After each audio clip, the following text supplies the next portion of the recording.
right, we're going to take... Imagine being able to build an app with your name on it, just by thinking about it. Meet Base 44, a complete AI creation platform. Describe what you want. Like, that's...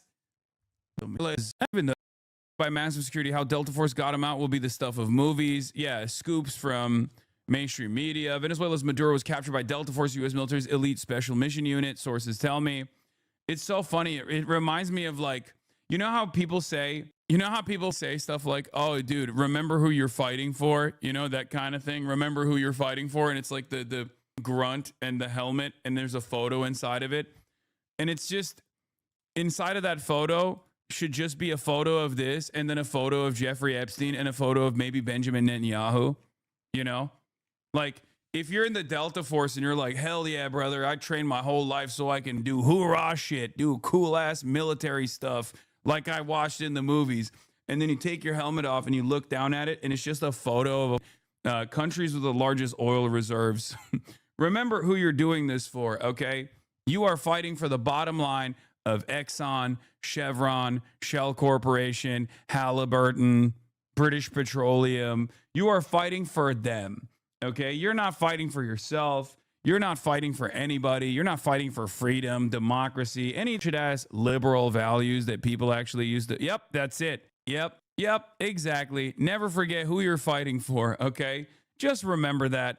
You're fighting for this. You know, oh yeah, I watched Delta Force. I played all the video games. Oh, I'm so sick. Okay, cool.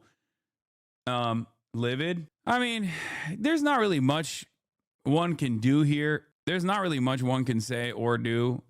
What do you say? What do you do? America's on autopilot. That's just the reality. That's it. America's just on autopilot. It's like 70% of the country could be like, I don't want this to happen. And Trump will be like, nope, it's happening. And everyone thinks it's awesome. Great day to be an America First bootlegger who voted for the most Israel First admin that guts social programs, won't fix infrastructure, cuts tax for the super wealthy, and spends all of its money instead on Venezuela and stealing its oil for super profits of the elite. I don't know why XQC is saying this, because he's already made a woke pivot. I'm a little bit confused by that, because although he did, you know, hype up Donald Trump and stuff, he is making a woke pivot as of late. I mean, he was one of the only content creators I saw come out of the gates swinging against the Nick Shirley shit. Maybe he's laughing at Americans, probably, because I don't think XQC will defend the Trump administration all that much. So not sure what he means here. Probably making fun of Americans, which we deserve it. Let's be real. Maybe he's posting this Maoist leak. Yeah, he's a Maoist third worldist. Saw that we're arguing with his audience for 3 hours on how dog shit the Nick Shirley video is, a professional contrarian. Yeah, that's what I'm saying. I saw his Nick Shirley video. It was actually surprising. It was a breath of fresh air seeing it was actually a breath of fresh air seeing him say stuff like you know, what if yeah, this is what I saw. This video is actually pretty solid. And I think he realizes that, you know, the attitude has shifted. He's better at room reading than many others are. So great take from XC. Let's take a look. That is not going to directly benefit us and our communities is absolutely insane. Okay, well, I mean, okay, then your money's going to Israel. Does that not outrage you in any way, or what? Let's keep it a buck. Let's keep it a buck. So now what? By comparison, if you had $1 and you paid in taxes, let's give it a buck. 50 cents went to the army, 1 cent went to the Somali, you claim, and probably 30 cents went to Israel. Now what? Now what? But no, oh my God, guys, watch out, guys. The Somali man. He's saying if you got $1, if you're you know, from every $1 that you spend in your taxes, 1 cent went to like Somalis doing fraud with it, but 50 cents on the dollar went to Israel, and the rest of it went to the American military. Then who do you think is a bigger recipient, or who do you think is a bigger fraudster? Is it the random Somali guy that you suspect of doing fraud, or is it the nation state of Israel? And he's right. This is the correct attitude to have in this situation. I will, of course, go back to translating XQC Pepega speak now that he has decided that he's every now and then going to have some good takes, such as this one. But yeah, that's the situation. overall, I know that for a lot of people, their only assessment of the world revolves around like what their least favorite content creator is saying and doing, right? Someone like myself, they'll be like, oh, does this trigger Hassan? Then it's probably a good thing. I just need you to understand this is not a moment where I'm like, oh my God, triggered or whatever. I'm just frustrated. I'm always frustrated. Nothing is going to change. But you have to understand why I'm frustrated, right? In your mind, you might assume that I'm frustrated because, oh, I had this like unlimited loyalty to Maduro, right? Or Maduro is a socialist, he's a communist. You're triggered because a communist is getting their comeuppance or whatever. No, I don't give a shit about any of that stuff. What I do care about is exactly what I'm saying, okay? As an American taxpayer, I want these taxes to actually fund the infrastructure. I want these taxes to fund our schools. I want these taxes to fund a robust welfare structure that actually helps regular ass Americans like many of you that are sitting in this chat who are excited at the prospect of getting an ownage on a epic own on a triggered libtard or whatever. Okay. And I believe that every single action that's taken, every time that we decide to send the military over there to bomb another country so that we can actually directly steal their natural resources, we're actually destabilizing the world pretty significantly. We're causing mass displacement to take place. We're actually making sure that everyone in the global south is constantly kept down. And on top of that, none of those profits are even coming back to your pockets anyway, right? All of that is directly going into the pockets of the super, super wealthy. But a lot of you, I think, have deluded yourselves into this false fantasy that as long as America is dominating other countries, it's kind of like I'm on that team and I'm dominating them too. You're not. You're actually being dominated pretty aggressively, and you will never really realize it unless you snap out of it, right? There's a reason why many people in the, America First contingency were saying, oh, I'm going to vote for Donald Trump because he's the peace president, right? Kamala Harris is a Donald Trump is going to do peace. And obviously, Donald Trump was never going to do peace, as I said over and over again throughout the election cycle. And it was very frustrating because the Democrats didn't actually take a pro-peace position at all. They thought that they could outflank their Republicans on like hyper patriotism or whatever when they own that space in its entirety. Having said that, this is just pure. It's immoral. It's bullshit. But it's not even pure that's actually going to line up your pockets. But at least, I guess, in the most pathetic way possible, you can feel like you're powerful because the American government is projecting power, right? I guess that's it. I guess that's what you can look forward to in your dog shit ass life. Christ, man. My shit's not, my shit's cold in my room. Somali. Yo, my money, I'm not being paid a lot to my job. Somali, man. How can you be so frustrated with your life of luxury and boundless happiness? You are not actually doing anything to change the world. You only bitch and bitch. This is true. And I always find this kind of commentary to be pretty funny because this is basically saying, brother, you're rich. Why don't you just go do rich guy stuff? Why don't you go invest in Lockheed Martin stocks? Why don't you go invest in ExxonMobil stocks and just keep collecting cash? You already won. You could do capital accumulation. Why don't you go join of the actual elite instead of consistently advocating against them? Now, instead of realizing that maybe it's because this is just my worldview and I think that we could do better, a better future is possible, better redistributive policies are possible, and that I will continuously, stubbornly defend those principles, you just don't understand it. You're like, why don't you just do the same thing that, Richard Branson is doing? And I find it very strange. You have no money, okay? You got no bitches. You got no capital. You're defending capitalism. You're defending American imperialism. You're not even getting any of the super profits. So why the fuck are you defending that? At least if I'm a clash trader, I'm taking an honorable stance here. You are a clash trader, and it's actually against your best interest. No, I say you don't do nothing but bitch, go help people, go feed the poor, go help people who need help. Okay, I am doing that, but that's besides the point. You're just mad that I'm talking, okay? You're mad that I'm criticizing America in this moment. So you have to be like, no, you. And it's partially because I'll keep it a buck. It's partially because I'm accessible and the American president and the pedophilic elite are not accessible. So in your mind, it's probably much easier to just like go chirp in the chat of a Twitch streamer who ultimately has no power, But at least with the marginal amount of influence he has, is trying to do what is best, right? Trying to organize people, trying to push people in the right direction, trying to do broad awareness, you know? But that's it. If I'm doing nothing, what the f are you doing? All you're doing is yelling in a Twitch chat. All you're doing is typing in a Twitch chat at the end of the day. And the reason why you're doing that is because you can't actually break through to any of these actual people with positions of power. So in your mind, you have to turn around and make me seem to be like this most powerful person in your life. That's it. U.S. wimped out on a land war in Europe and 2-decade hostile posture towards China so we could return to his pastime of brutalizing Latin America. I know American imperial hegemony appears as unchecked as ever, but this behavior of a power in decline, looking for weaker and weaker opponents to beat up in lieu of any other national project. I mean, that's precisely what's going on here. Yeah, it is pretty funny to watch people do this thing, though. Like, I'm just sick. America's one of the most disgusting countries in all of human history. Move there, then busta. What? Saying you don't actually like America's unimaginably violent actions overseas means that you should go and like live under the bombing campaign is such a strange argument. It's not an argument at all. And I assume that this GIF that he was posting was actually just a GIF of how he's feeling at this very moment when he typed this, rather than saying that Anthony Fantano is stupid. You know, I'm confused by this, but he has made a woke pivot on some things, but I guess not on this one. But maybe he'll download the correct talking points in a little bit. I suspect that the correct talking points would be downloaded once he watches, like, I don't know, the last Destiny video or something. And then, you know, whatever position he takes, XQC will try to also repeat. But I'm here for it when he takes the woke position every now and then. Bro, does bro think Canada is safe? The Jacobian audacity. Professional contrarian, when it becomes popular, he will go against it, or when D tells him what to think. Yeah.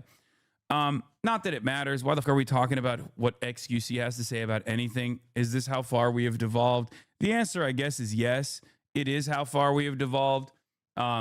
This is kind of, you know, this is kind of the way we operate, I guess.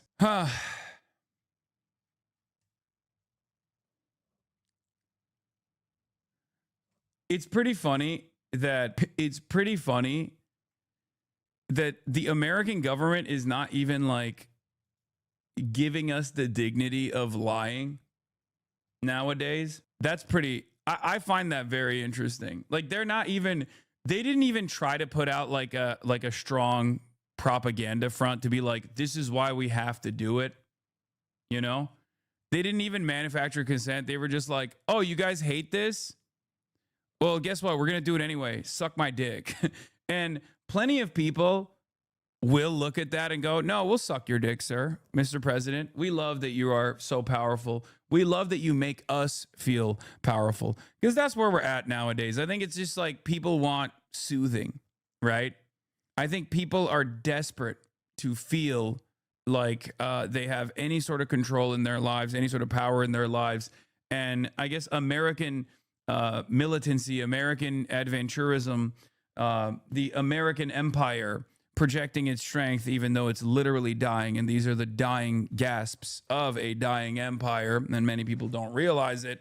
Will make them feel a little bit better about their current position, their current conditions. But here is JD Vance, everyone's least favorite vice president, saying, the president offered multiple off-ramps, but was very clear throughout this process. The drug trafficking must stop. I love that one. Hey, drug trafficking. Okay. There you go.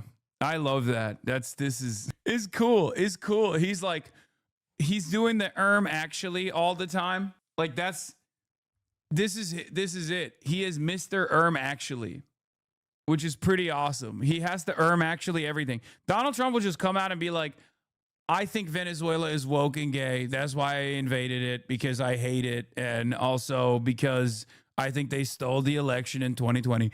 And JD Vance has to be like, actually, the reason why we're invading Venezuela is because they're actually a narco trafficking hub, even though there's no evidence to suggest this. And no one is really even trying to fake evidence to make it seem like that's really the case. You know, Bernie's statement. Let me hear it. Let's see. He's going to say something shitty about Maduro. Oh, wow. He doesn't, it seems. Donald Trump has once again shown his contempt for the Constitution and the rule of law. The president of the United States does not have the right to unilaterally take this country to war, even against a corrupt and brutal dictator, Maduro. Okay. I need you guys to understand something. Okay. I don't give a how dog shit Maduro is. I need to make this very clear, okay? The moment that you turn around and you go, oh, well, it's a corrupt and, tyrannic rule of Maduro. Brother, we're the American government. Do you understand how much more corrupt and tyrannical we are? Even just by like our unlimited allegiance to Israel, right? Like, what are we talking about here? If we're looking at like, if we're looking at pound for pound, like corruption and tyranny, I mean, the very fact that we just kidnapped the head of a state, that's insane. We just kidnapped the head of a foreign nation state, brother. That's like, you're trying to be like, oh, Maduro is really repressive against like student protesters. He's like killing protesters, right? Like, it's like, oh, wow, I can't believe he's doing that. Yeah, is that up? Absolutely. Okay, absolutely. What we do is infinitely worse, even in this argument.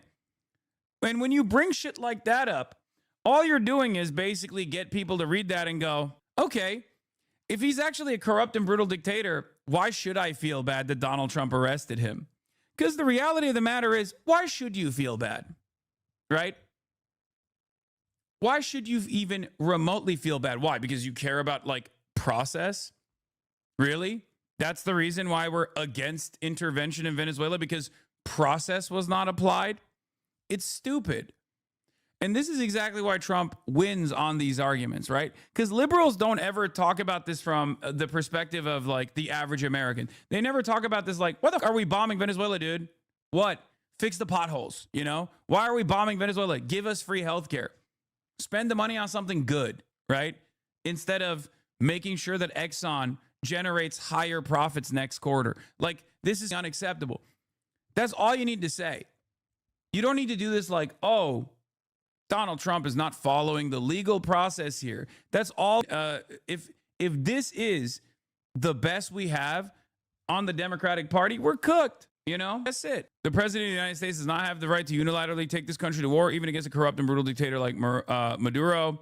The United States does not have the right, as Trump stated this morning, to run Venezuela. Congress must immediately pass a war powers resolution to end this illegal military operation and reassert its constitutional responsibilities. I mean, the rest of this stuff is good, right? Trump's attack on Venezuela will make the United States and the world less safe. It's true. This brazen violation of international law gives a green light to any nation on earth that may wish to attack another country to seize their resources, to change their governments. Also true. This horrific logic of force that Putin used to justify his brutal attack on Ukraine. Also true. Trump and his administration have often said they want to revive the Monroe Doctrine, claiming that the United States has the right to dominate the affairs of the hemisphere. I mean, we kind of haven't really let go of that principle, if we're being real. Maybe we've just like escalated it a little bit more, but they've spoken openly about controlling Venezuela's oil reserves, the largest in the world. This is rank imperialism. It recalls the darkest chapters of U.S. interventions in Latin America, which have left a terrible legacy. It will and should be condemned by the democratic world. It won't be condemned by the democratic world. It won't be. Europe is comprised of cucks. I'm sorry to say this. I apologize to the European chatters in here that know this reality. I hate to say it. I mean, obviously, we're Americans, right? We're doing the evil here. But the reality of the matter is European leadership is unimaginably cucked. And I think savvy fascists will take advantage of that, even though they will also be cucked to American interests, but they will at least position themselves as not being cucked a little bit while simultaneously being like pro-MAGA, which is this weird thing that I'm seeing from the Le Pens of the world, right? On the one hand, they try to talk like they want separation from, the corrupt bureaucracy of the European Union, while on the other hand, they will literally be pro-NATO down to the fucking last breath, right? Yeah, the Meloni method. They will follow the Giorgia Meloni method, as she very clearly did. Taking somewhat of an anti-NATO stance, taking an anti-European Union stance, only to be the loudest advocate for EU and NATO, but just making the country more right-wing in general in its domestic affairs. This is funny. If we leave dictators like Maduro unchecked, we will pay the price down the line. Do we really want an egomaniac like that in the Western Hemisphere? I've also heard that Maduro might have actually been hanging out with elite pedophiles, okay? We can't let that stand. What if he begins bombing civilian vessels in our ocean or invades or abducts our president with no approval from his voters or government? This is scary behavior beyond what we could ever accept. I agree, chatter. That's a good one. I like that. Yeah. What if there was a country in the Western Hemisphere led by a corrupt psychopath who was just bombing civilian ships? Also, that's the joke. The chatter is doing a joke. For those of you who don't understand, this is a joke. He's saying the things that we have done. Is the Turkish government also cucks like EU? Oh my God. Oh my God. The Turkish government is even an even bigger cuck than the European Union. Well, you know, yes, they are. Yes.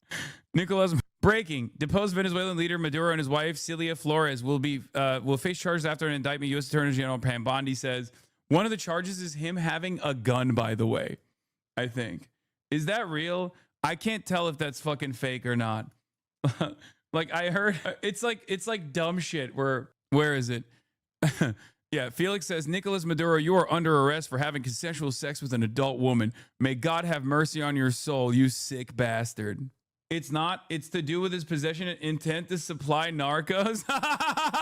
Yeah, the very real narco terrorists. Oh shit. I didn't realize. Oh, I love this fucking country, man. What a dumb fucking nation state this is. Bro, now defending dictators law. Oh my God. Oh, it's awesome. You're right. Yeah, that's what I'm doing. You got me.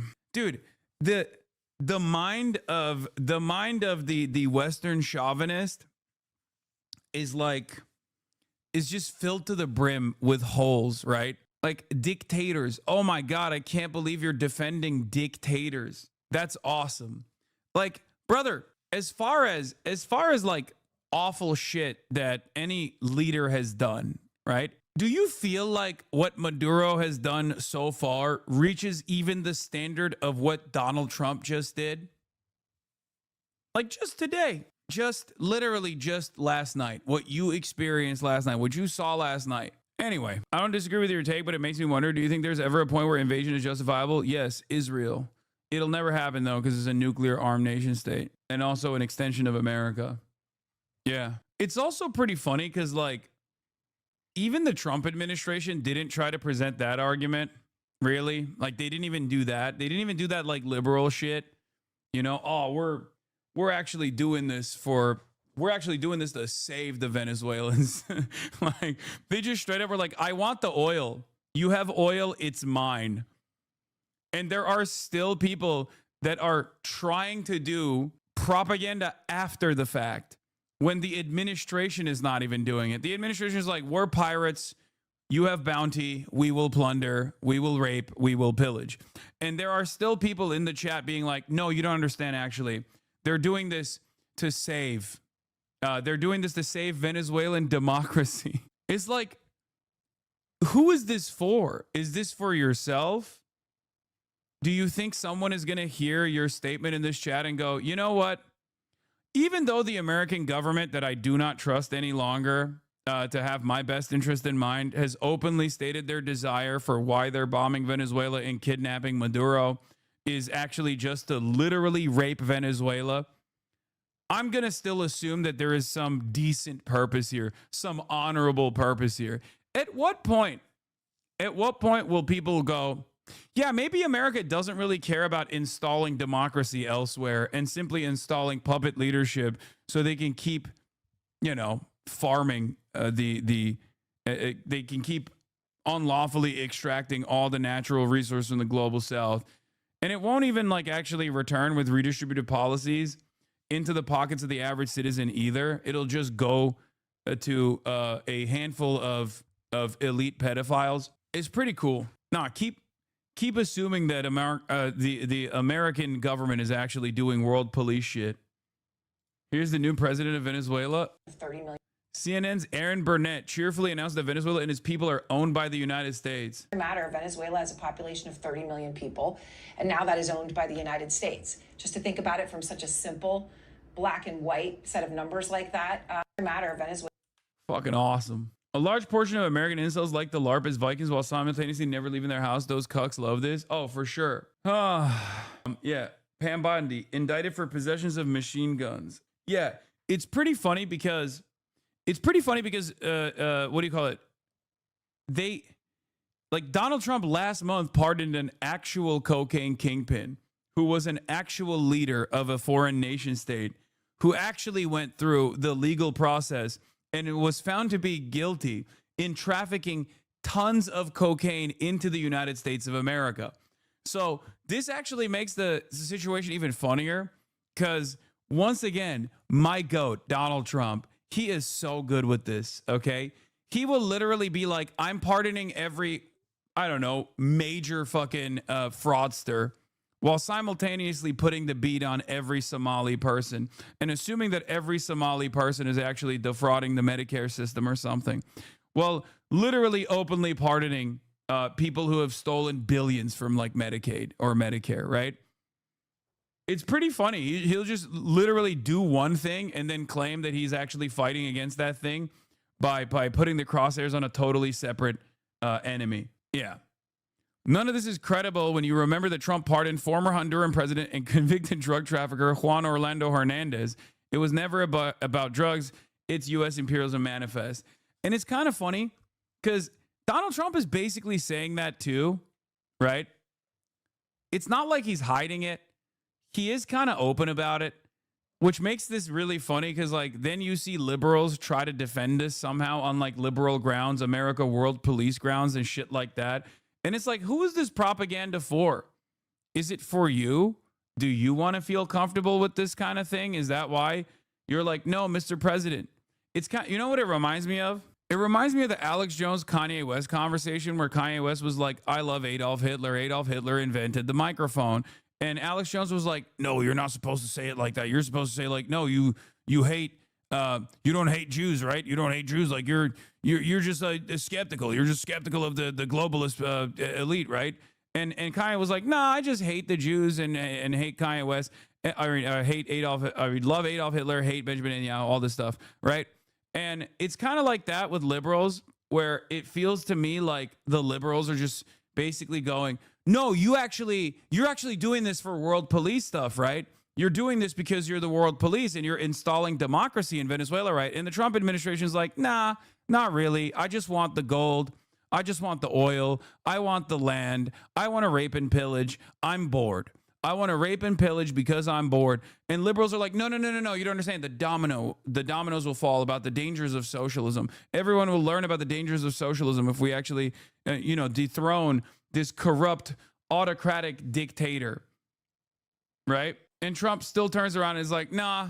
Like, he might as well openly come out and be like, you guys were talking too much about my best friend who recently passed away, Jeffrey Epstein, and I did this because I really was talking about that no more. And liberals would still be like, actually, this intervention was justifiable because the people of Venezuela have spoken. Donald Trump could literally come out and be like, I'm doing this because I love Jeffrey Epstein and I'm sad.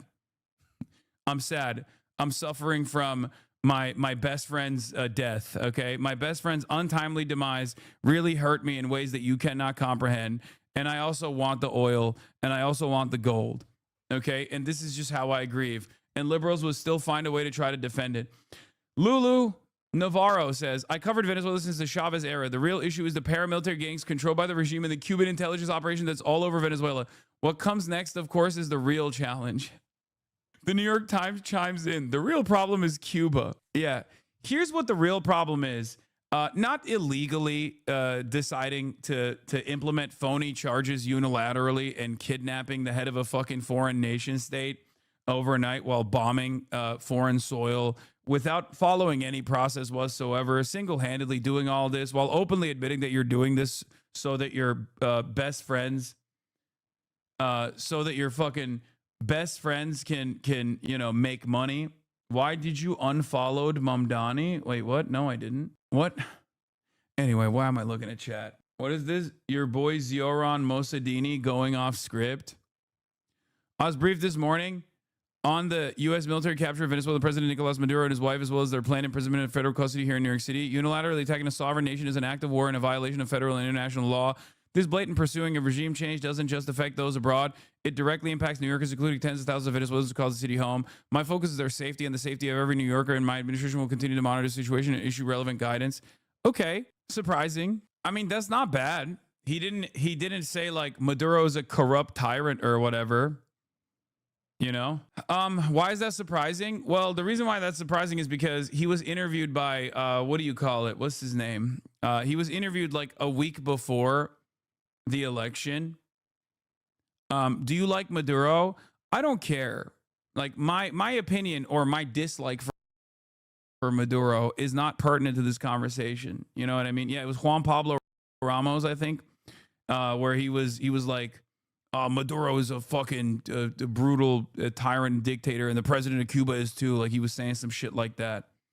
And I think bringing any of that stuff up or saying anything like that is just so silly, so dumb, so stupid. Like, do you guys understand why it's not relevant to this conversation? Like, my own personal criticisms of Maduro or whatever is not relevant to this conversation.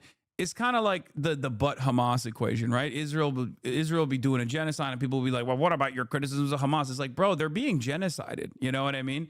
It's like, what are your opinions on Maduro? I don't know. He shouldn't be fucking kidnapped. How about that? That's my opinion on Maduro. That's the only one that matters. There's no reason to be like, I don't like the way that he repressed a protest in his country, or I don't like the way he mismanaged the Venezuelan currency. Like, what difference does that make?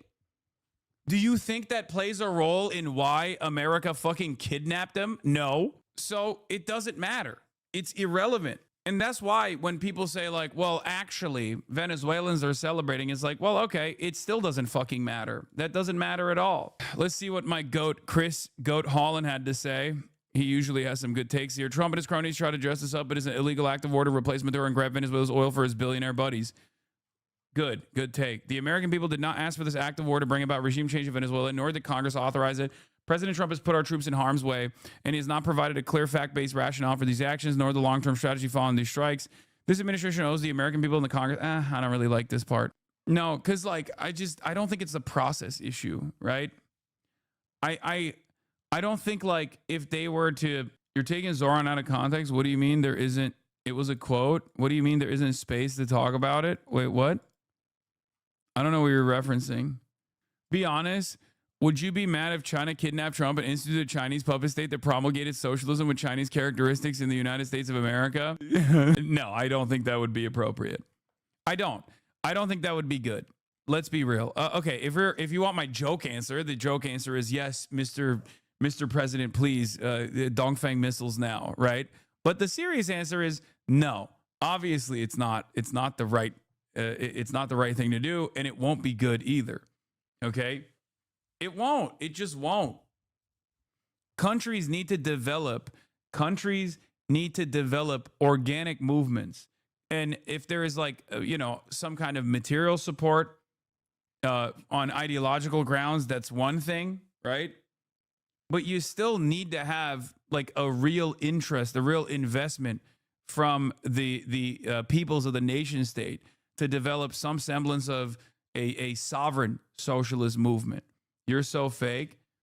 It's not. I'm just being real. It's because Chinese style socialism after a kidnapping of Donald Trump and a puppet state being implemented would never be defended. Americans would lose their fucking minds, understandably. It wouldn't be successful, you know? It just wouldn't. There'd be tremendous blowback. It just wouldn't work. It would be disastrous. One of the biggest L recipients here has been Machado. Anyway, let's keep reading. This administration owes the American people and Congress immediate answers. This act of war is a grave abuse of power by the president. The Trump administration is repeating the worst mistakes of our past and endangering American lives. And their motive for doing so is a farce. Trump sees Maduro and his wife just weeks after he pardoned former Honduran president. Yes, that's a good line. And notorious convicted drug kingpin Juan Orlando Hernandez. Maduro's a dictator, but his regime did not pose the immediate threat necessary to warrant U.S. military action on foreign soil without congressional approval. This is not about demolishing a dictatorship, as we've seen Trump cozy up to dictators around the world. This is about trying to grab Venezuela's oil for Trump's billionaire buddies. Congress must abdicate its constitutional authority and allow control of the world's most powerful military to fall into just one set of hands. I mean, it's not the best, but it's fine. I mean, it's good. It's a good take. Also, Trump is more unpopular than ever. So if he got kidnapped and disappeared, Americans will celebrate. So does that make it okay? No, that's what I'm saying. That kind of intervention, well, would never happen with America anyway. Hassan hates Zoran. No, what? No, I don't. What are you talking about? They're already spinning the narrative that all Venezuelans are happy. Yeah, I mean, they did the spin in Iraq as well. I mean, that's why that's where they will welcome us as liberators come from, you know? That's unironically where it comes from. Do you see what I mean? The they will welcome us as liberators is a statement from Iraq. That was at a time when the American government was actively trying to propagandize a lot better than this one certainly is doing. It was trying to touch on the cultural attitudes of like, you know, the white savior complex that liberals have. Yeah, Donald Rumsfeld said it. George W. Bush said it. And they also showed the toppling of the statue of Saddam, right? That was like a big deal. They were like, see, this is working. This is working so well. This is working so good. And of course, what ended up happening in the aftermath of that was obviously fucking 20 years of rape, pillage, death, destruction, a torture regime, and just awful.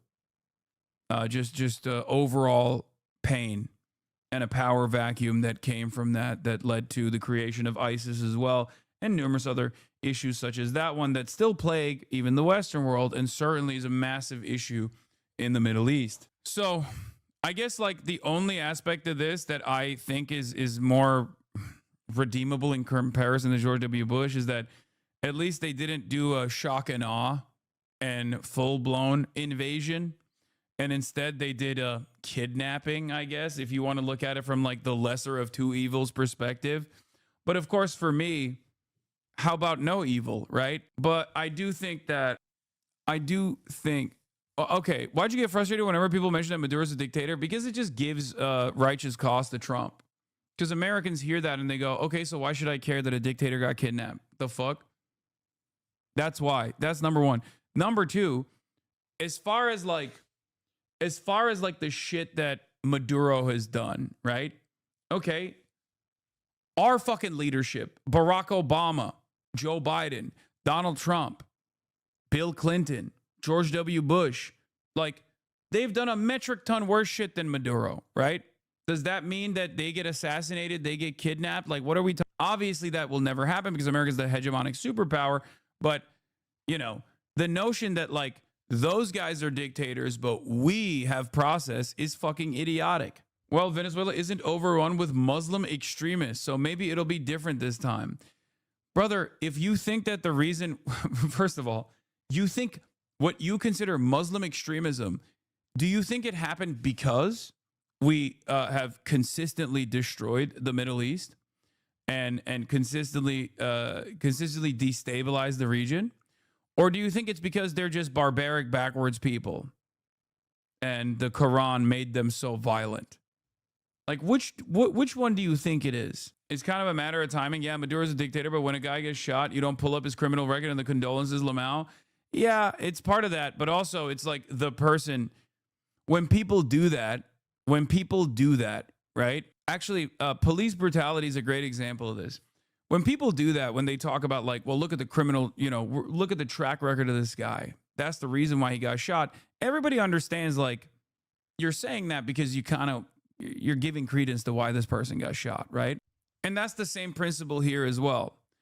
Not to say that like Maduro is good or whatever, but it's just not relevant to the conversation. You know, if Maduro is bad, then Donald Trump is worse by a million fucking times, including because of what he just did to a leader of a foreign nation. And that's it. Like, it's not even comparable, you know? It's not even on the same playing field. Do you think this ended with one strike and kidnapping, which are illegal, or it will be indeed another Iraq war? I don't know. I don't think so, but we shall see, because it's entirely dependent on what the transition looks like. Okay? If the transition that comes about is actually with like party hardliners and You're just lying? Wait, what? Backwards, no morals, you're just lying. No morals. I think a lot of people don't understand something about my commentary. I am immoral, okay? I'm immoral in the sense that I don't fucking scream about America being the great Satan every day. Because, like, the ultimate black and white morality in this situation would cause you to recognize that America is basically the fucking, the Fifth Reich with nuclear arms and has been able to dominate the entire planet. If you actually were moral, you would be like anyone and everyone that fights against America, whether it be the devil or not, is still somehow on the right side because of all of the fucking violence that we're dishing out around the globe. So you're right. I am immoral in the sense that I live in America and I do greatly, I do act as though there is something salvageable here. I'm not immoral in the sense that in the way that you think I am, right? I'm immoral in a different way. I'm immoral with any kind of fucking credence that I give to being able to salvage American democracy or whatever. That's the actual immorality. Let's be real, you know? It is also kind of shocking that we were able to do, Panama Noriega shit to a nation state with like 30 million people in it. But I guess it is what it is. I like this chill version of Hassan. Mr. President, do you have a New Year's resolution? Peace, peace on earth is awesome. Mr. President, do you have a New Year's resolution? I have. Let's hear it. Like, is there anything that this guy says that's like valid or truthful? Does like, I also don't understand it because, like, on the one hand, people will be like, yeah, this guy might be a pedophile. Yeah, this guy is like a bloodthirsty monster. But at least in this circumstance, he's doing right. Like, what leads you to believe that? Genuinely, what leads you to believe that this man that has lied about every single thing actually got this individual thing right? Yeah, he meant peace, peace on earth. We're taking a piece of everything on earth. That's what he meant. Of the location of opposition leader Machado, and have you been in contact? This part was really funny. Major L for Machado, because she basically ran around. She basically ran around being like, am Israel high? I love Israel. I'm going to put the Venezuelan embassy in Jerusalem. And also, please come to my country, bomb every fisherman you can. And also on top of that, I will literally give you every piece of natural resource that Venezuela owns for free if you let me be the leader. And then Trump just comes out and goes, nah, she's unreliable. That woman, she stole my Nobel Peace Prize. I hate her. Also, she's a woman. You know how they are. They're unreliable. They're unstable. What if she gets her period? And just cuts her off. It's crazy. It's fucking crazy, dude. President is rug pulling Maria Machado now. Oh my Lord. Aware of the location of opposition leader Machado. To be fair, the VP is also a woman, but I guess the VP is like, the reason why I said this could be potentially like a deal with Russia is because it's not lost on me that the vice president of Venezuela was literally in Russia when this happened, and Donald Trump is Donald Trump is saying like, oh no, Machado can't really do Machado is not popular. And have you been in contact with her? No, we haven't. No, we haven't. Mr. President, on Monday. Oh, I think it would be very. She doesn't have the support within or the respect within the country. She's a very nice woman, but she doesn't have the respect. She's in Russia? No, Machado's not in Russia. Machado is the Nobel Peace Prize recipient. That's like the Western puppet. And I think the VP might be a Russian puppet potentially, or at least like aligned with Russia. And that's fake, by the way. Russian Ministry of Foreign Affairs disproved. Wait, what do you mean? He's talking about the VP being in Russia, but those are rumors. No. He's talking about Machado. Mr. President, on Monday. Oh, I think it would be very tough. Machado's not the VP. This might be a noticing moment, but I suspect what comes next will heavily feature Minister of Defense Vladimir Padrino Lopez. He's indicted by the U.S., but he's also the head of security forces, which will have to align with what comes next, and most notably was a School of America's graduate. Don Road doctrine is imperialism, but in a misogynist way. The VP is not in Russia. Okay. Were officials from China really in Venezuela when all this took place? So what I thought was really interesting was the Chinese element in this story. Telesur claimed that the VP is not in Russia, as some outlets claimed. Okay. What I found really interesting was that there was a Chinese special envoy that landed in Venezuela 2 days ago. Okay. And one of the things that they were talking about was obviously this, right? Like American intervention in Venezuela. And what I find really interesting about that, part of the equation is like doing this as the Chinese envoys are there. Okay. That's not, that's giving the game away. This is basically like saying, we don't respect China at all. Like we will actually do this kind of fuck shit. And this is about decoupling Venezuela by force from China. It's a flex on Russia. It's a flex on China, unless it's actually a deal being cut with Russia. Venezuelan Vice President Delcy Rodriguez is in Russia. Four sources familiar with her movement said on Saturday her brother Jorge Rodriguez, the head of the National Assembly, is in Caracas. This is where I got this information from. But now Telesur is saying that's not the case. USA has to have a power structure set up to replace Maduro, which means they've compromised a significant portion of the government, either with Russia or Venezuelans. Yeah. If they've actually gotten... So Russia obviously has a significant influence in Venezuela for obvious reasons. They're a part of the foreign adversary unit. So either they did a separate deal with Russia and said, all right, we're going to put your guys in charge of Venezuela. You can, keep, but you're going to give us a favorable deal on the oil extraction and shit like that. And we're taking out Maduro. And in exchange for that, or like you're going to put our guys, you're going to put our guy in charge of Venezuela. But in exchange for that, you get to have Ukraine, you get to do whatever you want with Ukraine. You could use it like a fleshlight if you want. Or this is also an anti-Russian action as well. I do suspect that they could have done something where they're just kind of like, there's a development of a new attitude in the State Department now that I joked about when Vivek Ramaswamy was one of the first like major Republican politicians that talked about it. And I feel like that attitude is becoming more real now in terms of our foreign policy. And that attitude is prioritizing China. Okay, drop this Russia stuff, prioritize China. All systems go against China. I think that's kind of where we're heading towards. Do you think you have to become dumber as you spent your roaring 20s? Do you think you have become dumber as you spent your roaring 20s covering politics? Grift goo? I hope so, because I think being stupid is a superpower, especially in this day and age. So I hope that like I gave myself at least some level of permanent or temporary brain damage so I can do commentary in a way that is more effective to the masses. I genuinely, because like being stupid and lying confidently is so OP in this media environment that I don't really see that as a diss at all. Like when someone's like, "Oh, you're stupid," I'm like, "Thank you for saying that." That means that like more people will be convinced by what I have to say. How is going all in against China going to go, considering people are more China-pilled than ever before? I mean, that kind of stuff obviously doesn't matter. 70% of the country did not want any intervention in Venezuela at all. And Donald Trump didn't stop himself from doing this. He still did it.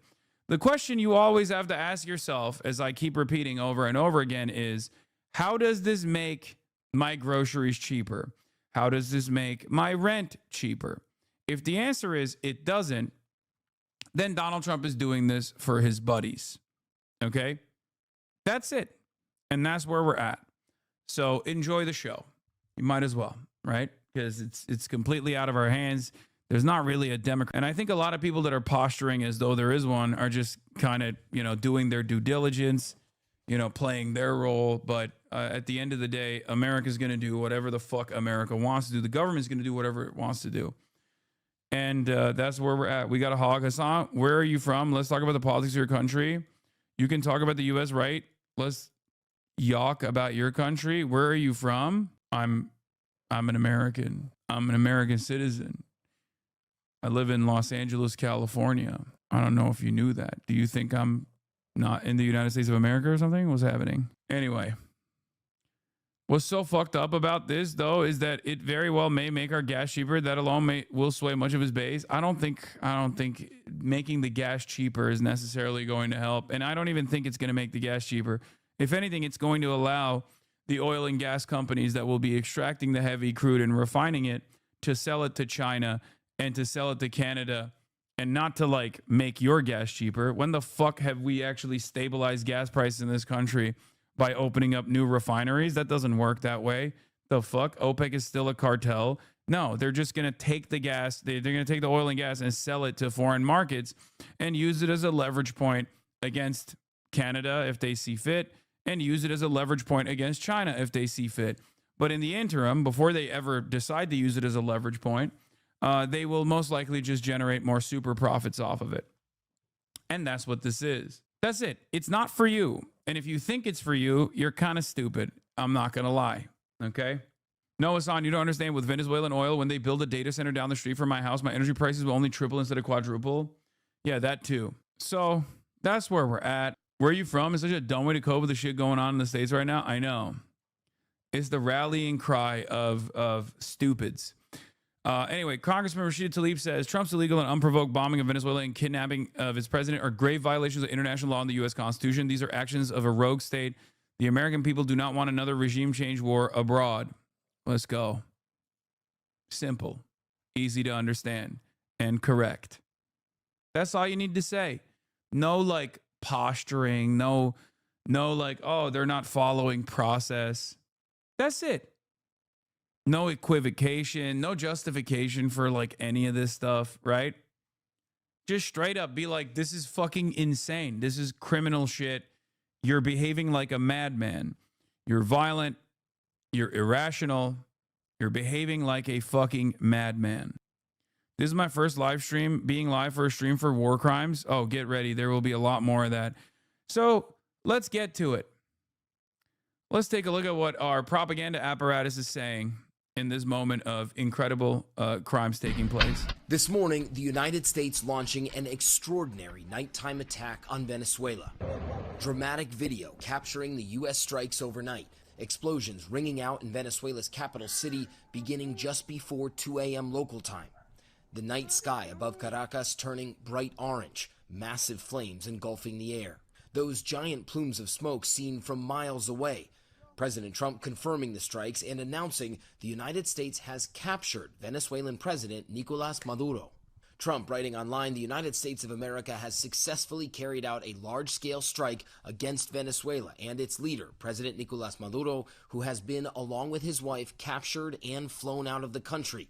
This operation was done in conjunction with U.S. law enforcement. Venezuela's defense minister, speaking from an unknown place, calling it the most criminal military aggression from the U.S. in the history of our country. The massive escalation coming after a significant U.S. military buildup in the region. The Pentagon striking more than 30 boats the U.S. alleges were involved in drug trafficking operations, at least 115 people killed since those strikes began on September 2nd. In a memo obtained by ABC News in October, the administration telling Congress that America is in armed conflict and that drug cartels are deemed unlawful combatants. President Maduro facing drug charges, including narco-terrorism conspiracy since Trump. Another Arab unk, black-bagged and arrested. You know what I mean? Typical America. Trump's first administration, after federal prosecutors alleged he deliberately used cocaine as a weapon. Back in 2020, U.S. officials telling Americans they plan to eventually gain custody of the Venezuelan leader. In recent days, yeah, you'll see so much insanity from the editorial side of things. Wall Street Journal, Washington Post, New York Times. Washington Post using the kidnapping of a foreign head of state as a veiled threat against democratically elected leaders in this country. Washington Post editorial, for years, Maduro was a symbol of the false warmth of Latin American collectivism. Now he should spend the rest of his life alone in a humane American prison. His downfall is good news. This is the deputy opinion editor of the Washington Post. Okay? Bringing up collectivism because Zoran Mamdani, democratically elected, democratic socialist mayor of New York, Zohran Mamdani, said we must get the warm embrace of collectivism. We must bring about the warm embrace of collectivism. These people are just straight up fascists, brother. It's crazy. Straight up fucking fascists. What do you say? What do you do? Have some hopium, King. On January 2nd, 2020. Okay, that's crazy, but let's continue. Do you think he's bringing Maduro to New York to distract Mamdani from doing work as well? No, I don't think so. More signs pointing to this latest attack. The USS Gerald R. Ford, the most advanced lethal aircraft carrier in the world, spotted on New Year's Day, seen in these satellite images, positioned closer to Venezuela's coast than it had ever been amidst the recent bout of tensions just some 200 miles away. And the FAA banning U.S. commercial flights in Venezuelan airspace for, quote, ongoing military activity ahead of the attack. Trump had warned that land strikes were imminent. We'll start that on land, too.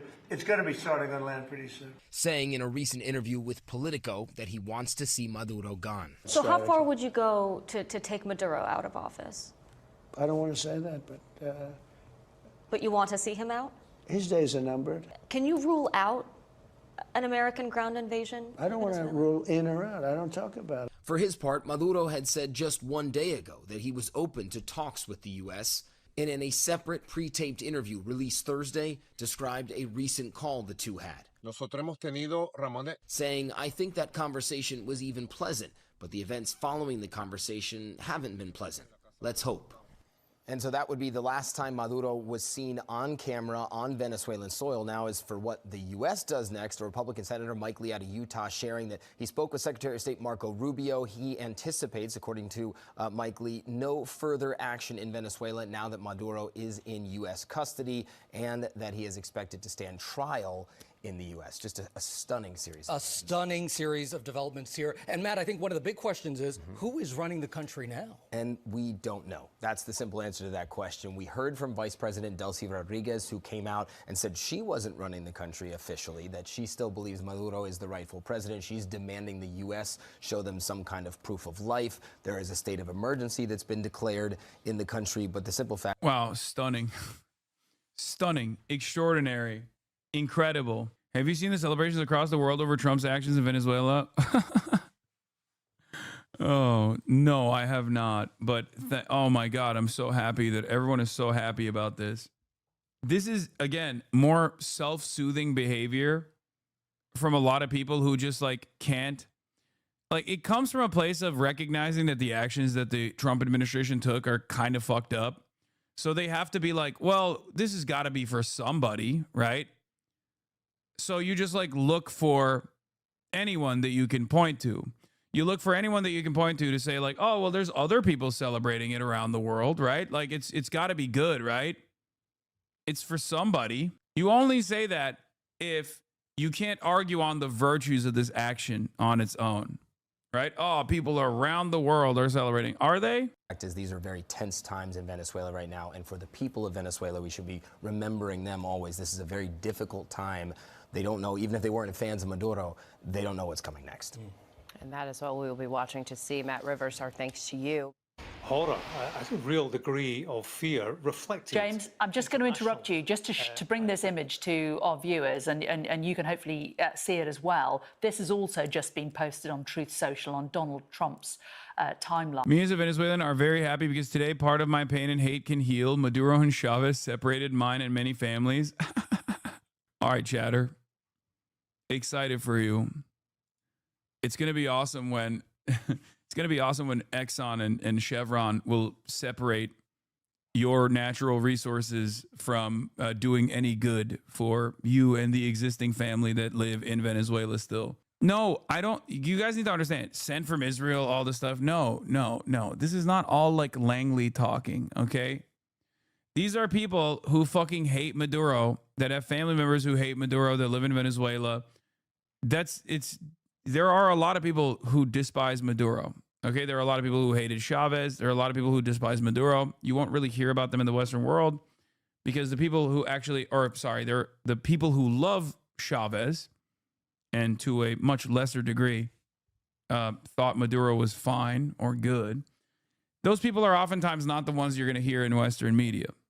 They're not the people that actually moved to the United States of America and gained refugee status, right? This is how it always works. What I'm trying to communicate to those people that are coming in here to be like, no, this is actually good, let me tell you why, is that Trump is not even trying to make this seem like it's for you. Like, Trump is quite literally saying, you are a rapist drug dealer that needs to be sent to CCOT.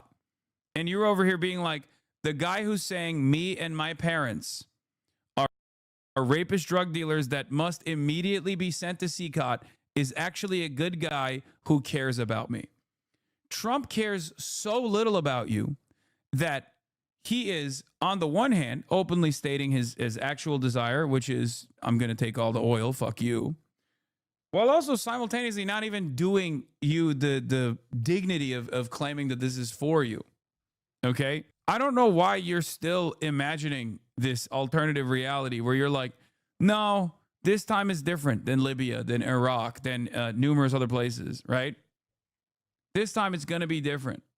And also, the guy who's openly saying that people like myself are an ever-present danger to this country, you know, Trump invited me into, if I'm a Venezuelan and I got TPS, now he's using me as a talking point, and he's saying that I'm going to be forcibly removed from the country, but it's actually good. You know? It's actually good somehow. What gives you any indication that this is actually good or that Trump actually cares about your best interest? It doesn't make any sense. And this is an image that he has simply captured Nicolas Maduro on board the... Why are you in America if it's so bad? Because it's my home. I live here. And it has great promise. It has great potential. And I hope that one day we can at least change things around a little bit and do what's right by everyone, rather than whatever the fuck we're doing here. USS Iwo Jima. And you can see there the Venezuelan president with glasses on, with head protections on, what looks to be some kind of safety jacket around him. It's not clear whether his hands are fastened together. I think safety jacket is a Nike Tech. I can see sort of cufflinks or something holding his hands together, a bottle of water in his hands. Quite incredible that one president is posting this image of another country's president. Yeah, fascinating, isn't it? I wonder if that would be a bulletproof vest. Jane, bear in mind that many in Venezuela from the Maduro regime, they have been calling all morning for a proof of life photograph. So, I mean, we'd be expecting something like this to be published in due course. But in some ways, it will be a response to that. It looks proof of life. You didn't blast off Mama Guebo? I did. I've been live for 2 hours now. To me, certainly there is concealment around his eyes, but that will be him presumably on the American warship making his way in the company of his wife, although she's not seen here, towards New York and towards a New York courtroom. We're hearing that Monday might be the day for the arraignment on that one. It's 9 a.m. on the East Coast, and if you're just joining us this morning, we have major breaking news. Venezuelan dictator Nicolas Maduro has been captured by U.S. forces. President Trump confirming the large-scale U.S. military operation overnight. Attorney General Pam Bondi confirming Maduro and his wife face drug and weapons charges in the U.S. And about 20 minutes ago, Vice President J.D. Vance revealing President Trump offered Maduro multiple off-ramps. All this comes after explosions rocked the capital of Caracas and surrounding states early this morning. President Trump is expected to hold a news conference from Mar-a-Lago at 11 a.m. this morning. But first, he joins us now by phone. Oh, my God. He fucking called up. This is where he said he's going to invade Mexico next, by the way. So was this a leak? Did someone around him turn him in? There's no way this administration were able to pull this off on their own, right? Yeah, I don't know. We'll get more details. I have my suspicions. I'm keeping him close to the chest. Okay. But yeah, there's reasonable suspicion around some kind of deal being made. And the reason why I say that is because, I mean, you got no fucking anti-air defenses. Like, really? Really? You got like 30 attack helicopters flying over your capital? You got nothing. No man pads? Nothing. You don't got no homies on man pads. Like, fuck it. Let's say the S-300s are busted, okay? Let's say they blow them up. Motherfuckers in Iraq were taking out helicopters with bolt-action rifles, man. What are you talking about? A helicopter is basically begging to begin with. Helicopters already blow up when they're in distress on their own without any sort of, external factors. So that's the reason why I'm like, this is a strange situation. And by the way, I'm so consistent on this. A Black Hawk literally fell on the way to assassinating Osama bin Laden. Okay? Like that's how frequent these things blow up and kill Marines, Delta Force, all that shit. Okay? You can take down a helicopter by sneezing on it, and they often do fall in campaigns such as this one. So the very fact that they were able to just, fly into Caracas with nothing, with no pushback whatsoever. To me, it feels like maybe they got, I don't know. It feels like maybe they got a side deal or something. Who knows?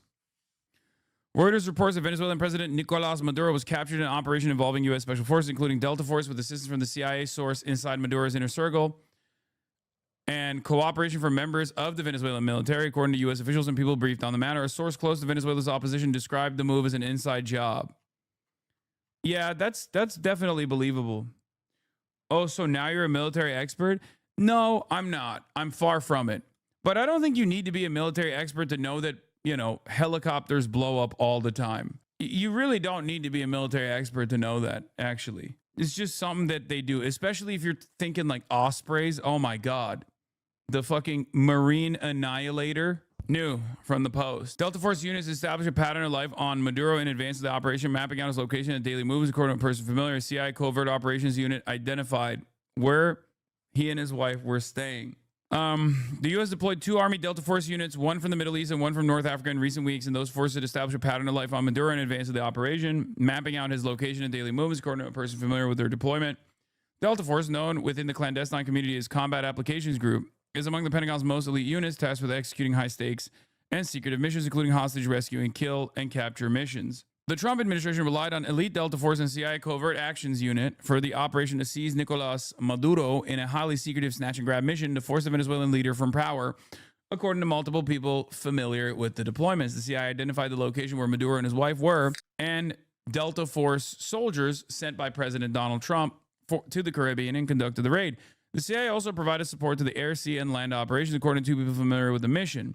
Those CIA units, among the U.S. government's most secretive, specialize in irregular warfare and other covert action and have regularly worked with both the Army's Delta Force and SEAL Team 6 over the 2 decades of battling Islamist militants groups in the Middle East, South Asia, and Africa. This doesn't actually give us any more detail into whether or not this is an inside job, but I do think that it's something smells weird about it, considering there is no pushback, whatsoever. Yeah, a CIA source in Maduro's inner circle helped U.S. forces track his movements in his final days, right up until his capture, according to people familiar with the matter.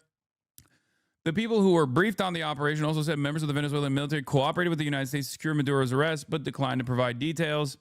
One person close to Venezuela's opposition, who asked not to be named, described Maduro's removal as an inside job aided by the country's military. Republican U.S. Senator Mike Lee said U.S. Secretary of State Marco Rubio had told him Maduro would stand trial on criminal charges in the United States and that no further action was anticipated inside of Venezuela. R.I.P. Charlie Kirk, he would have loved to see the fall of Vuvuzela. True. The Washington Post is also reporting that the CIA had a human source inside the Venezuelan government who provided real-time intelligence on Nicolas Maduro's movements and location. That intelligence, according to people familiar with the matter, directly enabled the U.S. special operations raid that captured Maduro and his wife. What did Maduro supposed to do exactly? What do you mean? In this situation? I don't know, not have fucking CIA assets in his immediate circle that was directly giving coordinates to the Delta Force that was, 100 miles off the coastline. Like, I don't know. It's kind of, you just kind of have to not get got like that. You know what I mean? What was he supposed to do? Get nukes, get nukes, get nukes. That's what he's supposed to do. And that is the same for basically everybody. Okay?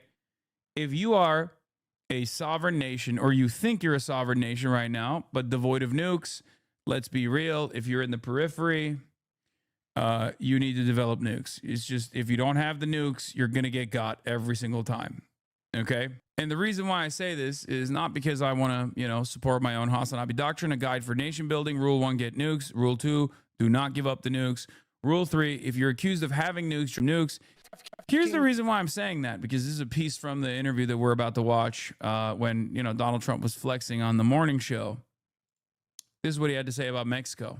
Must stop. So was this operation a message that you're sending to Mexico, to Claudia Sheinbaum, the president there?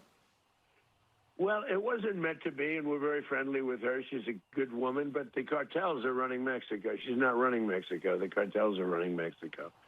And we could be politically correct and be nice and say, oh, yes, she is. No, she's very, she's very frightened of the cartels. They're running Mexico. And I've asked her numerous times, would you like us to take out the cartels? No, Mr. President. No, please.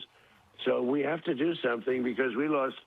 The real number is 300,000 people, in my opinion. They like to say 100,000. 100,000 is a lot of people, but the real number is 300,000 people. And Claudia Sheinbaum, please develop nukes now. Madam President, please get nukes immediately. Please. You're cooked. Get nukes now.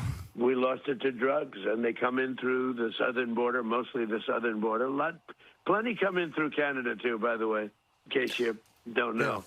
But they come in through the... Lula, you need nukes. Brazil, if you want Lula Livre, you got to get the fucking nukes, man. Southern border, and something's going to have to be done with Canada, Cuba, everybody needs nukes. Mexico.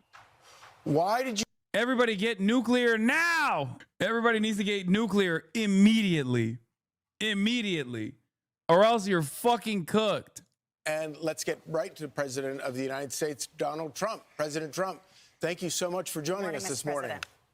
Well, thank you very much. Good morning. So you've had quite a busy evening. Tell us about it. It was slightly busy, I would say. It was very dark all over, especially in Venezuela. The team did an incredible job. They rehearsed and practiced like nobody's ever seen. And I was told by real Open military presence, thank you people for the that there's 25 no gift other country subs. on earth.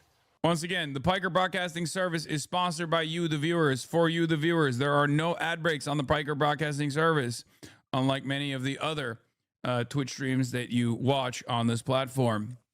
And because I don't run any ads, I don't even benefit from Twitch Turbo.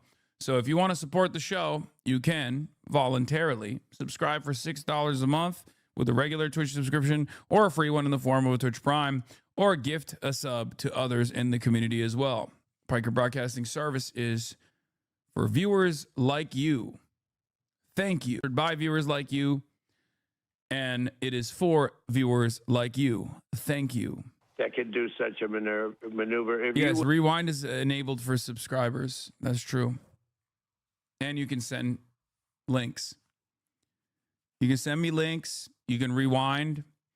And not only that, but you can also, I guess that's it. You can use emotes around the platform. would have seen what happened. I mean, I watched it literally like I was watching a television show. And if you would have seen the speed, the violence, they say that, the speed, the violence, they use that term. It's it was an amazing thing. Legal Heritage, thank you for the 20 gifted. Job that these people did. There's nobody else could have done anything like it. You're at Mar-a-Lago right now. How were you able to watch this? Well, we watched it from a room. Seemingly on Twitter, actually. Isn't that crazy? Yeah, that's right. The Situation Room, photos came out of it, and they just had Twitter tabs open in the background. That's where we're at. Isn't that wonderful? They're just like us. We had a room, and we watched it, and we watched every aspect of it. We were surrounded by lots of people, including generals, and they knew everything that was happening, and it was very Yeah, White House is on OSINT Twitter. Zero OPSEC on OSINT Twitter. They're just fucking sitting around. Breaking. High-level sources in Venezuela tell Breakthrough News that Trump's press conference was an act of psychological warfare and to not believe a word about the leadership collaborating to turn over the country to White House control. Yeah, I don't know, man. complex, extremely complex, the whole maneuver, the landings, the number of aircraft, which were a massive number, the number of helicopters, a different type of helicopters, different type of fighter jets. We had a fighter jet for every possible situation. And they just broke in, and they broke into places that were not really able to be broke into, you know, with steel doors that were put there for just this reason. And they got taken out in a matter of seconds. I've never seen anything like it, actually. And you were able to watch this in real time. Yeah, and don't forget, I've done some pretty good ones in... Yeah, bro, look at this. It just says Venezuela.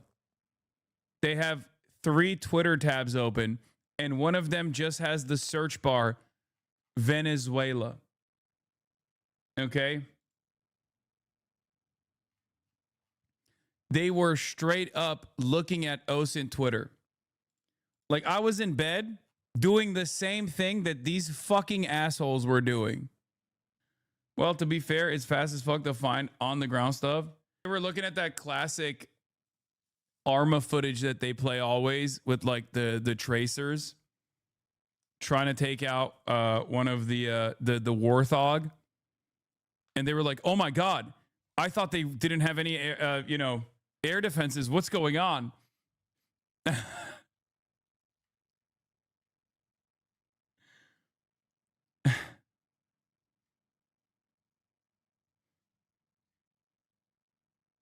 Warthog, sorry. Shut up. Shut up. ESL, ESL, ESL, ESL, ESL.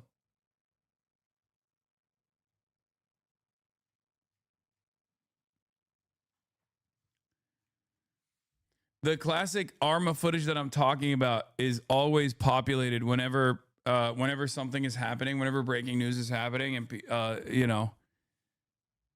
it's I'm sure you've seen it before.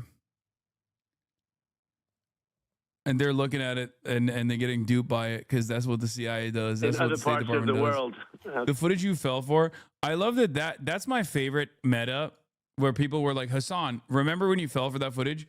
Which is literally me looking at it for 3 seconds and then instantly going, is this Arma footage or is this is fake, right?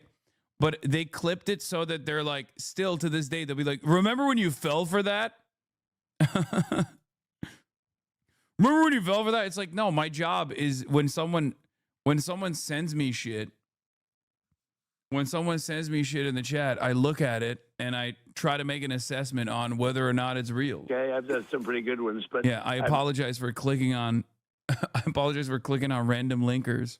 Never seen anything like this. I was able to watch it in real time, and I watched every aspect of it, and I listened to the communication between, where we were in Florida and out in the field in Venezuela. And it was amazing to see the professionalism, the quality of leadership, the professionalism. General Raisin Kane is fantastic. Don't forget, we did another one not so long ago. It was called the knocking out of the Iranian nuclear threat, the nuclear power. And that was unbelievable what they did there. And this is something that, gee, I don't know, it's amazing. And to have a few injuries, but no death on our side is really amazing. Mr. President, critics will say that strong action can risk escalation, but history has shown us that weakness can truly invite chaos. And this military operation clearly sends a message to our adversaries around the Iran, Russia, that we are no longer the weak administration that we had for 4 years under former President Biden, who tolerated narco-terrorism. Like, think about this being a good reason to arrest a foreign leader, like kidnap a foreign leader. Oh, we felt kind of insecure. Sorry, we felt kind of insecure for a little bit when Joe Brandon was in charge, and so we had to flex a little bit, you know? What is next for the United States and Venezuela?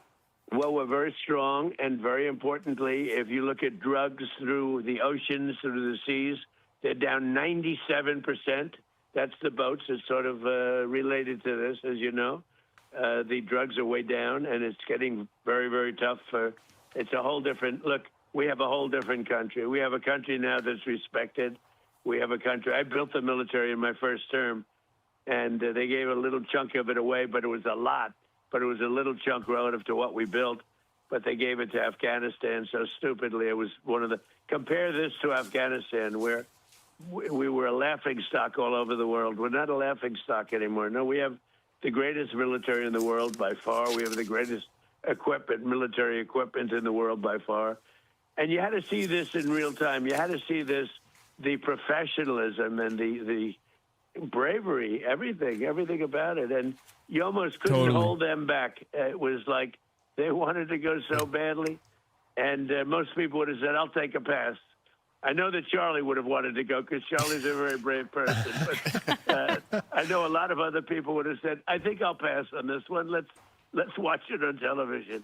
So it's been amazing to see how good they were, how professional they were, how incredible the equipment we have is. I mean, the level of equipment and to see how it worked so perfectly. And, you know, if you compare this to attacks on Iran over the years with, you know, helicopters crashing into each other, the whole thing was a mess. The Jimmy Carter situation, which was a mess. And every other situation compared to this, nobody's ever seen like this. Look, the Iranian attack, knocking out their nuclear power was big. We had peace in the Middle East. Your haters are so fucking brain dead, man. Without that, I mean, you who could cares? never have peace in the Middle East. We knocked them out, and look what's happening now to Iran, but we knocked it out. That was, it could not have been better, and this could not have been better. I don't even know which is, these are both really important. If you think about equal and importance, I wonder how it's going to be rated, but knocking out the nuclear power of, think of it, they were ready, they were within 2 months, they would have been a nuclear power.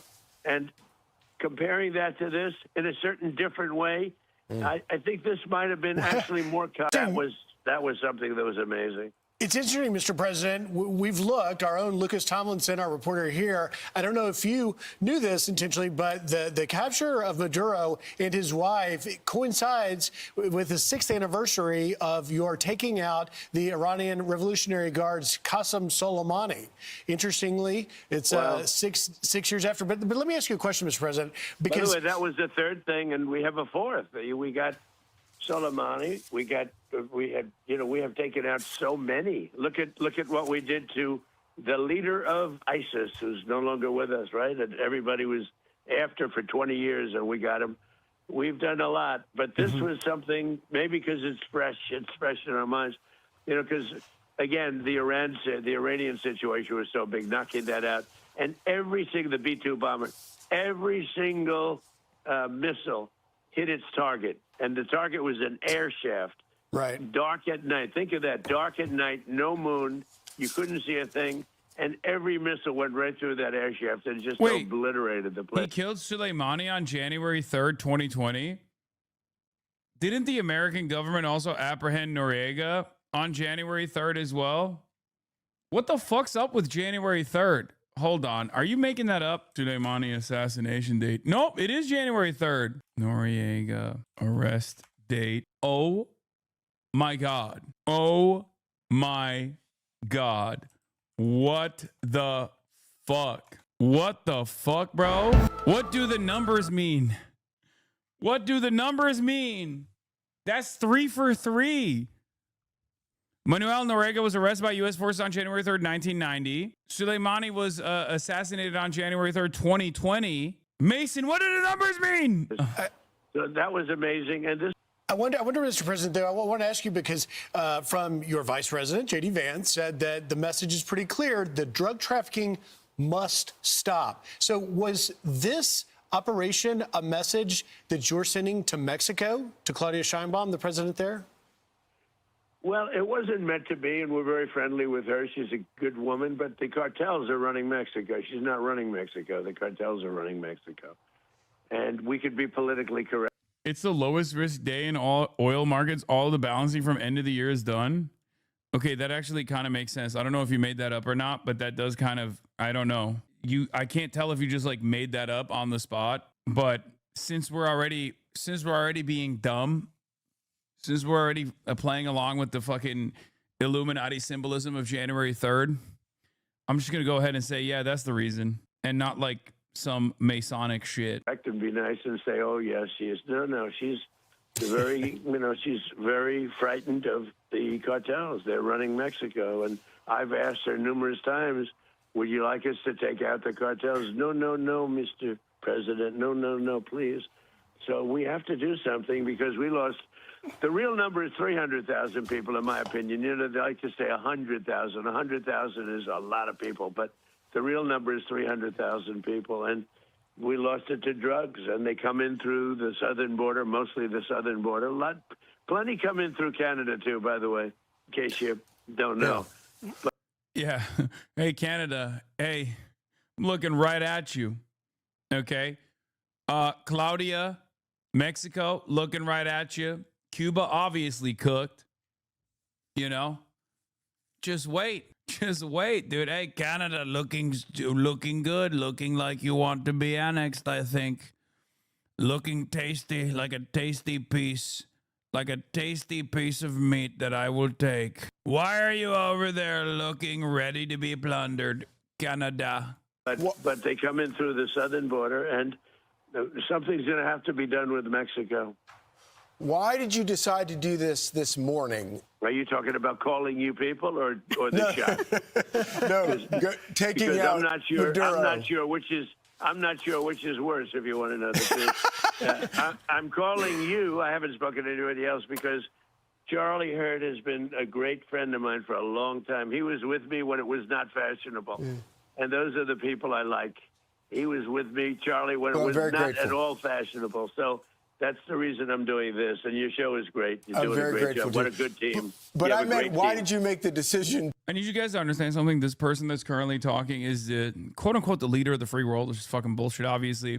The American president, the person who has control over our nuclear arsenal, the person that just signed off on the illegal arrest and kidnapping of a foreign nation's head of state. And now he's talking about how Charlie Hurd was on my side from the start. That's why I'm making this phone call. That's why. Fucking awesome. They're calling your doctrine Global Iron Dome. Every country on this planet that doesn't currently have nuclear weapons and would like to continue to be a country should probably get on that ASAP. Yep. Hasanabi doctrine, baby. To take out Maduro this morning. And what was Maduro? Like they're yucking it up. They're having this like funny conversation, this funny back and forth, right? Only moments after Donald Trump said that Mexico could get the smoke. Mexico also has cartels. They can also get the smoke. Doing when our guys came in on it. So we were going to do this 4 days ago, but the weather was not perfect. The weather has to be perfect. And we had just the perfect weather. We had, very good. A little bit few more clouds than we thought, but it was good. We waited 4 days. We were going to do this 4 days ago, 3 days ago, 2 days ago. And then all of a sudden it opened up and we said go. And I'll tell you, it was just amazing. And what was he doing? He was in a very highly guarded, like a fortress, actually. He was in a fortress.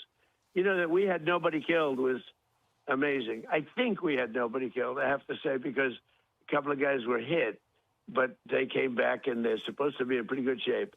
But that we had nobody killed, that we lost no aircraft. Everything came back. We got it all back. One of them was hit pretty hard, but a helicopter, but we got it back. but it just was the right time to do it. We had to do it because it's a war. We're losing 300,000 people a year. We don't lose that much in a war, okay, if you look. And we had to do it. But he was in a house that was more like a fortress than a house. It had steel doors. It had what they call a safety space where it's, solid steel all around. He didn't get that space closed. He was trying to get into it, but he got bum rushed so fast that he didn't get into that. We were prepared. We had, massive blowtorches and everything else that you need to get through that steel, but we didn't need it. He didn't make it to that area of the house. Mr. President, your war on narco-terrorism from our southern border and beyond clearly will save American lives. Moving forward for Venezuela, what do you think is next for the Venezuelan people now that you have removed Maduro so that he can face American justice? Well, we're making that decision now. We can't take a chance on letting somebody else run and just take over where he left or left off. So we're making that decision now. We'll be involved in it very much. And we want to do liberty for the people. We want to, have a great relationship. Hey, are we starting a war? So that's a good question, right? And that's a question on everybody's minds. And when I went to bed last night, I thought that was what was going on. And then I woke up and I found out that Maduro had been arrested or kidnapped, really. Let's call a spade a spade. And it led me to believe that maybe this is not a full-scale war. I don't know. We shall see. I think it's entirely dependent on how the Venezuelan population reacts. It's entirely dependent on what the deal that they put together looks like. So if there is, like, Trump saying we're at war is one thing, but he could simply be posturing and favorite TV show, Charlie Hurd, right? Charlie Hurd is my good friend. I'm just going to give him some quotes. It's like, judging by what he said about Machado, I don't know. But in the photo shared by the Interior Ministry, people take to the streets to reject what authorities described as imperialist military aggression and to reaffirm that the president of Venezuela is Nicolas Maduro Moros. Damn, they got live views up in this. Look, they be using the same backpacks I'm using to do the live broadcast. Anyway, VP is not complying. VP is not complying with the United States. Venezuelan VP Delcy Rodriguez says there's only one president of Venezuela, Nicolas Maduro. I mean, we'll see. I think the people of Venezuela are very, very happy because they love the United States. They were run by essentially a dictatorship or worse. It couldn't have been worse. It was a terrible thing that was taking place in Venezuela. But look, tremendous numbers of people were being killed through drugs. And what they did to our country in sending prisoners and people from mental institutions and drug lords and everything, they sent them by the hundreds of thousands of people into our country. And that is just talking tough. Y'all would surrender instantly in the same position. Brother, I'm a Twitch streamer. I'm not the head of a state with command over, a 30 million population and a fucking military. What good is any sort of anti-aircraft defense systems you have if you're not going to fucking use them on a bunch of helicopters that are flying over your goddamn nation's capital? Like, this isn't about like standing up to a playground bully. We're talking about nation states. It's unforgivable. That's why, he wanted to negotiate at the end, and I didn't want to negotiate. I said, nope, we got to do it. He was trying to negotiate at the end. You probably saw that. And trying hard to make a deal.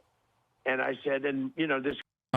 Macron, the Venezuelan people are today rid of Nicolas Maduro's dictatorship. People can only rejoice by seizing power and trampling on fundamental freedoms. Oh, God, I hate the indignity. God, European leaders are so disgusting. Oh, my God. They're even worse than the Democrats, dude. How can you be worse than the Democrats, brother? Oh, my God. Like, this is worse than Hakeem Jeffries. They're just outright meat riding. Oh, my Lord, dude. The upcoming transition must be peaceful, democratic, and respectful of the will of the Venezuelan people. We wish that President Edmundo Gonzalez Urrutia, elected in 2024, can swiftly ensure this transition. I'm currently exchanging with our partners in the region. France is fully mobilized and vigilant, including to ensure the safety of its nationals during these uncertain times. God damn. Bro, this is like Like you might as well put Trump's nutsack on your forehead, you know, every time you open your fucking mouth. Oh my God. Oh my God, this is so pathetic. Oh my God. Oh, gross. This was a fucking empire, dude. This had colonies. I mean, they still kind of have colonies.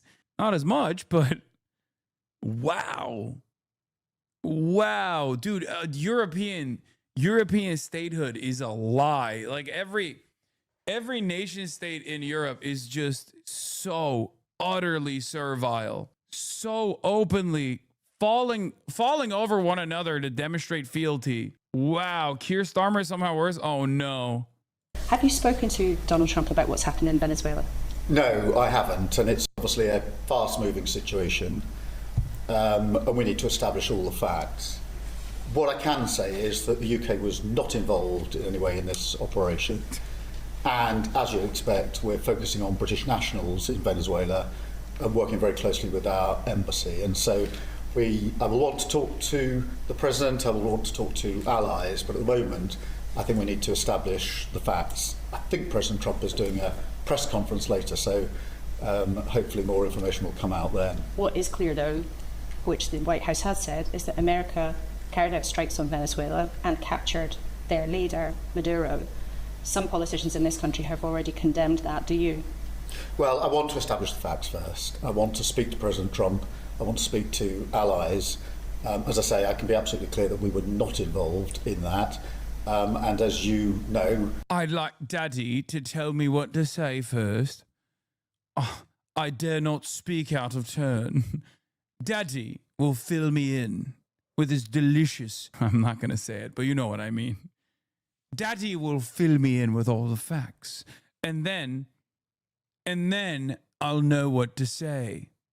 I always say and believe we should all uphold international law. But I think... But international law, of course, means nothing when American superiority is... Of course...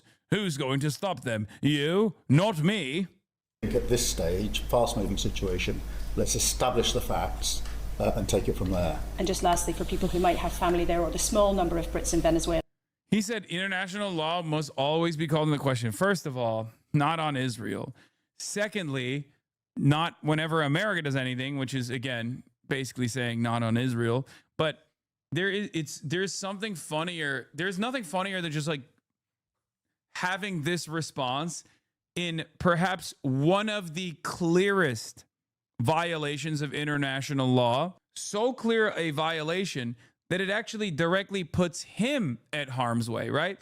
Because, like, think about it like this. Russia decides on Ukraine, there's too much British support taking place, okay?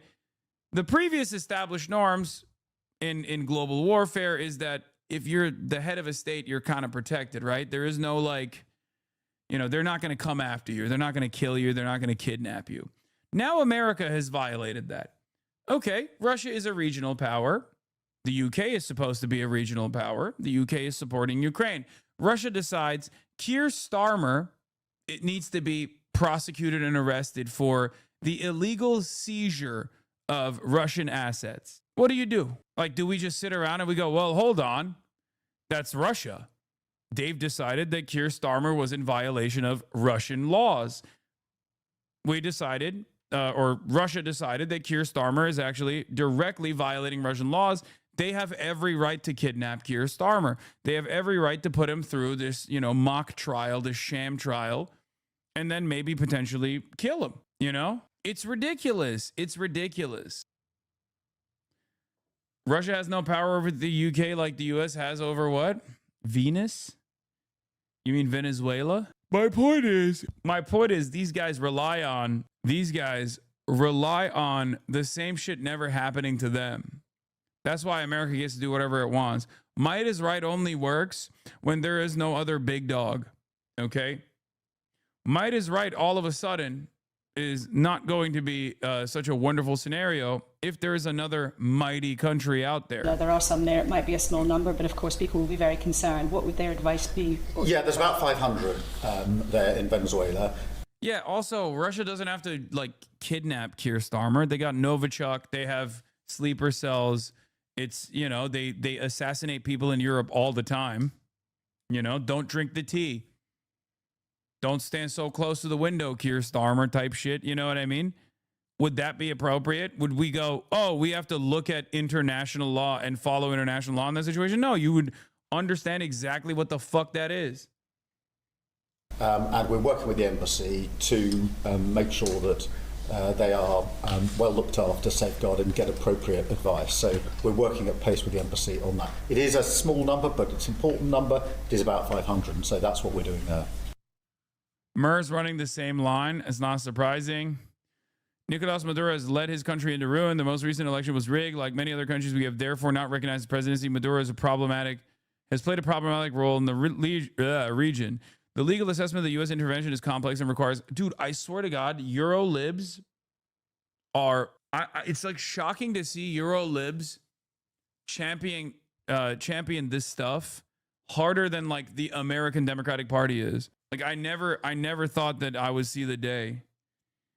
He ain't a lib, Lamau. Everyone is a lib. Everyone is a liberal. Republicans are liberal. Everyone's a liberal. They just handed Taiwan to China on a silver platter. There's no argument against an invasion anymore. Come on, guys. Do you think hypocrisy matters here? Come on. I mean, we said this after Israel too. That shit doesn't matter. Oh, really?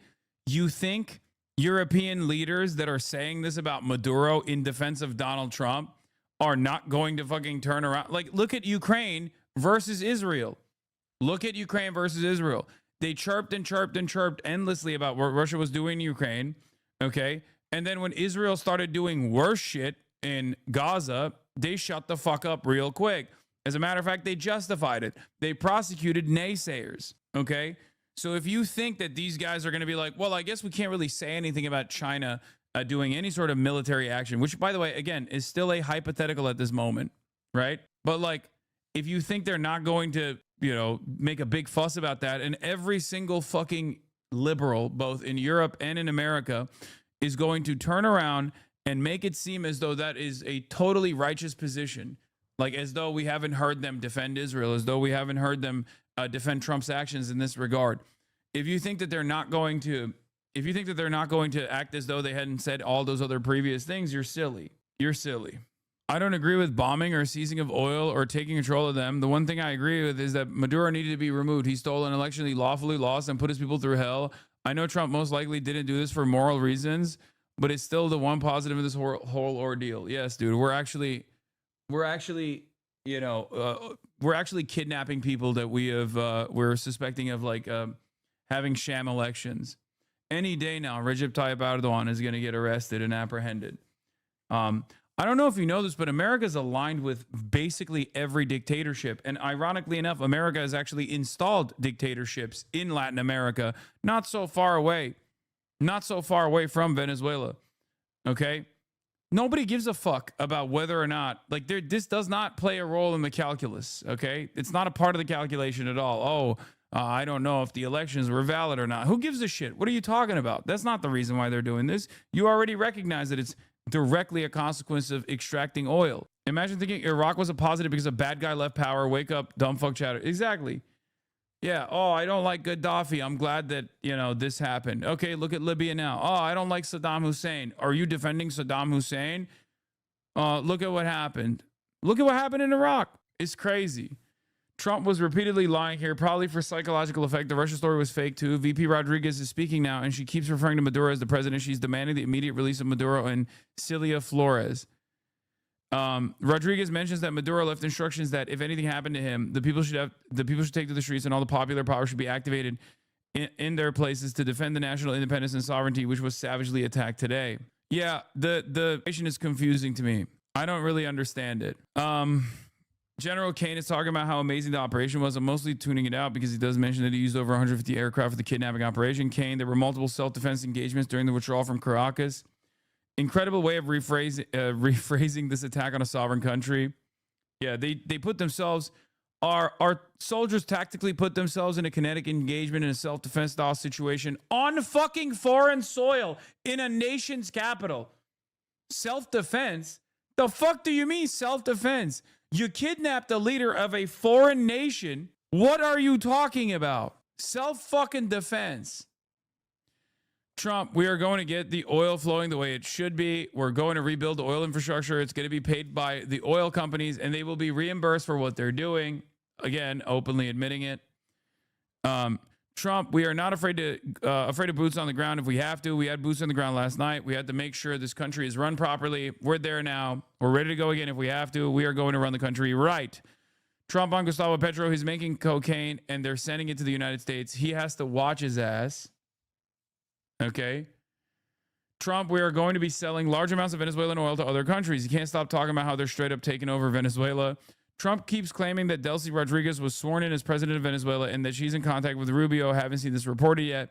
Trump, Cuba is going to be something that we are going to end up talking about. Cuba is a failing nation. Rubio steps up. Cuba is a disaster. If I lived in Havana, I'd be concerned. And the press conference was concluded. It's pretty crazy because it's basically everything we said, like everything I've been saying in the buildup to this incident about like what the real reasons are as to why the administration is doing this. It's kind of an interesting predicament because back in the day, I had to duke it out with liberals a lot when I would be like, Venezuela is not about democracy. Venezuela, if I were to say like 5 years ago, 6 years ago, this kind of situation is not about democracy. It's about, stealing the resources, specifically oil, but gold as well. And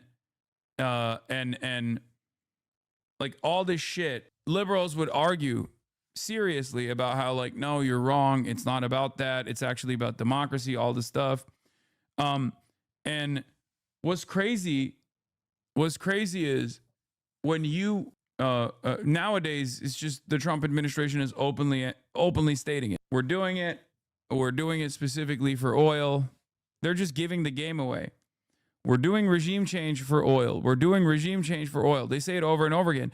And yet, seemingly, there are still pliant people or people that are manipulating themselves, I guess, that want to believe in an alternative goal here, an alternative ambition here, that still make it seem as though there is a separate reason for why this is happening.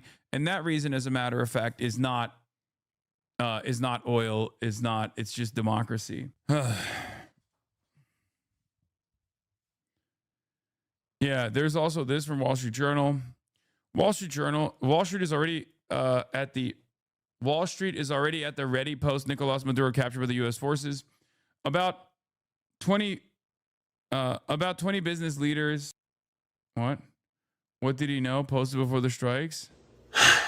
Okay, as a Venezuelan American, I got some shit to say.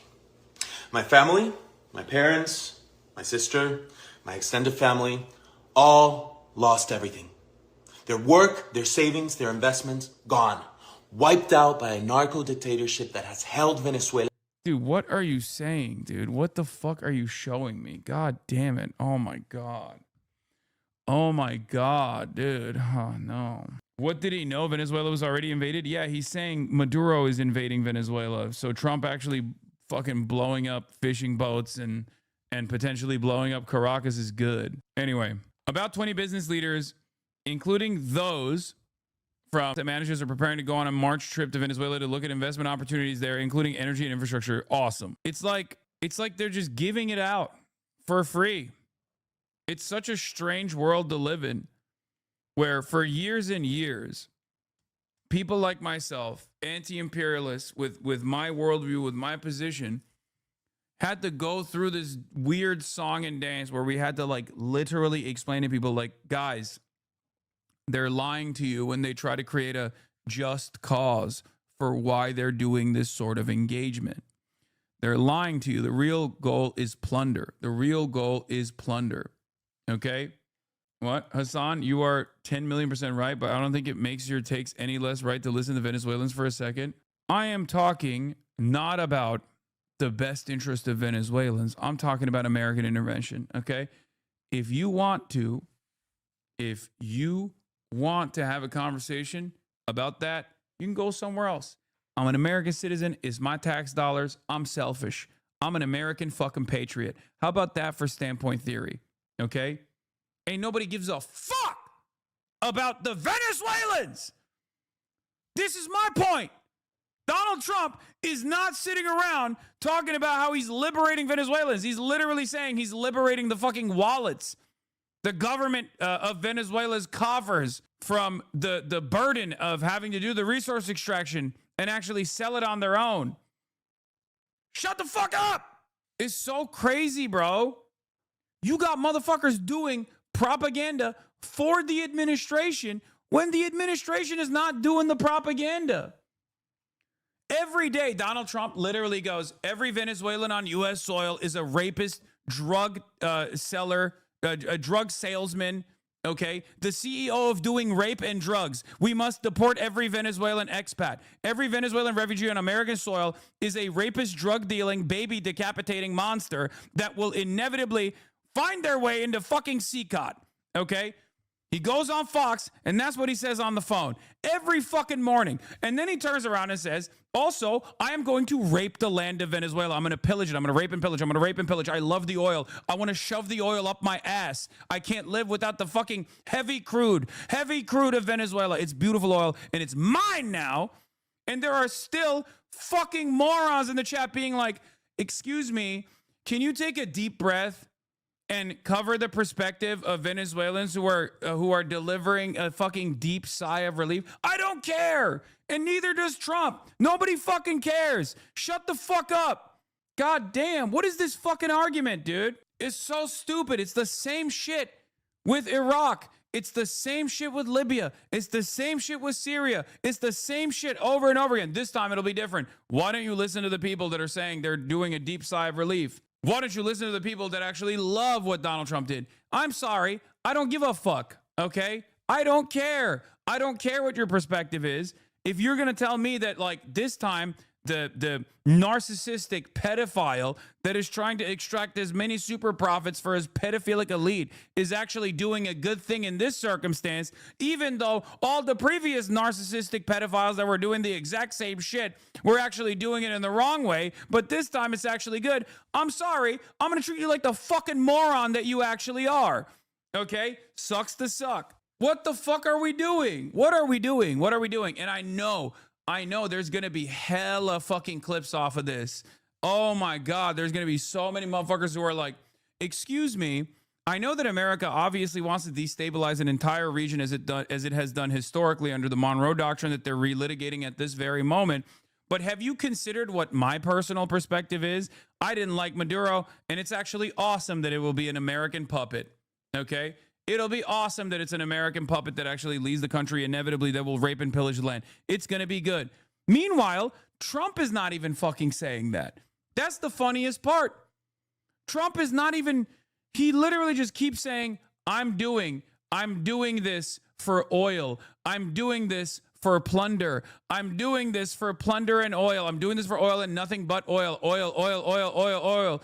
And still there's motherfuckers in the chat being like, well, hold on. The question I have is this. Why are you doing propaganda for Donald Trump in a way where he's not even doing propaganda? Okay? Like, it makes no sense. You're arguing a position that the Trump administration is not even taking. Like, they dropped it. They didn't even felt the need to even say those words, and you're still like, nope. As everyone knows, the oil business in Venezuela has been a bust, a total bust, for a long period of time. They were pumping almost nothing by comparison to what they could have been pumping and what could have taken place.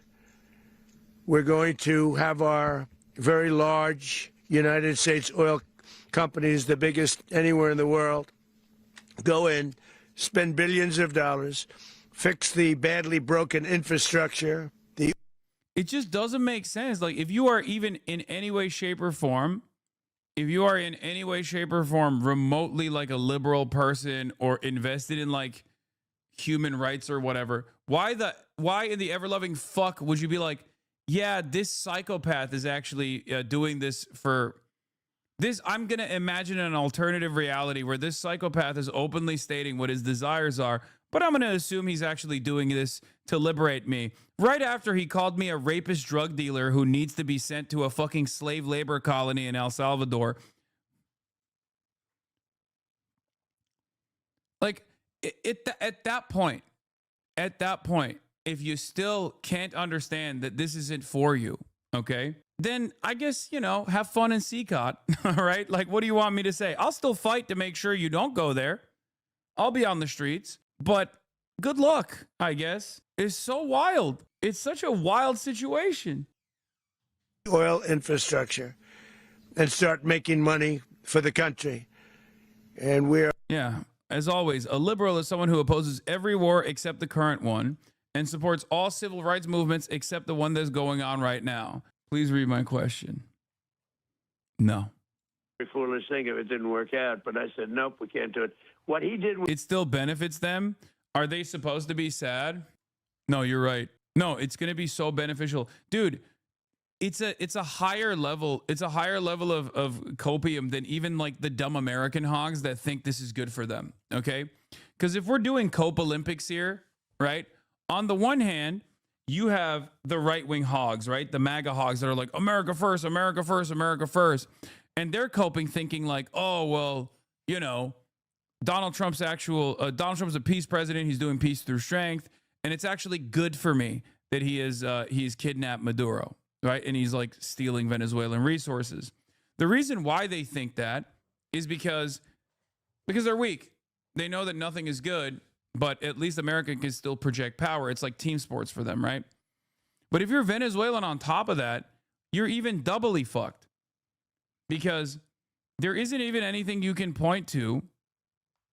There isn't even anything you can point to here that is remotely salvageable. You don't get state repression from Maduro, but instead you get state repression from whoever comes next. Okay? And on top of that, the resources are no longer being the resources are no longer funding government programs, but instead you have that wonderful foreign capital control instead, where you have no autonomy whatsoever. It's ridiculous. Drugs All the bad. while, international law is completely done. It's over. I mean, it's been over, but yeah, they will welcome us as liberators. Look, the armed people come out in defense of the government of the President Nicolas Maduro, kidnapped in the early morning by the current government of the United States. I mean, that's... Yeah, there's gonna be fucking pro-Maduro people that show up. There's gonna be anti-Maduro people that are celebrating. It's a fucking massive country. Maduro is not exactly super popular. Okay, and of course, as is the case, there's always going to be a diversity of opinion. People who want to defend the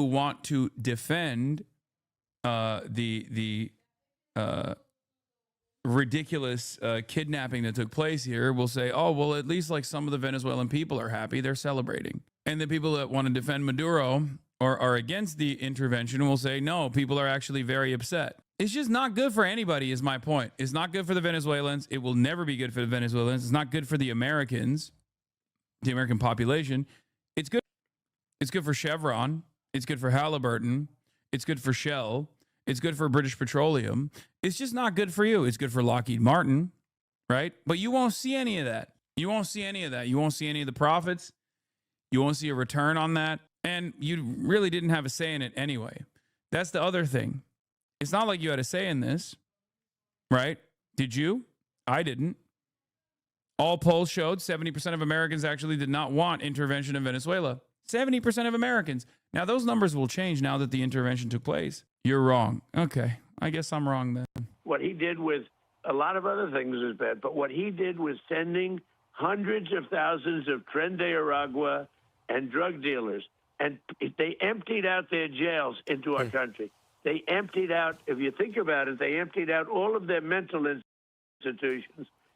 There would be people defending it if a foreign nation came and removed Trump. It doesn't mean it's good for it to happen that way. Okay. You think if Russia did that, people would be celebrating it?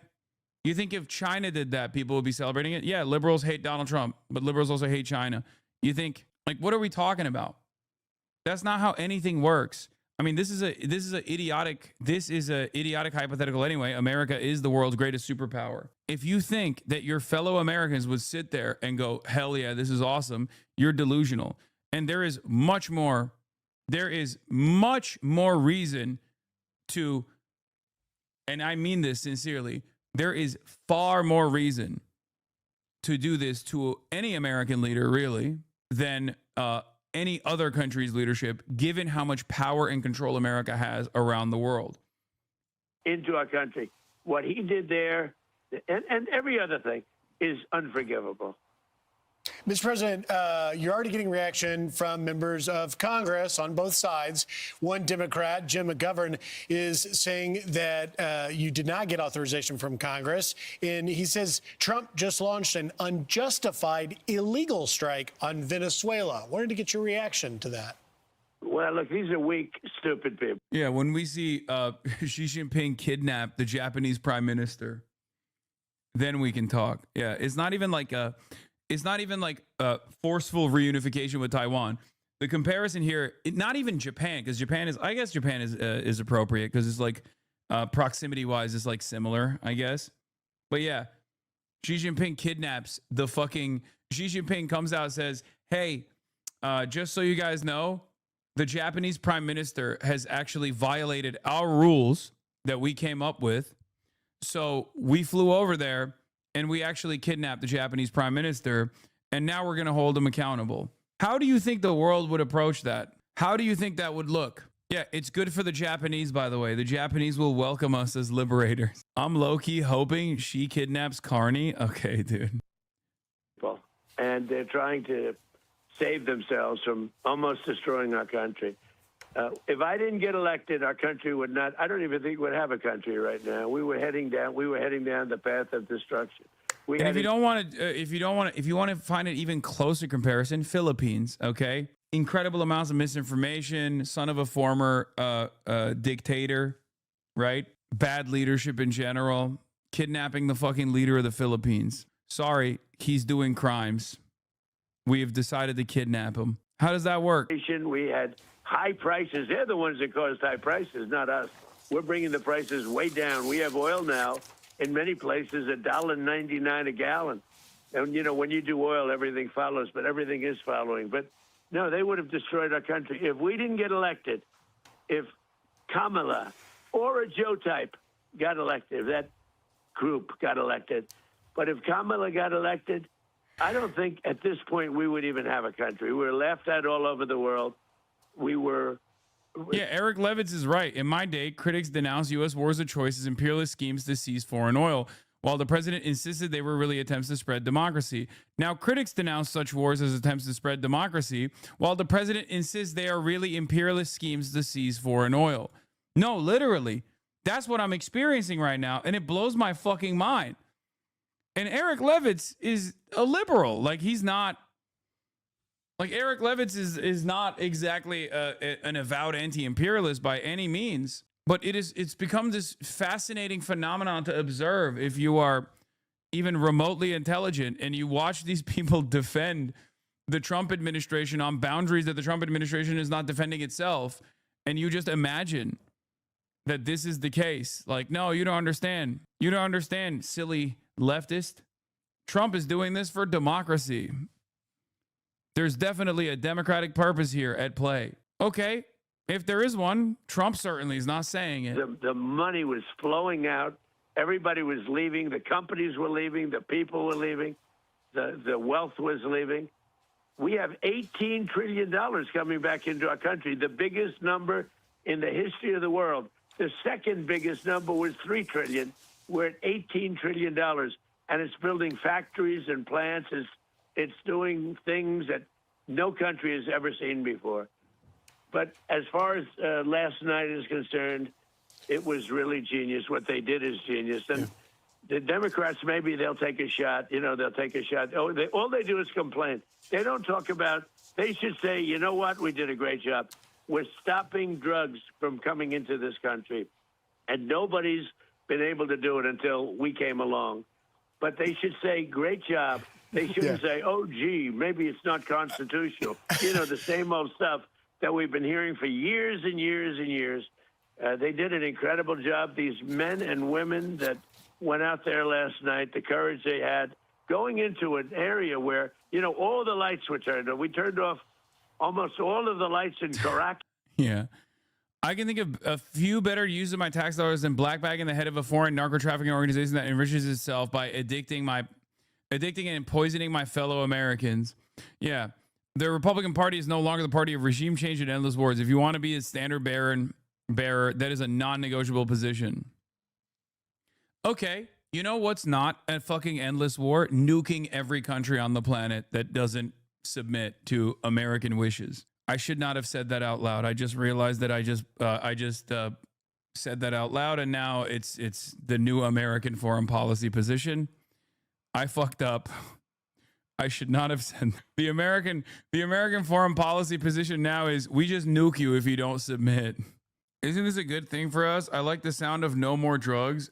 Yeah, I like the sound of that too, except the Trump administration is not even going along with they're selling us drugs shit, ironically enough. Okay, that was already bullshit. That was bullshit. There was no, trafficking hub. That's not it. And Trump is basically saying it's actually the oil anyway. Chuck Schumer finally gets around to commenting on Venezuela, saying the administration has assured me 3 separate times that it was not pursuing regime change or taking military action in Venezuela. Oh no. Oh no. No, not Chuck. You fell for it again? Oh, come on. And for the record, if you believe that Chuck is being sincere here when he says, "Oh shucks, I got duped again," you are the bigger dupe. Okay? He loves this shit. Straight up, he loves it. Today, Senate Democratic leader Chuck Schumer released the following statement after President Trump launched military action against Venezuela without congressional authorization in his announcement that he plans for the U.S. to run Venezuela. Let me be clear, Nicolas Maduro is an illegitimate dictator, but launching military action without congressional authorization and without a credible plan for what comes next is reckless. He's like, bro, why won't you let me in on it? I want a piece. He's like, come on. I just wanted a piece of the action, and you wouldn't even let me in on it. The administration has assured me 3 separate times that it was not pursuing regime change or taking military action in Venezuela. Clearly, they are not being straight with Americans. He's mad that he couldn't put a Calci bed in. He's like, why won't the administration tell me ahead of time that they're going to do this stuff? I was going to put a poly market bed in, and it's really fucked up that you didn't do that. The idea that Trump plans to now run Venezuela should strike fear in the hearts of all Americans. The American people have seen this before and paid the devastating price. Yeah, we were the ones who suffered from our endless occupation of Iraq. I mean, it's true, we did, but like also at the same time, I feel like there was some other people suffering there too, but who knows? What do I know? The fuck do I know? Also, Chuck Schumer supported the Iraq war, didn't he? And he's kind of supporting Venezuela too. So what are we talking about? Hey, last time I supported this exact same thing that's going on, but in the Middle East, that was really bad. And this time, it's also not very good, but I'm still kind of supporting it. The administration must brief Congress immediately on its objectives and its plan to prevent a humanitarian and geopolitical disaster that plunges us into another endless war, or one that trades one corrupt dictator for another. To distract from skyrocketing costs Americans face in the historic cover-up of the Epstein files, Donald Trump is attempting to throw Americans into more international chaos and uncertainty. Oh yeah, here. People did make big bets and won big, okay? Some war-related insider trading. A brand new account in Polymarket only invested in the U.S., going to war with Venezuela and Maduro out by January 31st, up 13K so far. Was spending thousands on Maduro out at bargain prices as recently as 4 hours ago. Now it's at 50 cents or 0.50. This account, Burdensome Mix, has existed for only 1 week and quickly became the biggest yes holder in the Maduro out market. Seems pretty suspicious. Pete Hegseth making some beer money on the side? ? Now that Maduro is at 0.99 following the Trump announcement, this account has in 1 week realized nearly $150,000 in profit, and has hundreds of thousands more in unrealized profits. Great. Thanks for reminding me that I need to bet on the Seahawks game. Okay, guys, the point here is not that you should go and also fucking gamble. I mean, this thing was so organized, and they go into a dark space with machine guns facing them all over the place, and then you hear from a guy that I'd never even heard of him, but you hear from some congressman saying, oh, this is so terrible. We're saving lives. And by the way, the boats, every boat, because that's sort of related to this, every boat that we hit saves 25,000 lives. Yeah, I don't think you're going to get any hosannas or thanks from certain Democrats in Congress, that's for sure. But one of the things, you've already obviously cracked down on these drug boats. You've also cracked down on these illegal oil shipments coming out of Venezuela. The countries that negotiate with Venezuela for those are already starting to suffer. What do you see as the future of Venezuela's oil industry? Well, I see that we're going to be very strongly involved in it. That's all. I mean, what can I say? We have the greatest oil companies in the world, the biggest, the greatest, and we're going to be very much involved in it. We can't do something like this, and we're prepared. We were prepared to do a second wave. We were all set, and this was so lethal, this was so powerful that we didn't have to, but we're prepared. We're so collectively desensitized to the U.S. empire that we're not even registering the absurdity. The U.S., a country where guns are sold at Walmart, has just kidnapped the president of a sovereign nation and head of army to charge him with possession of machine guns with the intent to distribute to a fake cartel that doesn't exist, that we invented whole cloth. Like, that's how you know the enshittification has already completely calcified in the American administrations, because the Cartel de la Roses thing, or Cartel of the Suns shit, was one of those attempts in, I think the early 2000s that they just shelved, right? Because sometimes the American State Department will come up with fake reasons whenever they want to justify intervention, right? Yeah, Cartel de los Soles, not Roses, my bad. And that was a fake justification, which doesn't even fucking exist. A Spanish law professor and author spent several years trying to track down evidence of Cartel de los Soles' existence and its connection to the Venezuelan government. This was his conclusion in 2020. The Trump administration, the DEA, the Department of Justice, and the intelligence services are the architects of the myth of the Cartel of the Suns. In fact, they are the main and only source that feeds this myth by leaking information from anonymous sources without verification. At the same time, they are the main actor of political destabilization of Venezuela with their unrestricted support of the self-proclaimed interim president and encouraging all kinds of adventurers, including terrorist invasions. If the unfolding events is not stopped, it could lead to devastating consequences for the region. Let's hope that this piece accomplishes the generation of a serious debate about the non-existent existence of the Cartel of the Suns, and that the organizations, media institutions, and people directly identified in this study as biased and not very rigorous will respond, offering arguments and evidence that prove them right, and that I, in the best case scenario, am wrong, or in the worst, am a mental moron. However, I have a sense that the aforementioned will respond, as always, with silence, hiding in the fact that they possess the hegemonic media and therefore have dominion over the truth, which exempts them from giving any kind of reason to my allegations. In fact, replying to me would mean exposing themselves, and that would blur the halo of truth in which they disguise themselves, and which is nothing more than an outright lie. This is the American version of, or the previous relitigation of the WMDs, but not even they didn't even go as hard defending this bullshit this time around. Yeah, now is a good time to remember that the Cartel de los Soles doesn't exist, and it isn't even being determined by the U.S. government's own assessment, that Maduro has nothing to do with Nicaragua. The charges are bullshit, and that's why they had to add machine gun. It's pretty crazy. And it's also very funny, I guess, not that it matters, but it is very funny to see all of these guys who were like, yeah, base, Donald Trump is going to be the peace president, turn around and be like, actually, this was awesome. Isn't this so sick? Aren't the libtards malding? Because that's happening. Because for a lot of these people, they have no real goals or anything like that. In the next few hours, all your mutuals and pages you follow will turn into geopolitics experts, historians, and journalists all at once. I like that he's saying this, but he's doing that as well. Glenn tweet, I'm sure you know which. One reason all leaders love wars. Yeah, this guy fucking sucks. But, nailing Glenn on this is perfectly valid. One reason all leaders love war so much is that it unites the population behind them. From Dem Party, from AOC to Manchin, fully supports Biden's war policy, also does the pro-war GOP wing of Marco Rubio and Lindsey Graham. The only candidates opposed are Trump, RFK, and Vivek. Yeah, Donald the Dove, Hillary the Hawk. That was in 2016. That's what's so stupid about this entire process, is that none of this shit matters. So many right-wingers, So many right wingers were like, oh, I love that Donald Trump is a peaceful dove. He's no new wars, no new wars, no new wars. He's awesome. He's the peace president. He's awesome. He's the peace president. Only to now turn around and be like, actually, it turns out war is awesome. It turns out this is perfectly fine. We love that. Yeah, maybe you just like Donald Trump, man. I don't know. And I hate this shit because, like, for me, this is very frustrating. This isn't war. This is terrorism. I mean, it's war and terrorism. Okay? It's both. And also, one can say all war is terrorism.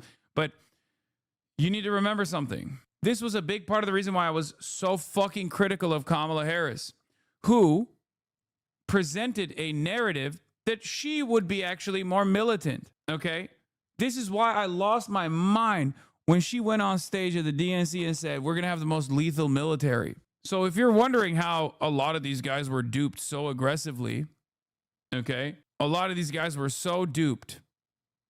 How could they have been so duped? Well, you played a role in it. The Democrats played a role in it. Yeah, this is the other type of cope. Yep, the Iraq war was famously over when we got Saddam. Me and my buddies fought in a 20-year war because Bush and Obama didn't get done in 4 terms. What Trump just got done in 4 hours. I voted for this. Venezuela plummeted from one of the richest countries in the Americas to a total pariah state in just a couple. You can't say Kamala would be the same as Trump on this one. After she glazed Cheney, she'd at least play into the democracy and not the oil. Oh, for sure. For sure. The propaganda would be better. For sure. If liberals were responsible for this, they would be really hitting the lines like girl boss Maria Machado wants to liberate Venezuela. They'd be propping up every like Venezuelan expat on U.S. soil, celebrating, you know, Maduro getting arrested, all this shit, you know? Couple of decades. Hyperinflation, starvation, millions fleeing, all because Chavez and Maduro imposed radical socialism, seizing industries and crushing freedom in the warm embrace of collectivism. But today... Damn, they're so triggered about the warm embrace of collectivism line. They all... Oh my God, they keep referencing the Zoran warm embrace of collectivism line over and over again.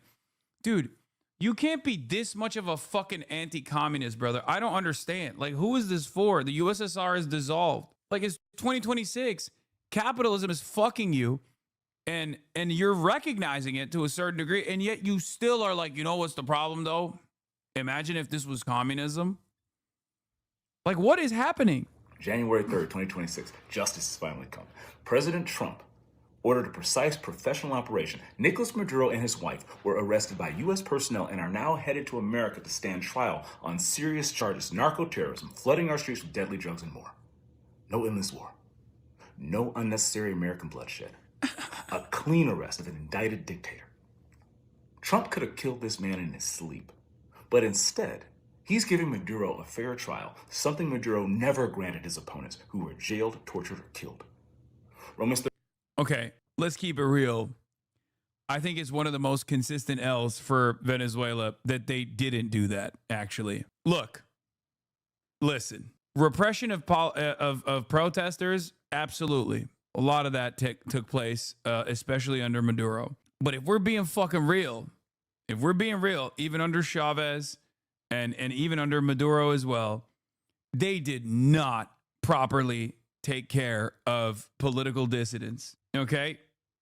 That's it. You had to have seized the entirety of the Chamber of Commerce, the first coup.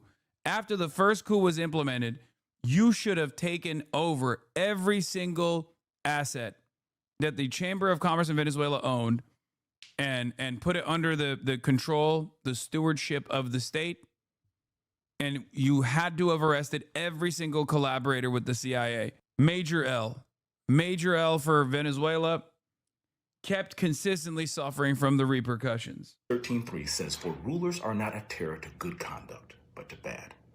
And before people get mad about this shit, before people get mad about what I'm saying here, if you think that there was a serious plot, a real coup that took place in the United States of America, led by an active foreign nation, a foreign adversary, not like the Russiagate shit, I'm talking straight up. Actually, you know what? Russiagate is a good analog here. Look at what happened when Russia kind of put their finger on the scales a little bit in terms of pumping up a fucking leader. And then the opposition party didn't even fucking prosecute or arrest the people that ended up doing January 6th. okay? The actual leaders, not the random people that were doing the January 6th shit, okay? But the actual leaders, the actual politicians that played a role in January 6th. That's what happens. That's what fucking happens when you don't prosecute people, when you don't punish people for fucking around. We have it. His name is Donald Trump. He's the president right now. Hassan wants to be a communist so bad, but would never sacrifice his earnings to get it. He will just keep preaching it and doing nothing and taking donations while being a millionaire. Yeah, except the real counter argument that you're supposed to present here is that communism is when one guy has all the power and all the money and everyone else is suffering. And that's precisely what I'm doing right now, right? Like I'm the communist dictator already. That's a much better way to if you're going to make a stupid counter argument, you might as well go full stupid. You don't have to go half measure stupid. So I'm full communist already. Are you seeing Mr. Base takes on the strike? No, I don't know what that is. Who's Mr. Base? For far too long, Nicolas Maduro was a terror to good conduct, destroying lives in Venezuela and helping kill hundreds of thousands of Americans through the fentanyl and drugs his regime enabled.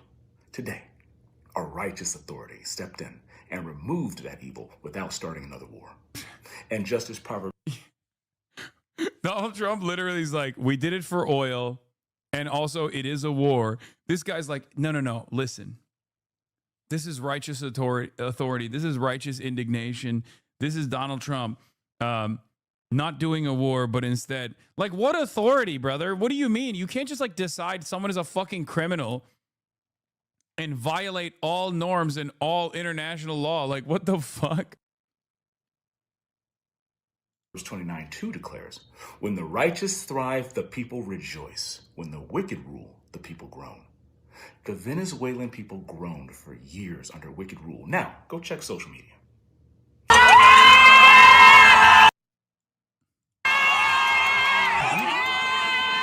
Wait, is this I don't even know if this is a real live stream. I think there's an old video. Did this guy go through all the different copies of old videos? All the different copies would be like, see, they're everywhere of Venezuelans leaning out of their windows, cheering in the streets, USA, USA, pure rejoicing in the streets, pure rejoicing in their homes, and even among the diaspora. Liberals are melting down, of course, but where was their outrage over hundreds of thousands of Americans who lost their lives to fentanyl from Maduro's regime? Or the millions of Venezuelans. Fentanyl from Maduro's regime.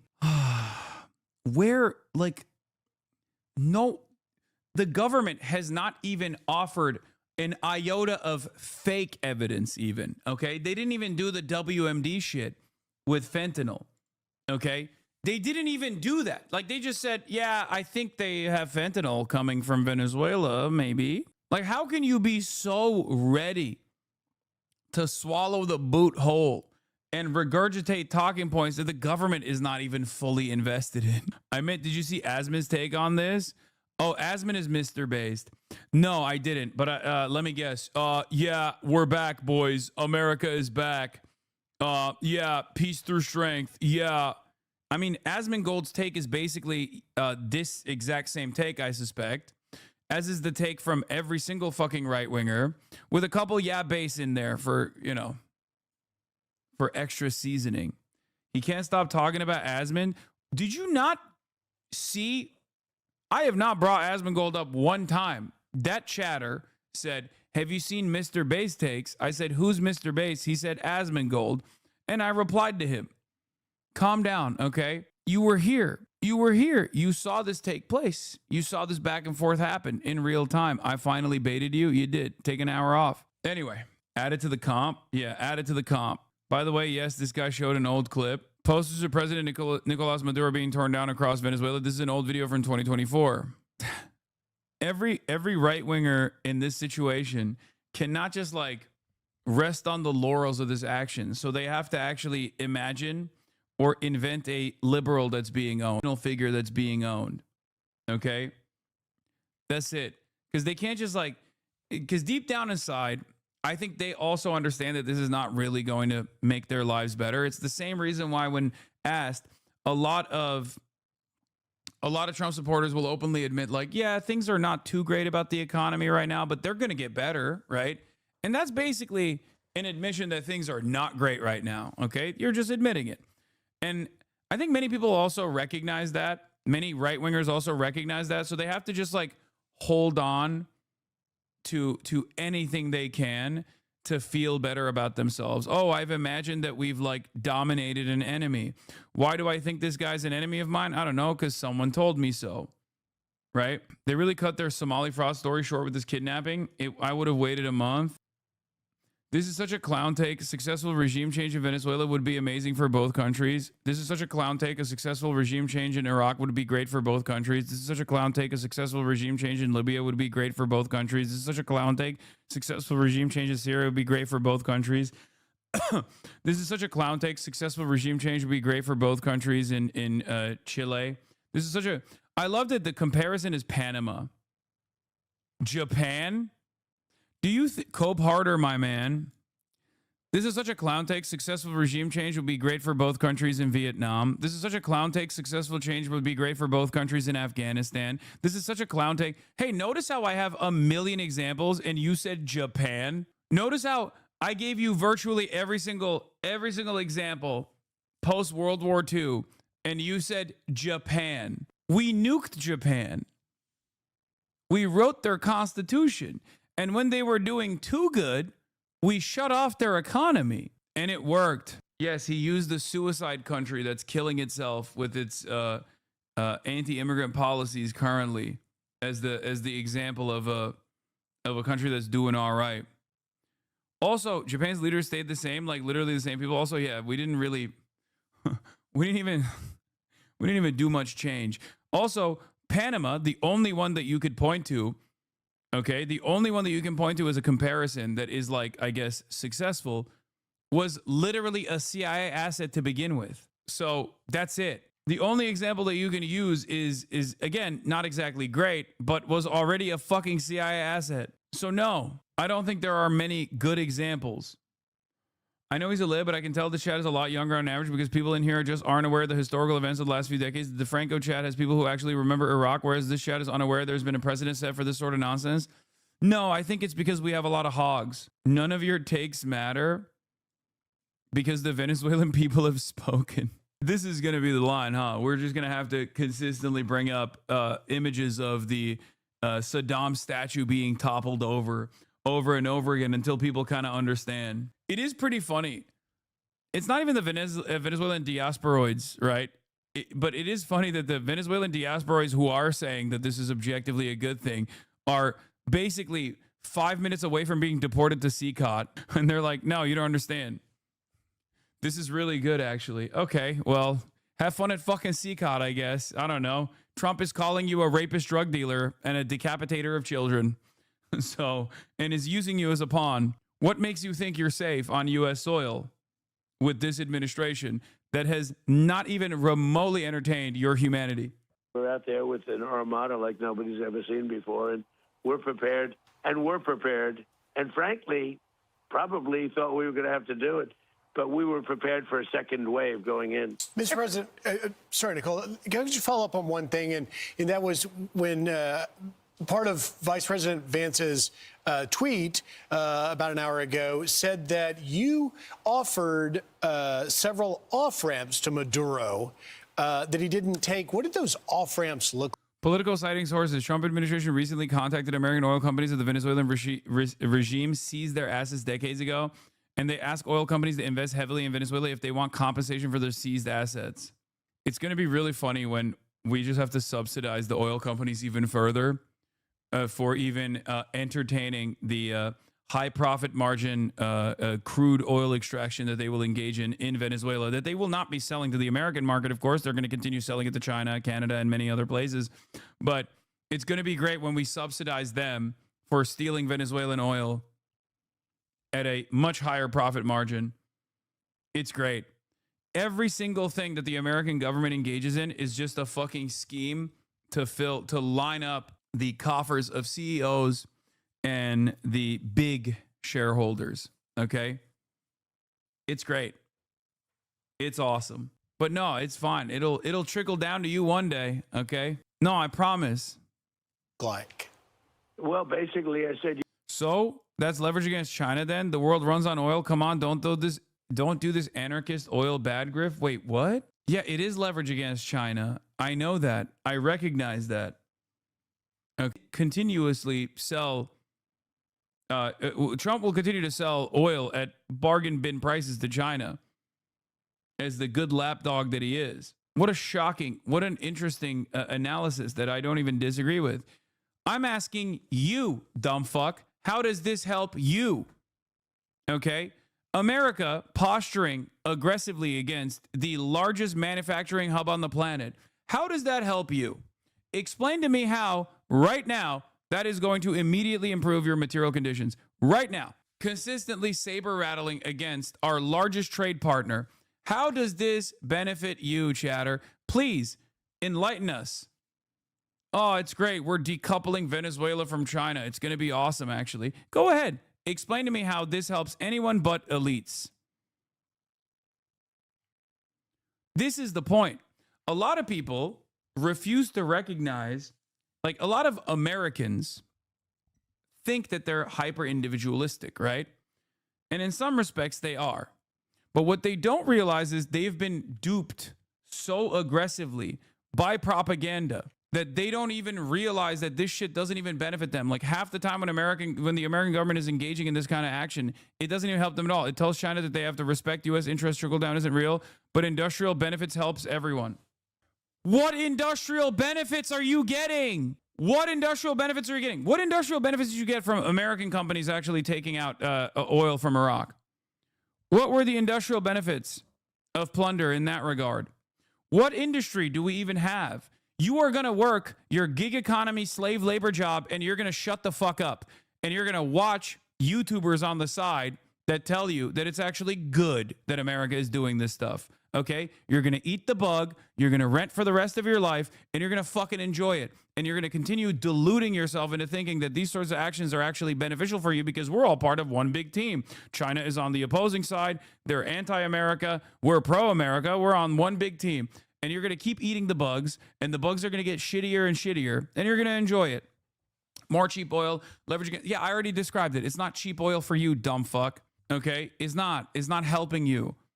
Unless you are literally the CEO of a fucking oil company or like a major shareholder in a oil company, that cheap oil is not going to make its way to the American markets. That cheap oil is actually going to be sold elsewhere.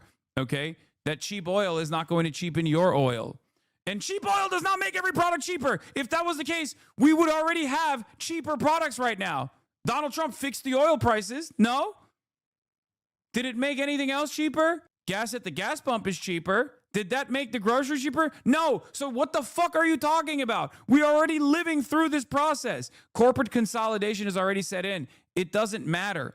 The prices of other commodities are not pegged to the fucking oil and gas industry in the way that people presented, okay? Holy fuck, this dumbass is like paying triple the premium prices for healthcare that is not even going to end up saving his life when push comes to shove, because the healthcare companies are so further deregulated at this point that they can get away with just denying you care of coverage that you paid for. And you're over here thinking, nah, actually everything is going to be cheaper eventually. Not today, but maybe tomorrow, okay? Less immigration crisis if they make a stable government Venezuelans don't have to run from. Oh my God! I didn't even read the second part.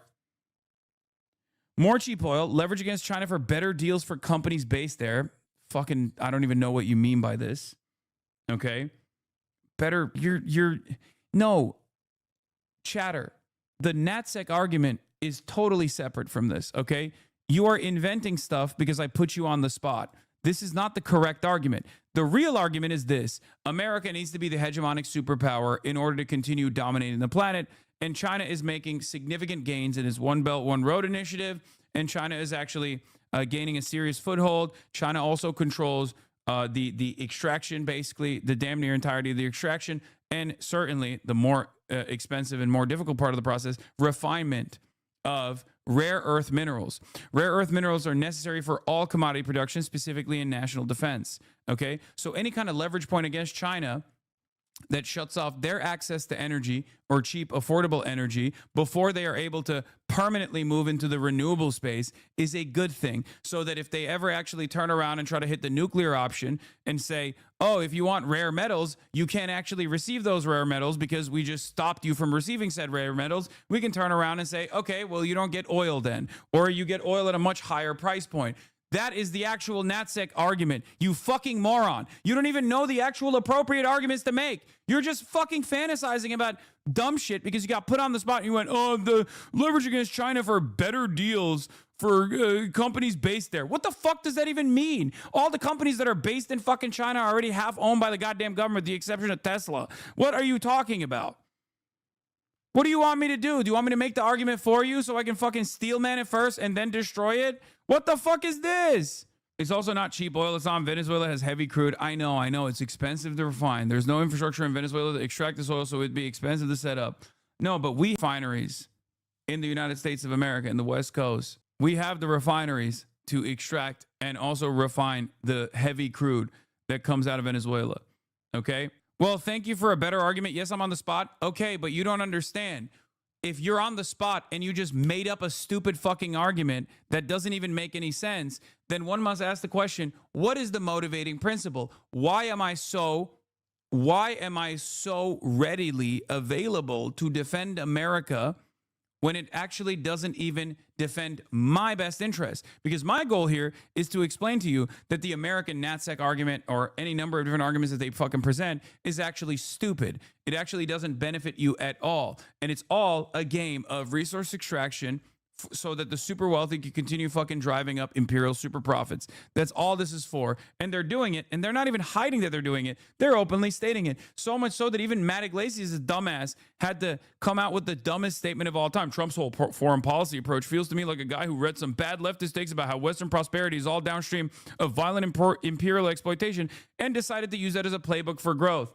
Yeah, I wonder why it comes across like that, Matty Iglesias. Perhaps because that is the fucking truth. And Trump, unlike his predecessors, is not shy about saying the truth, saying exactly why he's doing these things. But of course, leave it to Matty boy over here to somehow make this about the left again. Yeah, it must have been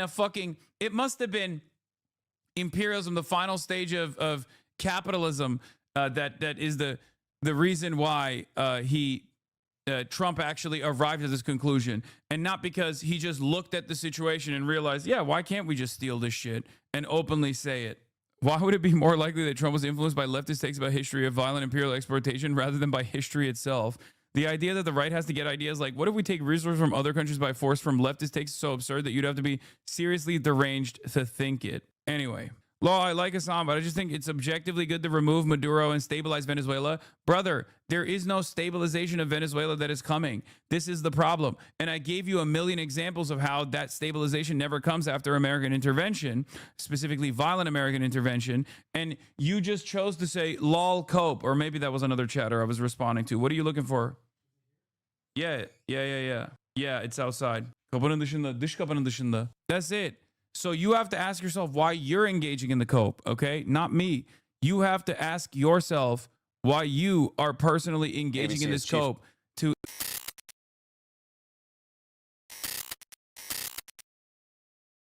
I'm not in a big hurry to defend Maduro's form of governance, but partially because it's utterly irrelevant in this conversation, right? Like, it's just completely irrelevant in this conversation.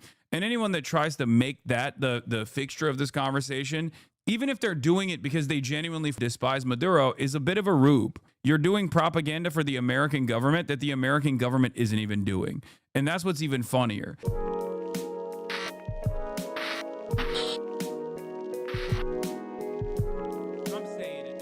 We'll get into the details. Is there, the Macy's, do you have a playlist here? And I'll get started on it. Everyone took the day off. Full simmer on this. Oh, thank you, Gizmo. But here it is. And also, the liberals have expectedly been unimaginably disappointing in their coverage over this. No one is calling it what it is. No one is calling it a kidnapping. No one is considering this to be unjustifiable, illegal, totally ridiculous. And everyone is trying to basically do propaganda in their own way. For the Republicans, they now admit pretty much that this is bullshit, right? Republicans pretty much recognize that this is done for oil, right? This is done for oil, and they like it. And it turns out that this is a good thing. It's a good thing to go to war with oil, even though Donald Trump personally railed against the Iraq War. As a matter of fact, it turns out this time is different. It's going to be different. Why is it going to be different?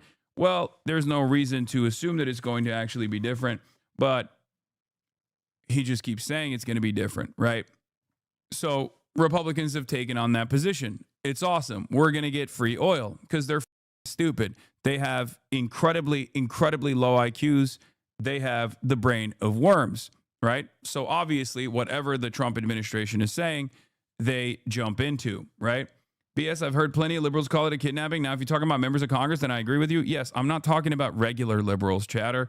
When I talk about libs, I'm not talking about the average person. The average person, I think, especially a lifelong Democratic Party voter, is far more radical than the actual Democratic Party politician at this point. So, no, when I say liberals, I'm talking about the liberal politicians. Although some of them have collectively railed against the action on its illegality, they've actually talked about how this is a misdirection. Ultimately, they still run defense for the justifiable nature of this action by saying Maduro's a brutal, ruthless tyrant. He wasn't democratically elected, all this shit. Now, some of you may think, well, this is actually, ass covering, right? It has no basis in the action that took place here. So anytime you bring that shit up, regardless of whether you believe it or not, you're being a idiot, because the average person, the apolitical normie that hears you say Maduro was a ruthless and brutal tyrant, but it's kind of ridiculous that we illegally extracted him. No one gives a about the process. Okay, when you say someone is a ruthless and brutal tyrant, who cares if you violated the law to actually take him out? Okay, so you're just destroying your own argument that comes afterwards. And it leads me to believe that it's because you don't actually hate that Trump did this at all. You actually like that Trump did this. You just can't say it because you have to be politically polarized against Donald Trump, even though, you're kind of in agreement here, and you just simply can't say it. So you just say this thing instead. You're like, oh, this is illegal and up. And perhaps one of the greatest examples of this is Chuck Schumer and the way he's carried himself throughout this entire process, where on the one hand, he keeps saying, Trump said no regime change, but he's doing regime change. But then on the other hand, whenever he's asked directly whether or not he will take any hard actions against the Trump administration, by using any kind of power that Congress has, his answer always is, nah, not really. Not really, no. Okay, so you're not against it then. Thank you, Chuck Schumer. We get it. The social media astroturfing has been insane. In addition to the usual Twitter nonsense, even small Reddit Indian memes communities have been invaded with pro-war shit. Have you noticed this uptick? That's my entire life. So it's not in any way, shape, or form different for me. I take this position all the time. Whenever America engages in a war crime, I say it's going to be bad. This is a war crime. This is illegal. And it's going to have tremendous repercussions down the line that are negative. And it's also not being done for any sort of like American prosperity, but instead it's being done for American capital. And then people yell at me and they say, I'm a loser, I'm gay, I'm socialist, I'm commie, I'm an America hater, I want non-whites to come and dominate this country, or any number of different idiotic things. Oftentimes this used to be just the right-wingers that used to say it. Unfortunately now liberals kind of say similar things as well. Liberal version of this is basically, if you don't like it, you should leave. They don't say white power in the same way that like Republicans do, but liberals will often also do a similar line of argumentation where they go, shut the f up. Why can't you let America have a W? We just want to feel like we got a W here. And then a couple of years later, they realize I was right, but that resentment carries over and they move on to the next thing, because nobody wants to feel like they were wrong. And nobody remembers what you said. They just remember how you made them feel. I guess for a lot of liberals, I make them feel bad when I say things that they end up agreeing with later down the line. Whether it takes a year or 5, it doesn't matter. Especially in this increasingly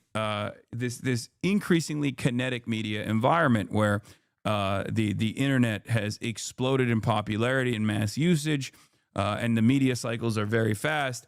It takes a lot shorter of a timeline for people to come to terms with, with the impact of our actions. If it took like people 10 years to understand that the Iraq War was bullshit, it took people 2 years to understand that Israel was doing a genocide, in spite of the unimaginable amounts of propaganda coming from Israel and coming from American mainstream media. And regardless of that, people still came to the right conclusion there. People still saw the reality there. So here's where we're at. You're looking live again. ABC News live coverage here of the arraignment on these charges, narco-terrorism charges in federal court, heavy security presence both inside and outside the court, as you can see. Because this is federal court, there are no cameras in the courtroom, but Aaron Katursky is inside, our chief investigative correspondent, with Nicolas Maduro standing. Aaron now reports that Judge Hellerstein read him the standard rights. I did not know of these rights. Your Honor is informing me of them now, Maduro said through an interpreter. How do you plead to the indictment, Hellerstein asked. That's the judge, of course. And here's Maduro's response. Quote, I am innocent. I am not guilty. I am a decent man. I am still president of my country. Nicolas Maduro responding again. That is the headline of the moment here, given our live coverage, that Nicolas Maduro has responded in court to these charges just moments ago. In the Western Hemisphere, Cuba will be next, potentially Mexico, potentially Colombia, as Donald Trump has mentioned. In Europe, he's talking about overtaking Greenland. European leadership will say nothing about it because they are servile dogs, as we have seen, especially with this incident that took place. And before people compare this to Panama, America already had a military base in Panama, and Noriega was already a CIA asset, and Noriega was not technically in power at the same time. So our previously installed military coup was taken out by the United States of America, whereas in Venezuela, whether Maduro's popularity was waning or not is utterly irrelevant in this process. It is still a sovereign nation that won its sovereignty and continued to fight for its sovereignty in spite of the incredible amounts of sanctions, right? So there is no Panama comparison that you can make in this process, with the exception of the fact that they were done at the same day, January 3rd, only, 36 years apart? So that's what's going on here. I mean, it's utterly ridiculous, totally unjustifiable. It's just straightforward.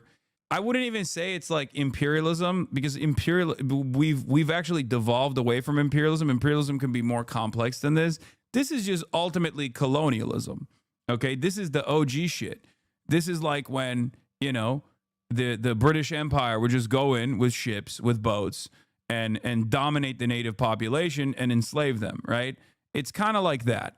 It's a very clear-cut smash and grab. It's no longer as it doesn't even go through the same economic functions with the IMF and the World Bank, or it doesn't even engage in the legalese to justify this sort of action. It's just straight up saying might makes right. It's out in the open. We are the United States of America. We got hard dicks, and there's nothing you can do about it. And unfortunately, saying the quiet part out loud is not actually making a lot of our liberal politicians really reconsider their endless loyalty to American empire. It's actually, they haven't really changed their narrative. They're making it seem like there is a process here that needed to be followed, and they're not following it. And for the Republicans, they actually love the dumbified version of this, where they're like, hell yeah, baby, my dick is hard right now. It's the American cock, and everybody gets to see it, and it's awesome. And yeah, this is, I don't know if this is like a hog that says this or if it's a liberal that says this. There's a lot of this stuff. It's like, oh, well, it's a standpoint theory that we're doing. Venezuelans are doing a bodies and spaces. They're actually happy with the fall of the regime. Not that it matters, because there were plenty of Iraqi people that were happy with the fall of Saddam. And whenever someone actually follows up and tries to say, would you depose of Netanyahu? I ask them this question. Did Maduro do a genocide in broad daylight with American supervision, with American guns, with American weapons, or did he do a genocide at all? If the answer is no, then obviously these are different things, right? The question is, would you actually agree to do this to Adolf Hitler? And the answer would be yes. Okay. Would you do this to Maduro? The answer is no, because obviously Maduro and Benjamin Netanyahu are nowhere near on the same playing field as far as brutality, ruthlessness, as far as the number of people that were killed. Okay.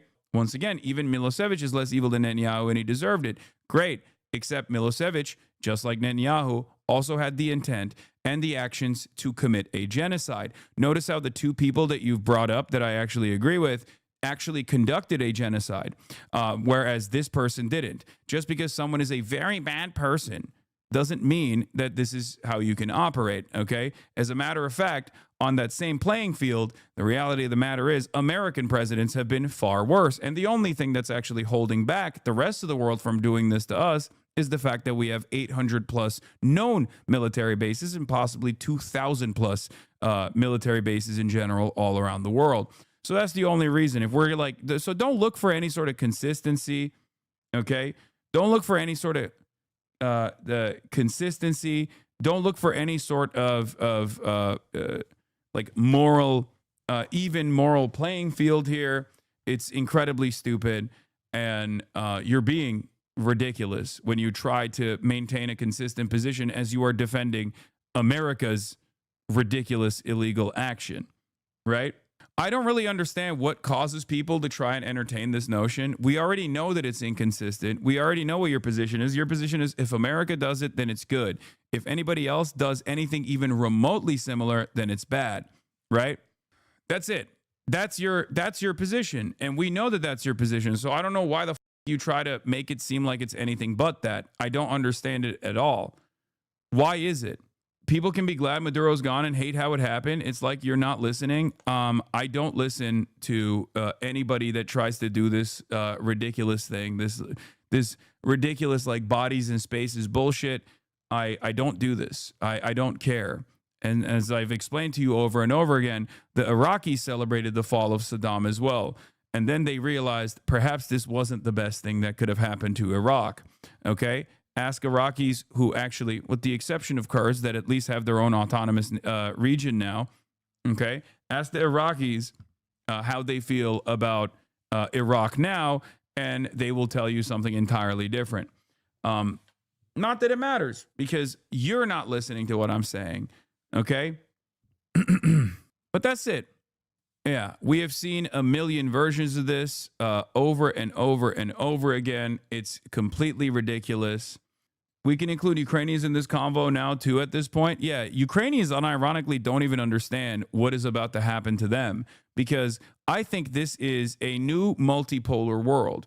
And instead of having a multipolarity argument, instead of having a multipolar world between the two ideological planks of communism and capitalism, you now have regional superpowers that will basically do whatever the they want in their own backyard. And the hope for non-nuclear countries that want to maintain their sovereignty is that their masters are nice, okay? Their masters at least give them high-speed rail or something, right? Because there is no more sovereignty in the world. There's no more nation state in the world unless you have a nuclear arms, unless you have a nuclear arsenal.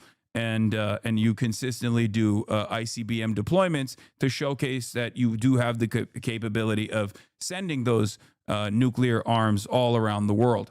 So let's be real. That is the reality. And if you are, if you're the head of a state that is not under the NATO nuclear umbrella, for example, if you are a non-aligned country, if you're a third world country, you're unless you have nukes. So that's it. And hate to say this because everybody always says I'm a China glazer, and I'm sympathetic to the notion of not posturing against China. Obviously, it's not a secret. I've talked about this quite a bit, and I do love me some Chinese development.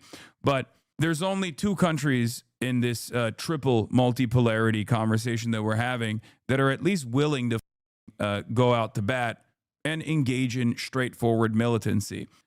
Russia to a much lesser degree, America obviously being the top country that will actually go out and you, right? But sorry,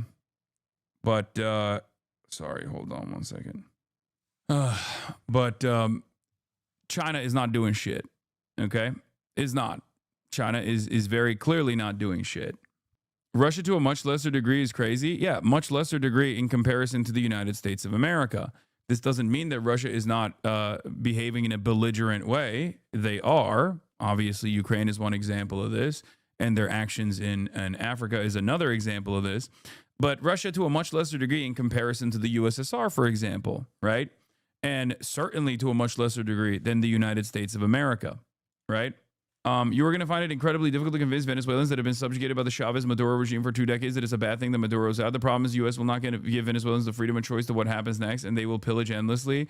Yeah, I don't really care about convincing Venezuelans that don't like Chavez or don't like Maduro. I just only care about explaining what is happening right now and what will happen next. Because at this stage, if you are a Venezuelan living in diaspora and you've heard the Donald Trump administration, after starving your economy in the first term and then offering you temporary protected status in the aftermath of that, only to use you as a talking point in the election cycle to basically say every single one of you is a rapist, drug dealer monster that must be deported to CCOT. If you think that guy actually gives a about Venezuelan safety and security or Venezuelan sovereignty, you're delusional. Okay, if you're stuck between a rock and a hard place, you have to make the calculation. Do I think that this guy who has run the country in a way that I despise, who is actually arrested, apprehended my friends in student protests and things like that, is he actually better or worse than the American government? And the answer, unfortunately, for many of you that don't realize this, is that the American government will always be worse. There are a million examples to show you throughout the world. And I've talked about my own personal experience with this as well. I despise Recep Tayyip Erdogan. Recep Tayyip Erdogan has been in power for 25 plus years at this point. He is repressive. He's authoritarian. He's horrible. But a coup did take place in Turkey. And that coup was conducted by America's parallel state, the Fethullah Gulen Muslim cleric living in the Poconos, who had designed a completely parallel, what you would consider a deep state, a completely parallel state, and Erdogan's forces actually purged this parallel state, and I stand by that, regardless of the fact that I despise Erdogan and can't even go back to the goddamn country because I'm not a moron. Okay, Erdogan, for all of his faults and failures, it was still better than an American CIA operative running the country. That's it. So before the diasporoids try to hit me with this line of argumentation, I have personal stake in the matter in my situation. You know what I mean? I've lived through it. Those saying, quote, I am innocent. I am not guilty. I'm a decent man. I am still president of my country. Yeah, that's not what we're here to do at this moment. The judge then asked if Maduro has read the indictment. The counsel, about whom we just spoke, answered for him and says, also, you're a rube if you think whether or not someone is a dictator as long as they align with America's interests. The U.S. does not care if countries are democracies as long as they help our oil companies. Anyone who thinks this and had nothing to do with Maduro being anyone who thinks this had anything to do with Maduro being a dictator is a sucker. Exactly. Like, I'm not going to I'm not in a big hurry to defend Maduro's form of governance, but partially because it's utterly irrelevant in this conversation, right? Like, it's just completely irrelevant in this conversation. And anyone that tries to make that the fixture of this conversation is, even if they're doing it because they genuinely despise Maduro, is a bit of a rube. You're doing propaganda for the American government that the American government isn't even doing. And that's what's even funnier. At least with Iraq, they tried to present this as like liberalizing Iraq, presenting democracy to Iraq. They're not even doing that. So why are you doing it for them while they're also in the same breath saying that you're a rapist, drug dealer, baby decapitator that needs to go to a slave labor prison in El Salvador? It doesn't make any sense. Hassan, I love you, but you are delusional, thinking that the American government is worse than the Venezuelan. Yeah, I know. I know. This is my first time encountering this stuff. American intervention, this is new to me. I had not known that. You're right. Iraq, much better off now. Libya, much better off now. In so many circumstances, when America comes in and just everything up, they oftentimes do a much better job, you're right, than whoever was in charge prior. Again, You can keep saying this over and over again, but the proof is in the pudding. And the reality of the matter is a lot more people are seemingly aware of this process, especially because it doesn't even help a single goddamn person other than, you know, oil and gas giants in general. So you can keep making this argument, but, you know, I'm kind of shocked about this this backlash, which will change for the record. I think like initially before the actual military action in Venezuela, before the invasion, the bombing campaign, and the kidnapping of Maduro, obviously Americans were totally against it, right? Not that it fucking matters. We do whatever the fuck we want. The American government, I'm saying, does whatever the fuck it wants to do, and there's not really much you can do about it.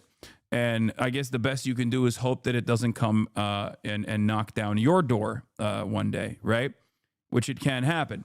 So, having said that, however, in spite of the propaganda, I think given the fact that so many Americans experience distaste from the global war on terror that was an abject failure, I think there is a lot of negativity around this campaign, with the exception of the hogs and maybe some liberals who are LARPing as CIA operatives in my chat. Let's take a look. Really surprised if this turns This is a out real to be holy positive Toledo for moment for Trump, or at everybody. least support for this operation. Why? U.S. military ousting Venezuela's president beforehand. Look at this.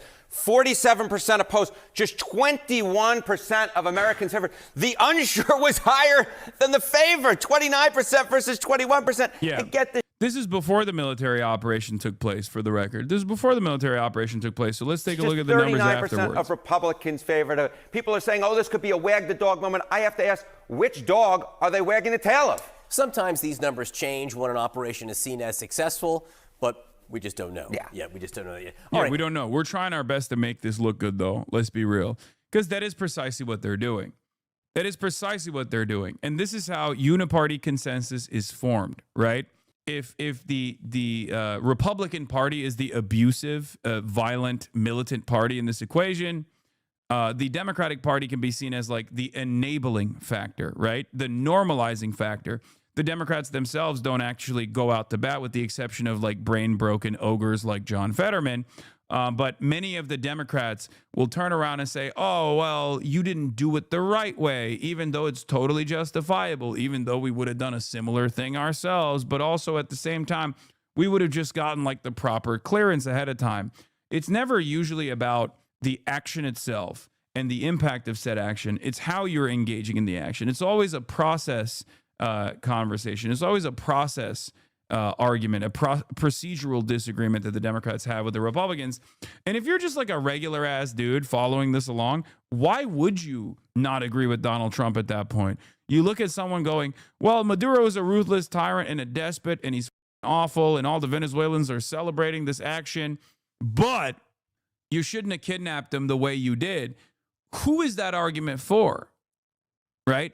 If I'm a regular dude and I haven't really thought about this stuff at all, and I see this guy that looks kind of like, you know, Latin American Saddam Hussein, you know, getting what's coming to him because everyone, including the liberals, are saying this is, you know, this guy's a brutal despot, a tyrant, ruthless, all this shit. Okay. And one side is saying, yeah, he was a brutal tyrant and we're stealing his oil. Sucks to suck, bitch. We're the United States of America. And the other side is saying, yeah, he was a ruthless tyrant, but it's actually really up that we're stealing his oil. And it's also really up that we actually, you know, kidnapped him without following the proper process. You didn't ask us if we had a say in this. Yeah, obviously the side that's saying, yeah, he was brutal, ruthless tyrant, who gives a shit if we're following the law or not, is going to win in that conversation. It's just, like, I always find myself asking, who is this for? Who is this argument for? Right? Like, oh, yeah, this guy was a ruthless tyrant, but you didn't kidnap him the right way. You didn't abduct him the right way. It's like, what do you mean? What right way? If you're saying he's Adolf Hitler, but Latin American, you know, everyone's going to be on board with kidnapping Adolf Hitler. How interested have people been since this news broke Saturday morning? Yeah, one of the reasons why I don't think this, you know, wagging of the tail will actually work out is because folks' interest in this story has very much been going, adios amigos, goodbye. I mean, just take a look here.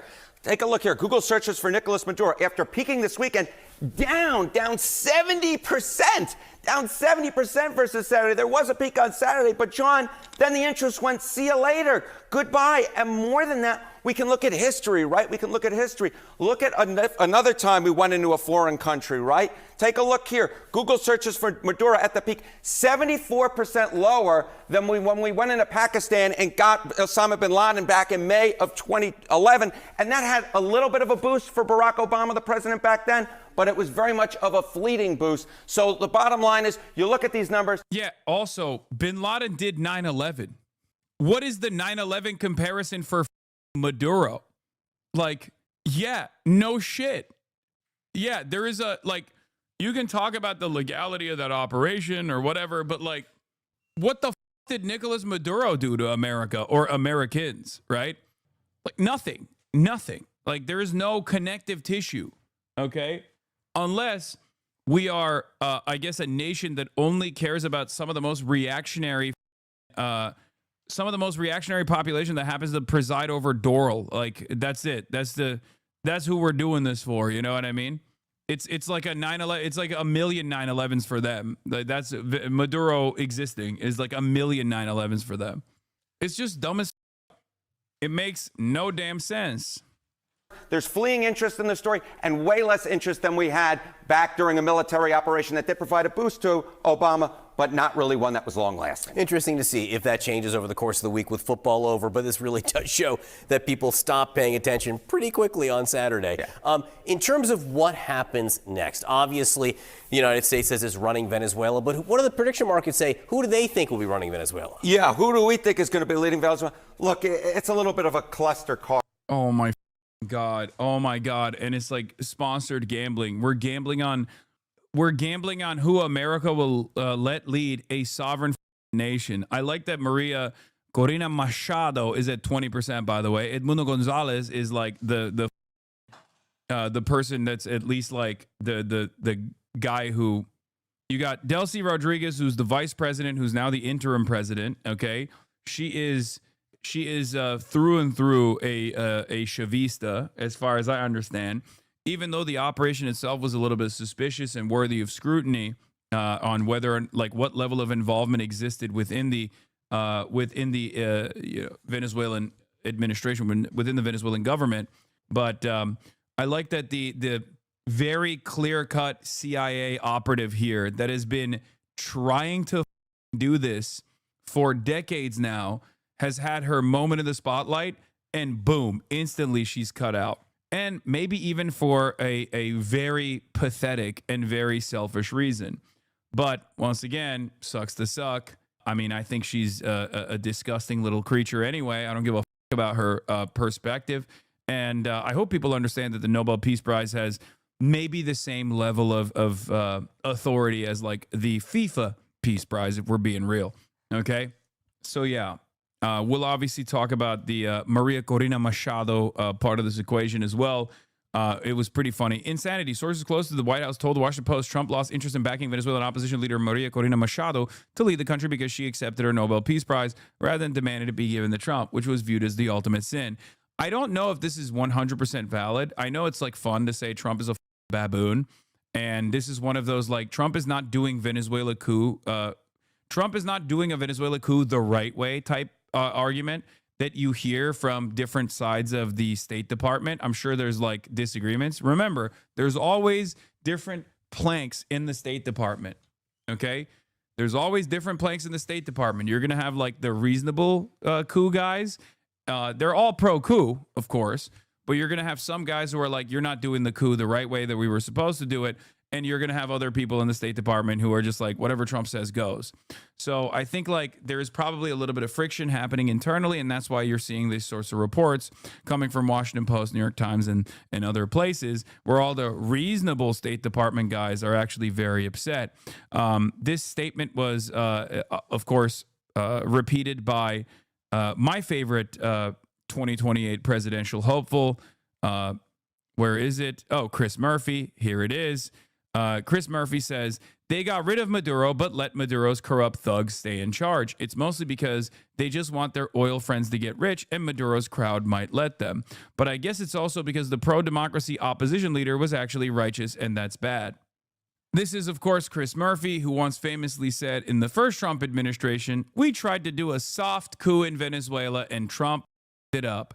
And I could not believe it. I thought that was an unbelievable admission. It's like, you're supposed to be a Democrat, brother. You're supposed to be the anti-war guy. Remember? The anti-war Democrats? Do you guys remember that? Of course you don't, because all of you are like at most 30 years old, and you have never actually experienced a Democratic Party that even entertained the notion of being anti-war, because shouts out to Barack Obama. So yeah, maybe some of you that are older remember a time when the Democrats at least tried to present themselves as anti-war, and all of that went away with the global war on terror. But yeah, Chris Murphy attacks Donald Trump from the right here. Didn't think it was possible to attack Trump from the right on this, but here we are. Very, very funny to imply Trump's oil friends wouldn't get rich with Machado. Machado herself has made this central to her political project. This is literally all she talks about. Machado was begging in a business conference in Florida to allow her to run the country and install her as a puppet leader so she can give all of the natural resources of Venezuela to those who want to rape and pillage it to foreign capital. So it's very strange that he's making it seem like Machado was the pro-democracy choice here. Get the out of here, okay? But once again, this is the same Chris Murphy who in 2020 said, then it got real embarrassing in April 2019. We tried to organize a kind of coup, but it became a debacle. Everyone had told us they'd rally to Guaido, got cold feet, and the plan failed publicly and spectacularly, making America look foolish and weak. This once again goes back to the same thing that I always say. American foreign policy is bipartisan. American foreign policy is uniparty, okay? That's it. That's it. It's uniparty with very little distinction between one party over the other, okay? So, yeah. Juan Guaido Twitch says, I respect Chris Murphy. I can't believe the real legitimate leader of Venezuela is in my chat right now. I cannot believe it. We've long asked the question, where's Juan Guaido? And maybe many of you thought that this was a joke. Well, it turns out he's here. He's in my Twitch chat saying he respects Chris Murphy. Why aren't you considering the Venezuelans and Miami's feelings? M. Machado High? Machado. Yeah. I'm not considering anybody's opinions or feelings on this. It's always funny when people are like, why don't you listen to this? Why don't you listen to the victims? It's like, dude, what are you talking about? I'm telling you what is happening, and I'm telling you what's going to happen. Do you think that like the Venezuelan perspective even matters a little bit? And it sucks because I said this exact same thing during Ukraine. And a lot of people were like, why don't you care about the average Ukrainian? Because I was like, because this is America, okay? America does not care about the perspectives of the average Ukrainian. Now, it's taken a couple years, but I think a lot of Ukrainians now realize that turns out maybe America doesn't give a about the feelings of the average Ukrainian whenever they're making decisions. And it's not even like totally a Trump versus Democrat thing either. Let's be real. America as a government doesn't even give a shit about Americans and their feelings. Why would they ever care about foreigners, dude? Are you kidding me? The American government won't even allow, despite being the wealthiest nation on the planet, won't even allow its own citizens to have free health care. And there are foreign nationals in my chat talking about, why don't you care about our feelings? Why won't you care about the feelings of foreign nationals? I'm talking about American action. I'm talking about American imperialism. You think your feelings play a role in this equation? My feelings don't even play a role in this equation, and I'm a American. I pay so much in taxes, and the government still doesn't give a shit about what I have to say. Okay? Stop with this delusion. Stop with this delusion. The best you can possibly do is gum up the works to the best of your ability and continue protesting and continue making it as difficult as possible. Okay? For the administration to do this without any scrutiny whatsoever. God damn. The irony is we are thinking about that because we discussed how much American meddling creates fail states. Yes. The funniest part is the Iranian idiots in LA asking, Persian idiots in LA asking for Trump to do it to Iran. Dumb fucks. I know. And that's coming too. As long as you continue to actively admit you don't give a fuck about us Venezuelans, then so be it. At least you admit it, harsh and heartless as it is. Brother, it's a little bit of that hard to swallow pill I think that people need to hear. In the same way that Trump does. You know what I mean? I do actually unironically care about the safety and security of Venezuelans, by the way. I do. That's why I'm arguing against intervention of this sort. I want Venezuelans to have a sovereign country. I want Venezuela and the Venezuelan economy to be rid of unjustifiable sanctions. I want Venezuela to be able to develop. I want Venezuela to be able to have democracy. Okay? But if you think that it's going to come at gunpoint with American empire led by a person who openly says that their ultimate desires here is not who actually controls Venezuela or what kind of repression that they do in at the behest of controlling Venezuela, okay? No, Americans will make this worse. That's obvious. Okay, glad that you understand. Okay? My argument is that if you're going to come in here and tell me that I'm wrong about this, I'm just going to keep presenting a million different examples where this has taken place and it hasn't been good for the people that live there. Okay? This is a problem us Venezuelans should have to figure out ourselves. Exactly. Well, that's my point. You see, that's what I believe. That's what I am advocating for. Okay? But when you justify American intervention in any way, shape, or form in that situation, you're not advocating for that. And at which point I tell you, it doesn't matter what your perspective is. Do you see what I mean? And we can talk about like how we got here if you want. You know, we can talk about how we got here, which once again also plays a big role in you know, what America was doing too. That's literally what he said he believes in. Did you just realize that? Yeah, you tell him. Yeah, I know people, when I say harsh words, okay? When I say harsh words, people get very frustrated by it. They go, how dare you say those harsh words? But I think the faster people realize that American intervention is not going to be helpful for you, and any kind of justification around like, oh, well, you know, Maduro is a despot or whatever the or, you know, Maduro arrested or shot student protesters or any number of different things that you're presenting here is just being used as a justification for why America is doing this kind of action. So all you're left in that situation is just hurt feelings. But, you know, neither you nor myself have any say in this process. I'm just here to tell you that any kind of like, oh, well, you know, Maduro was bad, and I'm glad that this like very bad president was able to do something that was ultimately good. It's not going to lead to a better future for Venezuelans at all, given the many different examples we can point to. Okay? It actually takes away from autonomy and sovereignty for Venezuelans when you have American intervention of this sort. Okay? American intervention of this sort that didn't start with Donald Trump, mind you.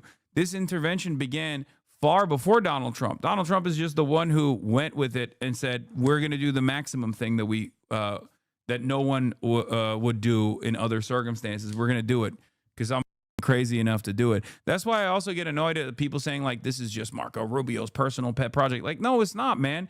This is America's project since the Venezuelan oil company, the petroleum company existed. Okay. This is not new. And it's not even 15 to 25 years. Okay. This has been going on for a very long time. Venezuela is one of the first countries in the Western Hemisphere that actually found oil. They found oil even before they knew what to do with oil, basically. They were extracting it since the 1800s. Okay. Like, and the company, the nationalization initiative did not start under Chavez, which is also somewhat false. The nationalization initiative started far before Chavez in the 70s. The only difference with Chavez, just like with Mossadegh, is that they wanted to take ownership over the contracts. They wanted to take ownership over how the extraction was taking place, who was actually making money off of it. Okay? It's been yeah, they're also literally, the American government is also literally saying they're furthering the Monroe Doctrine, you know? It's not like this is not a new concept at all. This is just Trump playing along with the same uniparty protocols that the American government has always had, working at the behest of capital, making sure that they control all resource extraction in their own backyard, as they like to say, you know, the Western Hemisphere. So yeah, that's where we're at. Yes, Chavez just finalized the expropriation by killing the contracts and kicking out American management. That's it. How is that not like Mossadegh? No, I said it's exactly like Mossadegh. It's the exact same thing that happened with Mossadegh. And we all know what happened to Mossadegh, right? In Iran. Ugh. It's ironic because American repression for years and years, for decades, okay? American intervention and American repression for decades takes root within this country, whether it be Venezuela or Iran, right? America has very sophisticated means of going in and finding wealthy people that have business interests in thwarting communism, thwarting socialism, or any kind of socialization initiative.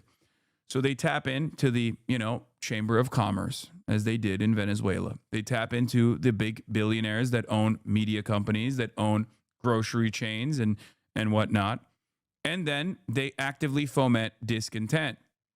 While on the other hand, they also apply heavy sanctions and carefully excise Venezuela or any other foreign adversary that we've declared a foreign adversary because they want sovereignty over their own natural resources to not participate in the global marketplace in the same ways that they normally would. Okay? And then year over year, the economy worsens.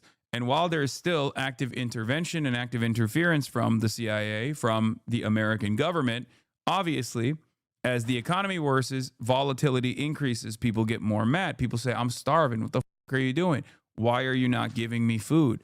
Okay? So then there is real protests that build up on top of the discontent that was fomented by the Western world, okay? Oftentimes by the CIA. And the leaders of this discontent are oftentimes like nationals themselves, nationals with a different ideological investment or nationals with a different goal in mind. Oftentimes the goal is domination and control over the resources anyway. And then what takes place is tremendous amounts of protests and a government that is much less powerful than the most powerful government on the planet, the leader of the hegemonic superpower here, the United States of America, ends up engaging in incredible amounts of cruelty and repression because they have a state that they need to manage. This is not a justification for these actions. This is just analysis, okay? I'm not saying this is good. I'm just trying to explain to you how it works. That's how it's worked in America as well. During times of war, we invent new methods of cruelty, even if it's not a hot war, but a cold one. Red Scare propaganda, McCarthyist trials, and blacklisting people and even imprisoning them took place in both of the instances of the Red Scare trials historically in the United States of America. Why? Because we were fighting against communism, right? So America's done this as well. Other countries also do it with regular frequency. That's why I also constantly say you will see how much America cares about free speech when America's power in the global stage is waning and other superpowers get to try and influence the American government. You'll see. You'll see how much free speech we have. We've already shown that we don't give a fuck about free speech during the student protest movements that took place in this country under the Democratic leadership, and then also certainly under Donald Trump as well.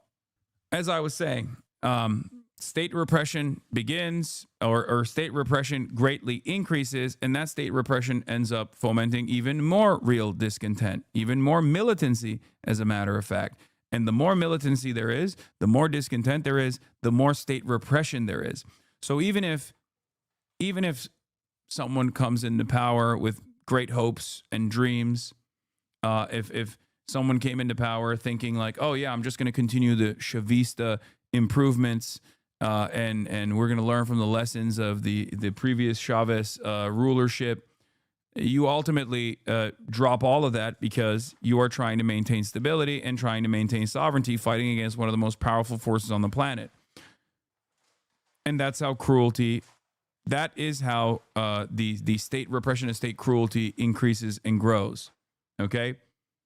There's outside forces that you are constantly fighting against, and those outside forces have a really good way of creating forces inside of the country, both by way of sanctions and crippling the economy, which Trump openly stated he wanted to make the economy scream, and then also simultaneously, actively creating discontent amongst the population, some real, some pushed by the United States of America. And then we turn around and we use that discontent as a reason for why we must intervene in Venezuelan affairs. We use that discontent as an argument to why we must destroy the Venezuelan government. We must destroy the Venezuelan population. We must steal their natural resources. Now, of course, what's interesting is this administration is not even doing that. They're doing this instead. And yet there are still liberals I see all over the timeline going, listen to Venezuelan voices, listen to Venezuelan voices, listen to Venezuelan voices. They're so happy. They're so happy. They're celebrating this. And that is the reason why I say I don't care, and neither does the American government. So you are just doing propaganda for this administration that keeps saying, we don't give a about the Venezuelan voices at all. We're just here to steal the oil. We're just here to steal the oil, the natural resources, and dominate our own hemisphere. Okay? I don't know if you're telling that to yourself or you're telling that to others or you're just saying it because you want to feel good about this action, even though all signs point to this being bad. But ultimately, it has no basis on this commentary. It has no basis in my analysis. As I've said time and time again, you know, I didn't listen to the Iraqi voices when they were celebrating the fall of Saddam and the American intervention. I didn't listen to the Libyan voices against Gaddafi because at the end of the day, those voices don't matter. And the evidence of their voices not mattering is exactly what we've done to Afghanistan, Iraq, Libya.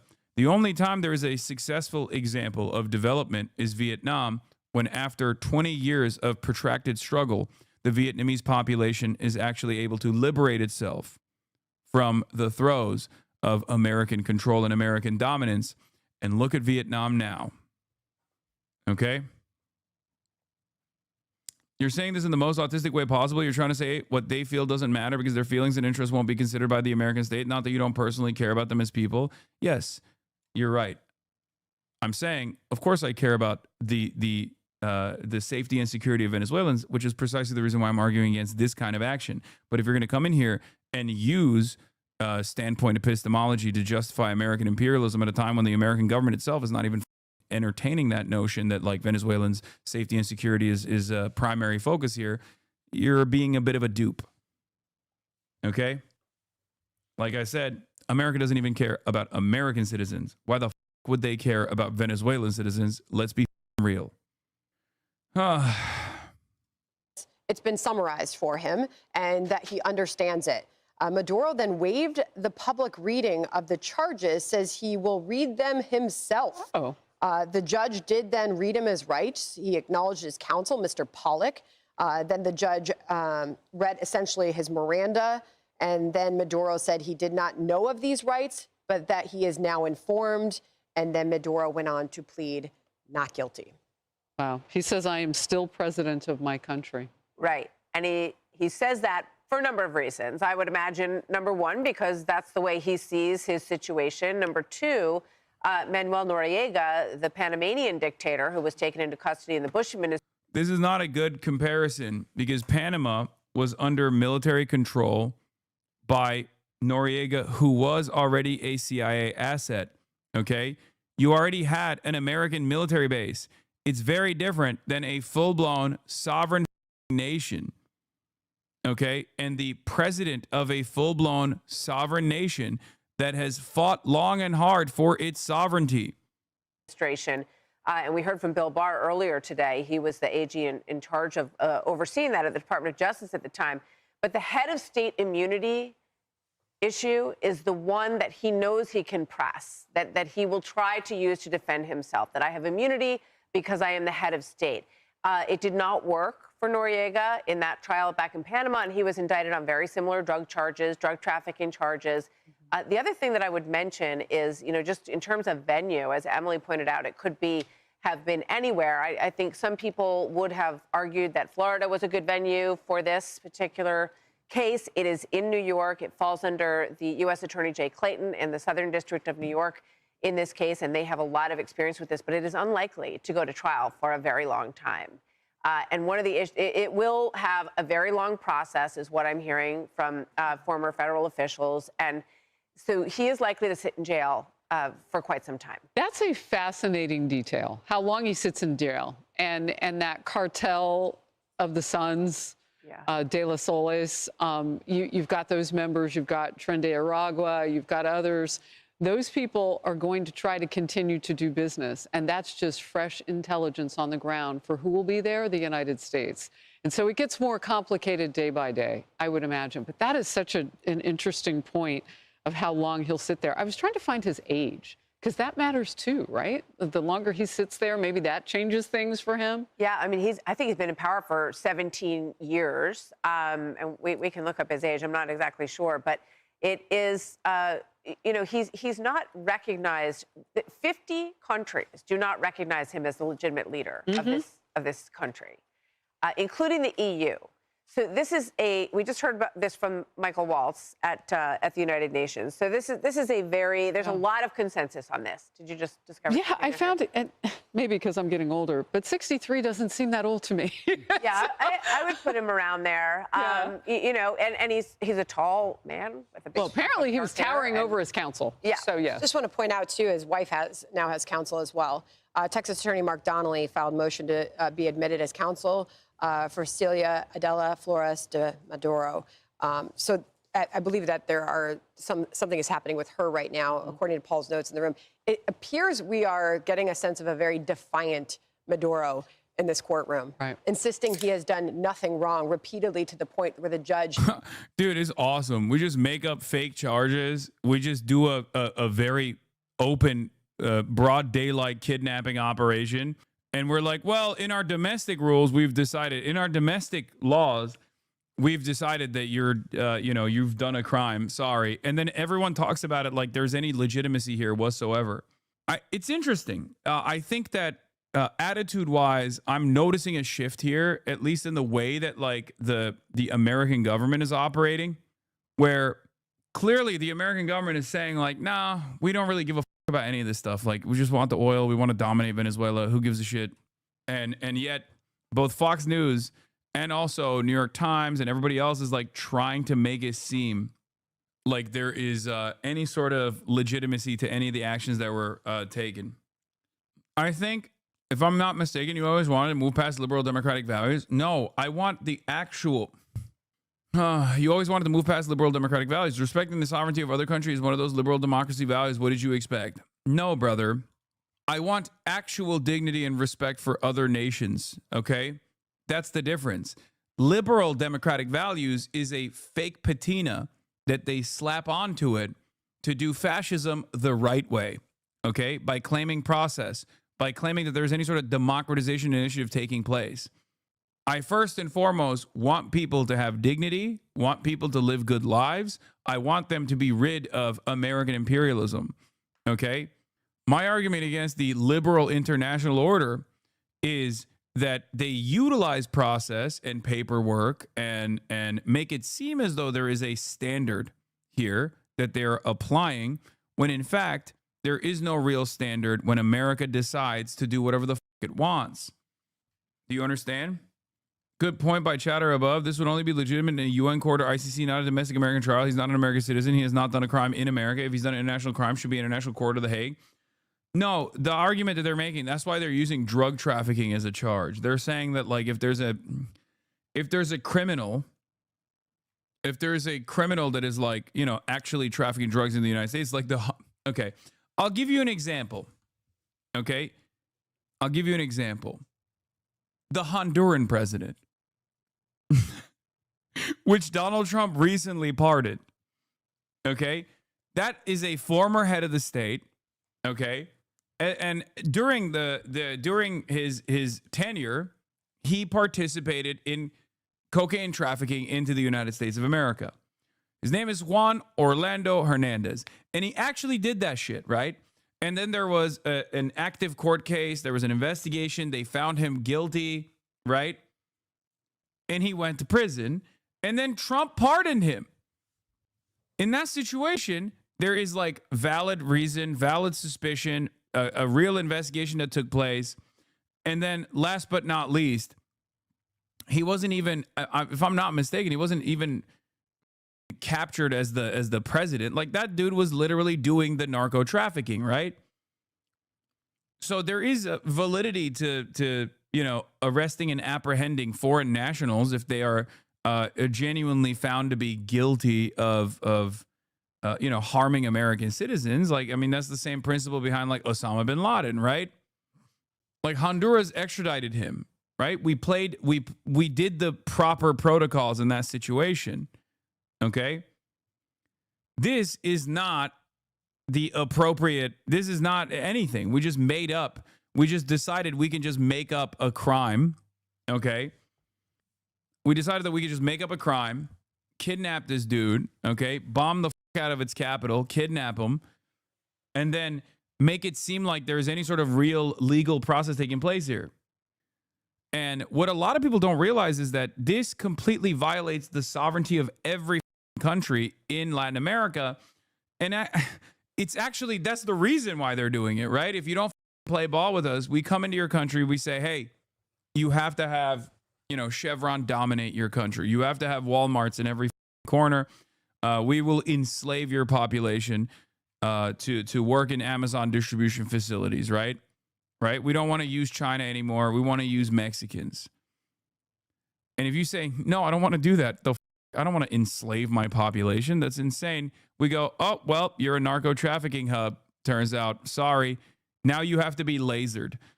We'll abduct you in the middle of the night and we'll ship your ass to the Southern District of New York, where we'll throw on like a sham trial.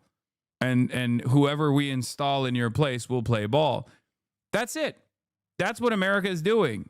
And it's not like they're hiding that they're doing that. They're just straight up saying it. Which is why I find this extra strange. Like, unless you are a straight up die-in-the-wool hog, okay? Unless you are a straight up dumb Republican. And if you are a dumb Republican, I can explain to you how none of this stuff actually benefits you either, from a totally selfish perspective too.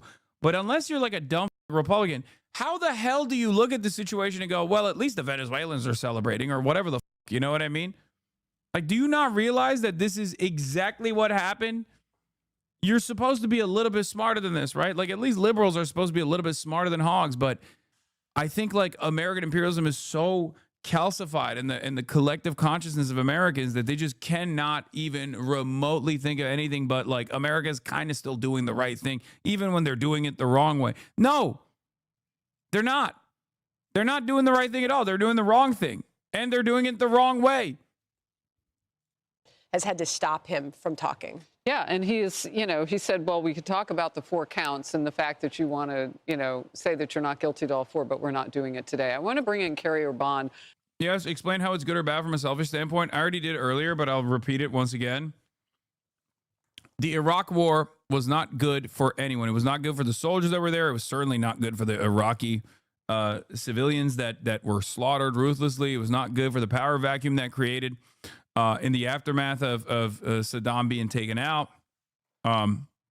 We destroyed and destabilized this massive country. And it was good for a couple people, though. It was good for Dick Cheney. It was good for Halliburton that got fat contracts, which Dick Cheney was literally the president of Halliburton and or the CEO of Halliburton before he became the vice president. It was good for all of the oil companies, right? Because then they got to extract the previously nationalized Iraqi oil fields, right? And it was good for, I guess, like young upstarts in ISIS that were presented as like the connective tissue between Iraq and 9/11 somehow. So it was good for them. They got a lot of play. Thank you. They got a lot of play off of this. It was good for Blackwater, right? Which had a steady flow of new veterans that they could just hire that were looking to get back into the action. It was good for Israel that got to topple and destabilize a regional actor that, could potentially invite harm or keep Israel in check. But it wasn't good for the average American, right? And I think a lot of people understand that. That's partially why I compare this to like China, who at the same time, while America was engaging in this like endless military adventures all around the world and doing American imperialism, China was focusing on development, right? And that's precisely the reason why they were able to improve the material conditions of the average Chinese citizen over the same time frame. Okay? That's it. That's it. Because none of this stuff is good for you. It's not good for you at all. You might think it's good for you. You're like, well, at least the price of oil is low. It's like, okay, well, keeps increasing, right? And it seems like everything else is not pegged to the dollar, the oil, or the price of an oil barrel anymore. Anyway, with all the corporate consolidation that has taken place, so it wasn't good for anybody. It wasn't good for the people who were celebrating the toppling of Saddam in Iraq, and it certainly wasn't good for the average American either. So that's it. This is precisely why the platitude of war is pointless and supposed anti-war movies like Garland's Warfare is so soulless. They strip the war of the context and pretend it's enlightened, whereas war is immensely beneficial for a small group of people and ignoring the context hides that. Yes, war is always good, and wars are not meant to be won. Wars are just meant to continue in the backdrop, okay? And that's precisely what has happened with American war. There are always people making money in a war. It's just you're not making any of that money. And also, before people say, okay, if we had like some kind of real military Keynesianism, or if we had like real robust social democracy, would that justify all the endless extraction of natural resources from around the globe? No. I'm just saying that we don't even dignify the American labor aristocracy with the benefits of the imperial super profits. So if you are a selfish American who thinks you are going to benefit from this, at least for the time being, I'm going to tell you right now, you're not benefiting shit. But that's a second conversation that must take place later down the line, even if we get there, right? What is this? From a locked friend. I know I keep stating various variations of this take, but so far the only people Trump bombed who dug in and committed to a protracted fight on Allah won for all intents and purposes. He's obsessed with kicking in rotten doors, but the minute he meets real resistance, he bails. Oh, it's true. True. That's also true. You have to fight back. If might makes right, then the only way you can survive is by making it as costly as possible. Right? That's it. That's it. Again, we have a team of people who are watching this for us, legal experts, and we also have Paul Morrow, who is a legal expert as well, former NYPD, and has been inside that courtroom many times. He's at the courthouse. So, Carrie Urban, I want to go to you now about the defiance that we are hearing reported inside the courtroom. And was that anticipated? Does that matter? Interesting take, Hassan. It's not an interesting take at all. It's just objective reality. With respect to what took place between Iran and Israel, they didn't stop because they came to their senses, or they didn't stop because they became woke. They stopped because Iran was depleting the out of their defense systems. That's it. Interesting take, Hassan. Not what I heard last week. Yeah. Wait, what? This has been my perspective and something that I have described over and over again for especially the last 2 years. This is not even like bias framing or anything. This is just an analysis over objective reality. I'm not giving you like a unique take here. It is difficult. It is difficult to achieve your goals if the other side is making it difficult for you. Oh, yes. Well, the fact that he's wearing a black shirt on top of his orange jumpsuit, that's defiance in a T-shirt, right? It's symbolizing control. It's saying, look, yes. You're using so many words to say he's got aura. I'm doing what I want to do still, and I'm in charge. But look, his wife, and since we're talking about ages, she's 69, and she is about to be arraigned. She's no shrinking violet. She was the head of Venezuela's Congress, what's Congress for them. She was Attorney General, and there are some serious allegations against her in this indictment. Hassan, so how did America become the richest nation then? The you talking about neocolonialism, the I know is not as fruitful as it used to, but it's still, stocks are doing great. Don't BS and say it wasn't good for America BS. It kept industries involved there, mad America better. Maybe not as good to negate the worsening material conditions due to capitalism, but in general, it's good. Oh my God. Okay, third worldists, you're right. The war you must be waging is with the American proletariat, the labor aristocracy. Okay, yes, Yes, let's not in the heart of empire, me, okay? I shouldn't be trying to educate other Americans to snap out of this reality. You're right. I should be telling every single person. I should be actually maybe even fighting with fisticuffs my Amazon delivery driver, okay, when he shows up at my doorstep, because he also is participating in the labor aristocracy, in the extraction of imperial super profits. Thank you. Thank you for your incredible adept analysis here. You actually figured it out. You dialed in. You figured it out. This is the most appropriate way that I should be conducting myself. Okay? It's another, like, Maoist third world is in an effort to find like moral consistency, unironically basically turn into like anarchists and shit libs somehow. I don't know how. I don't know why. They just like lose sight of how to communicate with people. They lose sight of all of that, and they just become weirdos. It's also wrong. Like, what the argument you're making is that like a regular dude that works at Starbucks gets a 401k, and therefore they're also participating in the imperial super profits because their 401k is going to look better when the market's doing better. Is that unironically the argument that you're presenting here? Jesus Christ, dude. What an insane statement. We make jokes about people who think they have an ownership stake in the stock market all the time. Why would you think this is any different? Yes, Americans have been duped into believing that they also play a formative role. Like, they also get benefits from all of this shit. They don't. The only benefit they get is that they're not literally staring on the other side of the barrel of the gun. That's it. That's the only benefit that the average American worker gets, okay, is that you are at least not under the boot, okay? In some instances, you're wearing the boot as a servant of empire, but you're not under the boot, and that's it. Like, broadly, if we're talking about the American population, yes, your biggest benefit is that you don't live in the country that is being destroyed, dominated, used and abused, raped and pillaged.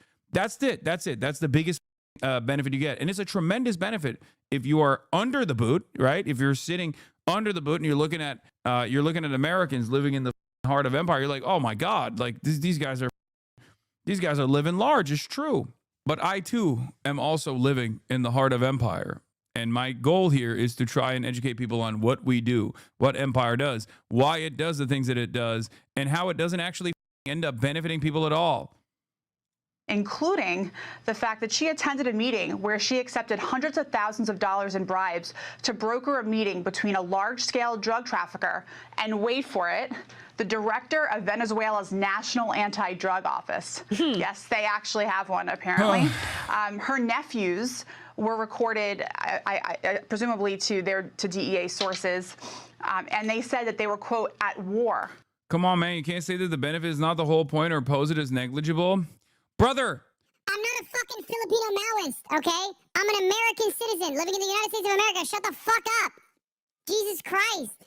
I'm not talking to people that are already... I'm not talking to the Iraqi family member who lost his family to American imperialism. I'm talking to a person who probably did the imperialism, who probably has a cousin that went and did that shit, to make them realize what this looks like, okay? Shut the up. Many of you are also like that. You're just LARPing. Many of you are not actually living under the crushing boot of American empire. You just read too many books, and now you LARP as though you are living under the crushing boot of American empire, or you are at least a morally consistent, intellectually honest diasporoid yourself, okay? Jesus Christ. God damn, every conversation, even when I'm in the process of making an anti-imperialist argument, have to argue with me on the aesthetics of the anti-imperialist argument. They're like, oh, you need to just like talk about how every American soldier is a terrorist that needs to be shot and killed. Why aren't you doing that? I don't know, because I'm not insane, okay? Shut the up. With the United States. And that's very helpful language, I think, for the government's case as they bring that, for sure. And those were her nephews. But interestingly, they indicated in this meeting that they were seeking to raise $20 million in drug proceeds to support a campaign by Celia for her re-election campaign. I think you underestimate your role outside the U.S. You try to redeem Americans. All right, good luck. I hope I'm wrong and you can do it. But you're also awakening many people throughout the world to the horrors that USA commit, and that matters too. No, this is the exact same argument that we have whenever we talk about, like when I talk about transphobia, I'm not talking to trans people. They already experience transphobia, okay? They already know what that is. They live it every day. When I'm talking about, you know, anti-black, white supremacist racism, I'm not talking to black people. I'm talking to people who are in the margins, who might actually entertain that kind of ideal that I'm trying to pull off the ledge here, okay? And when I'm talking about American imperialism, I'm talking to mostly Westerners, okay? Mostly Westerners. I'm not talking to the people who are victims of American imperialism. The f do you mean? You already know what that looks like, okay? Jesus Christ. Please stop. Why do you keep getting pissed at valid points? Because you want to know why? Because this argument is utterly unproductive and incredibly stupid, and it's just me getting one guy, maybe not one guy, but like 30 guys in this situation, and it makes us look like clowns because it is an infinitely easier argument to process if you just go, yeah, based, it's actually awesome. America's dicks are so mighty, it's actually awesome. We're going to get free oil. I'm combating against much more powerful, nefarious forces here when I'm actually conducting myself a certain way. Okay, and many of you don't know this. Many of you might be morally correct in your position, but you're being annoying, and it's impossible to actually penetrate people's collective consciousness when they've been duped into thinking that American empire is mighty and that's a good thing for them. When I got a bunch of people chirping in my goddamn ear being a nuisance. Okay, shut up, stop chirping. Or National Assembly when she was running that. So it's quite a family operation that has been using the Venezuelan government as a front for this international drug operation for many years now. So, you know, the most recent video that I remember where we saw anything coming from Maduro was in that moving car where he was saying, you know, come and get me, and, you know, he's not afraid of anything, that sort of thing. I'm paraphrasing. Some of it was salty. But I'm curious to know what's being seen in court today. Is that the individual who was anticipating being taken? They were trying to go into, you know, a locked room. They were trying to get away and hide in their protective room, and they couldn't outrun our U.S. military, he and his wife. Yeah, that's right. And look, this is standard processes of justice that's happening right now. They're being arraigned. They're entering their pleas. They are. We're seeing who's representing them, and his wife, it seems like, is up next.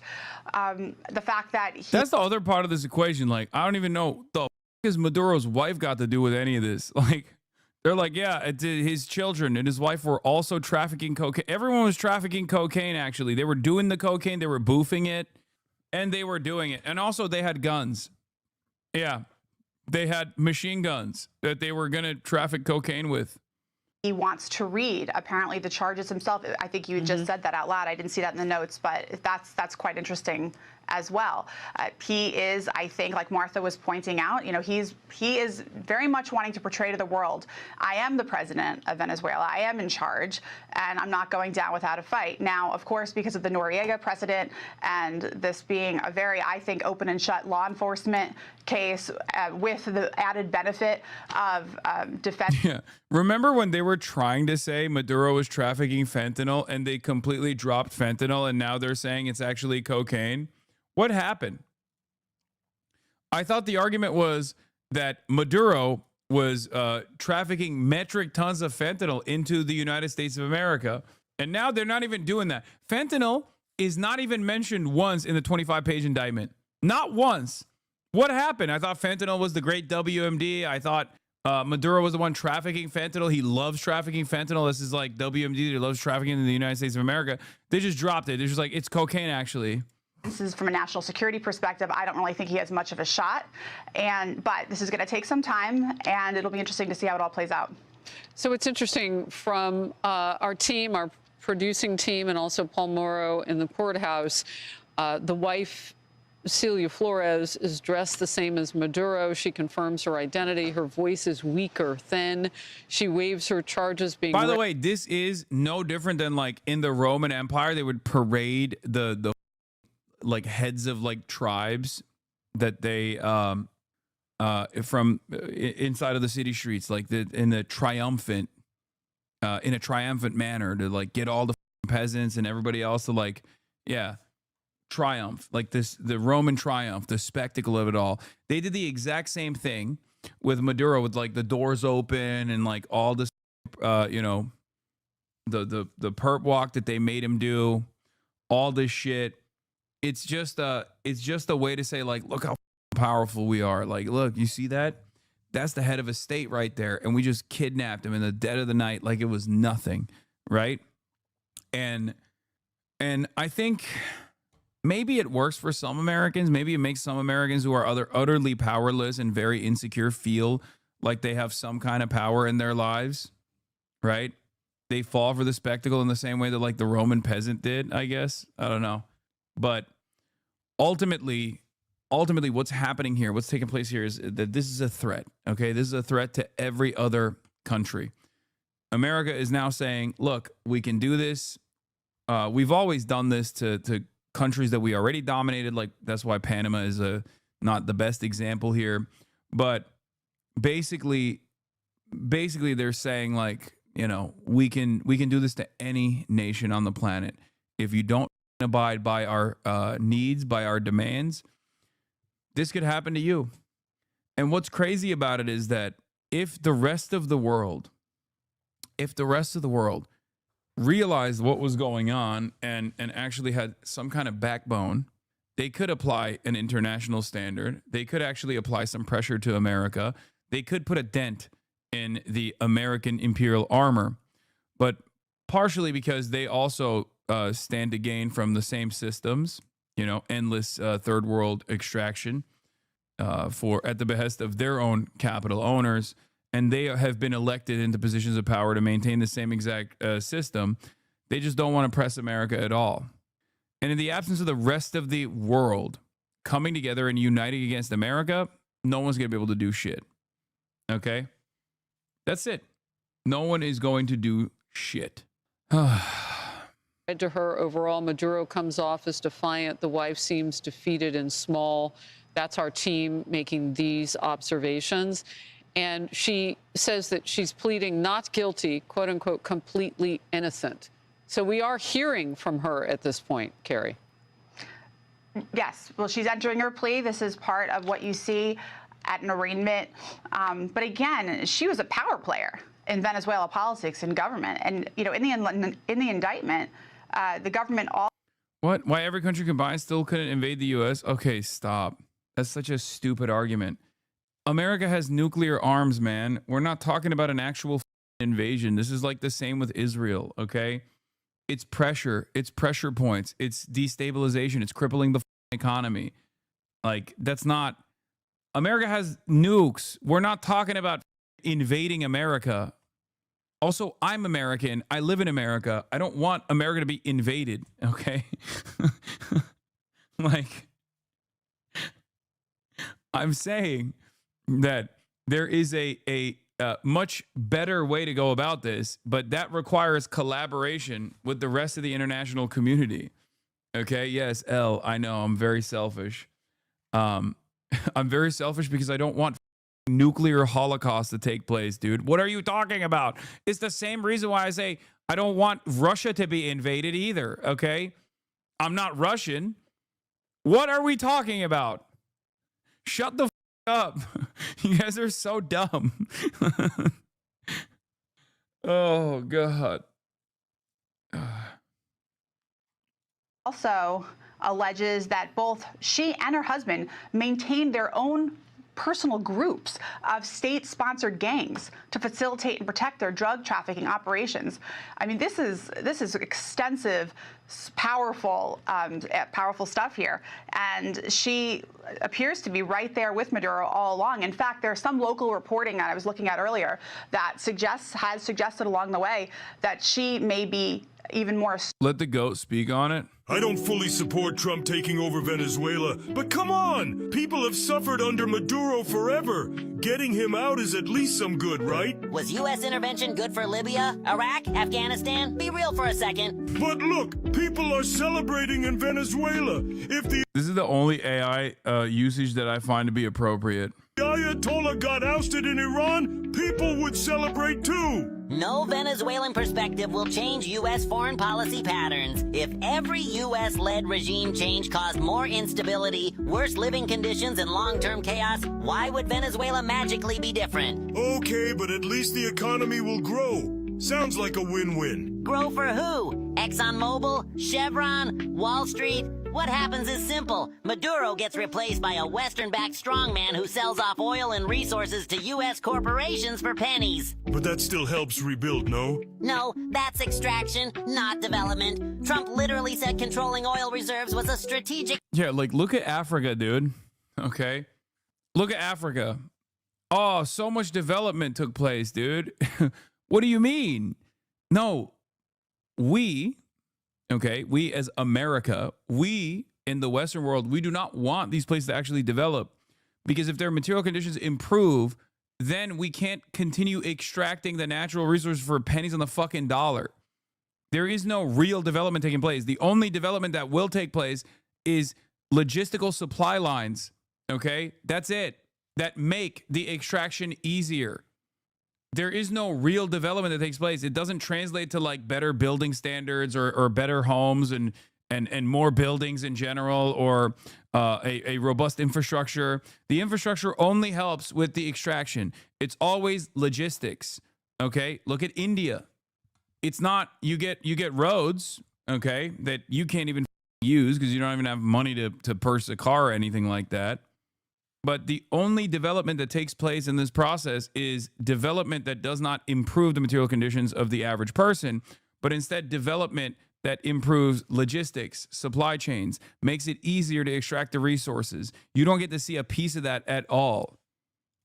Interest. This isn't humanitarianism, it's corporate foreign policy. So this wasn't done for the people? The illegal act of kidnapping Maduro and claiming Venezuela does not benefit American citizens nor Venezuelans. It benefits rich oil corporations who do not have your best interest in mind. This ain't about fighting dictatorship or drugs. It's about expanding capital. Always has been. Follow for more. I don't fully support my goat, Comrade SpongeBob, Comrade SquarePants.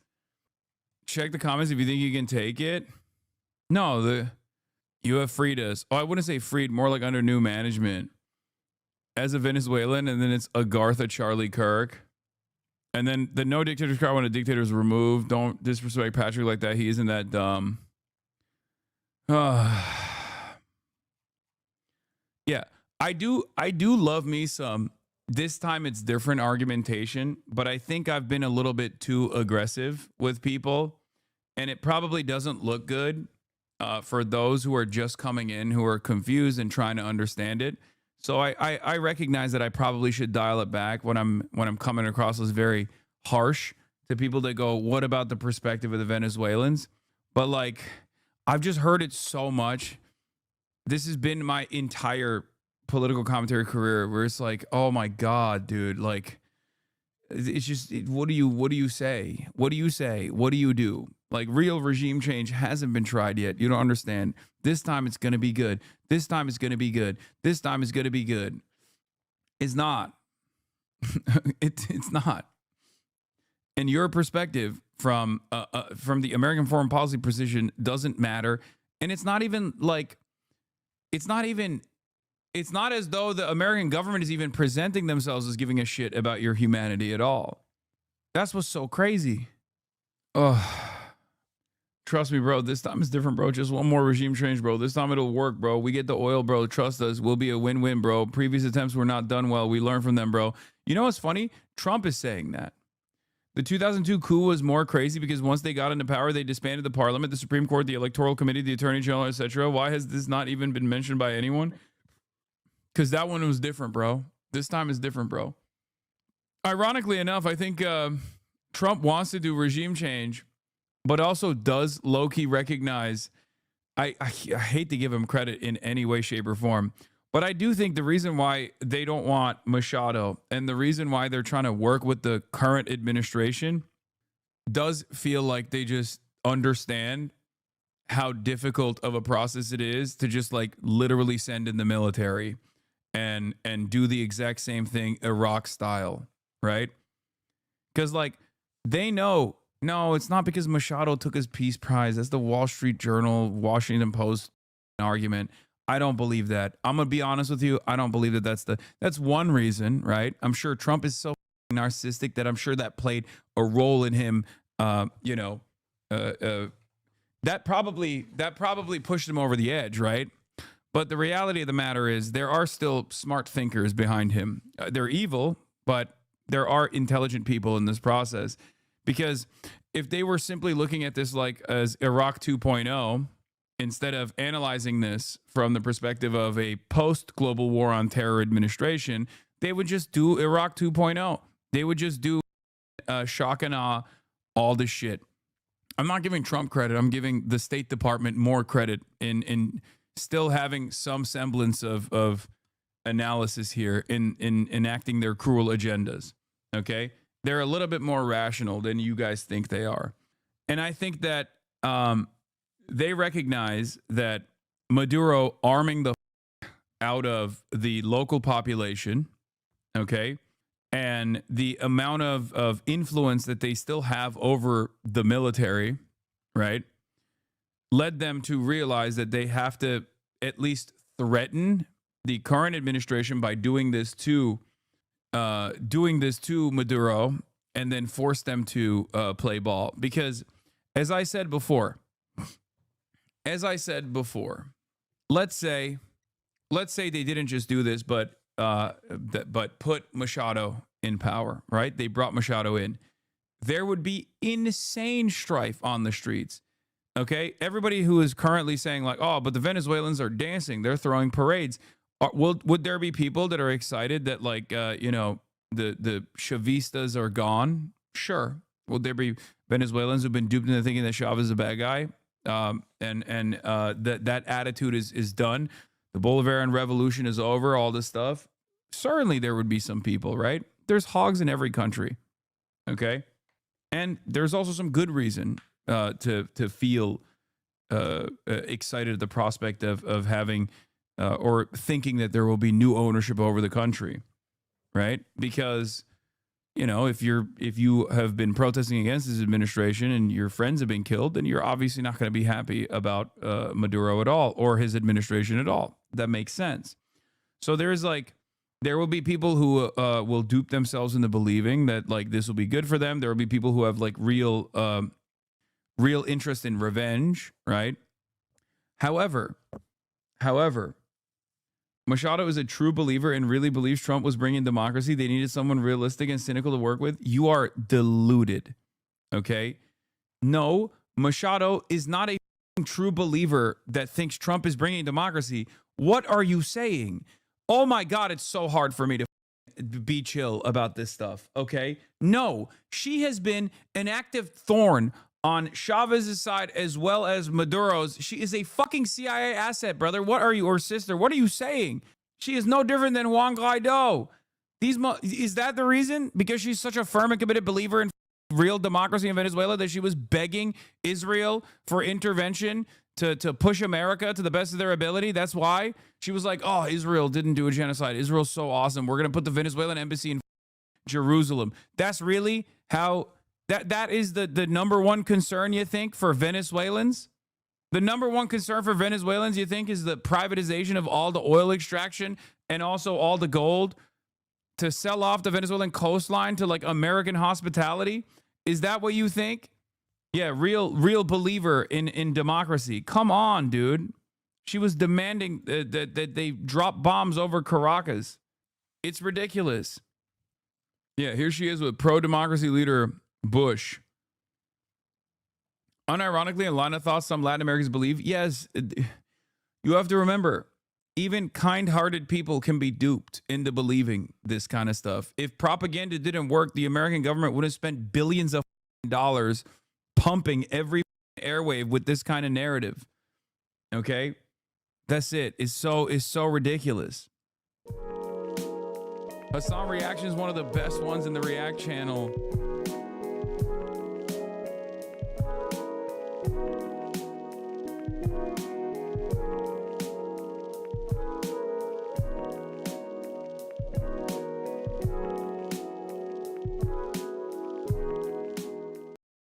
there were definitely issues there as well. But that's besides the point. We're not getting into that kind of stuff at all. None of this justifies intervention anyway, right? But in so many of these circumstances, are you seriously still trying to say Chavez made things better for Venezuela? Yes, I am saying that. I will forever say that. That is objectively the truth. Constantly awaiting what his next take is going to be. This guy moves the world, okay? He shocks the world every time he comes out with statements. Anyway, let's hear what the position is on not just Venezuela, because like this obviously has reverberations. This obviously has like impact on everything else. And one of the things that Trump has said is that he's going to do this to Cuba next. He might even do this to Mexico. He might do this to Colombia. But also he's going to take Greenland. Let's take a look at how the Europeans are talking about Donald Trump eventually overtaking Greenland. But allies matter.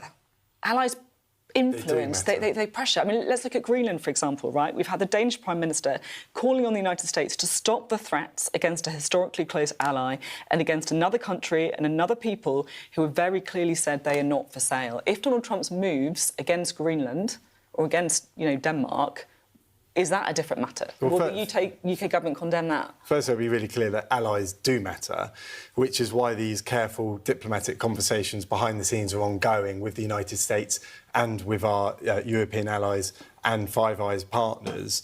And we're not going to give a running commentary. But what about Greenland? When it comes to Greenland, Denmark and the United States, these are both NATO members. And I'm really proud that NATO has used discussion over division to ensure that these problems in the past Can you don't at grow. least just say Donald Trump should not, do the same in Greenland? What I can say really clearly is I can't see this being any different to any previous conversations that need to be had between NATO members. And I find it extraordinary that you can't just say flat out that Donald Trump needs to. And I think the Venezuelan issue intervene on Greenland. The Venezuelan issue I find that is obviously different to. Dude. I mean, if this was my job, I'd have a little bit of shame. Like, if my job was to sit there and just eat America's dick as America literally puts his dick balls all over the table, like, I at some point I'd be like, this is too much. I can't do this. I can't stand doing this. What the f is my life? Like, you have no dignity, man. You have no honor. You have no care or consideration for your fellow man. It's incredible. Because, like, with Greenland, at least, like, white supremacy is still a very big motivating force in this calculation, right? Like, Venezuelans are brown. They're far away. Who cares, right? Gazans are brown. Israel is our ally. Who cares, right? But Greenland, now, of course, there's indigenous people in Greenland, but like, it's still under the white periphery. This is the difference between its colonial conquest, or even Germany and its African colonial initiatives, versus colonizing and wholesale slaughtering white people, right? This was literally what caused people to go, hold on, Hitler. We were with you, right? But this is a bridge too far. What the fuck are you doing? You're taking over other white countries. You can't be doing that. We have this established thing. Like, what's going on? And Donald Trump is literally doing the Adolf Hitler play of being like, no, I'm going to take all the white countries too. Nothing you can do about it. This is unironically the real appeasement. I know everybody goes like, oh, well, Adolf Hitler, you're doing appeasement against Adolf Hitler. Like, this is appeasement. The Greenland issue, but that's for them to have those discussions. It's for NATO to have that solid anchor to ensure that there is no division here. So you don't have an opinion on whether or not Donald Trump should go into Greenland? Well, look, this isn't for me to sit here and talk about hypotheticals. We could go on forever. This like is that. The Danish Prime Minister. Dog, that's not a hypothetical. That's not. You might think that that's a hypothetical. That is not a hypothetical. That's what Trump is saying. Okay. Minister is talking about this. She's asked the US to step the threats. This is not a hypothetical. And that's why it's really important that allies stand firm and ensure that discussions. And that's because we're not giving a running commentary on that. There'll be more in the House today. Come on, guys. We're different than Venezuela. Greenland's prime minister We are not in the situation where we're thinking that a takeover of the country might happen overnight. Prime Minister Jens Frederik Nielsen said at a press conference in the capital, Nuuk, speaking via a translator, you cannot compare Greenland to Venezuela. We are a democratic country. You know what? You know what? When I hear stuff like that, I think to myself, bet. Okay? Bet. You kind of deserve it. Okay? I'm sorry. You kind of deserve it because you normalize this, you normalize the previous instance, and now it's going to happen to you. And guess what? You do actually deserve it. You're asking, I'm sorry. What the is this argument? What the is this argument? I mean, look, if the game is so disgusting, and if all of the other players are basically saying like, nah, it won't happen to us over and over again, as the domineering force is saying, no, it will happen to you. I mean, you might as well be begging for it, you know? You're just looking unconquered. Just looking sexy out there, you know? Unconquered. What are we doing? He's literally shown if he wants, he could take it. The EU doesn't even fight their own battles when they can travel across land. They can travel across land to Ukraine. No way. Their no Navy having asses will cross the Atlantic and be able to hold and invade Greenland too. Yeah, no, it's just not. Like, this kind of stuff is not supposed to happen with war, okay? Obviously, NATO is not going to disband so they can go and fight and defend Ukraine. Just like NATO is not going to disband to go and fight America. That's even dumber, right? These are both nuclear powers. One is Russia, a nuclear superpower, or a nuclear global power, and America, the nuclear superpower, right? The point is, you're supposed to apply diplomatic pressure, but they've completely given up on that. You're supposed to apply economic pressure. You're supposed to make a big fuss about it because this kind of stuff builds up. This kind of tension builds up. This kind of tension is exactly why even Donald Trump, at the end of the day, had to tell Israel, all right, we got to dial back this side a little bit because, you know, you're actually in the bag up for yourself. So the faster countries recognize that, and the faster they actually use any opportunity to make a big fuss and to try and actively entertain cutting ties with America in a meaningful fashion for one reason or the other, the more united the rest of the world is, the more peaceful this pressure campaign will be, and the faster we will depose of this kind of naked imperialist ambition. The problem is they think they'll benefit from it as well, or rather, the international consortium of capital owners are also the same owners of the European countries as well, because they're also liberal capitalist democracies in the same way that they own the United States of America. And therefore, in a way, I'm trying to entertain like the sovereignty argument, or maybe even like the nationalistic arguments as well. I think you're taking the quote out of context. No, the quote is not being taken out of context. He's saying, or she's saying, or he's saying, sorry, that Venezuela is undemocratic, and therefore, like, deposing of the leadership was the appropriate thing to do in that situation, as though democracy has anything to do with this process. They're saying it couldn't happen here, and it's very stupid. Literally, Bjork gave a better statement. Bjork supports independence for Greenland in new post. Colonialism has repeatedly given me horror chills up my back, and the chance that my fellow Greenlanders might go from one cruel colonizer to another is too brutal to imagine. I wish all Greenlanders blessing in their fight for independence. Icelanders are extremely relieved that they managed to break from the Danish in 1944. We didn't choose our language. My children will be speaking Danish now.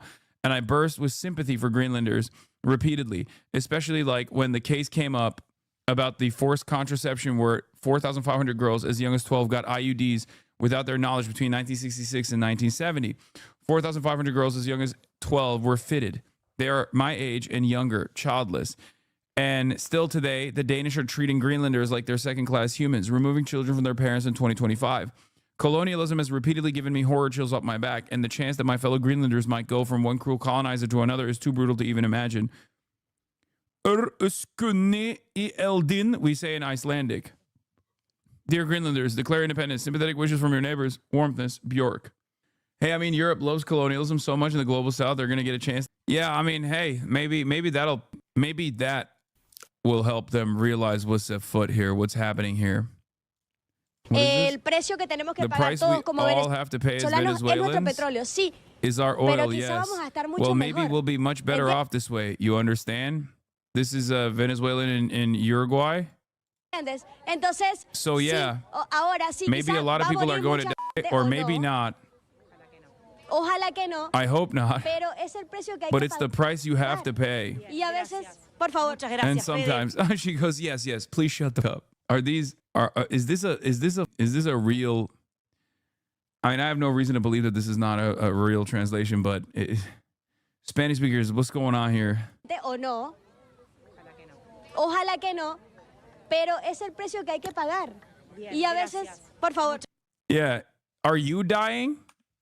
No. It's an exact translation. A pattern is emerging. Oh, yeah. I mean, there's also this element as well. It's jarring how racially segregated Venezuelan politics are. Seems as though all Gusanos are white Spaniards. But, I mean, there's an element of that, too, even though it's not always the case. But this is something that I always say, look, there's going to be a diversity of opinion in every country. The notion that any country is monolithic in their understanding and their approach to politics is idiotic.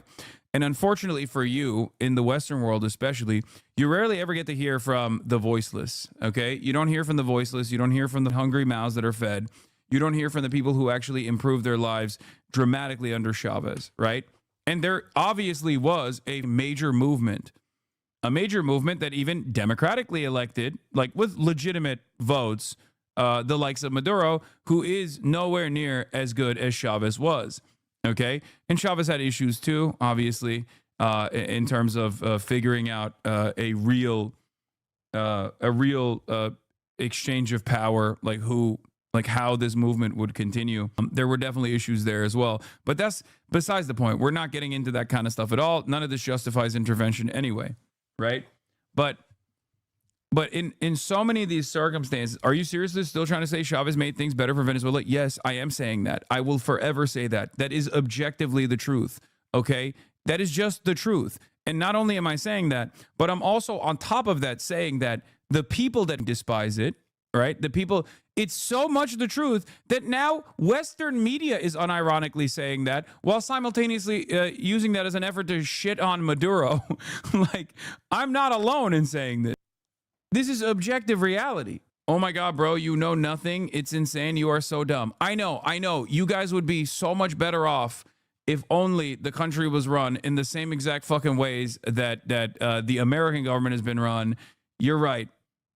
You're so right. I wish that you could continue extracting oil for profit for Exxon and Chevron. Fuck all of the people in your country. Fuck the Venezuelan voices that were saying this was awesome, right? The idea that like Chavistas was not a real fucking movement is ridiculous. We're not even talking about Maduro at this point. We're talking about Chavez, okay? About the Chavez thing, bro, you have no idea what the fuck you just stated. No, I do. I do know what the fuck I stated. I do. Venezuela was once the richest countries in the world till socialism took control. I mean, these guys know whose broadcast they're a part of, right? Like, I assume they're coming in here to just say, like, they're saying this just to, like, there's, like, you guys understand what's going on here, right? Like, this is just anti-communism across the board. It's just a fact. You're right.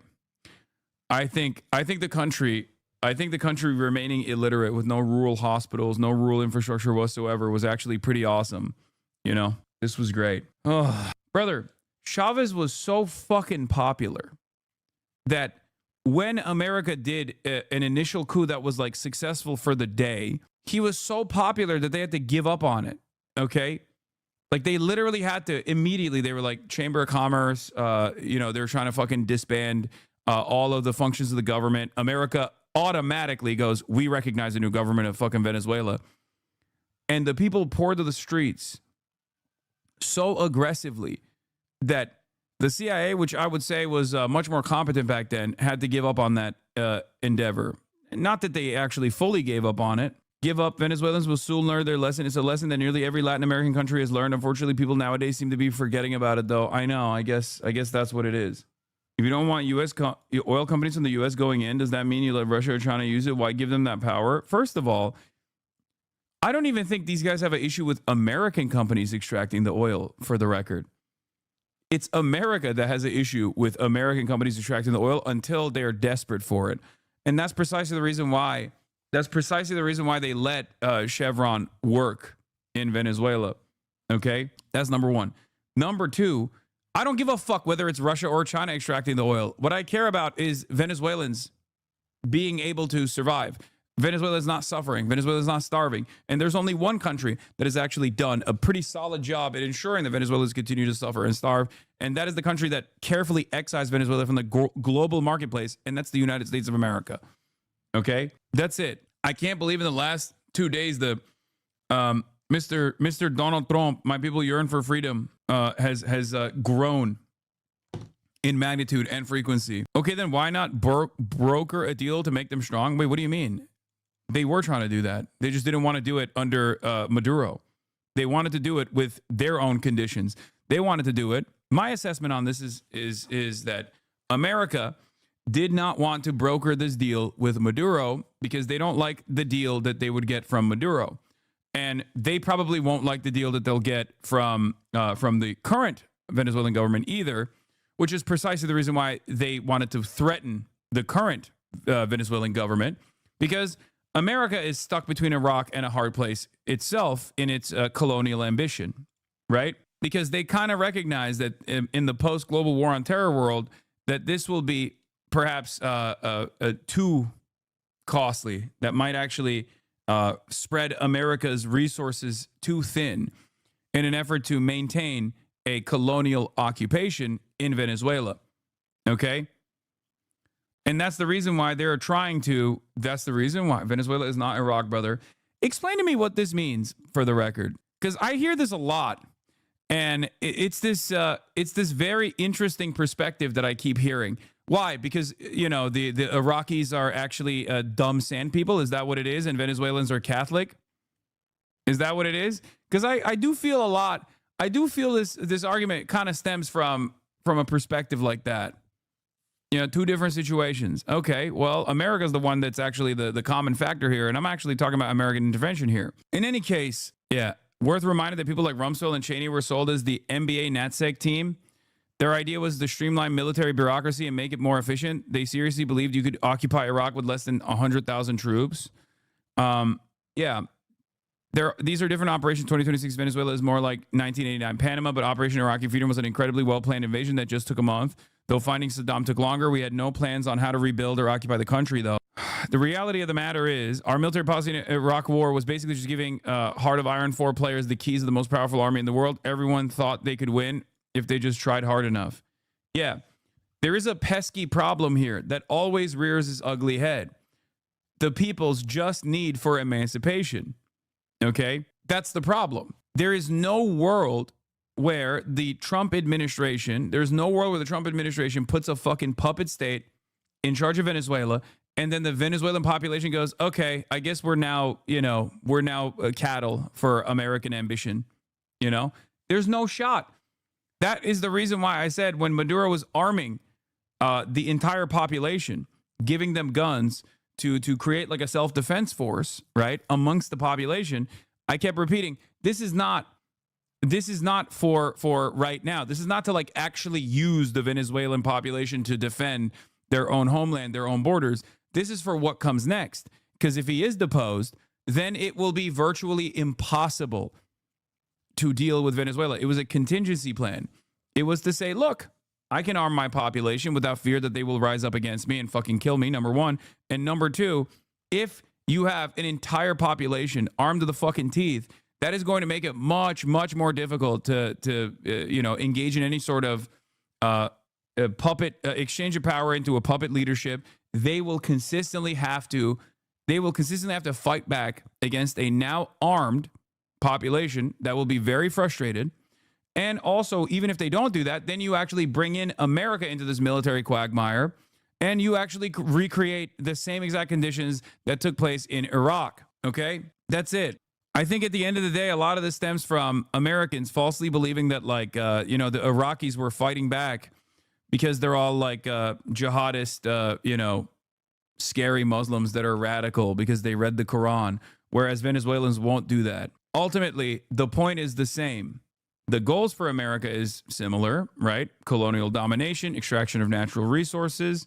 But then also on top of that, also you're confusing soldiers with gang members with impunity pro-government. Brother, it doesn't fucking matter. Okay? They already used those weapons against Venezuelans. It wasn't to fight Americans. You're confusing soldiers with gang members with impunity pro-government. It doesn't matter.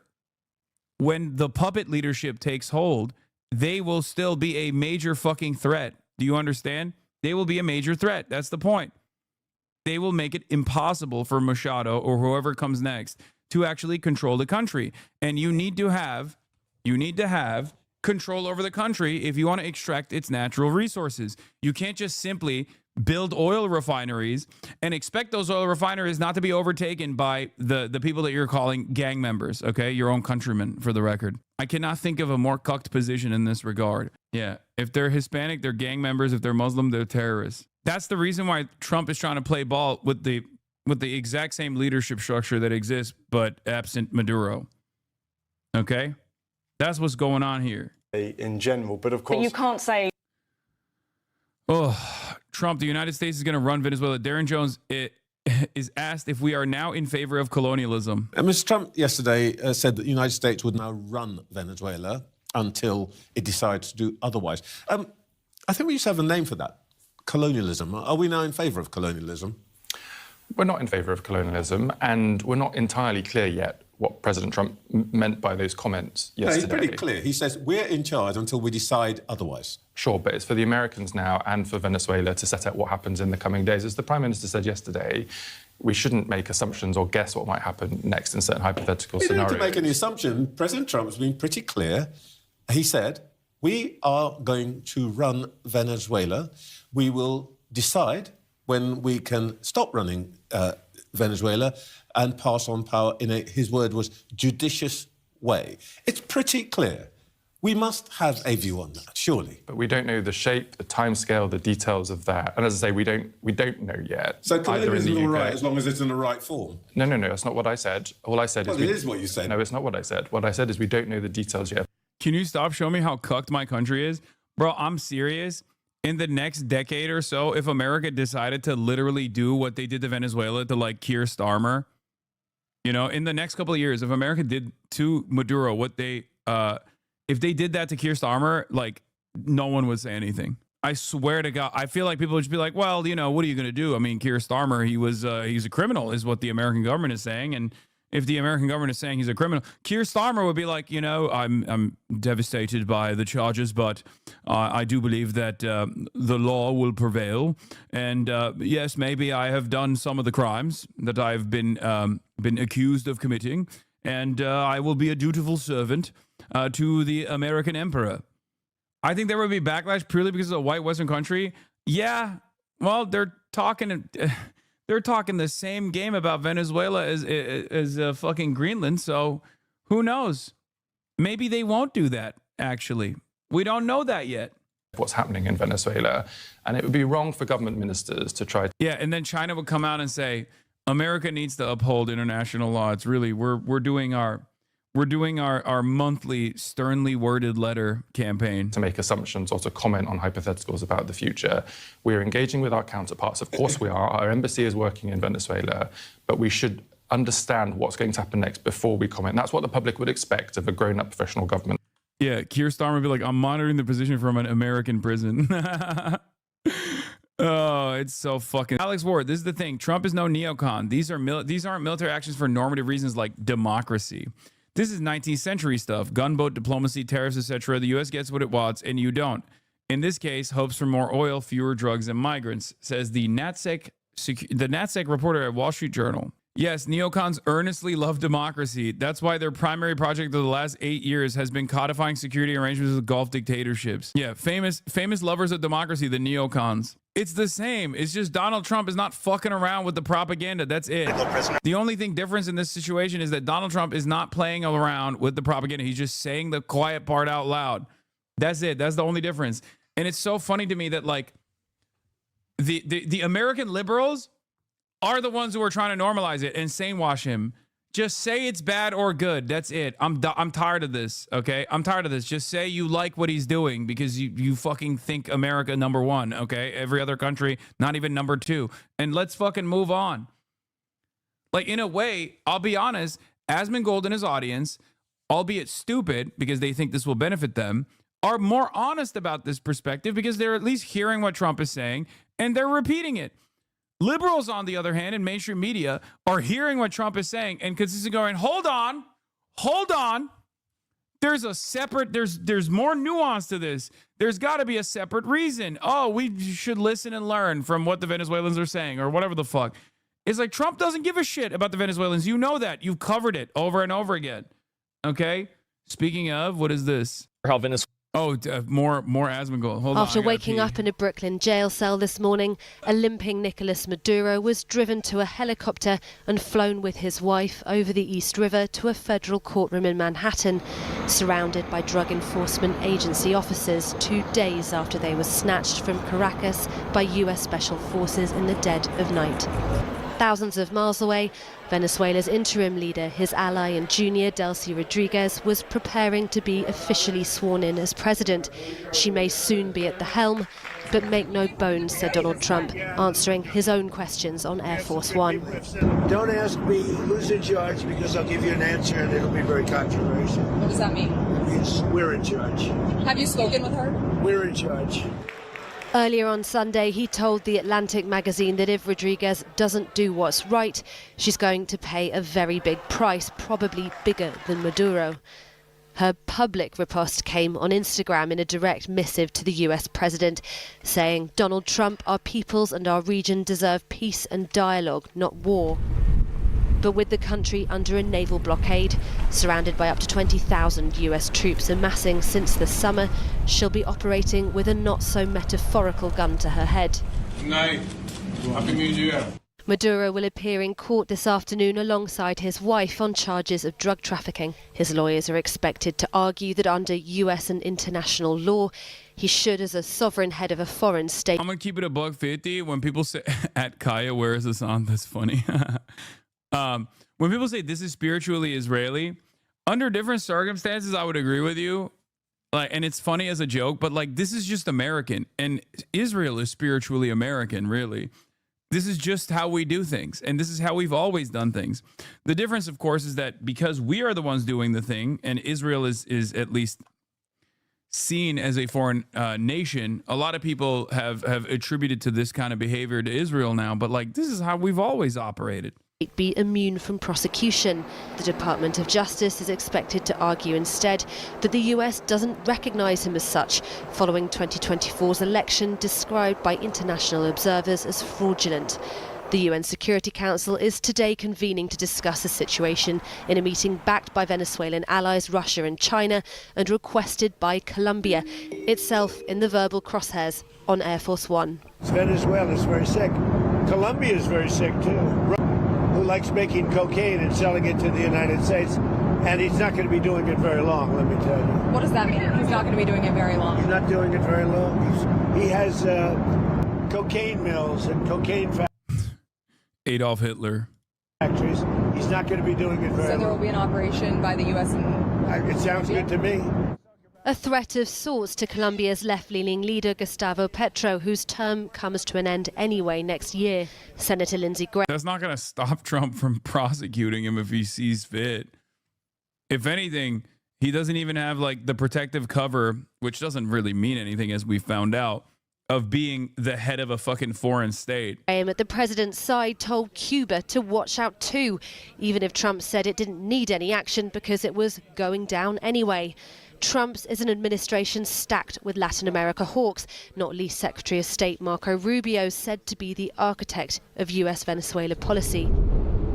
But there were words too from the US president on his hopes of annexing Greenland, the semi-autonomous Danish territory, comments Greenland's prime minister described as utterly unacceptable. We need Greenland from a national security situation. Cuba's next, Colombia's next, Mexico's next, Greenland is next.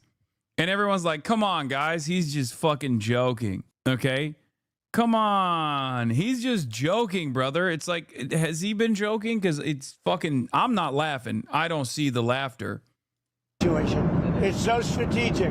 Right now, Greenland is covered with Russian and Chinese ships all over the place. We need Greenland from the standpoint of national security. And Denmark is not going to be able to do it, I can tell you. With the echoes of Saturday's strikes on Caracas still reverberating, and with the future governance of Venezuela yet to be defined and determined, one thing is clear about ongoing US intervention. We're going to have big investments by the oil companies to bring back the infrastructure. And the oil companies are ready to go.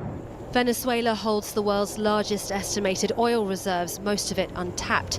The price for peace then for its new president. You think as the Roman Empire was falling, like the peasants were falling for the aura and hype moments, they're like, yeah, we actually took out another tribe here, like fucking sick. No, it really makes me feel like I'm playing a role here, you know? Falling for the aura and hype moments. Yeah, the peasants did not get the news. It's true. Until they were parading the Gauls and the leaders, right? Like the tribal leaders and shit, through the main roads. Too busy dying from influenza. Brother, yes, that's my point. they were literally fucking dying. They were dying. They barely had money, but they were like, I'm based in SQPR pilled. Like, nah, you don't understand. It's actually kind of dope. The armor goes hard. You know what I mean? They were like, listen, objectively, like, it's cool that we're just dominating these fucking villages, right? Yeah, what do you think? We're about to die from Legionnaire's disease in the United States of America in 2026, and you're over here acting like it's any different, dude. We're bringing back old plagues with RFK Jr., okay? We're out here fucking measles maxing.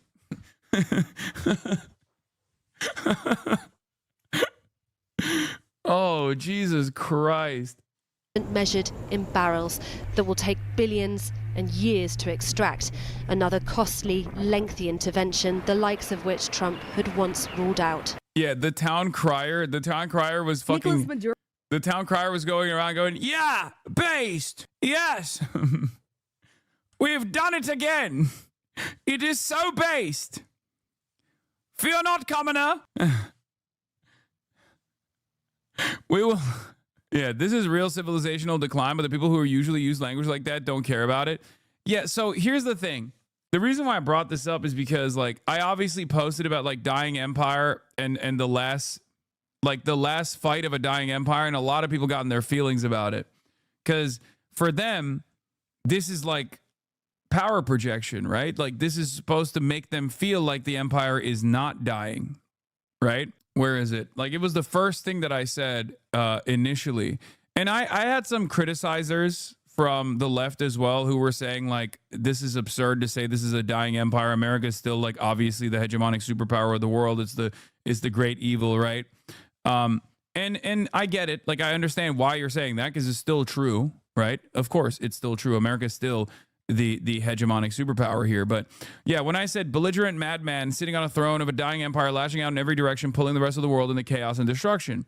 And a lot of people got mad at me for saying this, of course. And you know, the most common like own I saw was like, get wrecked, commie. Like, we actually are still incredibly powerful.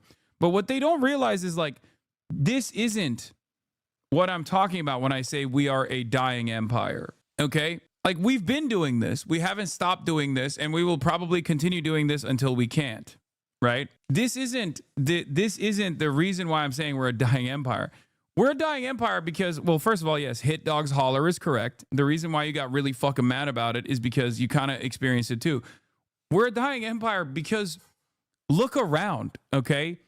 Mass homelessness, mass drug addiction in the fucking streets. The roads are in a state of disrepair. Everything is fucking crumbling. Everyone recognizes that we're on a downtrend. And yet, for some weird reason, every second, like, imperial conquest is a moment for us to, I guess, set back the clock to believe that we're actually doing all of this for some reason because we're dominating somebody else and we're going to be good. Meanwhile, the very same forces that have actually caused this empire to fall apart and create this, like, state of disrepair are the same forces why we are doing this kind of thing for this nakedly ambitious imperial conquest. The reason why we're doing it is so that the very same people that refuse to give back any of the fucking resources that we've extracted, refuse to actually fucking fix anything in this goddamn country, continue to bring in super profits year over year. That's it. And it's crazy because we are so heavily propagandized that we don't even demand like a return on this, right? We don't even demand like, hey, well, can the Venezuelan oil pay for healthcare? Which, for the record, would still be unimaginably immoral. Okay, make no mistake, and it is still fucking ridiculous.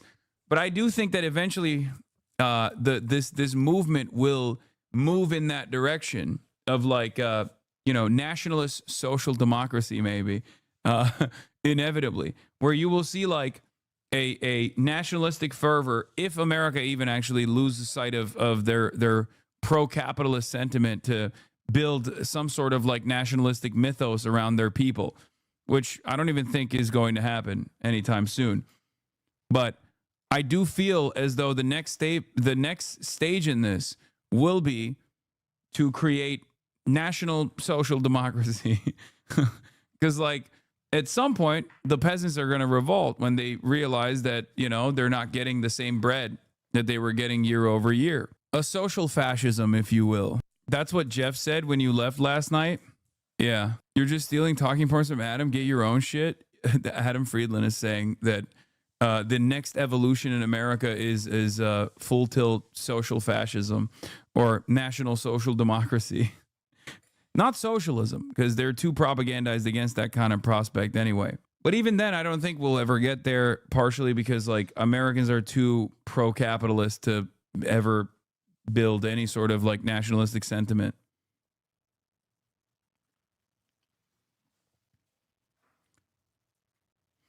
Are you talking about MAGA fucking communism? Yeah. Well, Venezuela is the testing ground for MAGA communism. You will see. We shall see if the MAGA communism will be implemented in Venezuela.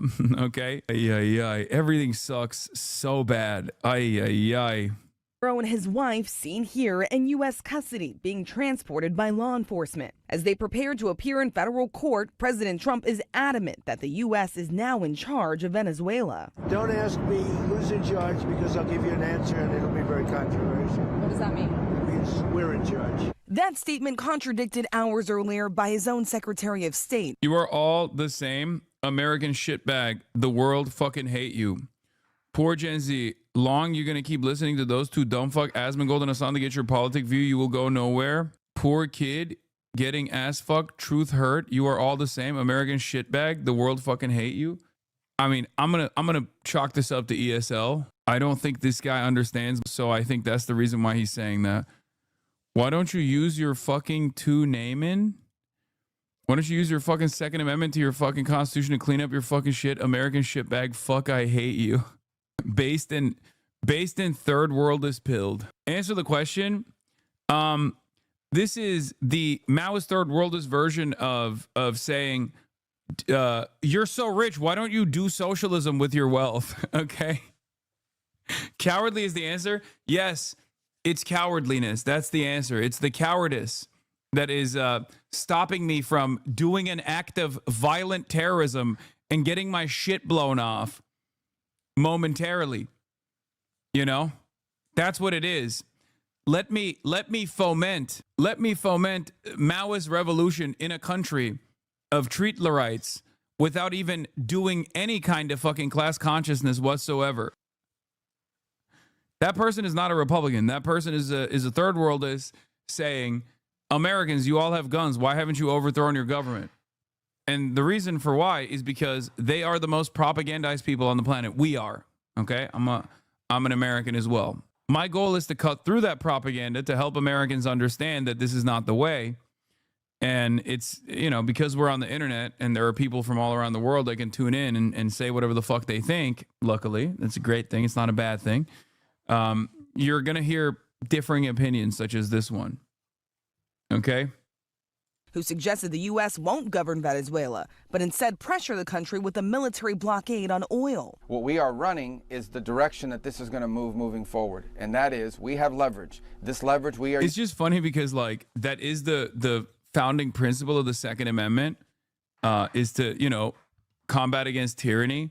And I guess, a lot of people that are overseas don't realize that most of the people that have guns actually love the boot and sometimes even take matters into their own hands to be the boot, right? Like where they'll be like, no, outsource the policing to me, please. I love the boot. Like they don't even realize that like that's the first the lumpenproles with weapons are the first vanguard for the capitalist imperialist boot. They will defend the king. Okay? They are not even the landed gentry, and yet they see themselves as a part of the process. They have been deluded into thinking that they play a role in this, that they think like, no, it's good actually. I do want Exxon to continue farming imperial super profits. This is good for me too. I don't have health care, nor do I even have a working hospital in a 100-mile radius to me because all the rural hospitals are closed.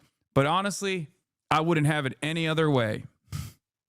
Using, and we intend to use. We started using already. This morning, the administration has yet to explain the legal authority for running Venezuela or detail how America will actually take charge of a country of more than 31 million people. The president has made clear he wants to see U.S. companies move to tap into Venezuela's vast oil reserves, demanding total access. Total access. We need total access. We need access to the oil and to other things in their country that allow us to rebuild their country. And then delivering this threat to Venezuela's interim leader, Delcy Rodriguez, saying, It's so funny because, yeah, I've seen a lot of people in Latin America say that Americans could do something about it, and it's kind of funny. Yeah, meanwhile, Americans are like, why won't China do something about it? Americans are like, why won't China do something about it? Why won't Russia do something about it? Everyone wants someone else to do something about it. And I kind of understand why. Because if you look at if you look objectively at the conditions in America and where the working class is here and how deluded they are, how propagandized they are, how powerful pro-capitalist dogma is here, it's genuinely impossible to look at it from the outside and not understand exactly how hog-like the average American is. Down to the liberal, too, down to the progressive person. There's a reason why even progressives and liberals are like, well, at least the Venezuelans are happy that America is extracting super profits from Venezuelan natural resources, right? It's just virtually impossible to put a dent in it. Why the fuck do you think there are so many people objectively devoid of capital, right? No capital whatsoever, no bitches, no capital, no deed to the factory, no capital accumulation prospects whatsoever, come into this chat and defend the billionaires and the millionaires. Why do you think that happens? Why do you think that people actually take on the ownership role over the propaganda and do it themselves? Why do you think I receive so much fucking backlash? Because we are brainwashed, okay? We are straightforwardly brainwashed, brother. That's what it is. A lot of people are brainwashed into thinking one day I will be ExxonMobil, okay? That's it. And there are very powerful propaganda forces here, ideological forces that play a formative role in developing not class consciousness, but everything but, right? Nationalism is one of those things. Racism is probably more impactful than nationalism in America, because America, I don't think, has like any sort of even civic nationalist understanding. But racism is a good one, right? White supremacy is a good one. Now they're trying to do Christian nationalism, which I don't think will work either. But that's another version of this, like this tribalism that they try to foment, to be like, no, we're a part of this in-group, right? We're a part of this in-group, and we have to unite on the same goals here, not realizing that they should be uniting on the boundaries of class internationally, really. But it's just not going to happen. Rugged individualism is so set in the collective consciousness of the average American that they even fucking they lash out at someone that tells them like, no, this is not the right way. Here are the people that are fucking you. Here's who you should be mad at. And they get even mad at the messenger, right? They shoot the messenger all the fucking time. That's it. So in a situation like that, you just have to work within the confines of what's permissible. You have to work within the confines of what could, where you can actually have some impact. Yeah, I saw this. Maduro or Trump, be informed. Compare them on the issues that matter. Yeah. Maduro really fucked up because he should have just been doing that instead, and then he would not have been. He would not have been abducted in the middle of the night. Asmongold just said that you are delusional and is a terrorist. What the fuck is going on? Well, there you go. That's exactly what I was talking about, right? Do not listen to this guy. Do not listen to Hassan. He doesn't have your best interest at heart. He's a terrorist. He's a terrorist. He's a terrorist. He's scary. He's scary. He's scary. He's a terrorist.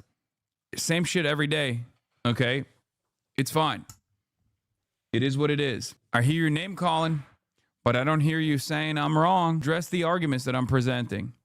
Tell me exactly how America's actions in Venezuela is going to be helpful, not only for Venezuelans, but for Americans as well. You can't. So instead of actually presenting an argument as to how awesome this is going to be, you just say, yeah, base, yeah, base, yeah, base. And then you turn around and say, all the naysayers are actually hate. They don't like how long America's dick is right now. They don't like how powerful we are. It's like, brother, you're not powerful. As a matter of fact, your argument is coming from a place of powerlessness, that you're leaning into American military prowess to make yourself feel like you're a part of a team. Because at the end of the day, what is this all for, right? I think so much about the idea of like, oh, insert, third world country is going to learn today why we don't have healthcare, why Americans don't have healthcare. When that joke started, right? When that joke was first brought up, it was actually shitting on Americans. It was supposed to be a joke about how like we spend all of our money on endless military adventurism overseas instead of spending it on ourselves, instead of spending it on healthcare, right? And now, because conditions have worsened to such a degree, people actually put that as like people actually lean into that. And there's some truth in that sentiment. The truth is, if we don't have health care, if we have no job prospects, if we have no opportunity to purchase a home, if we know that we're never going to retire, and the only thing that we can lean into, the only thing we can grab onto is America's military prowess, then obviously you have to lean into that. Because if America's military prowess is all for naught, right? If America can't even dominate other countries, then what the fuck is this entire project for? And for me, I try to explain to people that like that meme in and of itself is showing you that you're the one getting fucked. Because you're not a C-suite executive at Lockheed Martin. You're not a major shareholder of Northrop Grumman. You're just a regular guy working day in, day out, trying to fucking make ends meet. And you're basically defending your own demise.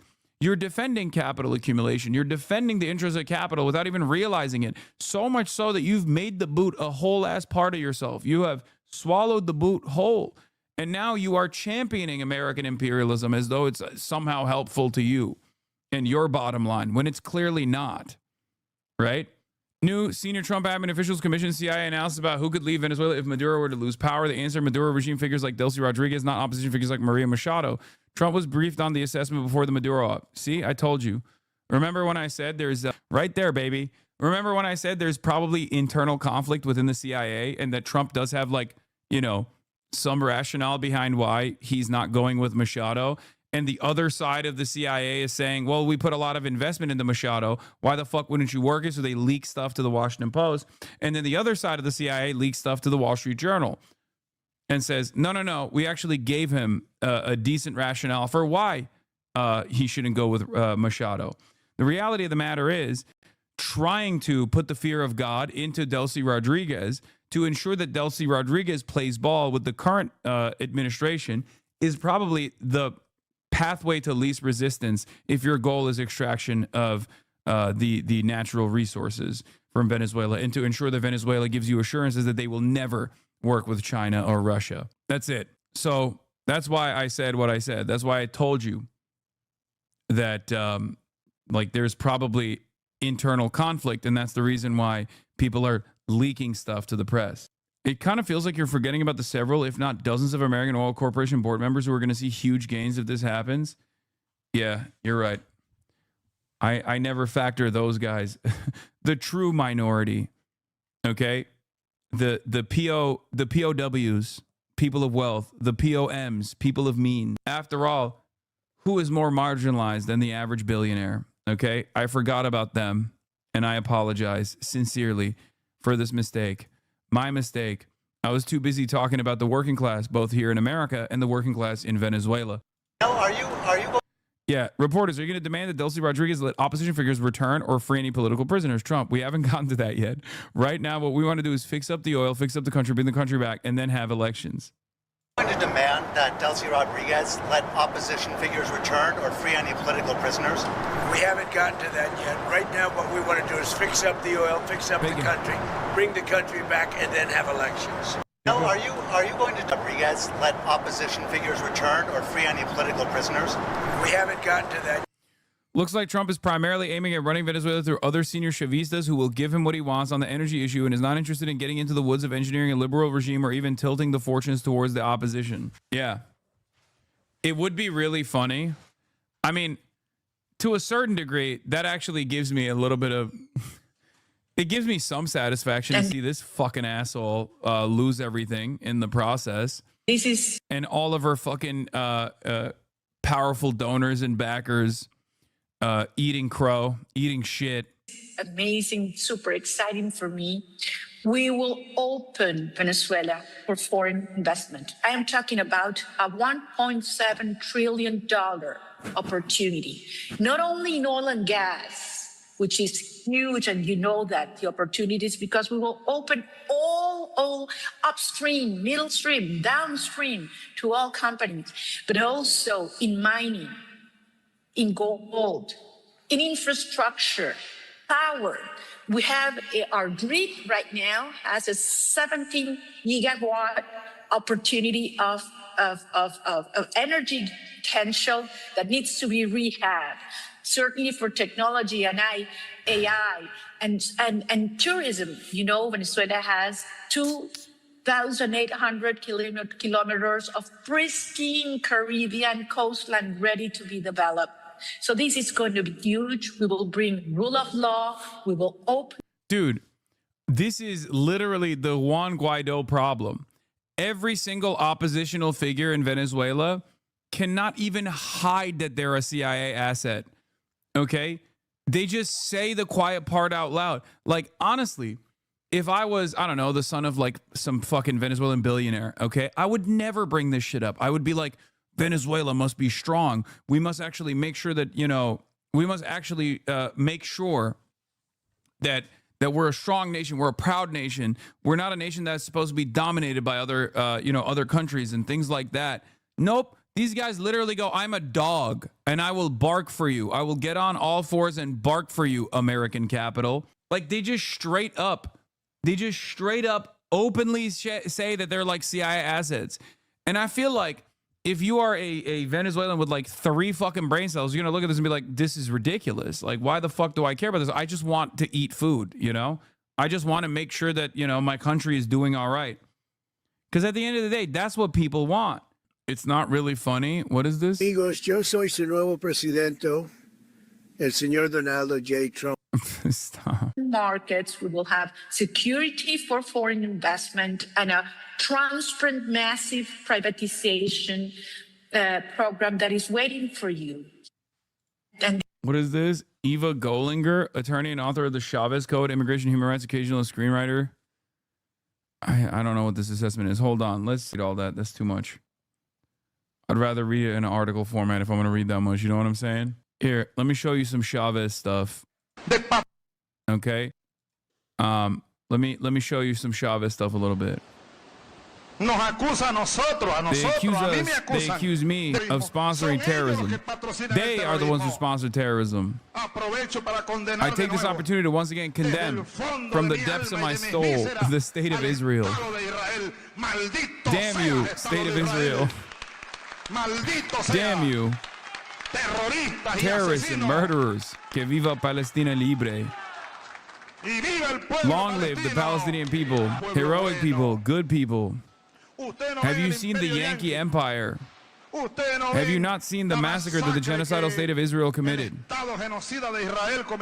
Just weird because like this is pre-October 7. It seems like I don't know what he's talking about. Why is he talking about the most moral nation on the planet?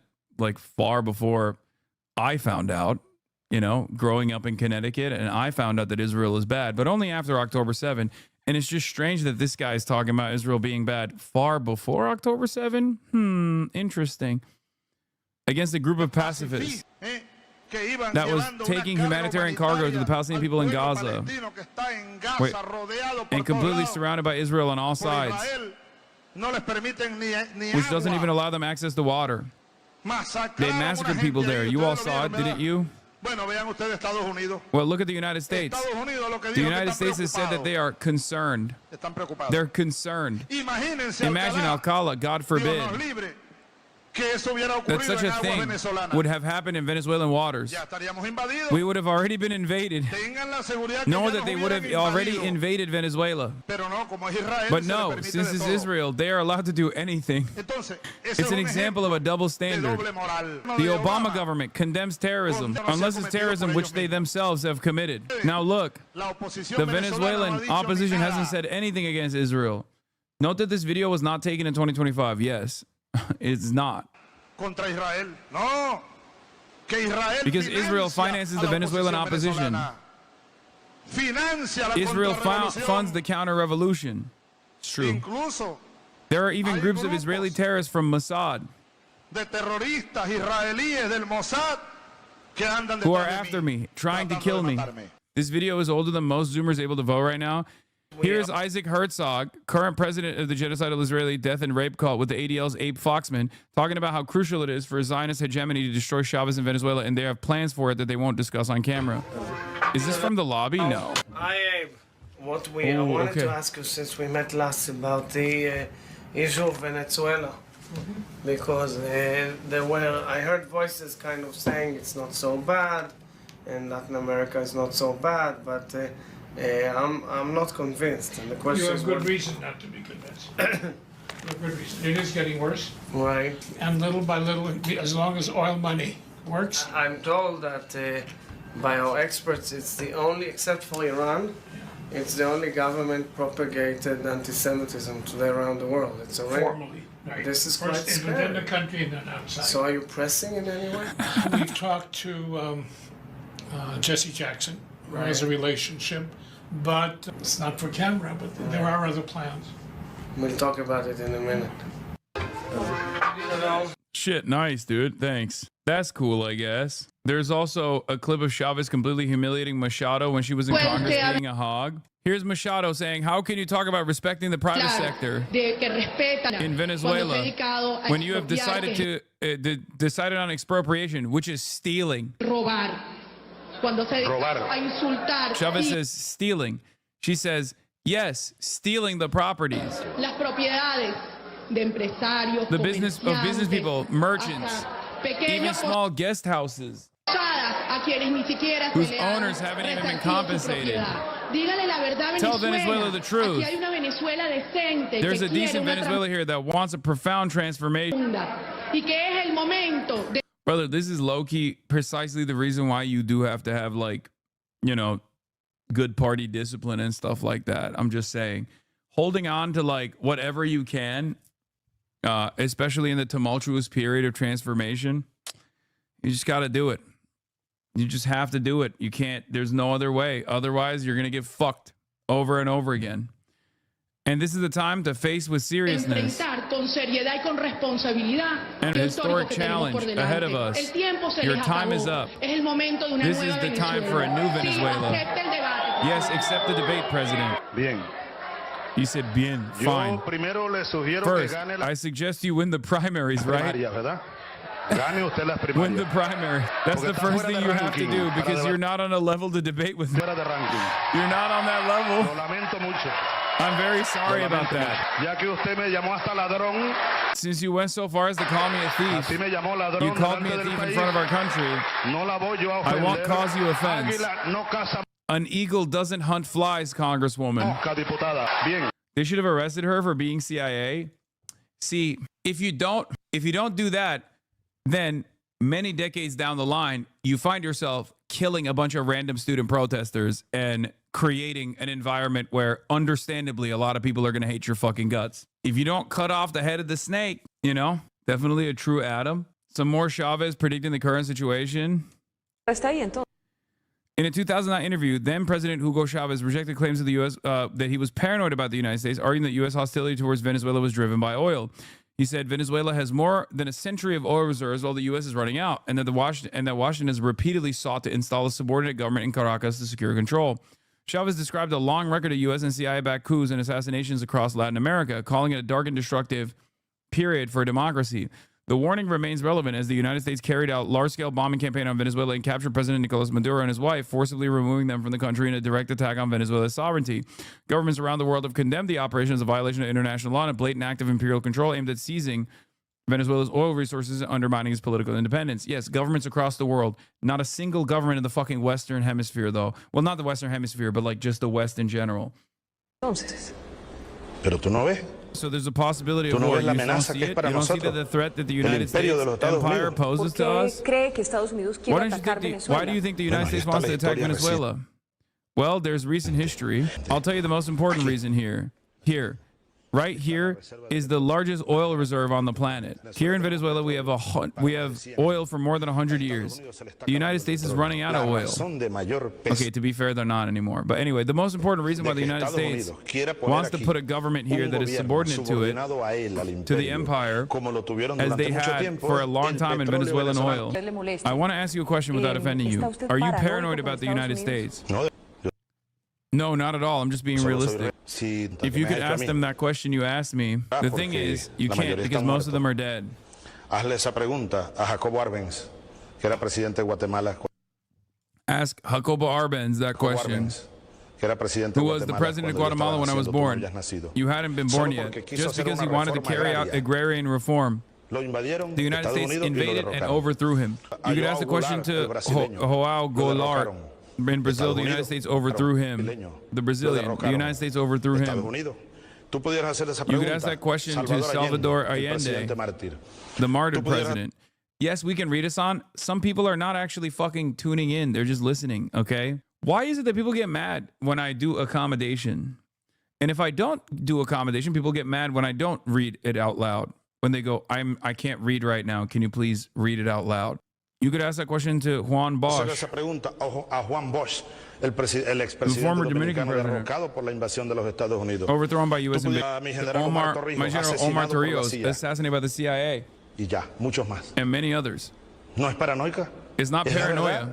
It's the truth. I am fulfilling my responsibility as head of state. The paranoid, those on the extreme right, the crazies who believe that the world will not change. The Yankee bootlicker bourgeoisie of this continent who want to continue dominating these people in their wills, not be able to achieve it. Who want to continue dominating these peoples and their will, not be able to achieve it. Only after September 11 did the United States begin to make a list of terrorists. Well, I'm on that list too. The U.S., the government of the United States, dropped an atomic bomb on Hiroshima, an atomic bomb, and another on Nagasaki. That's terrorism. Yunky. Anyway, the reason why I bring up Chavez is because first of all, Maduro's base is called the Chavistas. Okay, that's how powerful the Chavez mobilization was.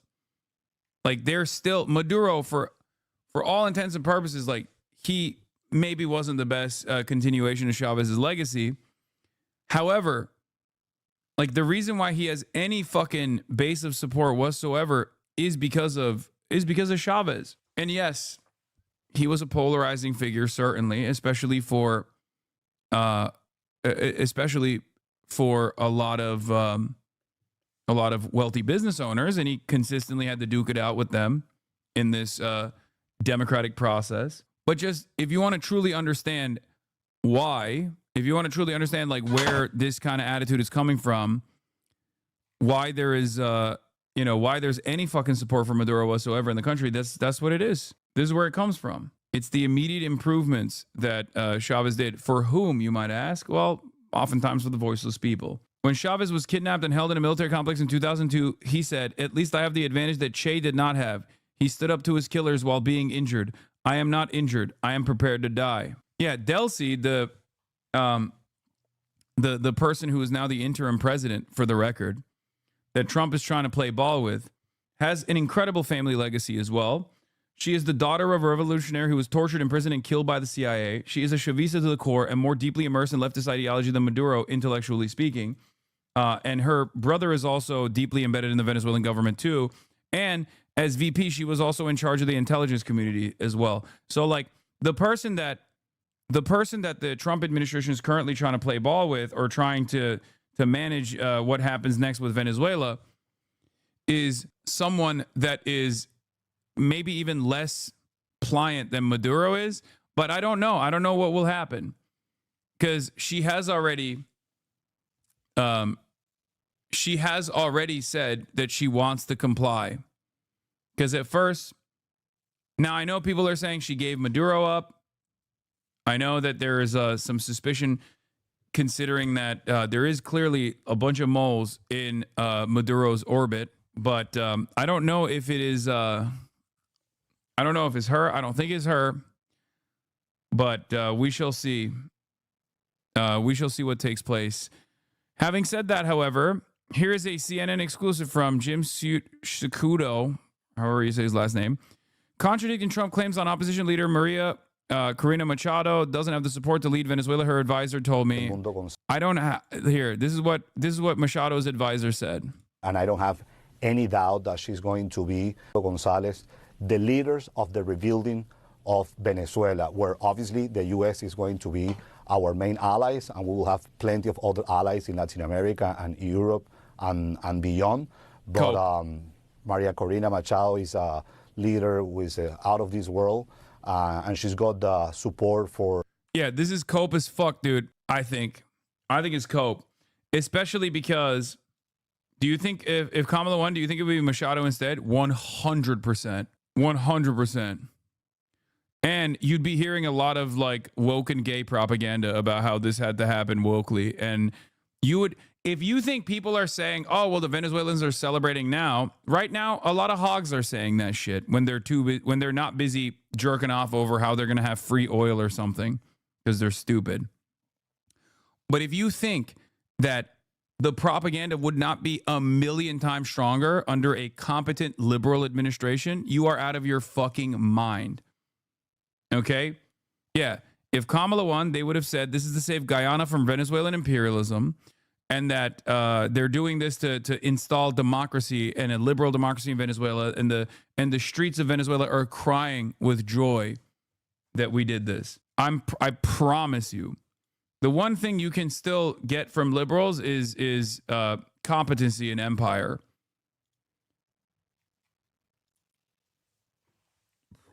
You think Kamala would have done this? I mean, I don't know what kind of like military extraction would have taken place. And there's no reason to have this kind of like hypothetical back and forth because she lost. And I don't know if it would have been like, kidnapping in the same way. Probably not. But even if push came to shove and we were forced into taking some sort of military action against Venezuela, okay? Even if we were forced into taking some sort of military action against Venezuela, the propaganda would be much more competent. I suspect it would have been covert CIA shit though, rather than what took place in broad daylight. And they never would have been like, yeah, we're doing it for stealing oil. Like they never would say that. Liberals know never to say that. But ultimately, it's a hypothetical. I don't know. Maybe Kamala wouldn't do it. You know what I mean? Maybe Kamala Harris would not have done it. I have no way of knowing. She lost. Okay. She certainly presented herself as being militant, right? We're going to have the most lethal military, all this stuff.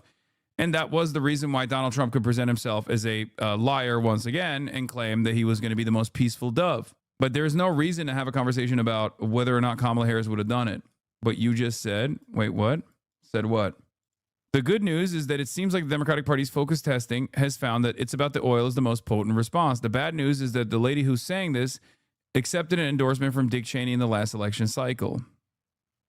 Yeah. Your read on this isn't 100% fluid. It's about our refineries. I doubt Kamala would send boots on the ground. No, I'm not. I don't. Again, the question is not what Kamala Harris would do or how she would approach Venezuela. The question is like, if there was any sort of military action against Venezuela, whether it's like boots on the ground or like CIA assassination or anything like that, right? And again, this is all hypothetical. It's stupid. It's a stupid hypothetical to have. It's a stupid hypothetical to entertain. But what I'm talking about is how they would sell it. Okay? How they would sell it. And how they would sell it is to never bring up oil. Do you understand? But it's, once again, a totally pointless exercise because Kamala Harris is not the president. What's more important to me is why Kamala Harris lost and now Trump is the president. Okay? And if you want to have a conversation about that, that's a real conversation that we can have. One that I've had time and time again throughout the election cycle. If you go back and listen to my commentary back then, I kept repeating over and over again, Kamala Harris is posturing alongside Dick Cheney, Liz Cheney. Kamala Harris is posturing towards like, a lethal military. This kind of stuff does not actually win votes at all. It just, no liberal is going to look at that and go, hell yeah. I mean, maybe some liberals are, but like, no, the broader base in the Democratic Party is not going to look at that and go, hell yeah, I want a fucking lethal military. That's right. That's awesome. They're not going to, you're going to lose votes on your side, and not a single Republican is going to turn around and think that you're actually going to be the more competent, military leader. And yeah, that's why Democrats still trying to fucking do this kind of thing are so stupid. They still bring this point up every time, and everybody dunks on them. Okay, everybody dunks on them anytime people post this. Democrats, if they were in charge right now, would be doing 100% the exact same thing, 1-to-1. Make no fucking mistake. Anyone who tries to tell you that Kamala Harris will be different is a fucking delusional moron. Do not listen to them. Why is this clip 17 or 18 seconds long, I wonder? Oh, perhaps it's because I was talking about Israel, right? This evil man told millions of impressionable young voters that Kamala and Trump would be 1-to-1 exact same on everything. Look how passionate he was. He believed this to his core evil. First of all, he's trying to make this seem like I was saying this in the lead up to the election. But if you watch the video, you understand that I was saying this after the election, literally, which is why I said this is about Israel. And after the election, I'm right. Harris postured in favor of more U.S. military intervention. This is why Trump was able to lie about being a peaceful dove. Your inability to admit Dem campaign mistakes is why fascists keep winning. Lock in. I love how they even cropped the news article you were looking at. Yeah, Hassan is correct. Democrats also overwhelmingly support this. The only difference is they find Trump's method uncouth and would rather ramp up the sanctions regime to starve the people. Liberals are fascists without the little red swastika hats should be treated as such.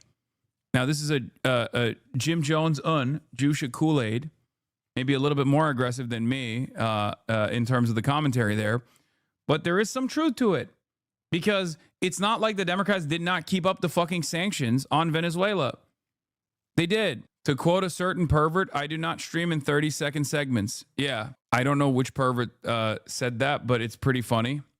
Because I assume, given the way you presented that, it's probably one of the people that love clipping me in 15, sometimes even 5-second segments, only to then get mad when people don't understand the nuance of how he's defending whatever dumb, indefensible thing. Yeah, and if you want to see the original clip, we've shown it before. Championing that was coming from, remember all the fucking anti-war championing that was coming from, you got duped. Hassan was talking about bipartisan American support for defending the attack. You got duped. Hassan was talking about the bipartisan American support for defending Israel and the attack against Iran. Maybe you should ask yourself why the context, a clearly visible tweet about Israel and Iran that Hassan was talking about is cropped out. Well, I think we got duped because that person does not give a shit. Dumbass Republicans. I fucking told you that it was all bullshit over and over again. And make no mistake when I say this. Make no mistake when I say this. Democrats would do this exact same thing. Democrats maybe won't do the same, song and dance in the way that Donald Trump does. They wouldn't go about it the same way, but they would do the exact same thing. Democrats, if they were in charge right now, would be doing 100% the exact same thing. 1-to-1. Make no fucking mistake. Anyone who tries to tell you that Kamala Harris will be different is a fucking delusional moron. Do not listen to them. Why?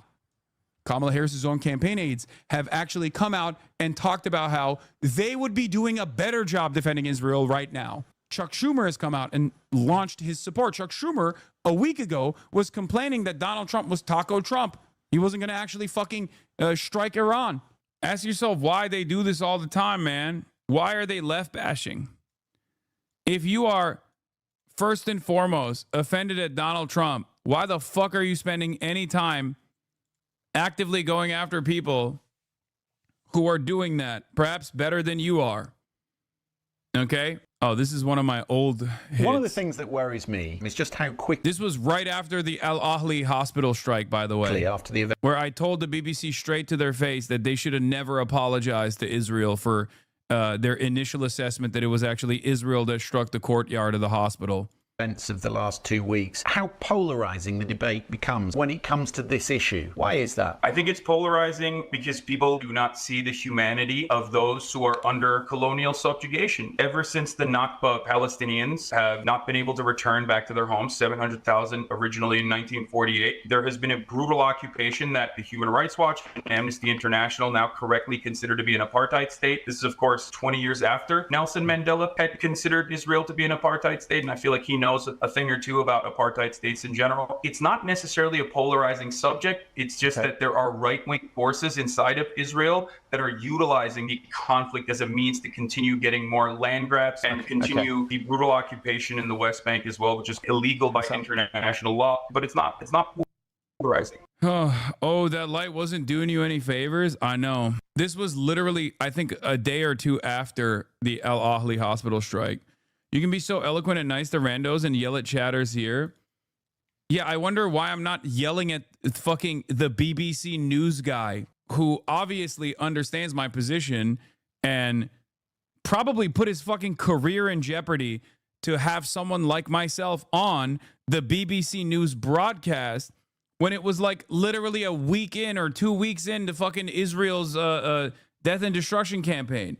Are you crazy? Did you see this? An Amazon Prime reality show? We're on featuring Hassan obsessed pro-Israel influencers. Oh my God. 3, 2, 1. You elected a literal socialist to run the global center of capitalism. We're talking about giving the Nobel Peace Prize to a guy who is declaring war on his own cities. Your job was like the first lady. What's the goal? Like, are they only letting you on the show if you're fucking pro-Israel? Is that what it is? Like, where's the debate? Real job. You just support your gay husband. It's Xavier Day. It's Xavier Week. Like, the only reason you're choosing to go meet up with your friend Amber Rose while we're filming a reality show is because you weren't in the show. Cheers. America is unwell.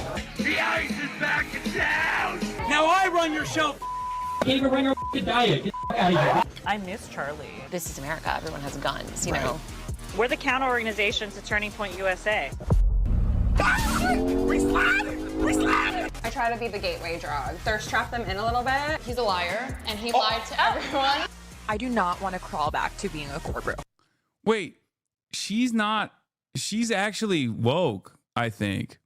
I think she might be the only one that's woke amongst the entire bunch. I thought she was like, I low-key thought that she was, well, not Taylor Lorenz. Taylor Lorenz is awesome, but I don't think she's a part of this. But no, I'm serious. I thought she was actually a fucking reactionary when I first saw her. Okay. But I've seen some of her videos. She hates you because of Kaya Gate. Oh, really? I mean, I don't really give a shit about that. Everybody, whoever got duped by that, it is what it is. But no, I'm not biased. I don't know but I have seen some of her commentary, and I think she's like woke. I don't want this to get ghetto. It's stressful out here being black and Republican. You accidentally said slavery was okay. What? The only reason why I say that is because like I thought she was right wing as fuck. I know Taylor was there, man. I don't think she's like a part of the fucking cast though. What's wrong with you? I'm actually authentic. People change. You stay this fucking sane because you just want to get a check. That's all you care about. I'm as real as my hair. Thank you. If I were Israel, I wouldn't even provide. I can't watch the rest of this. I can't stand this shit. God damn. Gross. What? If you needed further confirmation that the once proud craft of political commentary is now quite literally just drama slop. Yeah, I mean, this is very clearly, this is epic political slop. See what you could do if you had unlimited super PAC funding Yeah. I will not. I mean, good luck to these guys, I guess. I'm going to keep doing what I'm doing. You got to react to it like Iron Chef. I don't want to even give it any clicks. And I'll be honest, I wish I didn't even know that this existed. The CIA informed Trump ahead of the kidnapping that regime loyalists would be best positioned to lead an interim government in Venezuela. I don't quite believe the stories about Delcy Rodriguez yet, because if I was the CIA leaking stories to the press about how Delcy is secretly a traitor and how she's been having meetings with Rubio, would be a great way of dividing the loyalists and exacerbating the morale crisis. Time will tell, but Delcy Rodriguez, her brother Jorge, Padrino Lopez, and Cabello all seem steadfast in their defiance to the attack and their support for Maduro. Exactly. Open Presence, thank you for the 25. Get the subs. Open Presence, thank you for supporting the Piker Broadcasting Service. Reuters and other major media outlets falsely claimed that Delcy had fled to Russia ahead of the kidnapping. I wonder who leaked that fake story to the press. Surely Reuters thought that they had solid info from a solid source. Yes, you too can support the Piker Broadcasting Service, which is sponsored by you, the viewers, for you, the viewers. Thank you. Yeah, I mean, look, I'm monitoring the situation with the Delcy thing. Not to get all Chinese with you, but I'm not to get all Keir Starmer with you. Okay, not to get all Chinese with you, but I'm actually condemning this strongly. And not to get all Keir Starmer with you, but I am monitoring the Delcy situation. Okay, because I'm both Keir Starmer and Chinese at different points. Strong condemnation, but also monitoring the situation. But I don't know. I just, given her background, it seems strange if she was like, you know, the person who betrayed Maduro. I would be more likely to believe that Maduro cut a deal with Donald Trump and offered like a show similar to this. But even then, it's not going to happen because then they killed so many people. Like, I doubt that that would be the case, you know? Taylor did film a segment for the show. Yes, I'm saying she's not like a part of the cast. She probably did a fucking segment. Anyway, there was more that I wanted to talk about. Oh, yeah, but Maria Machado is a leader with out of this world support, right? A survey by Venezuelan Herm Hinterlace in October 25 found that 91% of Venezuelans hold an unfavorable opinion of Maria Corina Machado, making her one of the most unpopular political figures in the country. A December 2025 national poll by another Venezuelan firm, Data Viva, found that 89% of Venezuelans rate their support for Maria Corina Machado as low or very low, including 61% expressing strong rejections, while just 11% report any level of support. The same survey found 80% dismissed the Nobel Peace Prize awarded to Machado as a farce. Didn't she win, though? No, she didn't win shit. What are you talking about? 90% also were found to oppose any foreign military intervention in Venezuela. Maduro got 100% betrayed by his own people. That's just how the Maduro regime is. We get it, bro. You hate him, okay? We got it. She did win a Nobel Peace Prize, to be fair. I suspect these polls are biased, if we're being real.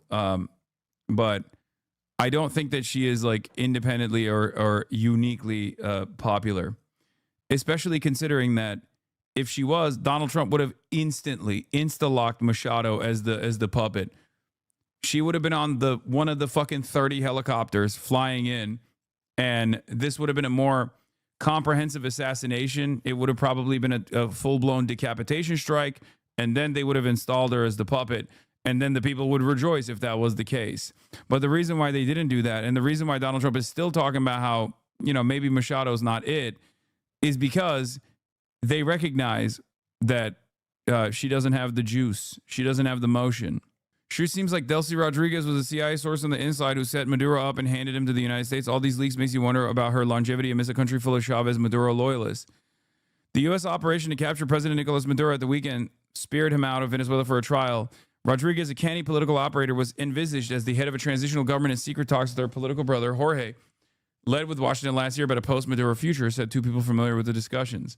The part of that the reason why I don't believe that is her, the reason why I don't believe that she betrayed Maduro is because of her background.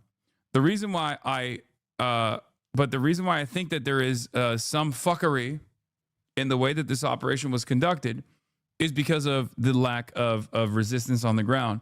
And by that, I don't mean like the actual, you know, Cuban security team that Maduro had around him, which in and of itself is already like interesting, right? I mean, there were also Venezuelans around him too, but a big part of his like internal security team was Cuban, okay? But clearly, someone must have given the stand down order, because aside from like the moderate resistance, aside from wasn't that debunked? What was debunked? Aside from the received, and they certainly did, Wait, what? Wasn't that debunked? The security were Venezuelan? No, he had Venezuelan security as well, but he also had a big chunk of... No, the Cuban government announced that their militants had died. 32 Cubans died. Yeah, the Cuban government announced it. Now, listen, my point is, there is still some suspicion that there was... I mean, there's obviously inside people, right? There's obviously people that were like giving the CIA... immediate coordinates and like, you know, whatever the fuck Maduro was doing every single day. But beyond that, the reason why I say that there must have been like some insiders is because we're talking about a country with S-300s, right? Let's say they figured out where the S-300s all were. It should be classified, but let's say they somehow have a leak low level enough. Okay. But then there's like 5,000 man pads. How the fuck does nobody go, oh my God, there's helicopters, the lights are out. Let me bust out my personal anti-air weapon. Not a single heli was shot down. And then even besides that, how the fuck were small arms fire not even like targeting the helicopters? They did use man pads, they did. So what happened? How did like you got man pads, you got RPGs, you have drones, you have small arms fire. You're saying they were shot down? You're saying that helicopters actually exploded in the process of this military campaign and we didn't see it? You guys are on fucking copium in the same way that people were saying Iran shot down an F-35 jet, bro. What the fuck are you talking about? Come on, dude. Jesus Christ. If they actually fucking shot down a heli, you think the Venezuelan government wouldn't show that? Yeah, remember the fucking F-35 that people were claiming that Iran shot down? They shot down the biggest F-35 known to man. It's ridiculous. Like, come on, be a little bit, you know, be a little bit smarter about this stuff, please. So yeah, I don't know who's the insider here, And if she doesn't comply, her fate will be worse than Maduro's. I just say that she will face a situation probably worse than Maduro, because, you know, Maduro gave up immediately. Overnight, Rodriguez striking a conciliatory tone, saying in a statement, "We invite the U.S. government to collaborate with us on an agenda of cooperation," adding, "President Trump, our peoples, and our region deserve peace and dialogue, not war." This all started late Friday, the president giving the green light, telling U.S. forces and intel agencies good luck and Godspeed. The operation known as Absolute Resolve came after months of planning, U.S. intelligence studying every aspect of Maduro's life, from how he lived to what he wore and ate, even down to what pets he had. We think, we develop, we train, we rehearse, we debrief, we rehearse again and again, not to get it right, but to ensure that we cannot get it wrong. The president watching with his national security team from Mar-a-Lago as the mission unfolded. More than 150 military aircraft launching from 20 different bases and ships across the region. Helicopters flying under the cover of darkness, arriving at Caracas around 2 a.m. local time amid heavy gunfire. U.S. forces capturing Maduro and his wife, taking them to the USS Iwo Jima. President Trump posting this picture of Maduro on board. Maduro now on American soil, touching down in New York surrounded by federal agents. ABC News obtaining these images of the ousted leader as he landed in New York, handcuffed, dressed in a blue sweatshirt and sandals. In a video shared by the administration, the once defiant leader led down a hallway by DEA agents, wishing everyone Happy New Year. Happy New Year. U.S. members of Congress caught off guard, notified after the operation began, some questioning its legality. Maduro's a horrible, horrible person. But you don't treat lawlessness with other lawlessness, and that's what's happened here. President Trump, who campaigns on keeping America out of foreign conflict, facing criticism from a member of his own party. Thomas Massey writing, "Wake up, MAGA, Venezuela is not about drugs, it's about oil and regime change. This is not what we voted for." And Robin, the president did not rule out putting American troops on the ground in Venezuela, telling reporters on Air Force One it depends on what happens with the Venezuelan government. But again, that would be a sharp departure from what the president campaigned on, keeping America out of foreign conflicts. And there's big questions on just how the United States plans to take charge of Venezuela, Robin. That is true. All right, Rachel, thank you for your reporting. Take you now to. Okay, but have you considered that it's based now? Have you considered that it's based now, though? Would you support the U.S. taking control of Venezuela and choosing a new government of the country? 45% oppose it, 24% support it, 30% unsure. I've decided it's based now because Donald Trump did it, and anything that he does, I think, is based. Yeah, this is, once again, my take as well, especially astonishing when you consider the plainly pro-interventionist slant of coverage in this country. There may not be any national figures bold or ideologically motivated enough to realize this, but it is not 2002 anymore. Yeah. The fact that 39% approve and 46% disapprove, even now, which those numbers will continue to increase, I think, as the media is really pumping it. Okay? But I think this, to me, is a testament to two things. One, the Trump administration really fucking did a bad job of doing enough propaganda ahead of time. Okay? But also, we are too close to the war on terror for shit like this to stick without any pushback. Okay? And the age range actually showcases this as well. Even Nick Fuentes. Caracas, these are pictures inside the National Assembly there, where a new president has been sworn in, Delcy Rodriguez. Of course, she was the vice president up until a couple of days ago. Well, she is now Venezuela's new leader. It must be said with somewhat of the tacit consent of the United States. We heard Donald Trump talk about Rodriguez over the weekend, that effectively kind of accepting that she would become the transitional leader, if you like, from at least the United States point of view. We've also heard kind of different statements, if you like, from Delcy Rodriguez in recent days. Some of them attacking the United States action, wanting to see Nicolas Maduro return back to Caracas. A little bit of a change of tone, though, in the last 12 to 24 hours or so.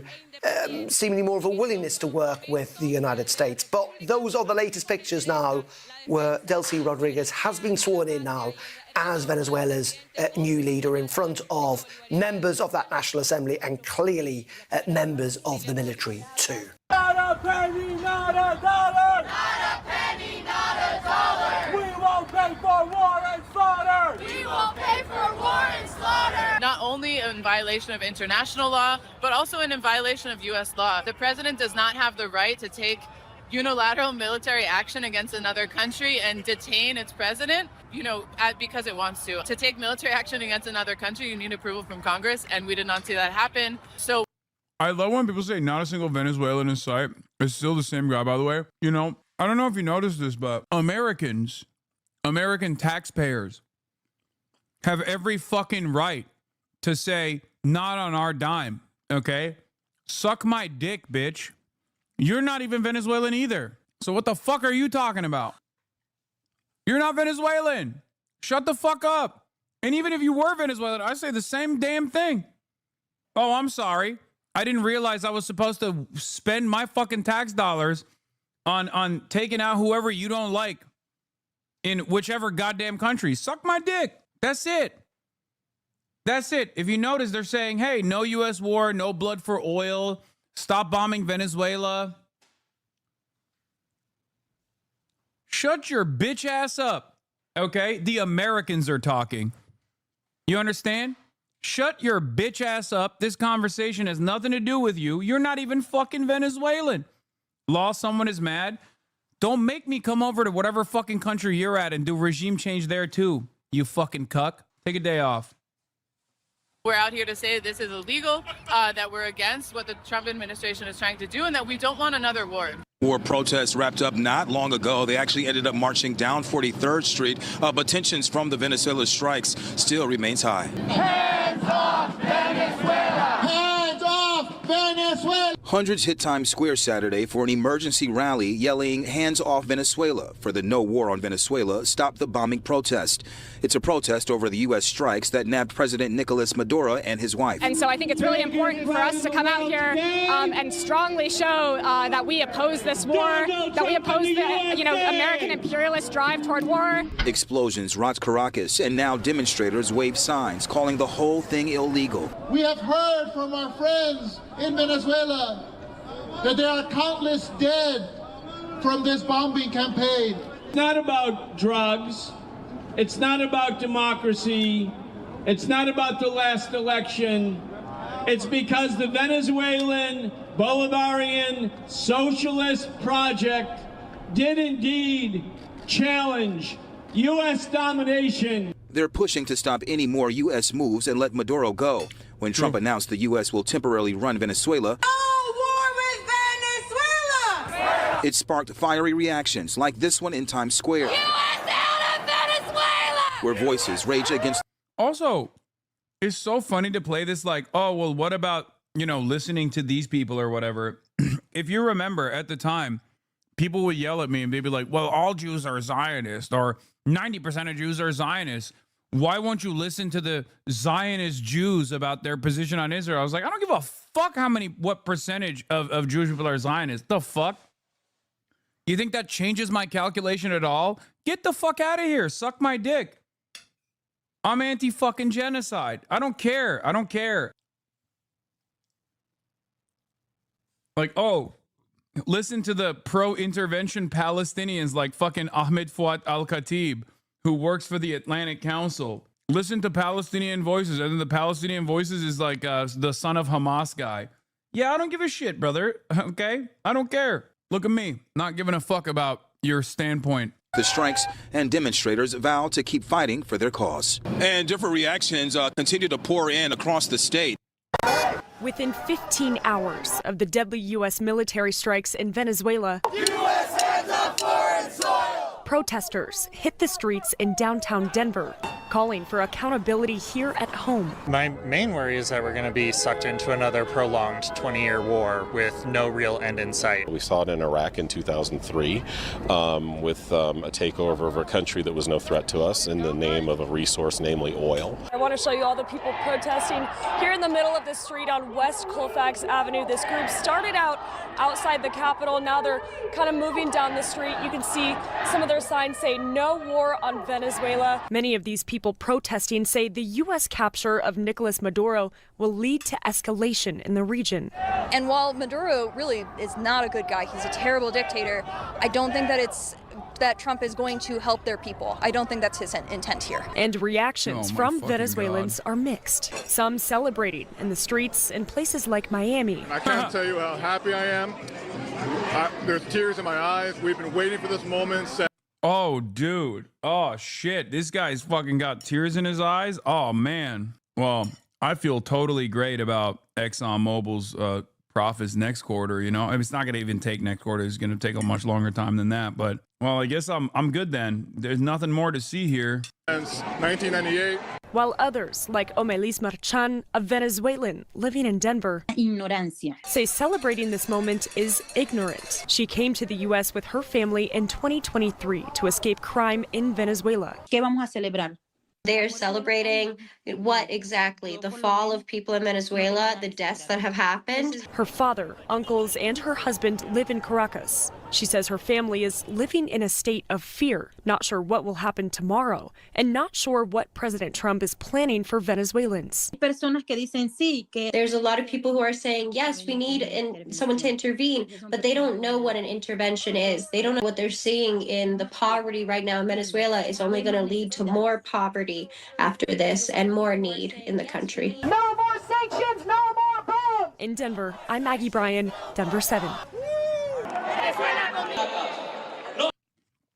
These are the armed gangsters that chatter was talking about earlier. The one that we banned. Do you remember when I said, Shermer, who's the kind of person who's anti-genocide but is shy to mention it, necessarily given the facts on the ground? Wait, what? That dude was literally saying these are gangsters.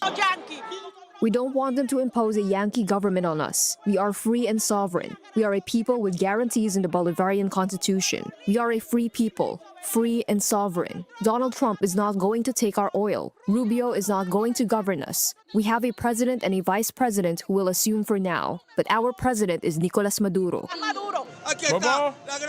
Here is the great motorized force of Caracas. We took to the streets of Caracas to tell the world to raise their voice about the kidnapping of our president. And we won him back, damn it. Long live the homeland, and long live Maduro.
Imagine being able to build an app with your name on it, just by thinking about it. Meet Base 44. That's crazy. I can't believe it. The Trump admin falsely claimed for months that Venezuela's President Maduro leads a group called Cartel de los Soles, Cartel of the Suns, which does not exist. The U.S. Justice Department has now quietly dropped this lie, implicitly admitting it was a fabrication.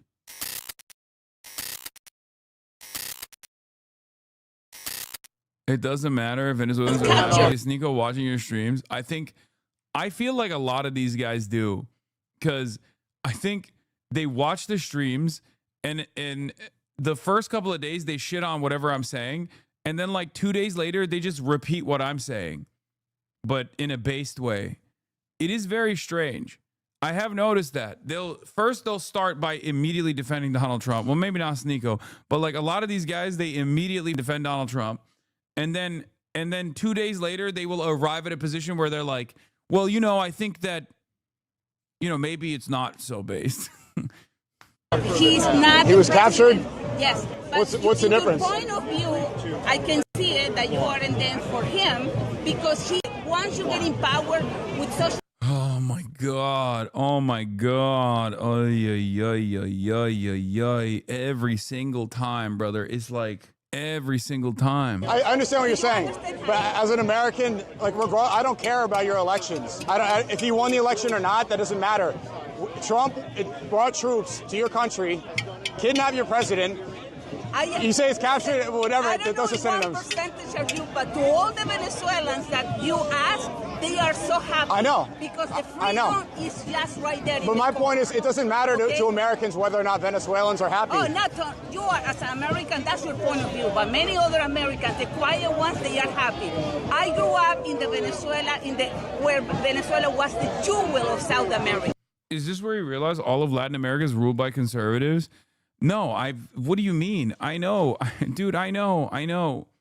And also, this didn't happen overnight. This literally was it was a concerted effort by the American government to ensure that virtually anyone that had even remotely woke opinions, like anyone that was saying sharing is caring in Spanish, was getting thrown off of a goddamn helicopter. Okay? I know. It's just like, and the thing is, everyone's immediate opinion is like, oh, these guys are like landowners, right? They're slavers and landowners. Like, no, they're just regular hogs, There's Latin American boomers that are just like hog coded too. They don't have to literally be direct descendants of slavers, chatter. First of all, it doesn't even make mathematical sense if every single Cuban was a slave owner that's living in, Miami right now. No, a lot of them are just hogs. People have hog mentality. They can have hog mentality. Look around. Look at the number of people who are utterly devoid of capital. Okay? No capital whatsoever. At most, they got a busted down, hand-me-down Honda Civic from 1997. That is the only thing that's like their lifeline. Okay? No bitches. No, the weed's not loud at all. They're in the chat constantly defending capitalism. Okay? So if you can understand that Americans can have this like anti-communist, anti-socialist perspective, it shouldn't surprise you that there's like Latinos who are also hogs as well. What do you mean? Hog universality, baby.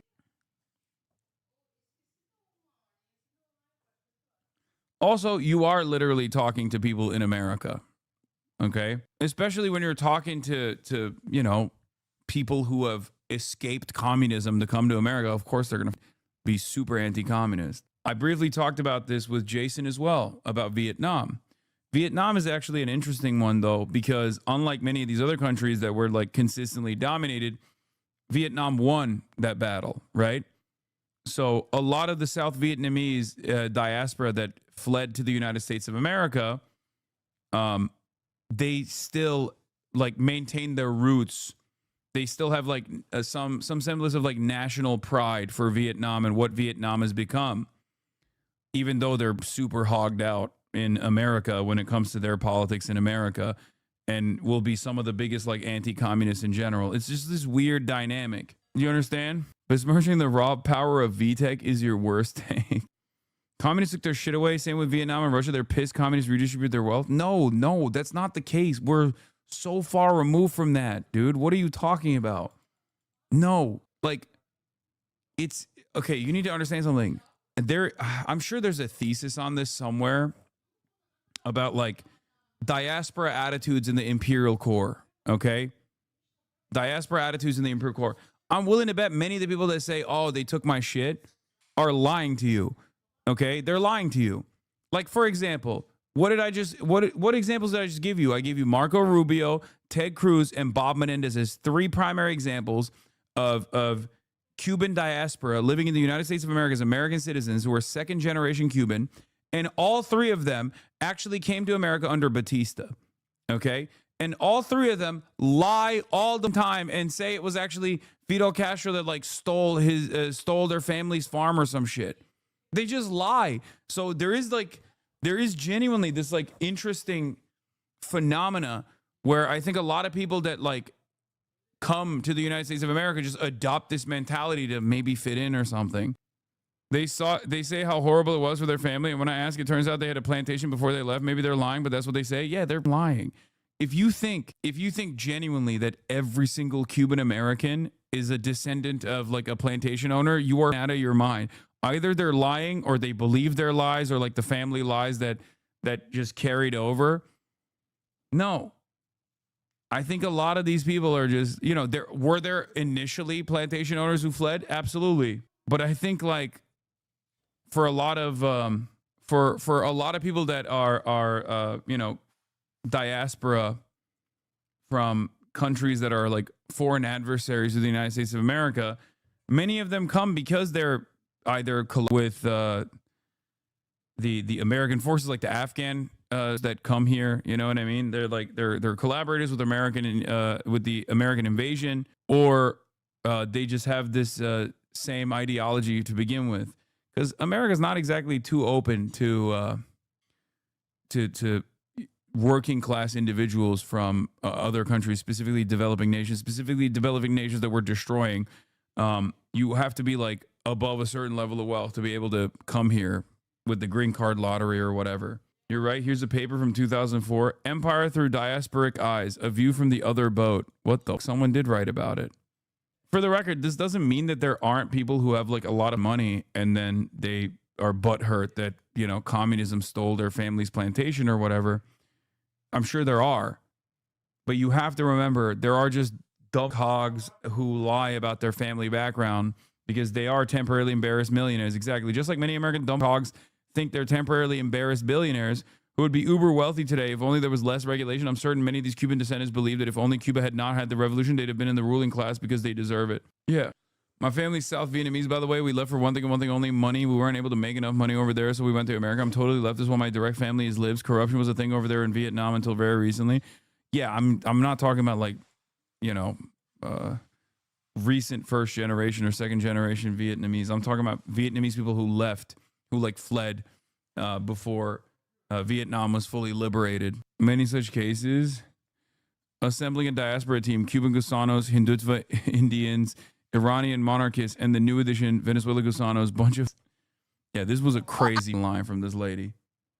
Some of you are going to, but that's a sacrifice I'm willing to make is such a villainous line that it literally is in a child's cartoon that adults can also enjoy. Of course, I'm talking about Shrek. But like, that is crazy. That's Lord Farquaad, man. It was so bad that the broadcaster literally was like, okay, enough. Like, look at this. Mucha gente, o no? Maybe a lot of people are going to, maybe, or maybe not. I hope Ojalá not. que no. Pero es el precio que But it's the price you have to hay pay. que pagar. Y a veces, por favor. Muchas gracias, Fede. Vení con... She goes, muchas gracias. We are moving on. She's like, this is not going to go the way you think it is, lady. Okay? This is going to look very bad. This is embarrassing. Yeah, also, a lot of people forget that when you do immigrate to the United States of America, they literally ask you if you're they ask if you've ever been a part of like communist organizing, if you are a communist at all. So it is illegal technically to be a communist while coming to the United States of America. So like, obviously, there's a little bit of a selection bias there. It's just, there's a little bit of like wanting to fit in. I have a question that I know is going to sound a bit dumb, but does Maduro have a chance of being acquitted? If not, can you explain how you think this will go down and what variables are still up in the air? The real variables are about what is going to happen with governance in Venezuela and how Americans are going to be able to extract all that sweet juice, sweet cum off the ground. As far as like whichever way this trial will go, I mean, it's a sham. What do you mean? It's not a real trial at all. It's bullshit. It's kangaroo court.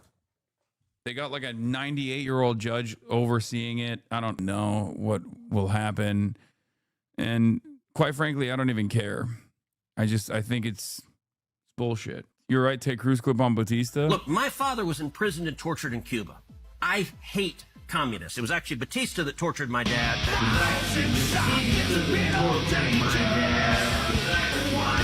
Yeah, he got hit with the Batista bomb.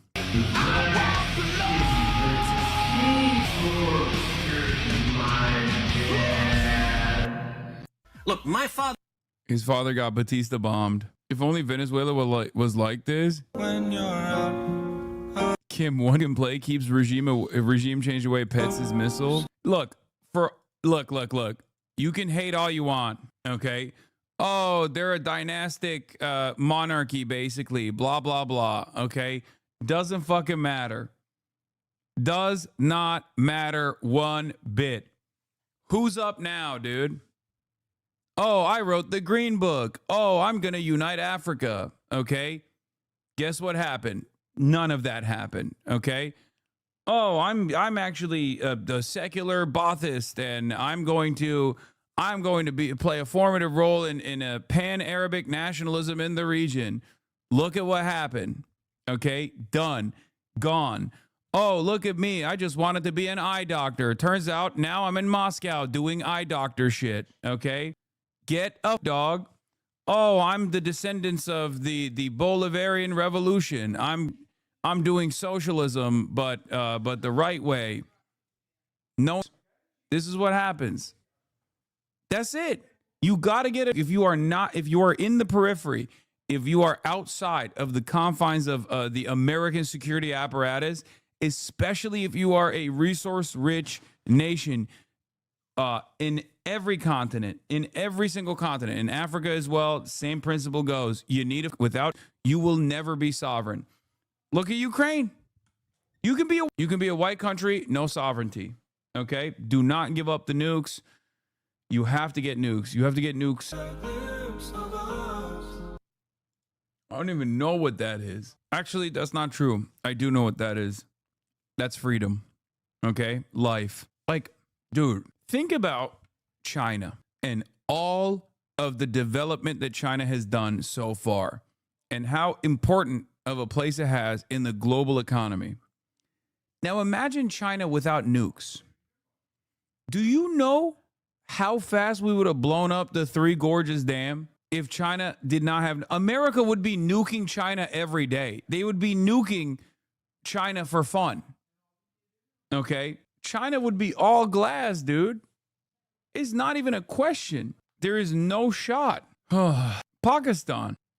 Another example. Do you know how fast India would have made Pakistan more India? Do you understand? Like, there's no shot. Again, to be fair, the Soviet Union had nukes. Yeah, exactly. And now, you know who has nukes? Russia. The problem with also, for the record, yeah, it was called a Cold War, not the Hot War, for a reason. And when you say South Africa had nukes, or when you say the USSR had nukes, exactly, which means there are ways of actually eradicating the moral rot of a nuclear-armed country, okay? Israel has nukes. So did South Africa, another apartheid state that is entirely a welfare state to Western governments. Just saying. That is the reason why whenever people talk about that kind of stuff, I'm like, it doesn't need to get there at all. Okay? All it needs is stigma. Israel already is a pariah state. Does Turkey have non-American controlled nukes? No, of course not, dude. What? No, Turkey is a NATO country.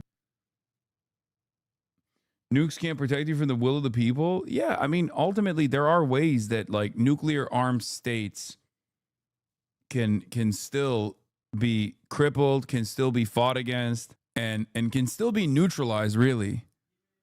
Those are the USSR, which is an unfortunate example, and South Africa is a good example of a nuclear-armed state that no longer could maintain an apartheid. USSR is an unfortunate example, obviously. It dismantled itself. South Africa don't have nukes no more. Need to ask the government when nukes.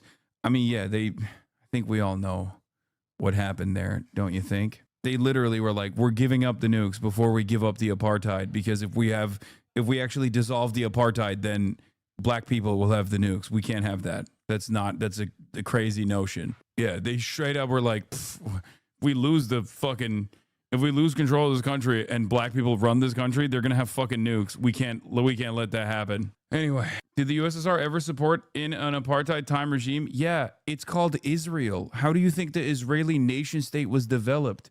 With direct arms transfers by way of Czechoslovakia to Israel from the USSR.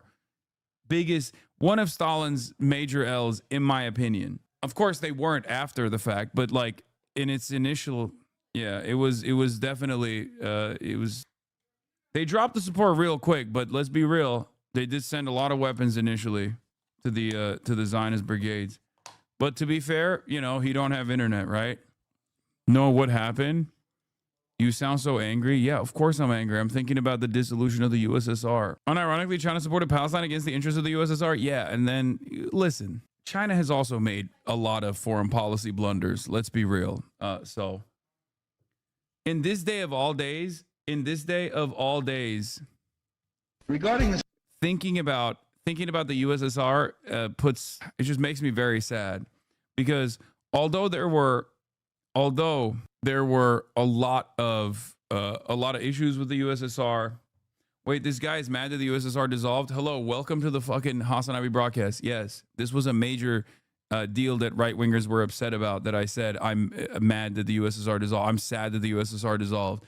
Even if you like shitlib Euroid style fucking social democracy, you should be thankful, because you would have never gotten any of those gains without the threat of a good example from the USSR. So suck my dick. That's another one of those annoying things that like Europeans piss me off about, where they're like, oh, look at us, we're European, yeah, we have so much good social democracy. Oh yeah, we are social democracy. Oh, you Americanish, you're so stupid. It's like you wouldn't have had a fraction of that without the fucking USSR breathing down your goddamn necks. Nikita Khrushchev, I'm sorry for calling you a revisionist. You were a lion. Also, if you don't like the current state of affairs around the world, understand that a big part of that is because dissolution of the USSR, Cold War is over, capitalism is won, there's not even a fucking alternative out there. And these guys literally destroyed themselves in a matter of 30 years? In a matter of 30 years, capitalism has gotten so fucking explosively out of control that it is basically imploding. It no longer hold itself up on its own contradictions. I saw this morning, I don't know if you covered, really embarrassing for me if you already did and now you're reading this out loud. I regret to inform you that this is all very simple and dumb. Since 2017, Putin has been trying to goad Trump into seizing Venezuela and Greenland. Putin thinks this will cement the Monroe Doctrine as a U.S. policy, which he thinks will drive U.S. disengagement from Ukraine. This effort failed in 2019 because it was blocked by John Bolton, Fiona Hill, Rex Tillerson, and other cabinet officials who considered these proposals but found them unwise. Putin's efforts to goad Trump resumed in 2025, first with renewed interest in Greenland, second with Venezuela. The Venezuela dangle worked, and there were no adults to stop it, and plenty of profiteers eager to help. Now he's after Cuba and Greenland, which Putin thinks, again, will catalyze U.S. disengagement in Ukraine, which he hopes will give him a freer hand there, as well as reorient U.S. power in the Western Hemisphere and away from Europe. That's it. That's what's going on. Oil, minerals, peace prize are all part of this dangle, but this is the whole ball game. I'm not going to lie. Normally, I would say this is like a Russiagate style thing, but I think it's different than that. I think it's because America is recognizing that its power in the global stage is waning, and this is their attempt at regaining control in a multipolar world. So yes, Connor eats pants. I did not actually read this thread. This is my first time looking at it, so it's not embarrassing. But I don't think it's like Putin goading Trump into this, but more so it's a peaceful, or not a peaceful for the people who are victims, but in comparison to the other different regional superpowers, this is a realignment taking place.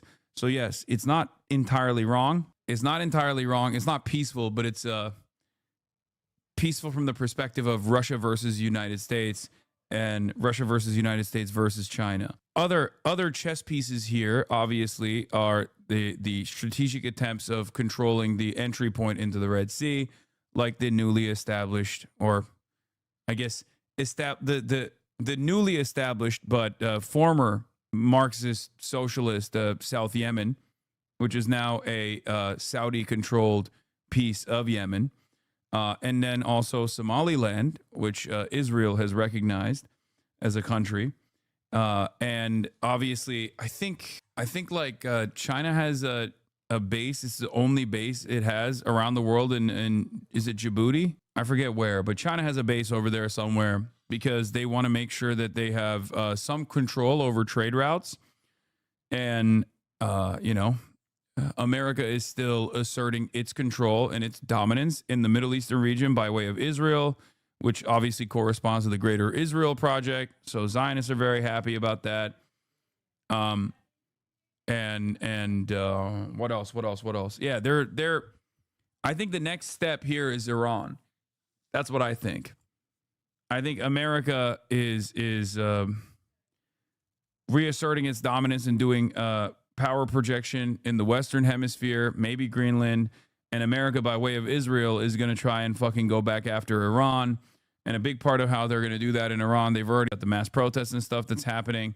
They just like get the Kurds riled up in Iran. And I've said this before, they will use the Kurdish population in Iran in an effort to destabilize Iran.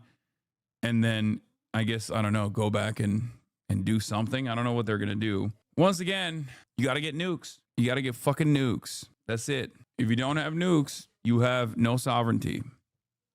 Ayatollah, please go back on the previous religious interpretations, please. Ayatollah, please. Inshallah, Ayatollah, you will get nukes. He's too busy posting like the fake demon. He's too busy posting like the fake demon he is, being like, oh, our enemies will fall by the wayside. It's like, come on, man. Why are you tweeting? Stop tweeting. Get nukes. Every moment. Stop trying to farm aura on Twitter, bro. Oh, we're flying the red flag again. It's like, okay, sick. Fake demon Ayatollah. Claudia Scheinbaum, please get nukes. Mexicans are very enterprising people. Please. Claudia Scheinbaum, please. Use your aura to get nukes. Get nukes now. Develop nukes now. There is no downside. You should get a nuke. The Corporation for Public Broadcasting voted to dissolve itself today. Yeah, they gave up. See, the Piker Broadcasting Service has nukes, not dissolving. The Corporation for Public Broadcasting did not have nukes, had to dissolve. Do you see what I'm saying? God is inside the atom. Go split that uranium, Khamenei. What's important is when one realizes an enemy wants to force something on one's government or nation with false claims, they must stand firmly against that enemy. We won't give in to them. With reliance on God and confidence in the people's support, we'll bring the enemy to its knees. Oh my God, he's just constantly. My man is just constantly posting. Never stopping. Yeah, Lula, get nukes. Did you know this quirk about Maduro? What is this? Venezuela, Hugo Chavez's little bird strikes again. Venezuelan President Nicolas Maduro continues to communicate with his late predecessor via the animal kingdom. Maduro said a little bird has appeared to him once again to assure him that Hugo Chavez is happy and full of love. He made the assertion on Monday during a ceremony to mark what would have been Chavez's 60th birthday in his hometown of Sabaneta. Chavez died March 5th, 2013. Another victim to the CIA cancer gun.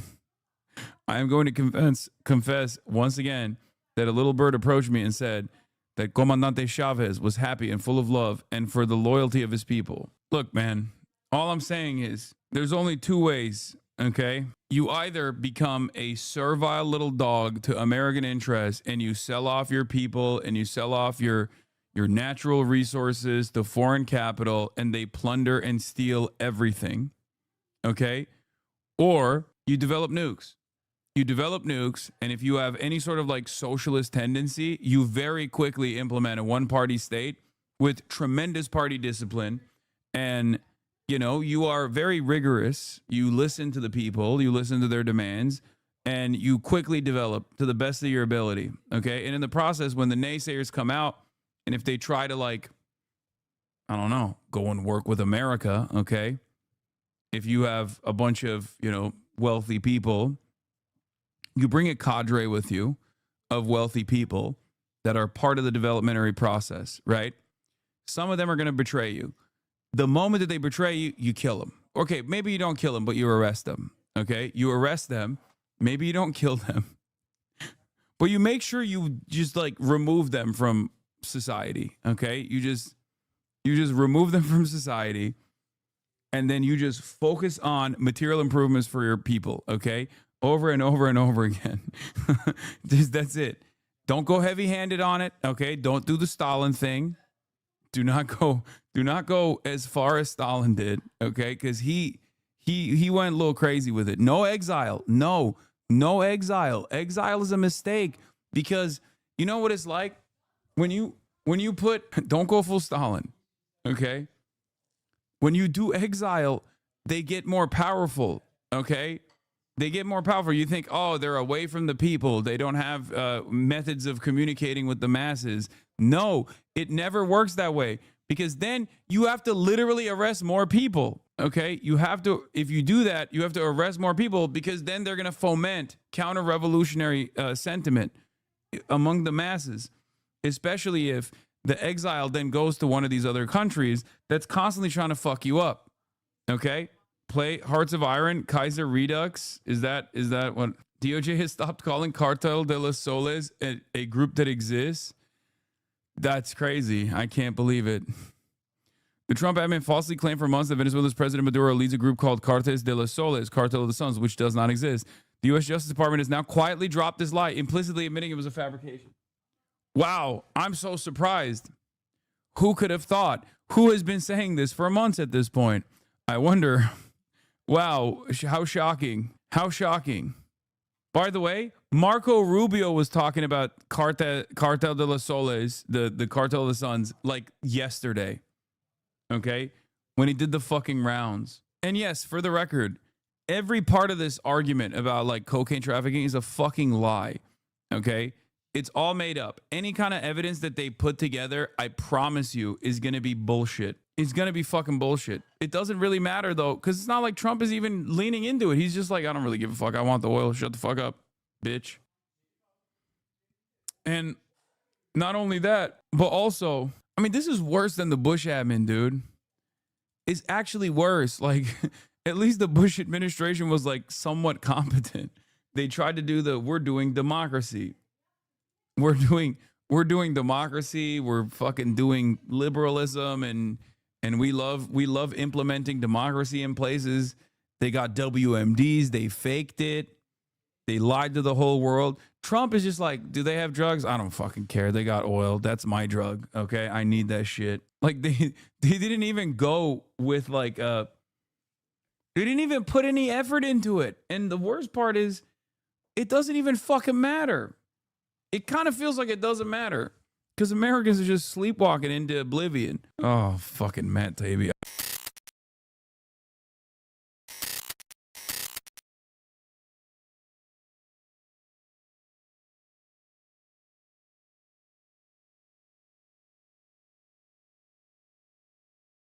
Imagine being able to build anything just by thinking about it. Meet Base 44, a complete AI creation platform made for anyone with an idea and a drive to bring it to life. Describe what you want and watch it take shape. You can plan, customize, and expand in any direction. From tools built for one to platforms ready for many. From passion projects to enterprise-grade systems. Everything is built in and ready to launch. It's a new world of creation, where you can go as far as your imagination takes you. Can you imagine it? Let's make your dream a reality right now.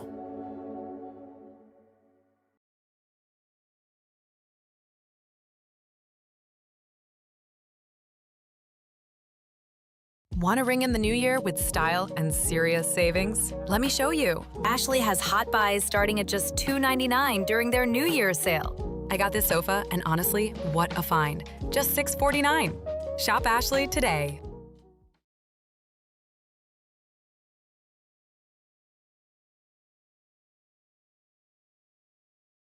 Also, with no real policies attached to it, Medicare for all and anti-Israel is a cheat code for elections, but Democrats, but institutional Dems rally against it. What else? What else did I have here?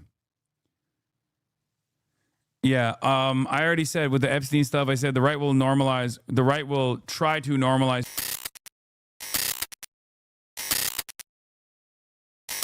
Anyway, now let's get to predictions. As you guys already know, 2025, I made 20 predictions and 19 of them came out to be true. Let's see if I can hit the same metrics this year. It's going to be quite difficult. I highly doubt it, but we shall see. Okay. So without further ado, the reason, like I said, Piker Broadcasting Service is sponsored by you, the viewers, for you, the viewers. But the reason why you give me the big bucks is because you come here to figure out what the news of tomorrow is going to look like. And no, predictions are different. Okay. You pre-watch 2026, not fair? What do you mean? All right. On that note, let's get into it. Let's do it, baby. What? Format a notepad. 2026 predictions. Predictions. Okay. 2026 predictions.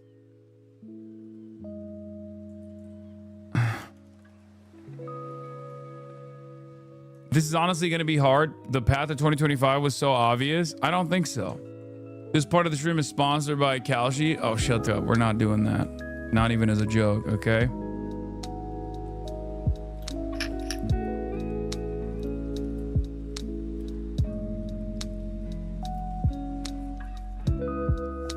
Anyway, please predict I get married. I want to be a wife guy so bad. Sure, chatter, you're going to get married, even though you don't have a girlfriend right now. Okay, where do we get started? I mean, I think this is an easy one, but AI will get completely out of control. Not AGI style. But instead,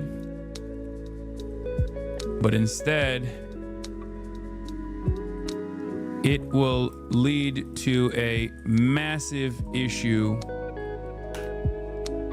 Okay? That one's already come true. No, hold on. That's not a prediction, that's an observation. I mean, many of these are an observation that is presented as prediction. Hold on. The one you said you got wrong kind of got right. Elon with Fallout with Trump was around not getting back in Tesla. What? No. The one I got wrong was PP. Was the Canada one. Okay? I mean catastrophic. Okay? A catastrophic issue. What I mean is there will be at least one major AI scandal.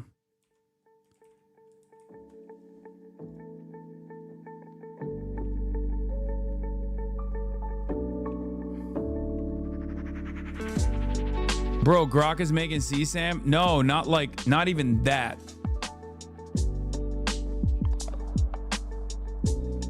Not even that. I'm talking bigger. Think bigger. Like there will be, cause right now Grok making CSAM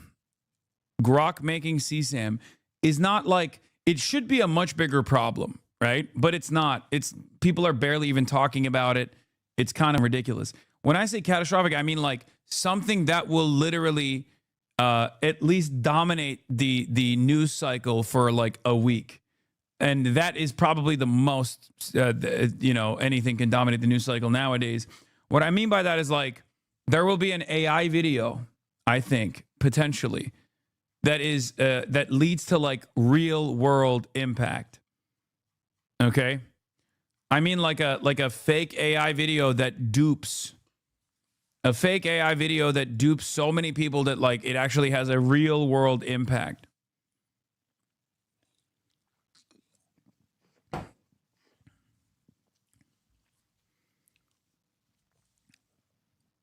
Okay.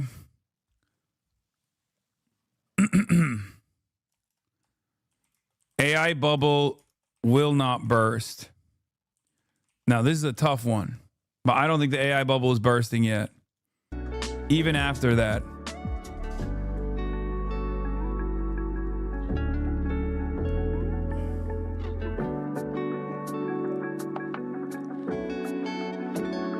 China will continue to rise. The century of prosperity has begun. More people will become China-pilled as conditions in the U.S., in the West, worsen.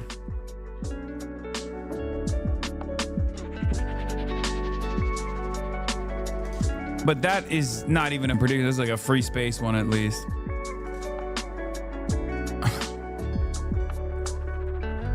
People get less weird about China. I'm gonna say not people, normies. Normies will get less weird about China. Okay. Here's another free space. Grand Theft Auto 6 will be delayed.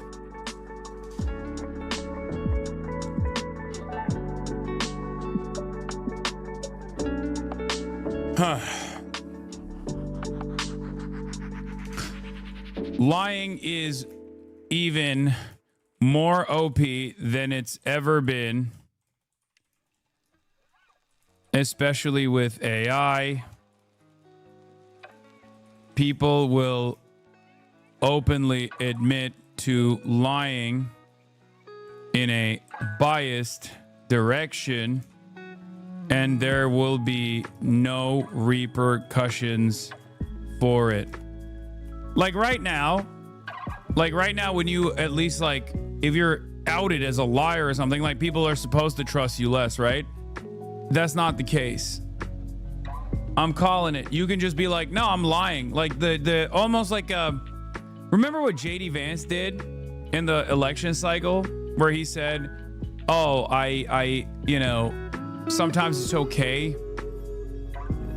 Sometimes it's okay to lie as long as you're like getting people to pay attention to something. 100% that will happen way more frequently. Oh, I misspelled prosperity.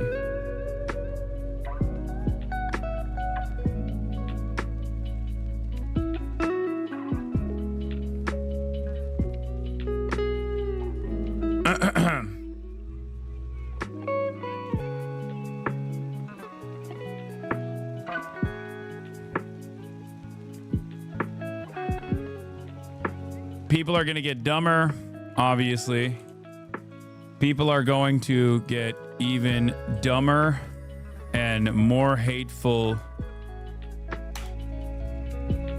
But woke will make a comeback, not due to Dems or liberals leading the pack, but because the average apolitical norm grossed out by the unlimited,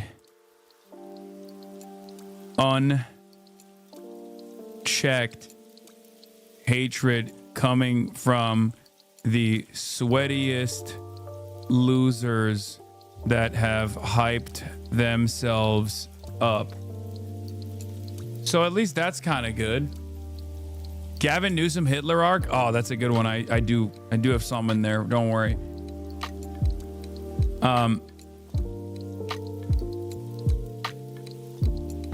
Kalshi Polymarket scandal. Yes, there will be a major gambling scandal as well.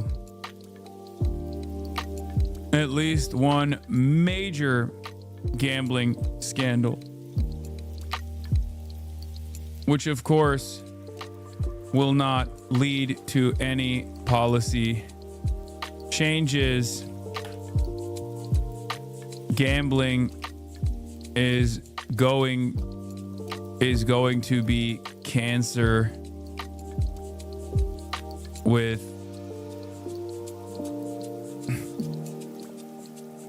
unlimited prediction markets bullshit.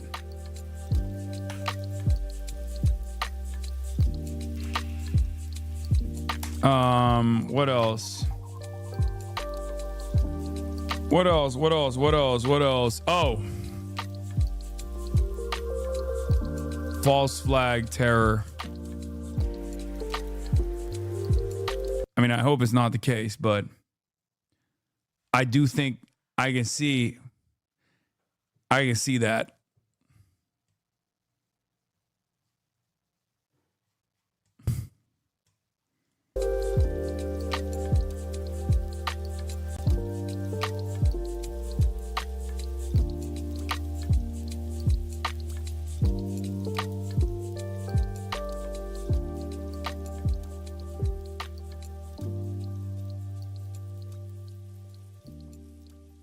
Hey, Hassan, this is your Kalshi Rip. We're putting all these predictions on your market, but they're all going 67-1 odds again. Can you pick something more reasonable?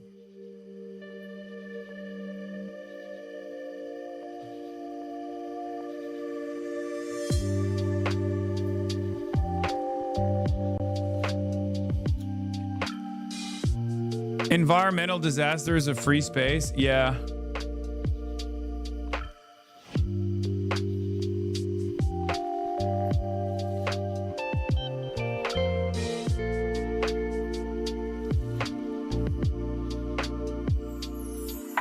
Chinese plus Taipei owning Japan?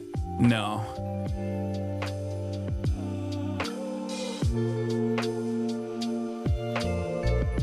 I think false flag terror related to maxing out Islamophobia in the country.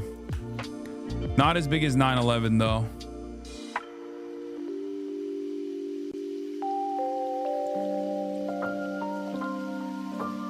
Hakeem Jeffries joins DSA? Yeah, right.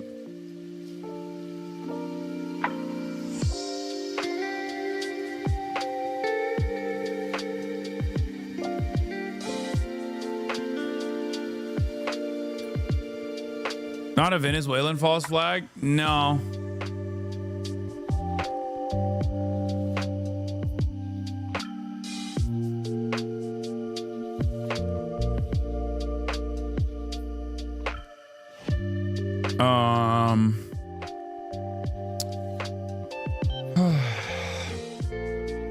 Trump expands Latin American posturing. I don't think Trump is gonna, dude, this is gonna be a Russia-Ukraine situation possibly, but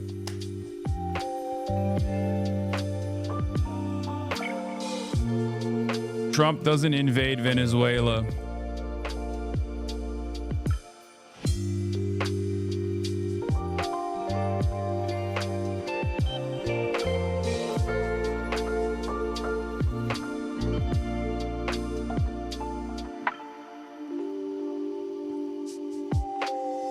Wait, where was I? I was talking about woke.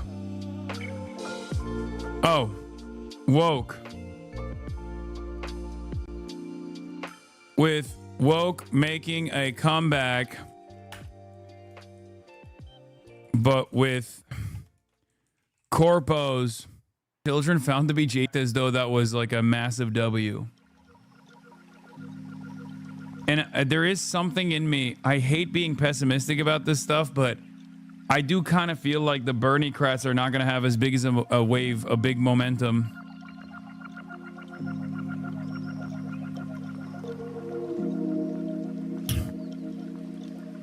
Thems will predict a blue wave that will be a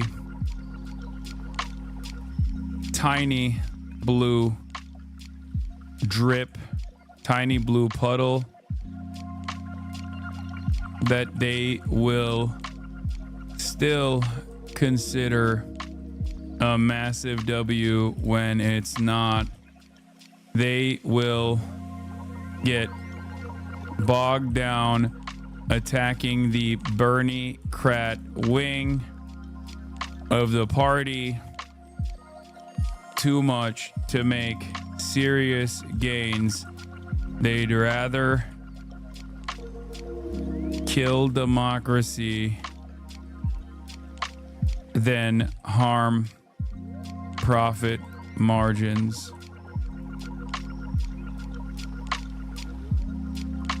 Then harm the profit margins of private healthcare providers. Then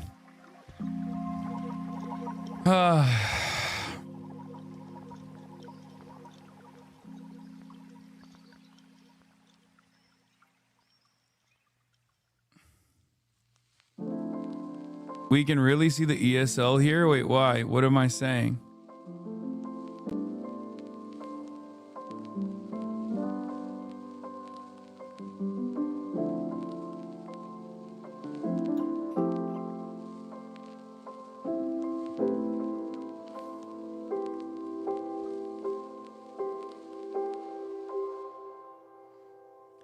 Healthcare is a major issue.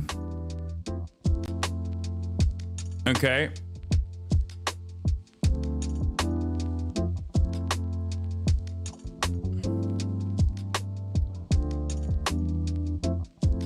Will Luigi walk this year? No.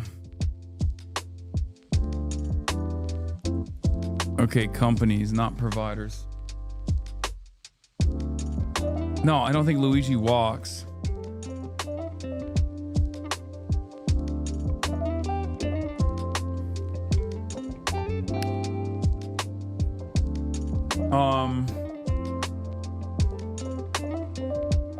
Yeah, I mean, this is a classic one. Dems pivot to anti-APAC, but still retain same donors and same attitude towards Israel. Loyalty. Max fealty. Dems refuse to adopt M4A as policy, float public option with no real interest in implementation.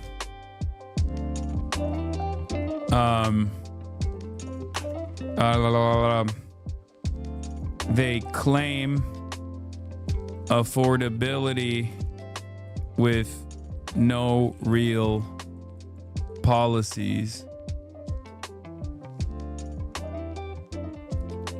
attached to it.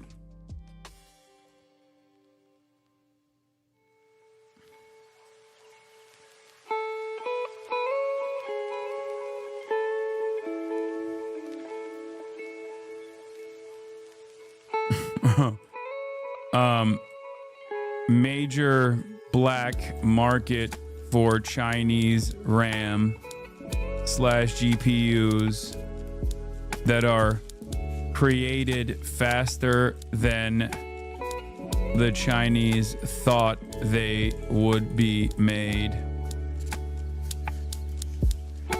Okay, what else?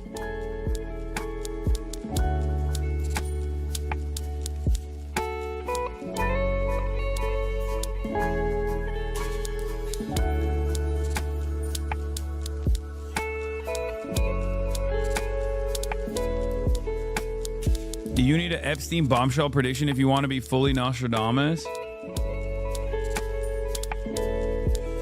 I mean, I also don't think China doesn't militarily invade Taiwan. This one I'm scared to write out because, like, not even because I think it's likely or anything, but the reason why I'm scared to write this out is because whenever I fucking say shit like this, the opposite happens.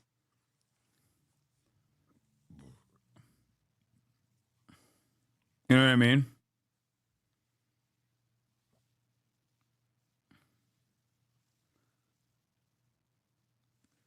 For someone who always talks about revolutionary optimism, you sure have been pretty doom-pilled lately. Don't forget about making some positive predictions. Brother, sister, the emperor, there's a difference between maintaining revolutionary optimism in spite of what my predictions are. Like, what do you mean? Maintaining revolutionary optimism doesn't mean, like, just make stuff up that you think is going to happen. Right? Just, oh, well, yeah, we implement Medicare for all. The fuck? Like, what do you want me to say? Yeah, oh, rents drop. Rents are actually super cheap now, magically. Every landlord decides, you know, we've actually farmed the working poor a little too hard.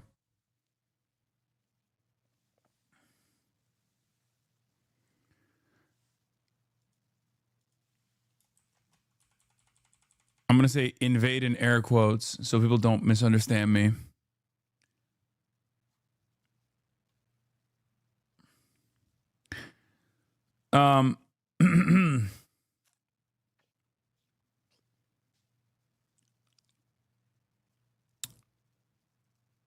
Got any major predictions for the Luigi trial? I mean, yeah, he goes to prison.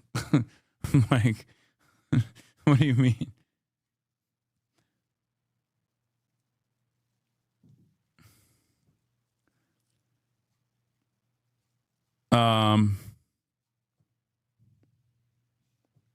Clavicular is nominated to replace Kash Patel. No, but I do think Kash Patel's out. Kash Patel fired.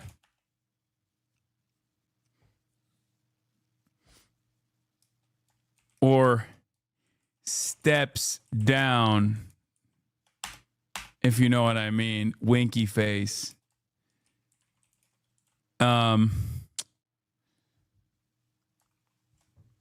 What else? What else? What else? Kirsty Noam? Nah, she's fine. She stays put. Dan Bongino's already out. We don't annex Greenland.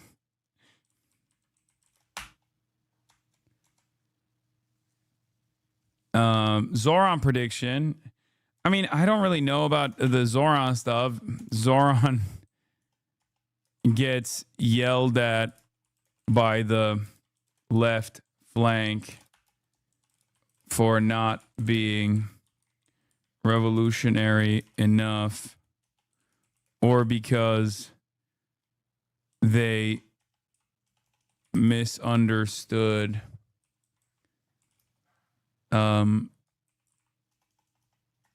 a policy he's implementing. Is already happening. Yeah. Zioron. Mossad Dani.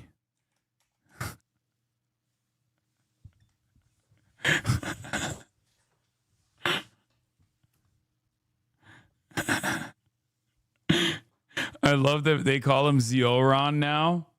I added the Mossad Dani. That's gonna stick. Delete this? No. I love the Zioron thing is so funny. It's like AOCIA.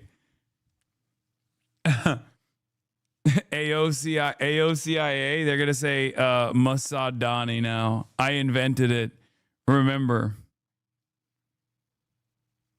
Hassan wants to be a Maoist poster so bad. I do. I think the Maoist standard English is so good.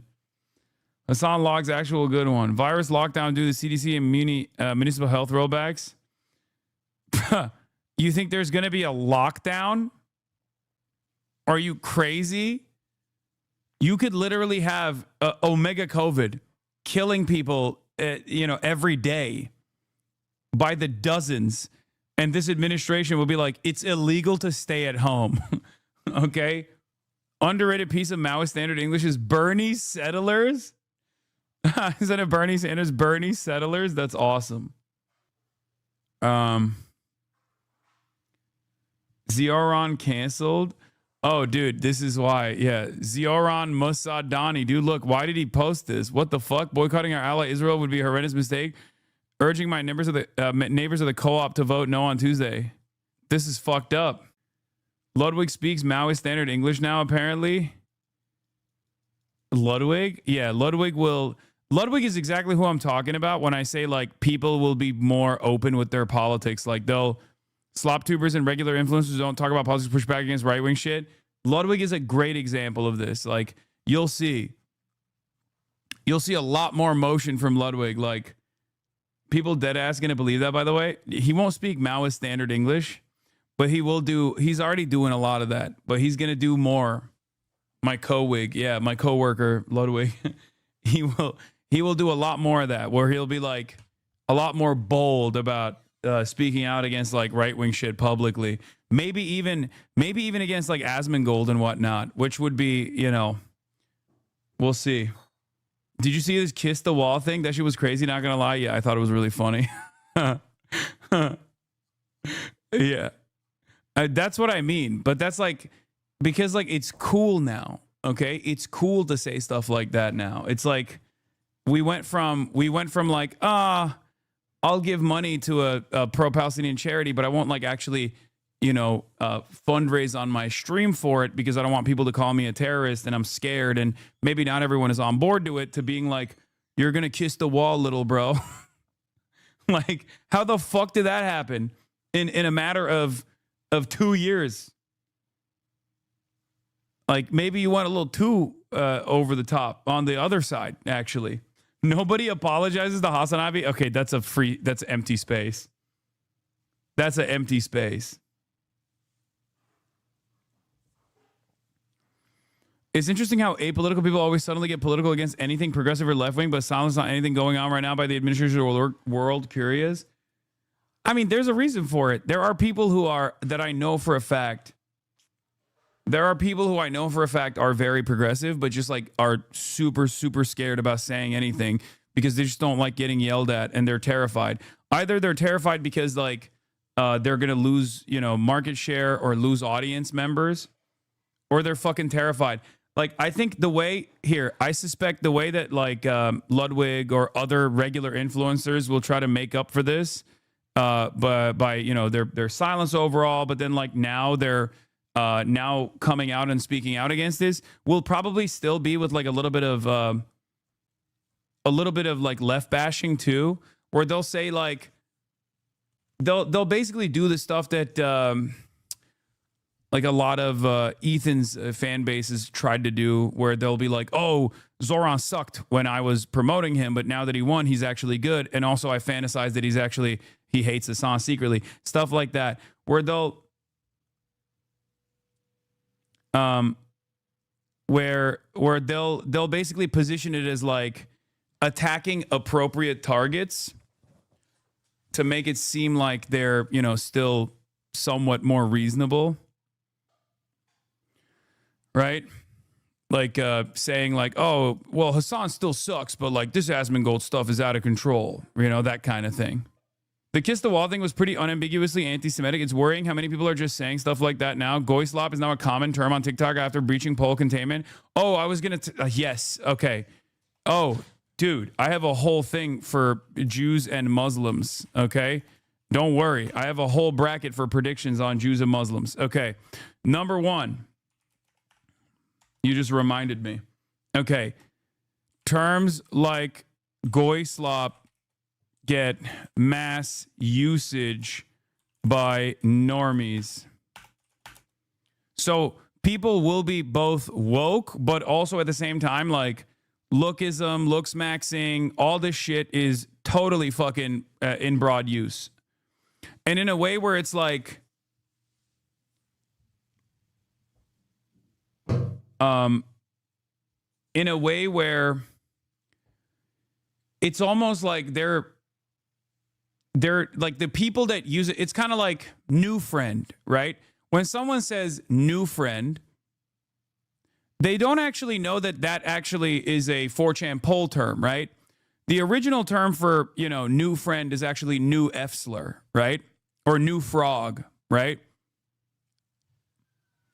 It actually is new F slur. But when it became like mass adopted, it almost got normalized and people forgot what the initial implementation was, right? And I think it will kind of be like, it'll kind of be like that, where people won't fully understand where Goyslop is coming from, but they will just use it as a substitute term for like something that is mind-breaking for normies, right?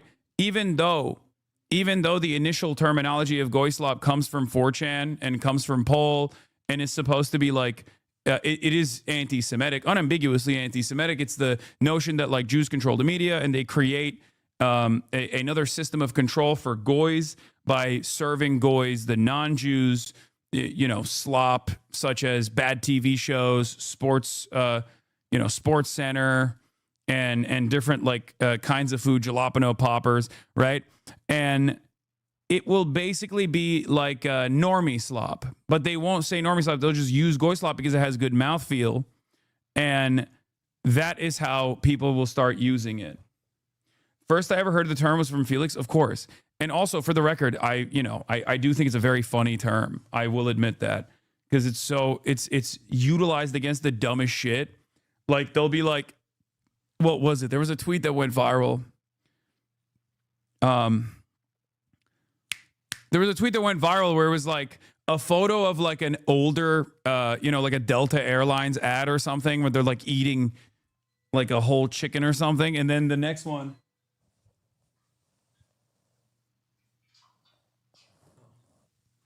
Baba. And then a goy block. Oh yeah, they said that is a goy block. Does anyone have the tweet? It's so funny. It's so fucking stupid. It's like mind-meltingly stupid. Hold on, I'll be back in a second. Sorry, I had to get the door because my dad is not around. Okay. Yeah, this is what I was talking about. Hold on. This is it. It's dumb shit like this. I mean, this is objectively funny. Eat your goy block and shut the fuck up. No, it's not a joke. This is like Nazis sincerely say stuff like this is goy slop or goy block. Those cookies are good too. I know, it's like it's really good cookies actually. The ZOG term will also get mass usage by normies. Another far-right anti-Semitic term becoming normalized by ZOG. Yeah, Zionist occupied government. Yeah. Agartha. I think Agartha memes will reach peak normie status. They will be oblivious to its initial anti-Semitic inception. What do you know about Red Shambhala? Okay, keep trying, little bros. Sure, Red Shambhala is really gonna pop off, okay? As a counter to Agartha.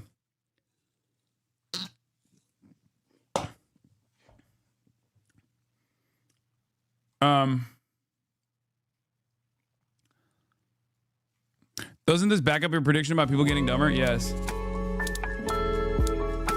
Yeah. Terms like Goyslop will get mass usage by normies. Agartha memes will reach peak normie status. They will be oblivious to its initial anti-Semitic inception, but will use it regularly. What else? Let's be real. I think you're literally the opposite on this. If the administration is going to punish anyone, it'll be people like myself. They will never punish the Nazis. As a matter of fact, they will literally they will straight up actually hype up Nazis. They'll try to find like a safe version. They will actively look for a safe, dangerous version of neo-Nazi sentiment that hyper focuses on Muslims, that hyper focuses like, and will still say like anti-Semitic shit, you know, like Jews control this, Jews control that, but ultimately won't really touch the Israel stuff that much.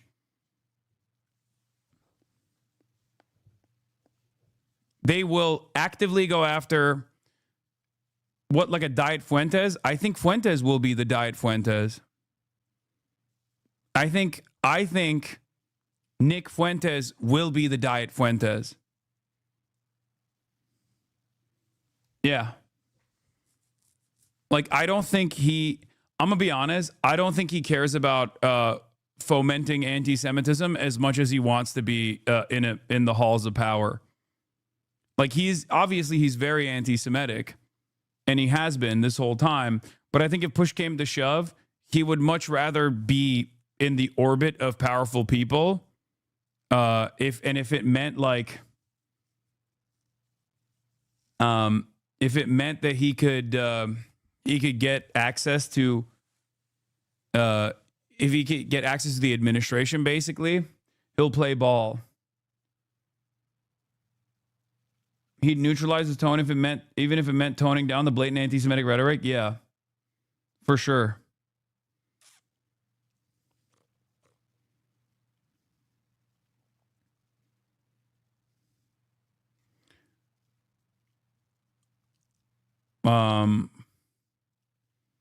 What about Tucker Carlson? Tucker Carlson doesn't have to do that because he's already popping off. Tucker Carlson was never dumb enough to actually say the quiet part out loud. He'd never be caught dead straight up being like, Jews are doing this or Jews are doing that. At most, he would say, oh, I love Jews. What's going on? I love Jews. I love Jews all the time. It's just totally ridiculous that people say stuff about Jews. He'll literally collaborate with anyone and everyone that's waving around copies of like the like Candace Owens will wave copies of like the Talmudic Jew around, right? And be like, they're contract lords, all this and that. Tucker Carlson will never say shit like that until it reaches like peak Jews are no longer white status. He won't do that. Until Jews are completely removed from the white team, Tucker Carlson will never be caught dead saying that. What else?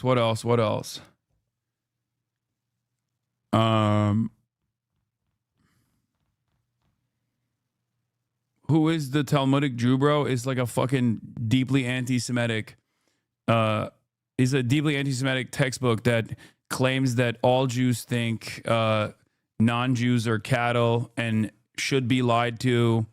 It's just basically picking and choosing pieces of the Talmud and making it seem like it's an incredibly important rule book that Jews abide by across the board, like, and not pieces of debate over Jewish laws that expand beyond like 2,000 years. Correctly calling things anti-Semitic has been rendered almost completely ineffective because of how many times Israel supporters have cried wolf over it. It really sucks because there is stuff that needs to be called out, but no one believes you anymore when you say something is anti-Semitic. Yes. And not only that, but also anti-Semitism, I think, is basically now the marker for earnesty, which is really fucked up and really dangerous. But I think the more anti-Semitic people, like for average normies, the more they hear you say that you're anti-Semitic or imply that you're anti-Semitic, the more normies unironically think, the more normies literally think, oh, this guy really fucking hates Israel. It sucks. It sucks, but it's true. And there is nothing, like the toothpaste is out of the fucking tube, cat's out of the bag. There's no way to put that bag in, you know? To be a real one, I understand what you mean. Sucks, but true. No, 100%. I mean, dude, even people on the left kind of do it. Like, I mean, not even kind of. Yeah, they do it too, to a certain degree. Hello. Hello. What up, fatty? Wasn't that the goal all along, though? An anti-Semitic world is a dream for an Israel wanting all the Jews to move there. Yeah, it's very stupid, though, because if the world is completely anti-Semitic, then it's going to be much harder to justify giving unlimited funds to Israel. Because eventually one of those anti-Semites is actually going to happen to Israel after that. You know what I mean? That's why I say it's like stupid.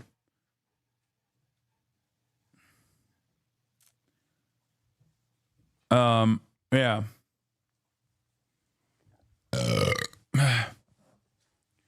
I've heard Kaya started watching Fuentes. Is this true? Never. Kaya's a Maoist, dude. Kaya's a Maoist third worldist. Anti-Semitism loses all or the remainder of its institutional stigma. I think that's definitely another one of these. Mao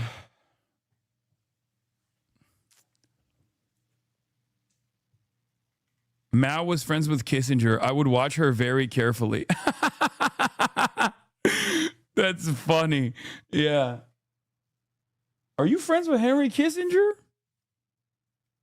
I feel like she was kind of sad when Henry Kissinger passed. I've tried mentioning this before. It's become this weird reality in which mentioning the genuine rise in anti-Semitism with fellow comrades and organizing mixed reactions. Folks on the left have also become a bit more antagonistic, understandably, but this has meant it becomes difficult to discuss actual anti-Semitism at times. I know. Which is kind of interesting because, like, it literally is. It's turning into, this is what I mean when I say Jews losing white status. Okay? It's not there yet. But I do think it's probably going to happen, if not this year, maybe in the future, maybe in the close future, unless something dramatically changes. But when you lose white status, that doesn't automatically mean that, you're denied job opportunities across the board, shit like that. There's like varying degrees of loss of white status, right? You just won't get treated in the same way that like an Italian white person or a German white person is treated, where it'll be kind of like, it loses. It will be like someone like myself trying to explain Islamophobia to an audience of people that don't want to listen, right? They'll be like, oh, but like fucking, what do you mean? Oh, what do you mean you felt threatened by someone who was, calling you a Jew or something? Like, oh, shut the fuck up. Like, it'll be like that. Put this on the list as a freebie. Incoming clips out of context of you saying ignorant normies think anti-Semitism equals truth teller, falsely framing it as though that's your own opinion. Okay, no, I'm not going to do that.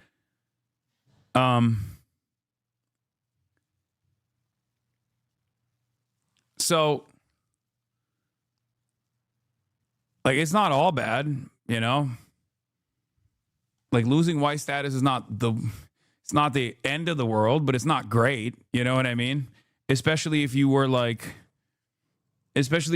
already in white status and you didn't have to deal with that kind of stuff. I mean, let me tell you, it's just, you'll be in the same position as someone like myself, like a white guy that people kind of mistrust when it comes to issues that pertain to Muslim countries, right? But they look white. Yeah, so do I. It doesn't matter.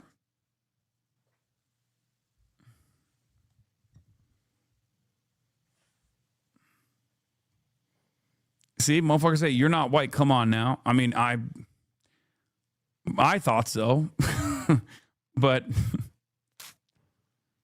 who knows?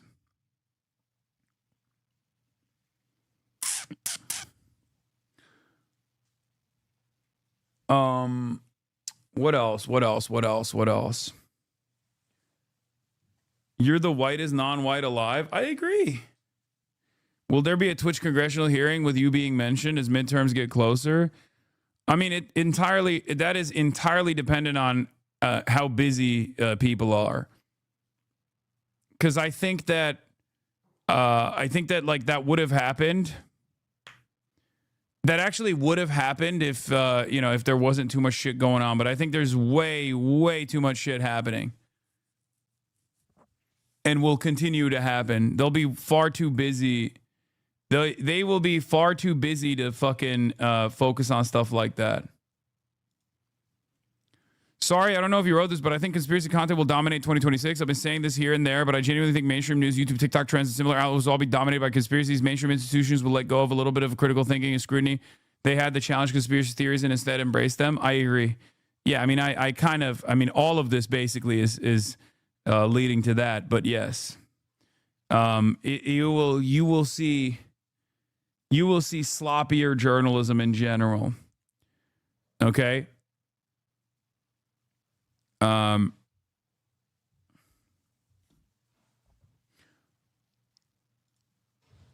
Anti-Semitism loses the remainder of its institutional stigma as Jews move closer to losing white status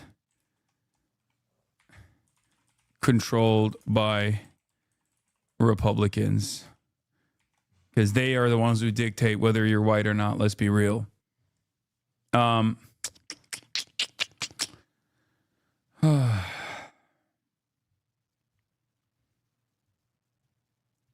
What's your Epstein prediction? Not really anything. Oh, my Epstein prediction. Oh, good call. The right will normalize pedophilia. Actually, it's ephebophilia. Like, I know Megyn Kelly has done that already, but I mean, like, seriously, okay? No. You'll know it, not just Megyn Kelly saying that. It's not already happened. No, it's going to happen more. It is going to definitely happen, like, with way higher frequency, in a way where Jews and Muslims, it's all about the Jews. No, I forgot. There is some Muslim stuff in there too. I just forgot to write it in. Hold on. Because someone asked me about Jeffrey Epstein. What is it? Muslims. There is a concerned, or there is a serious effort to make Muslims out to be the new Jewish Bolsheviks. Or what is it? What was the term? Cultural Bolsheviks or something? What was it? What did the Nazis used to say? Hold on. Concerted effort, yes. Judeo-Bolshevism. Yeah, Judeo-Bolsheviks. Judeo-Bolsheviks. It will fail in the U.S. Americans don't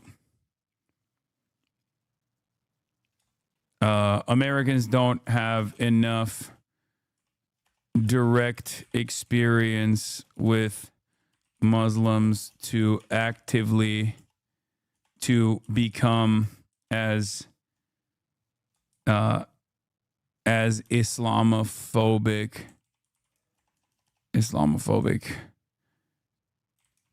as they are in Europe. Like, they're Islamophobic in the sense that I don't really give a shit if, like, they're dying, or I don't really give a shit if there's, like, mass surveillance, but they're not so Islamophobic that, like, they're European levels of Islamophobic. Are you saying it will work in Europe? It already is working in Europe. Like, Islamophobia is a rallying cry that allows you to win elections in Europe, right? Whereas in America, if you were just like hyper obsessed with Muslims over and over again, if you were like Randy Fine basically, and you thought that you could do like Randy Fine style commentary in places in and around, like, not even like Dearborn, right? Like, if you were doing that in, I don't know, Arkansas or something, people are going to be like, the fuck are you talking about? Shut up. Like, Americans also obviously fucking hate Muslims and everybody else, right? They've been heavily propagandized against Muslims. Islamophobia was a huge reason for the global war on terror being justified. But that's like war over there. That's far away. Americans don't care enough about it that they're like, I'm going to vote for the person who says they're going to kill Muslims, even though that is what they're trying to do, right? Like when you say Muslim takeover is happening in America, that is unimaginably foreign as a concept for Americans, where they're like, what? Muslim takeover? The fuck are you talking about? Sometimes they try to do that with Dearborn, right? Like they try to do that shit with Dearborn, right? They'll be like, look, there's a fucking mosque here. And for many Americans, they're like, okay, yeah, that's weird. I don't care. You know?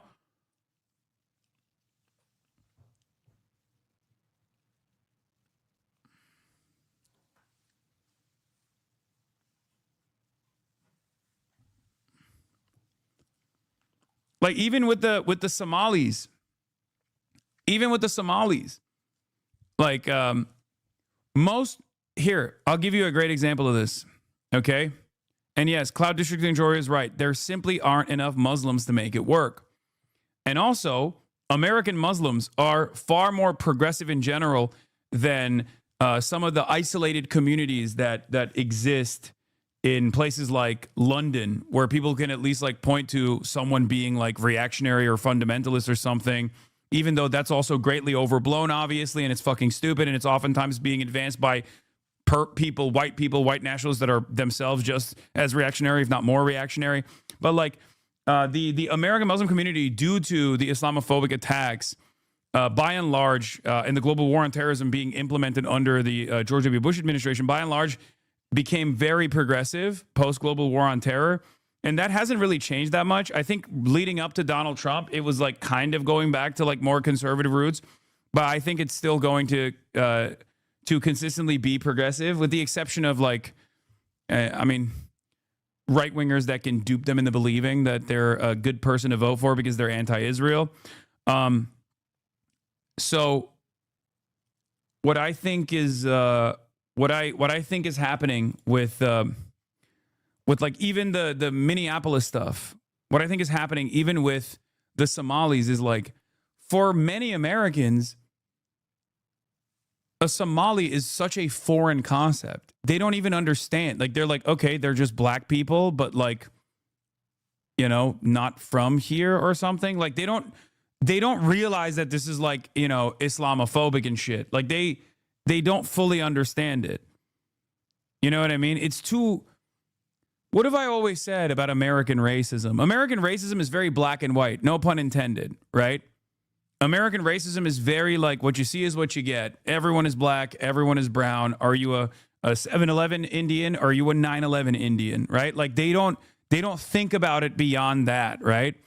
So when you make these like different... when you make these different delineations where you're like, well, these are Somalis, like they're Muslim, they're doing like, you know, an infiltration of American society or whatever. They don't even read that as like, fucking, what do you call it?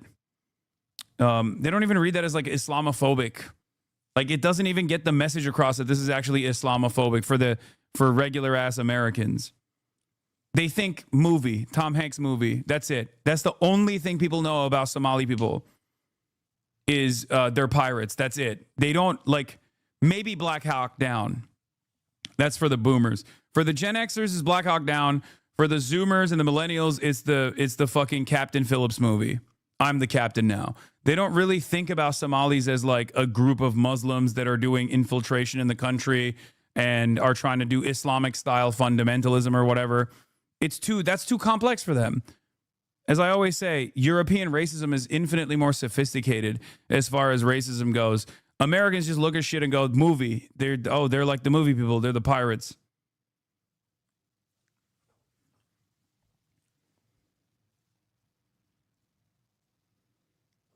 So that's why I think the whole like, where was I? Yeah, there's a serious effort to make Muslims out to be the new Judeo-Bolsheviks. It will fail in the U.S. Americans don't have enough direct people because they are in Europe. / it's too sophisticated as a form of racism for them.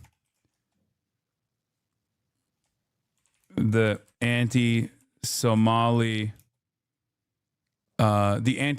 wave failing is an example of this. Now, I'm saying failing because it hasn't failed yet, but it will.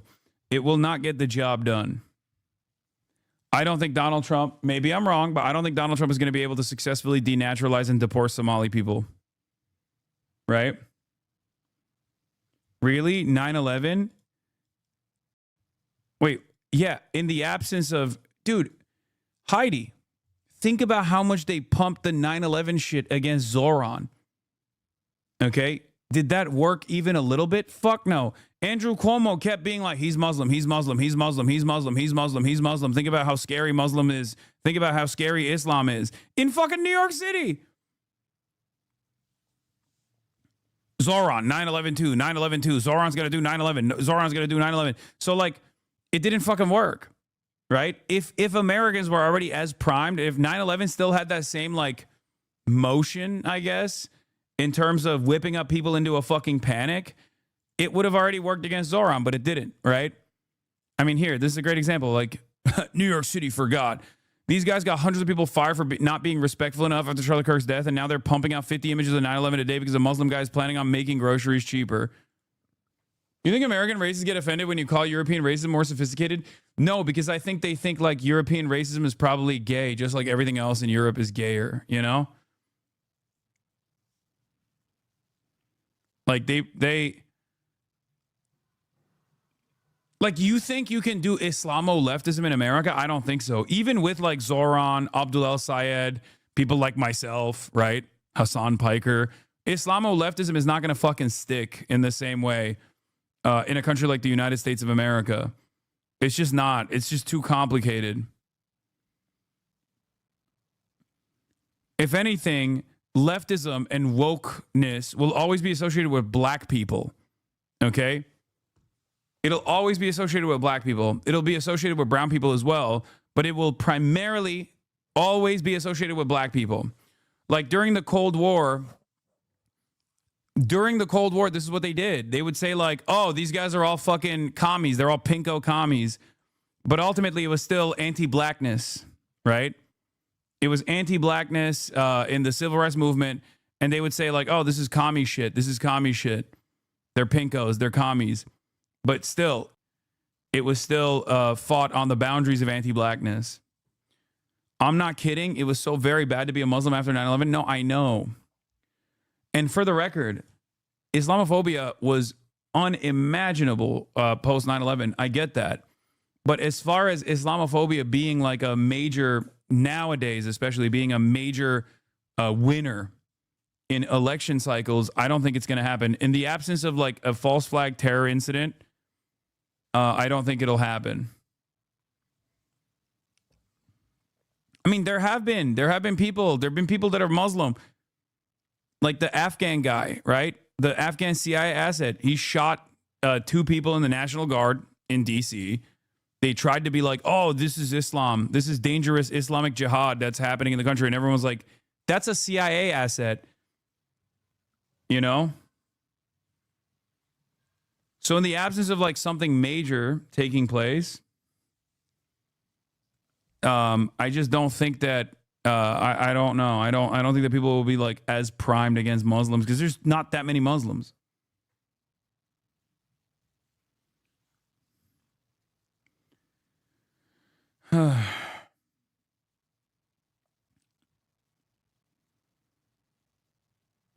Yeah, European Islamophobes make quotes about the Quran to make fun of Islam. Americans make terrorist jokes.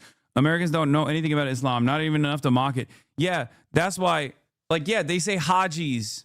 Like, you know what I mean? That's the average American's understanding of like how to make fun of Muslims.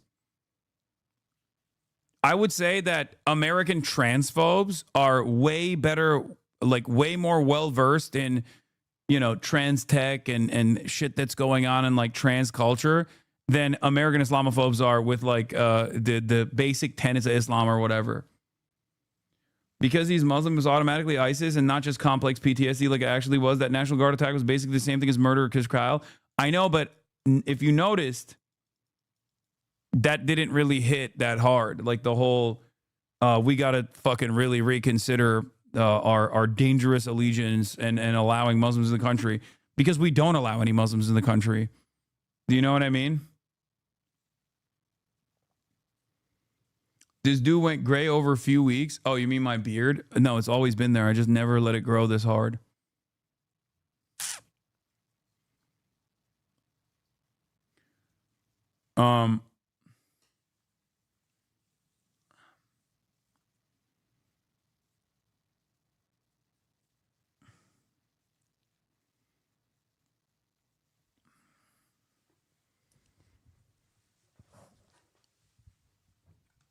So, by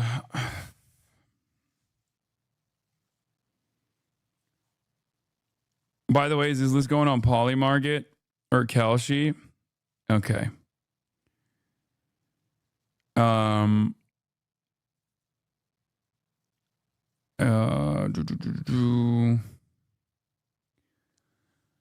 Anyway, the thing that I was talking about is also with no real policies attached to it. Medicare for all and anti-Israel is a cheat code for elections, but Democrats, but institutional Dems rally against it. What else? What else did I have here? Yeah, I already said with the Epstein stuff, I said the right will try to normalize pedophilia. Wait, what the fuck? Try to normalize pedophilia. Actually, Bophilia? How do you spell that? Fuck, I don't even know how to spell that. Philia like this? This will gross out normies.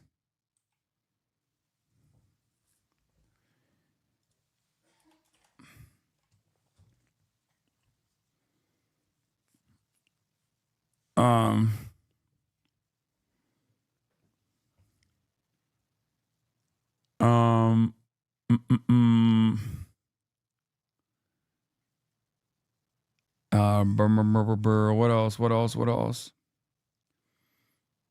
Health policy predictions. RFK Jr. would develop a disease or a condition that does not have a vaccine yet.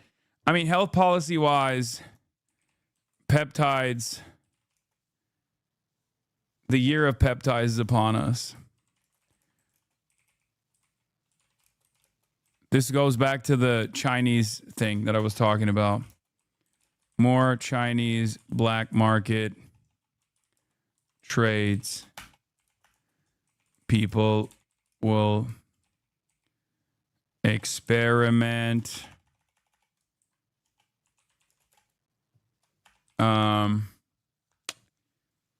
And then also, what else? Oh, skinny jeans making a comeback. Skinny jeans season. We're almost back to indie sleaze cycle for fashion. Maybe next year. Skinny jeans is coming back, let's say, because it's not going to come back this year. But it is like you'll see more and more. You will see more and more celebrities rocking skinny jeans. And then 2027 probably is when skinny jeans will make a full comeback.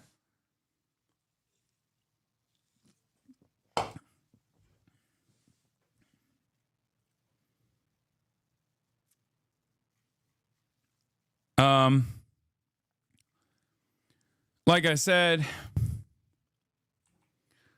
oh yeah, last one. Woke makes I've made so many predictions. Woke makes a comeback. Right-wing content creators who don't lean into it fall off. Right-wing infighting continues. I think Asman makes a pivot. Asman makes centrist pivot on lots of issues. Ben Shapiro refuses to play token anti-Semite and fully falls off, even though Barry Weiss tries to offer a lifeline to him.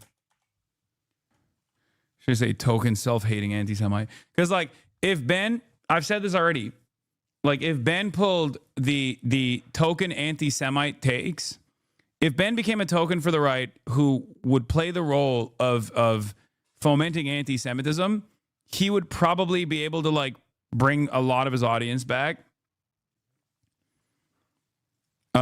But he's not going to be able to do that.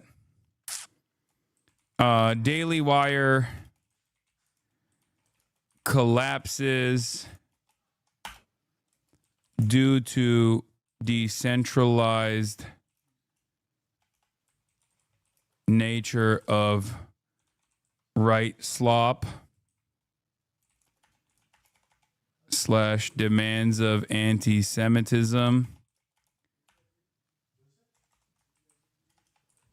Matt Walsh goes indie and hits levels of anti you've never even seen before.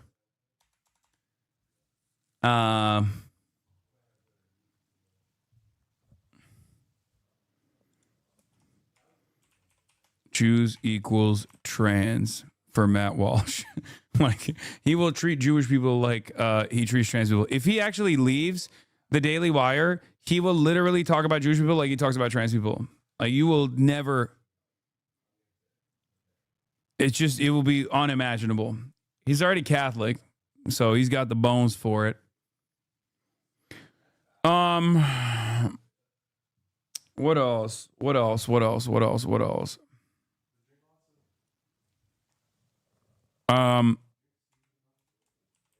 Tucker is top dog. Nick Fuentes reigns in. Some of his anti-Israel sentiment while keeping some anti-Semitism in an effort to gain more motion with institutional power.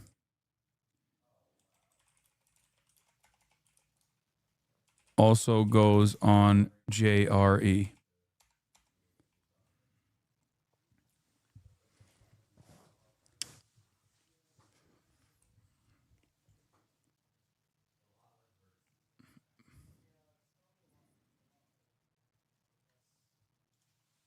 Reigns in. Did I make any Erica Kirk predictions? No, Erica, Erica Kirk takes a back seat due to how much people hate her. Not sure who will replace her, though. Takes a back shot from JD Vance. Stop.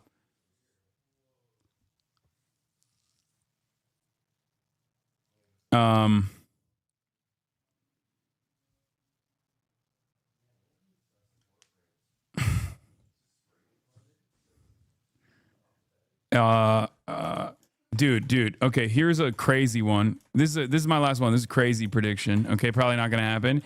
TPUSA, CBS, CNN merged under Ellison banner.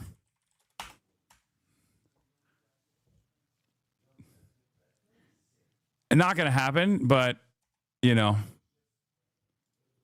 This is a wild card one. I just had to throw in there something crazy.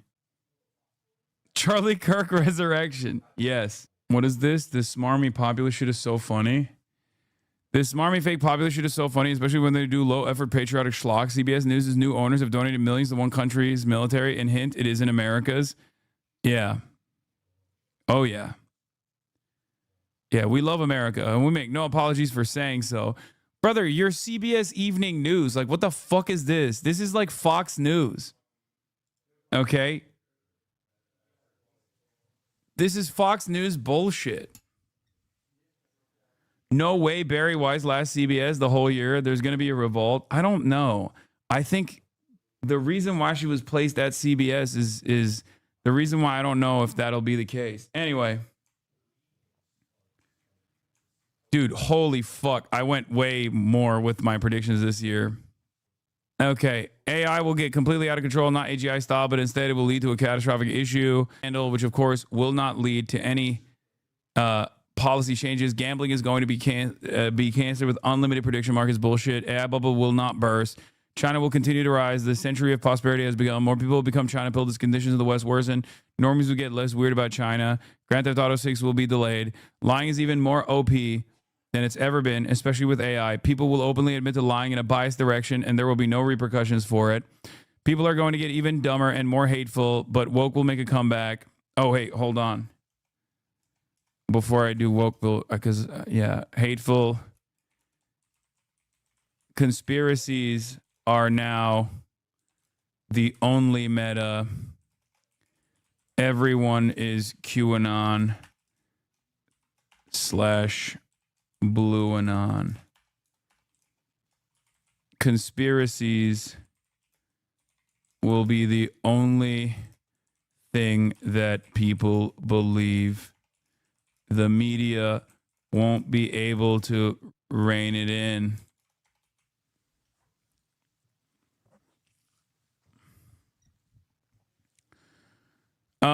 But woke will make a comeback, not due to Dems or liberals leading the pack, but because the average apolitical normie will get grossed out by the unlimited, unchecked hatred coming from the sweatiest losers that have hyped themselves up. With woke making a comeback, but with corpos following trends too late, companies will continue their right-wing pivot into 2026, pissing people off even further. Slop tubers and regular influencers don't talk about politics, push back against right-wing shit. False flag terror related to maxing out Islamophobia in the country, possibly during World Cup. I'll put that under the Muslims and Jews category.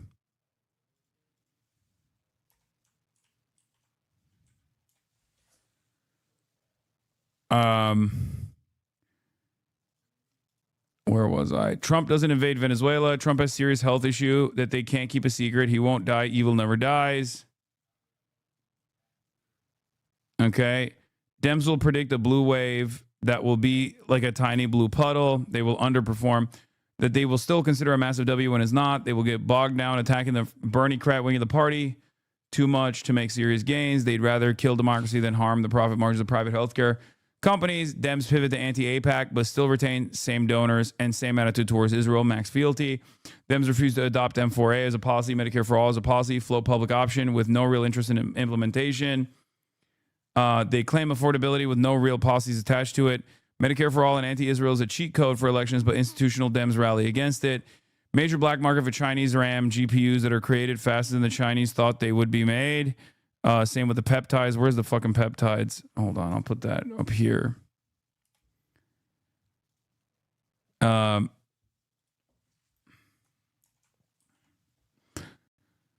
China doesn't militarily invade Taiwan. Kash Patel fired from or steps down.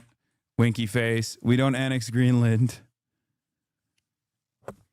No Ukraine. Yeah, there's no Ukraine prediction. Zoran gets yelled at by the left flank for not being revolutionary enough or because they misunderstood a policy he's implementing. Zoran Mossadani. Jews and Muslims. Terms like Goyslav get mass usage by normies. Agartha memes will reach peak normie status. They will be oblivious to its initial anti-Semitic inception, but will use it regularly. There's a serious effort to make Muslims out to be the new Judeo-Bolsheviks. It will fail in the U.S. Americans don't have enough direct experience with Muslims become Islamophobic as they are in Europe. Slash is too sophisticated as a form of racism for them. The anti-Somali wave failing is an example of this. False flag terror related to maxing out Islamophobia in the country, possibly during World Cup. Anti-Semitism loses the remainder of its institutional stigma as Jews move closer to losing white status, controlled by Republicans. The right will try to normalize pedophilia. Actually, it's ephebophilia. This will gross out normies. Skinny jeans is coming back. We're almost back to indie sleaze cycle for fashion. Woke makes a comeback. Right-wing content creators who don't lean into it fall off. Right-wing infighting continues. Asma makes centrist pivot on lots of issues. Ben Shapiro refuses to play token self-hating anti-Semite and fully falls off, even though Barry Weiss tries to offer a lifeline to him. Daily Wire collapses due to decentralized nature of right slop demands of anti-Semitism. Matt Walsh goes indie and hits levels of anti-Semitism you've never seen before. Jews equals trans. He will treat Jewish people like he treats trans people. Tucker is top dog.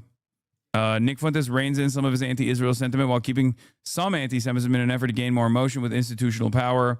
Also goes on Joe Rogan Experience. Erica Kirk takes a backseat due to how much people hate her. Crazy prediction. Turning Point USA, CBS, CNN merger under Ellison banner.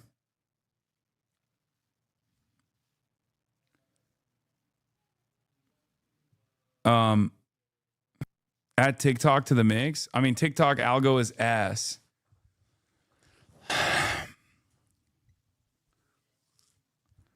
don't have any World Cup predictions. I don't have any Iran predictions either. Because I think, like, you know, stuff heats up in Iran all the time. And it's mostly because of, like, the economic volatility. But I don't foresee Iran getting into some serious trouble anytime soon, because I feel like they're getting, I mean, they're making drones for Russia, and they keep getting more and more planes from Russia into Iran, and we don't know what they're delivering.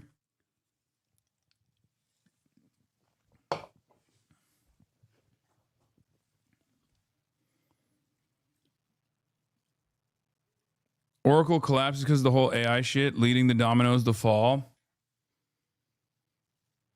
I'm not doing pack watches here. I've gotten it wrong every year, dude. Every time. Predict your next controversy. You own house, car, dog, and maybe PC. What will be my next controversy? I don't know. That one is too tough. That one's always too tough, because it's like,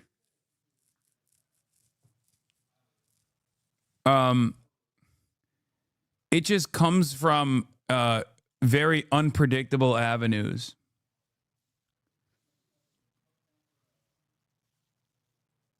You get an Israeli girlfriend? No.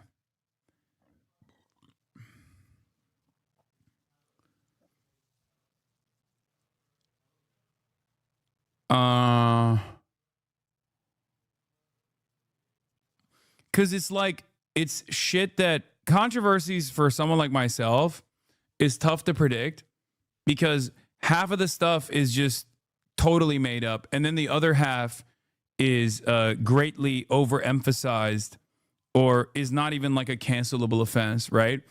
And how I would bracket that is, for example, you know, the totally made up thing is like, your dad's a billionaire, right? Totally made up, but people believe.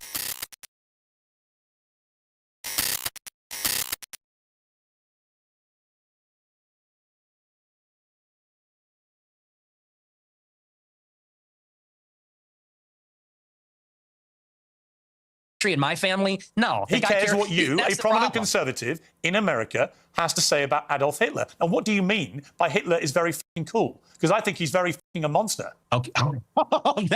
That's a clip. I think he's very fucking a monster. Do you hear yourself? Yeah, I mean, can we all grow up? I do. Can we all grow up? He murdered 12 million people. He murdered 12 million people. What is very fucking cool about that? Tell me.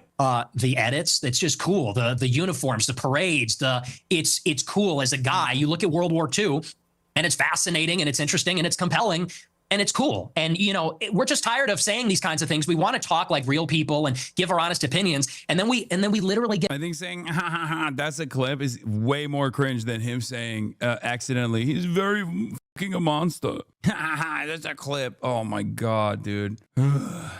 an old Jewish guy from England who's going to say, oh, that's not very funny, mate. Me mom. And it's like, shut up. Like, you know, no one is in favor of genocide. So let's just get that out of the way. We're not in favor of a Holocaust or genocide. Do you think if half your family had been, you think if half your family had been wiped out by very fucking cool Hitler, you'd still think he was very fucking cool? Or would you think that actually he was a despicable monster who murdered 12 million people, who targeted people because they were disabled or Jewish or Romani Gypsy or whatever it may be, and that he systematically destroyed people, incinerated them in gas chambers? Do you think that you would find it very fucking cool if your family had been through that? Or do you think you would find it very fucking disgusting?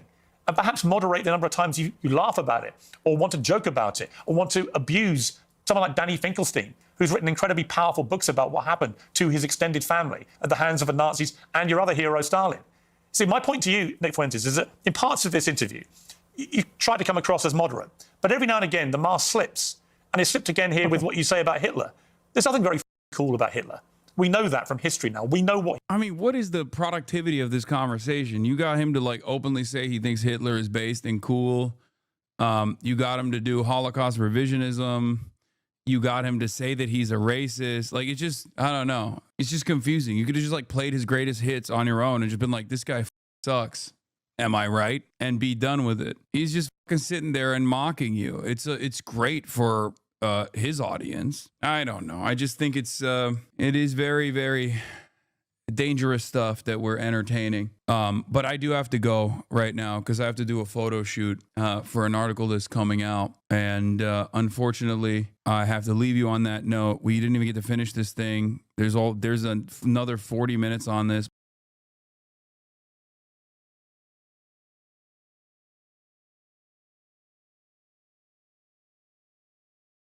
For those of you who don't know what Content Cop is, this is iDubbbz's old show that he did at a time when I think people cared about YouTubers doing evil shit.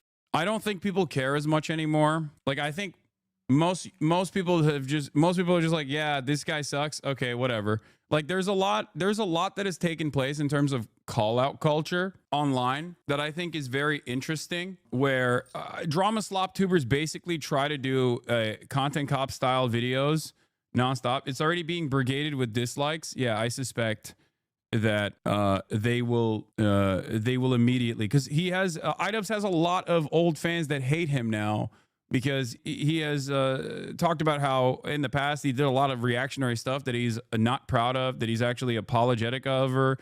And so all of his like old fans that thought that he was like rabid racist or whatever due to some of his libertarian attitudes towards saying slurs, and taking accountability and growing up and changing his attitude, that is part of the reason why a lot of his old fans like despise him, because they hate that he matured. They hate that because I think it just like reflects poorly on those people that have not matured. I mean, that's going to be like one of the things that people get mad at him over. But then also the fact that he did this on the fact that he brought back Content Cop after years and years of not doing it, after saying that what he did on Content Cop, especially with like a lot of the reactionary stuff that he did, was bad, bringing it back and doing it on Ethan, who he for a very long time was good friends with. Peach is surprisingly dangerous. Consider the lucky thing in our defense, like, actually, Hila's not a baby killer. Actually, accusing Ethan of killing his dog is maybe too far, because they have mobilized such an insane harassment group that anybody who says anything, they will attempt to ruin their lives. And once again, I'm the crazy one. It's not bad enough that I have this group of people. What we do here is go back.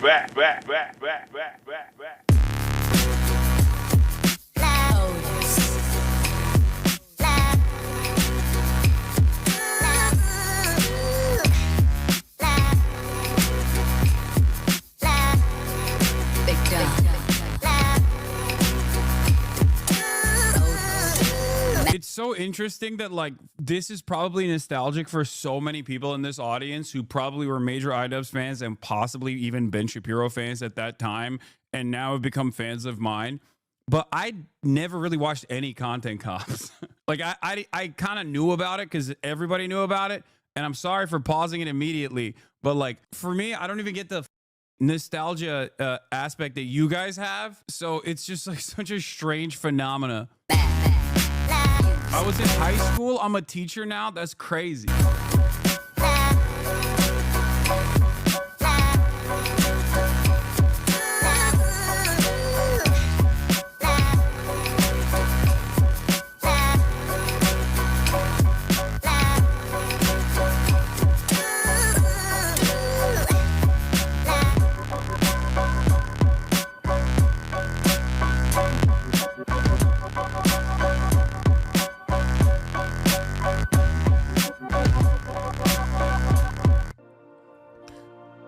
What's up, everybody? I'm Hassan Piker, and this is the Awesome Podcast coming to you live from a cloudy day here in California, Los Angeles. We're live and alive, and I hope all the boys, girls, and MBs are having a fantastic one because today's a beautiful day. I have a very important announcement. I've finally done it. I watched Ethan Klein's Content Nuke, and I'm not going to call it Context Puke as I normally do because the reality of the matter is it was brilliant. Nothing was out of context. Everything was correct. I am an Islamist, fundamentalist, radical terrorist. I am a vicious anti-Semite. It's true. Most importantly, Ethan is more attractive than me, both physically and also mentally. I've been lying about everything, including my glasses. They're fake. He was right about that. That's not even in the Content Nuke. And he was right about that too. How did he know everything? How? Wake up, Ethan. Wake up, Ethan. Ethan, wake up. Wakey, wakey, Ethan. Wake up, Ethan. Wake up. Time to be awake, Ethan. Wake up, Ethan. This is no longer a dream. This is a nightmare. Wake up. Ethan, the dumb bitch is telling you to wake up. Wake up. Ethan, wake up. Wake up, Ethan. Ethan, wake up. Wake up. Since anyone? Just wake up. Wake up. Wake up. Wake up. Wake up, Ethan. I'm not gonna do a react content yet, chat. I'm the same. Nobody's told you to wake up, Ethan. Yummy, I love Sabra hummus. Wake up, Ethan. Wake up. Ethan. Wake up, Ethan. Wake up. That was not nice. Wake up, Ethan. Just wake up.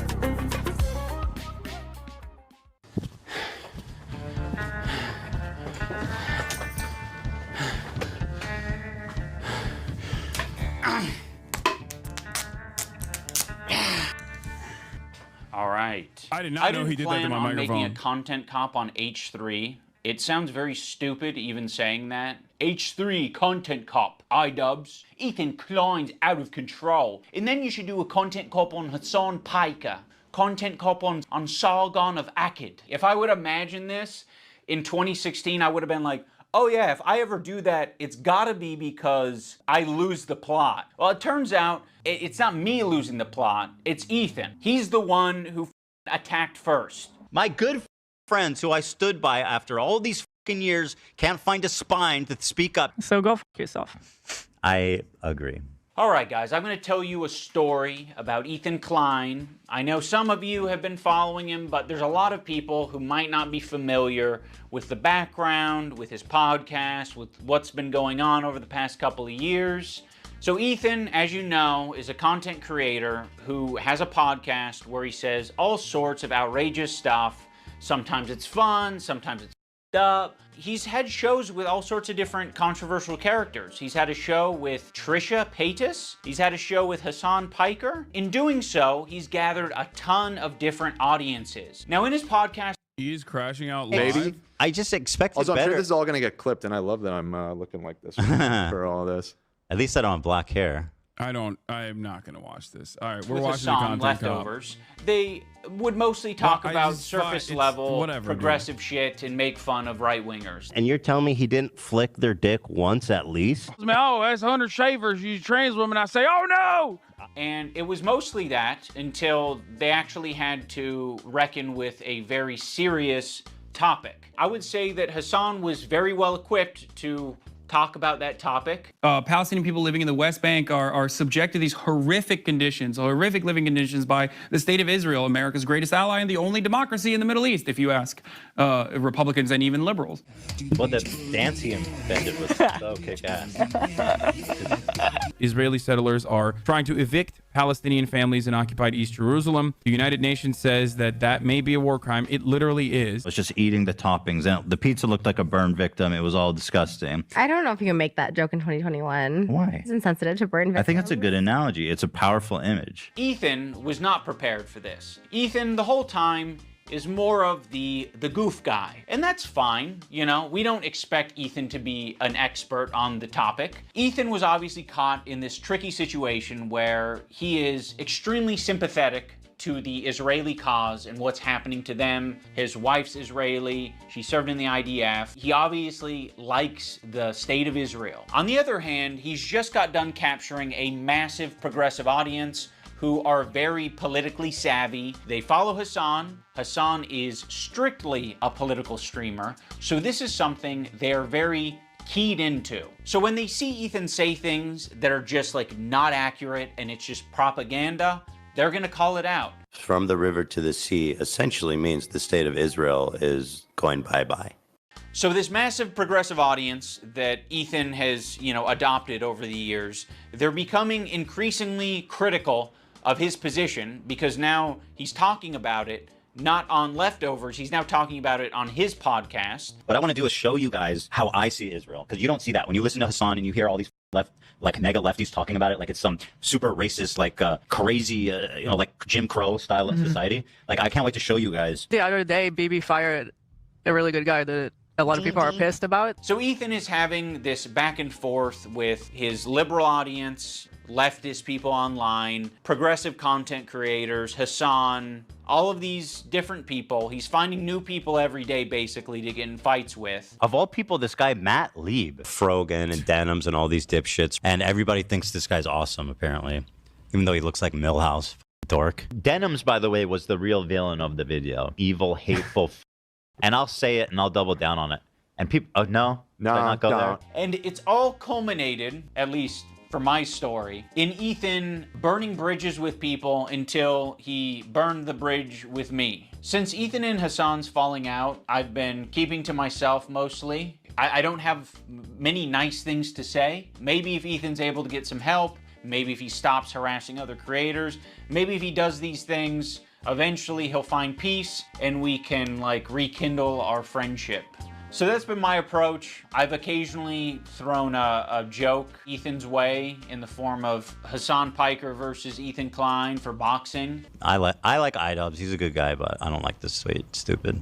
It's not a petty beef. It's like this guy is evil and he's doing anti-Semitism. And also he's way out of my weight class. He didn't like that, but sometimes you gotta just throw something out there. That's crazy that he just drops that I'm evil and I'm doing anti-Semitism, that it's not a petty beef. What a crazy statement, dude. I used to work with this video editor named Froggy Tonic. I discovered him because he was in the circles online that I was in. And one of those circles is an H3 fan. He watched Ethan's content, he liked Ethan's content, until he didn't like Ethan's content. There would be an occasional Froggy tweet where I'd be like, I agree with that, I'm not gonna endorse it, I'm not gonna retweet it or like it, but fair enough. I guess I just missed my old friend. Some wings are too bird feathered, colored. Now that brings us to February 28th of this year. Now, my former editor of a year and a half ago did say some truly mean shit. He called Hila the C word. He said they're trying to kill their dog with cheddar cheese and a bunch of other shit, I'm sure. Ethan, at some point, discovers that iDubbbz's former editor says this horrendous shit about him and Hila. But no one's asking the question, where does Ethan get this information from? You see, it would be very obviously a problem if Ethan was discovering this content by scrolling through Twitter looking for something to upset himself with. He has maybe set it up in such a way where his employees feel the need to send him this information. And that would be horrible. They shouldn't be doing that. They should be sending you things that are entertaining for your show that don't trigger the hell out of you? Why is there so much work being put into discovering this guy on Twitter who's barely getting any interactions,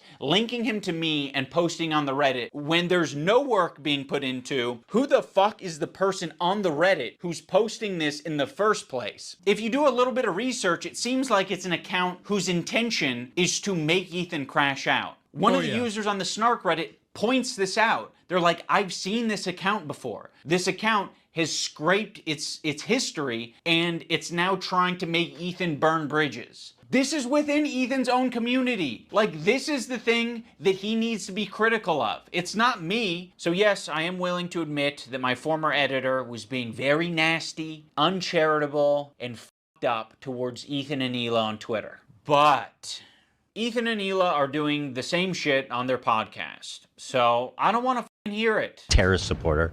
The CEO of Twitch. Pedophile. Now I'm going to watch and respond to the 2 podcast streams where Ethan and Hila call us spineless cowards. Anyway, this guy was saying shit like that Hila's a Nazi, that she kills kids, that she went on like, she's like a IDF baby killer, all this types of shit. And that's showing up right up on us Nisa's and iDubbbz's feed.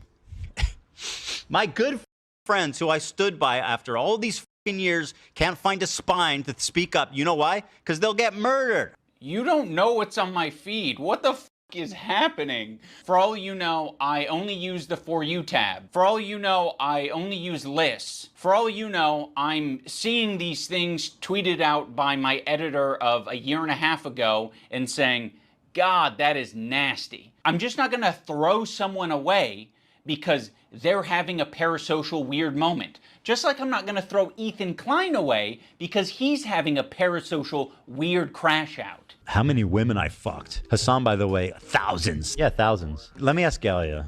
These shoes do not go. I'm sorry. Oh my God. Hassan's the type of dude who watches himself in the mirror when he has sex. Watching me on a 30-second delay on your stream. Wait. Anytime I see new clips, I'm like, come on, bro. Why are you saying these things? It's just, it goes back to stupid, sexy Hassan every time. It's so strange. It's a strange thing to do. That's what wait, how does he know I'm watching already? Because you've been talking about it for the last 5 minutes. It's not a petty beef. It's like, this guy is evil and he's doing anti-Semitism. These shoes do not go. I'm sorry. There are many people, I'm sure, who have unfollowed you for the things that you've said and done, and I'm sure there are even more people who have stayed following you because they don't want to throw the baby out with the bathwater. They don't want to throw someone away because they've had some hard moments. We're all fucking human. My good friends who I stood by after all these years can't find a spine to speak up. You know why? Because they'll get murdered. And what you're saying to me is that I'm a bad friend and I'm a piece of shit. I'm spineless. I'm cowardly because I am following someone on Twitter. Because they have mobilized such an insane harassment group.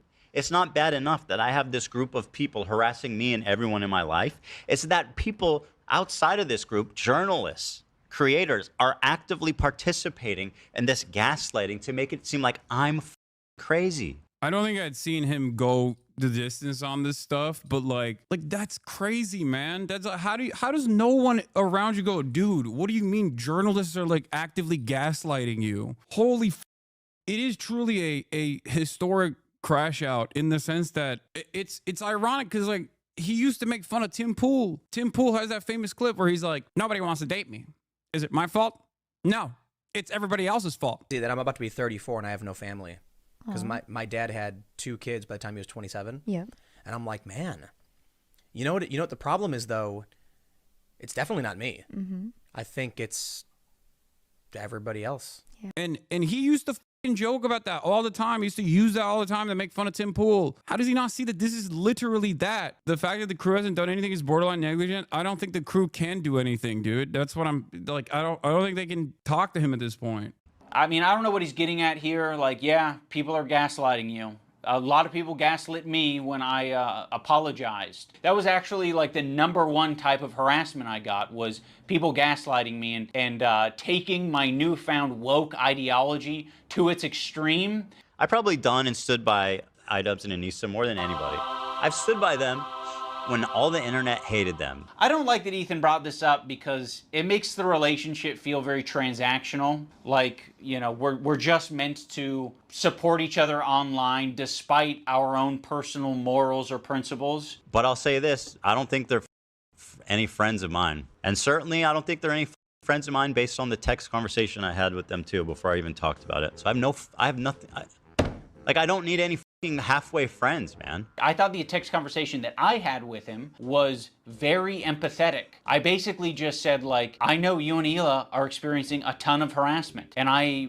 essentially empathize with that, and I think there's something positive to get out of the conversation. But he refused to talk on the phone unless I was willing to publicly say something about my former editor and denims. As much as you don't want halfway friends, I also don't want that kind of halfway friend. I don't want someone who's going to give me like an ultimatum to have a conversation. Could you not say something when this is like, imagine like one of you guys is like, Hassan actually wants to go to Israel, go to Gaza so he can strangle Israeli babies or some shit like that. I'd be like, you imagine me not saying something.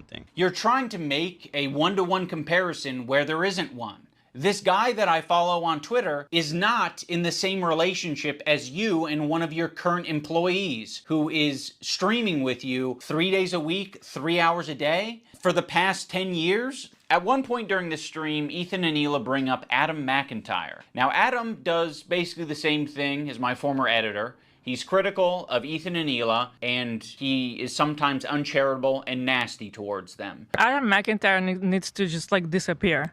That guy is a piece of shit, like of the lowest order. I never even stood by him when he talked bad about Trisha having a kid and called him like the spawn of Satan. He was supposedly on our side. I would never even co-sign that. I was disgusted by that statement too. I remember when he called her kid the spawn of Satan. I never said anything and like I was that. supposed to be like cheering on, but I wasn't going to cheer that on. That's disgusting. Why do we forget that he called her children, which is something we would never do, the spawn of Satan? It's disgusting. It's a piece of shit of a human. It's just incredible who ends up being the good guys in this story. You know, it's really something. Unfortunately, they never made a statement. They never said that they disagree with his statements about Trisha's baby until it's useful. Like, what is it, 3 years later? Like, I mean, you're talking about it like you were aware of it at the time and that there was some amount of pressure or enthusiasm for you to get down with that. And what it sounds like to me is that you did see it at the time and you were like, ooh, I don't like that. And you didn't endorse it and you didn't with it. Huh. It's almost like that is a identical situation to me. It's just incredible who ends up being the good guys in this story. You know, it's really something. So yeah, the reason I'm bringing this up is because they're trying to like paint themselves as the good guys, and they're saying like, yeah, we strongly disavow things that are said, even about our enemies. We are the most immoral people on the internet, unlike Ian and Anissa, who are keeping to themselves. Also, why the does Olivia get the pass? What a fucking asshole for putting you in that position, Olivia. You're friends with him. And you don't have to say anything, but like, what a piece of shit. What a bad friend to put you in that position just for some clout. It gets people angry at you, like, oh, how can she be friends with him? Which is total bullshit, okay? Olivia did not do anything. And I want the pass. Do I have to be an employee to get that treatment? Because then you'll just see me as an ally? Or is it because Ethan is afraid of wrongful termination accusations and lawsuits? And also, I don't mind putting my friend Olivia, who's apparently my real friend, in a terribly weird, uncomfortable situation where you end up getting hate for no reason. Also, don't frame it as like other people making it hard on Olivia. You're making it hard on all of these people. Please acknowledge your role in this whole thing. It's true. Like, it's crazy how warm Ethan is to Olivia and saying how Olivia is essentially just a victim in this whole thing. It gets people angry at you, like, oh, how can she be friends with him? Which is total bullshit. But me and Anissa are spineless. Ethan, your whole system is scrambled. My intention isn't to throw the employees under the bus. Like, you guys serve as the foundation for calling out Ethan's hypocrisy on the whole subject. And I know that you guys have probably pushed back against Ethan over the years. How often are you supposed to do that? Do you have to do that every week? It kind of seems like it. And that's exhausting. I don't want to confront my boss. It's not my job to confront my boss and say, today's segment on rapists and pedophiles on Twitch was not like my favorite segment to be a part of. Yeah, friends like these. Oh yeah, and our other good friends. Yeah. Anissa and Ian. Thanks, Anissa, for standing up for your girl.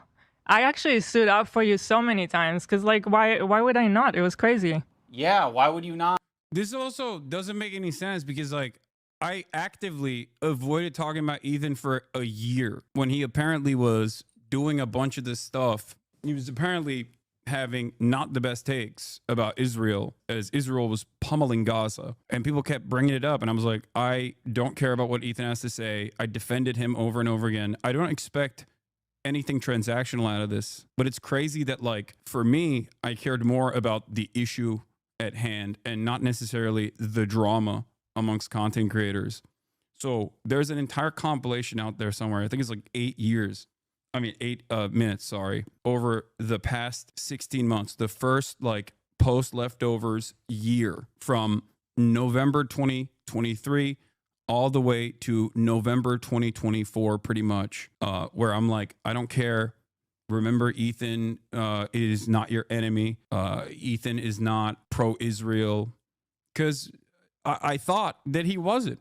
Like, I thought that he was maybe internally conflicted to a certain degree, given his proximity to Israel. I thought that he had an attitude that was significantly more critical of Israel than what it has become. And on top of that, I recognized that there is a lot of anti-Semitism on the rise. And I think that Ethan, as someone who had experienced a lot of the anti-Semitism online, was unable to parse through the actual progressive fans that he had that were telling him, not from an anti-Semitic perspective, that what he was saying was Zionist propaganda that is pro-Israel propaganda, and the people who were just being anti-Semitic and saying, of course, you're a Jew, that's why you believe these things. I recognize that. I understand that. There are plenty of Jewish Hasanabi heads in this community, many of which had a different opinion on Israel before October 7, many of which that went through those motions. That's precisely the reason why I had Simone Zimmerman and Noah Colwyn on the broadcast. Noah is obviously, as you guys know, a great friend of mine, host of the Blowback podcast, fantastic podcast about American foreign policy and its consequences. I highly recommend it. But I watched the Israelism documentary, and I had Simone on as well alongside Noah.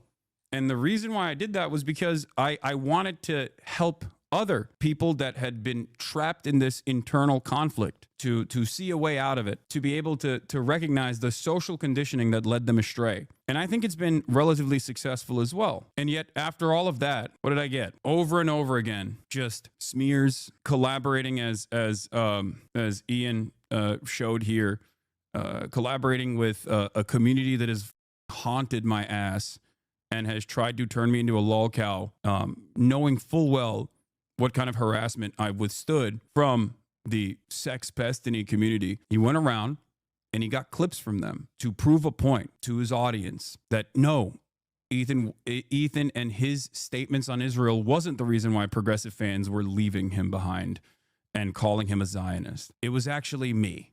I had brainwashed his progressive fan base. I had brainwashed them with my, I guess, stupid, sexy Hassan ways. That I was a truly evil person and a secret anti-Semite. Fucking insane. I mean, if that's truly what you believed and you weren't just going to use it later. Of course I was going to stand by you. That's insane. It's absolutely insane and disgusting. But now you choose to hang out with people that would have a problem with you if you defended me.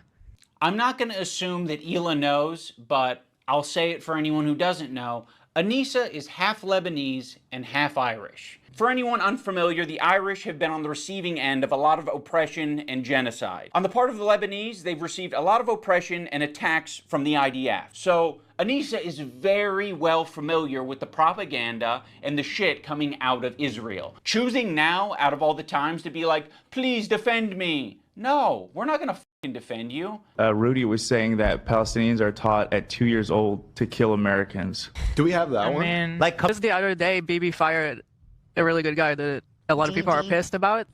He looked mean. I thought he was mean just because he looked mean. No. It's not. So yes, you caught us. We're not gonna run to your defense when, I don't know, we follow people. We be following. That's one fucked up thing that you can say about Anissa and I is when we're on Twitter, we do be following. So The problem. okay, if you want to hang out with those people and have no spine and not stand up for another girl that stood up for you, enjoy your new. Is there no concept here of like the output? Is that not even remotely important or interesting to the subject matter? It's just something that I don't understand at all, where they're like, oh, everything that we say about Israel is just, you know, you can't have any difference in opinion on it, because if you do, then you're anti-Semitic, most likely. You're doing it in an anti-Semitic fashion. This is the major point of contention. Content creators have a finite amount of time online. What you do with that time and what you do with that platform and what you do with that influence matters. And if all you do in the limited time that you have online is to constantly attack pro-Palestinian content creators, undermine them, demand that they get deplatformed, okay, call them anti-Semitic terrorists over and over again, yeah, of course people are going to be like, yeah, I disagree with that. I totally disagree with that, especially when the backdrop of this conversation, when we are all living in profoundly privileged conditions here in the Western world, in the United States of America, in West Hollywood or Bel Air, right? Like, we are incredibly privileged. And this entire conversation revolves around like your own personal feelings about how people don't agree with you. Like, it's just unimaginably selfish. It's so goddamn self-centered. It does not make any sense, especially when the backdrop of this is a live streamed endless sequence of child murder. So much so that Ethan made it such a joke that he would just be like, oh, there's a genocide happening. How can you do this? There's a genocide happening. Like that, it became a punchline for him. He started referring to Israel's genocide as nothing but a punchline. The genocide card, he said. The equivocation here of like them defending Ian and Anissa and then expecting the same in return also doesn't make sense. Because Ian came out and said, I f***ed up at a time when he didn't need to do that at all. He could have just pivoted to like maybe centrist content and then later down the line, maybe some more progressive content. If it was disingenuous, if this change wasn't real, if this change wasn't organic, if this change wasn't real, he could have just as easily kept doing right-wing content. That shit pops off. We all know what the internet looks like, especially with the 4chanification of Twitter to begin with. He could have kept farming it, but he had an honest change of heart. And in that honest change of heart, he came out and recognized that he should apologize for his past mistakes. And he lost a big chunk of his fan base as a consequence of that. People became active haters of him. He had nothing to apologize for because of his apology. It is not the same situation. Standing by your friends in that regard, if you agree with the decision that they made to apologize, is an entirely separate situation than like actively crashing out on every single small, large content creator that's fucking pro-Palestine, trying to get people fired, trying to get people deplatformed, trying to take down an entire platform while you're on YouTube. Like, it's just crazy that yeah, of course, there's no equivalence here. There's no equivocation to demand unconditional support in this situation because I stood by you when you made a brave choice to fucking apologize for your past mistakes. Suing people for Reddit clips, getting your lawyer to demand insane things out of college students that are operating anonymous Reddit accounts, thinking that there is this massive conspiracy that you will uncover if you engage in frivolous lawsuits against people who cannot defend themselves against those lawsuits. And you know that they can't do that because you can bury them in a mountain of paperwork and know full well that they don't have the finances to be able to defend themselves in a court of law. That's crazy. Friends. She's friends with people like Denims. I know. Yeah. Which I'll she's show. friends with Denims is actually participating in this whole child protective service lie. Yeah. Which I'll and if show you're you guys friends with them, then you're saying what they're saying. You'll notice that Ethan and Hila start talking about this Denims character. Originally, the complaint was about my former editor. He's been chatting shit about Ethan and Hila for the past year at least. They only care about it now because I guess it was spoon-fed to them via their Reddit that's clearly looking out for them. Now, I'm not going to sugarcoat it, we are friends with Denims, but I would say it's the same level of friendship that we had with Ethan and Hila. It's like kind of an internet friendship. We think that she's a good person like we think Ethan and Hila are good people. Kind of a tricky situation. How can you possibly think that they're both good people at their core? People can have crash out moments. People can say things that they don't mean. People can say things because they want internet clout and attention. I don't know, I think they're both probably guilty of saying things that they don't mean for internet clout and attention. Right now, one's a little bit more nasty to me than the other. I just don't see how you can be my friend and also be friends with someone like that. Well, you can't. So I already forgot about you. I actually have a lot of friendships that are kind of that way, where it's like, you know, one of the friends doesn't f with the other friend, but there is someone in the middle who kind of f with both of them, but separately. Yeah, there's a lot of friendships that are like that. I'm not going to make you guys like meet up and kiss or anything. He got apparently real mad at Steiny too for having me on his podcast. If you were my friend, you wouldn't even have had him on. It wouldn't even be a question. I'm just letting you know, and maybe he fooled me, but it seems like that guy actually... He did fool you. At this point, maybe not at this point, it's different, but it seemed like he actually genuinely cared or cares about you. That episode's coming out tomorrow, I think. I don't know. Anything. I get it. You guys are in...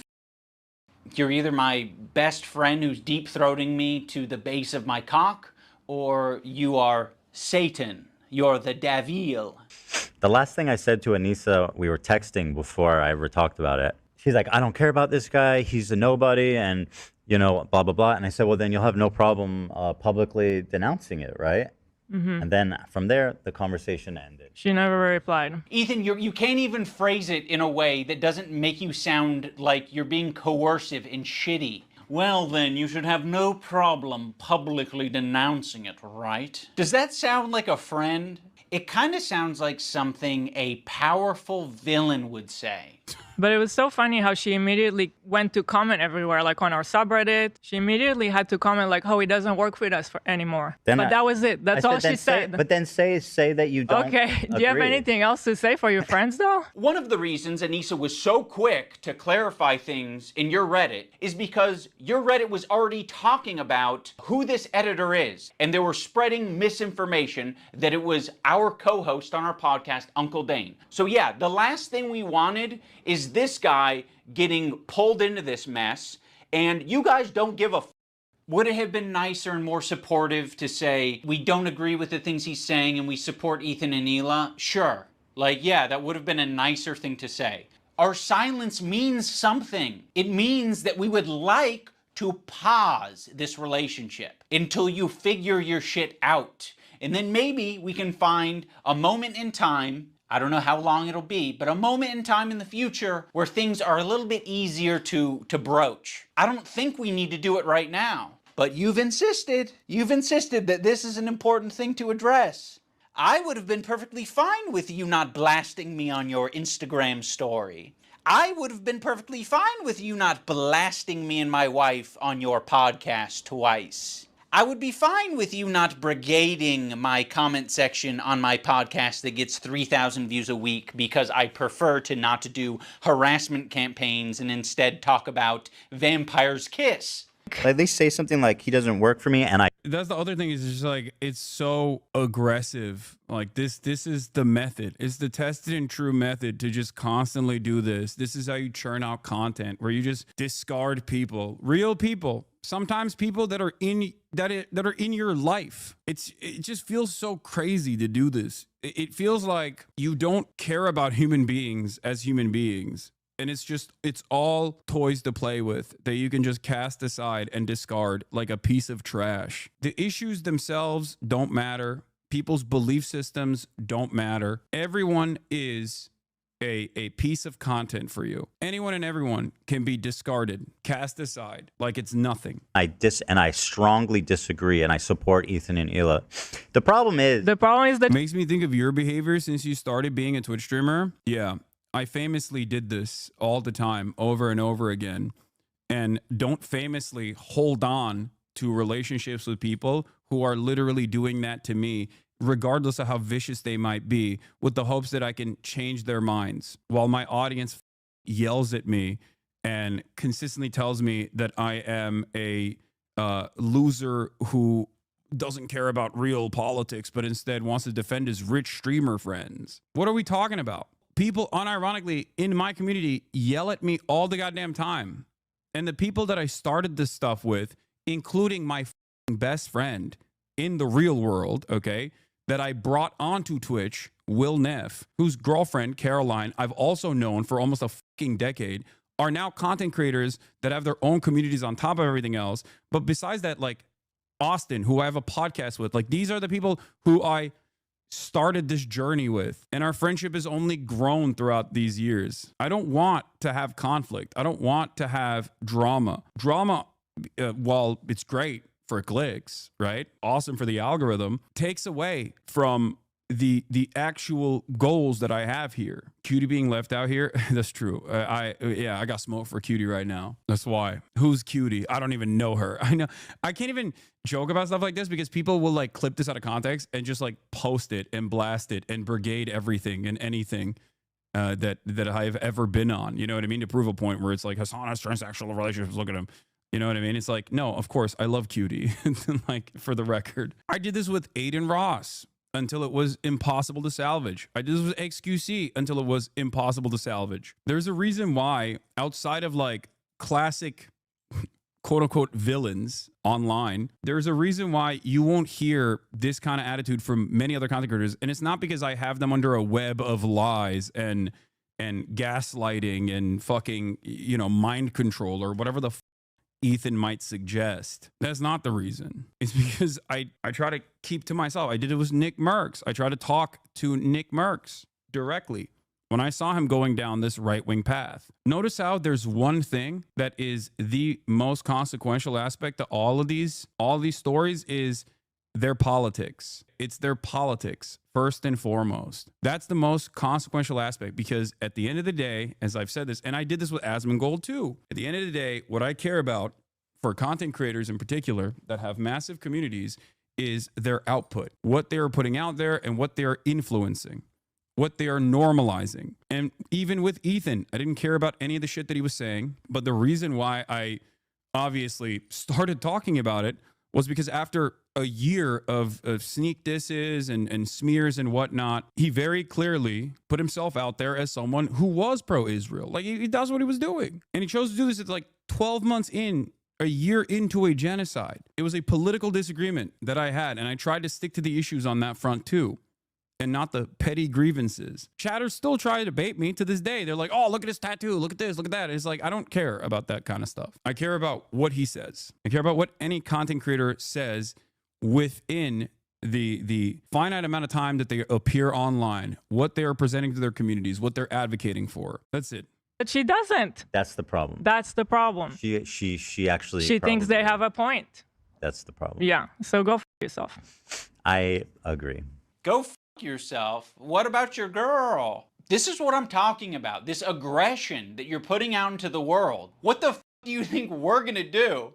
You think I'm gonna fucking sit on my hands when you do this shit? Like, this is nasty. We had such a fair response to what you guys were going through. We don't support harassment. It's a bad thing, but it happens, and you're perpetuating it. You fucking propagandist, lying scumbag, terrorist supporter.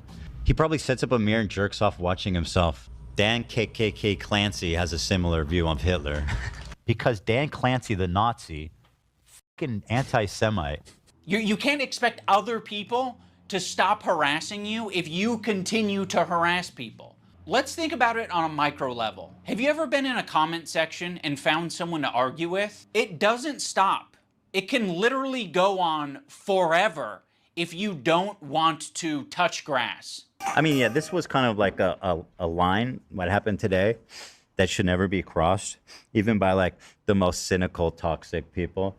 It's going to have ramifications in terms of how I conduct myself. In terms of these fair weather friends who are you know, so happy too. My one gripe with not just this community, but the online left as a whole, is the almost reactionary campus attitudes to people. Your charitability is the number one takeaway I have. It's the reason I believe what I believe. I have a friend who was a counter protester last year to our campus protest and is now pro-Palestine within less than 1 year. Your charitability is the best thing I've learned, and it's never too much in my opinion. Yes, that's it. Because I recognize that no one is born with a fucking copy of Das Kapital by their crib, by the baby's crib side. No one starts off, especially in a country like America, or even in a country like Israel, a settler colony.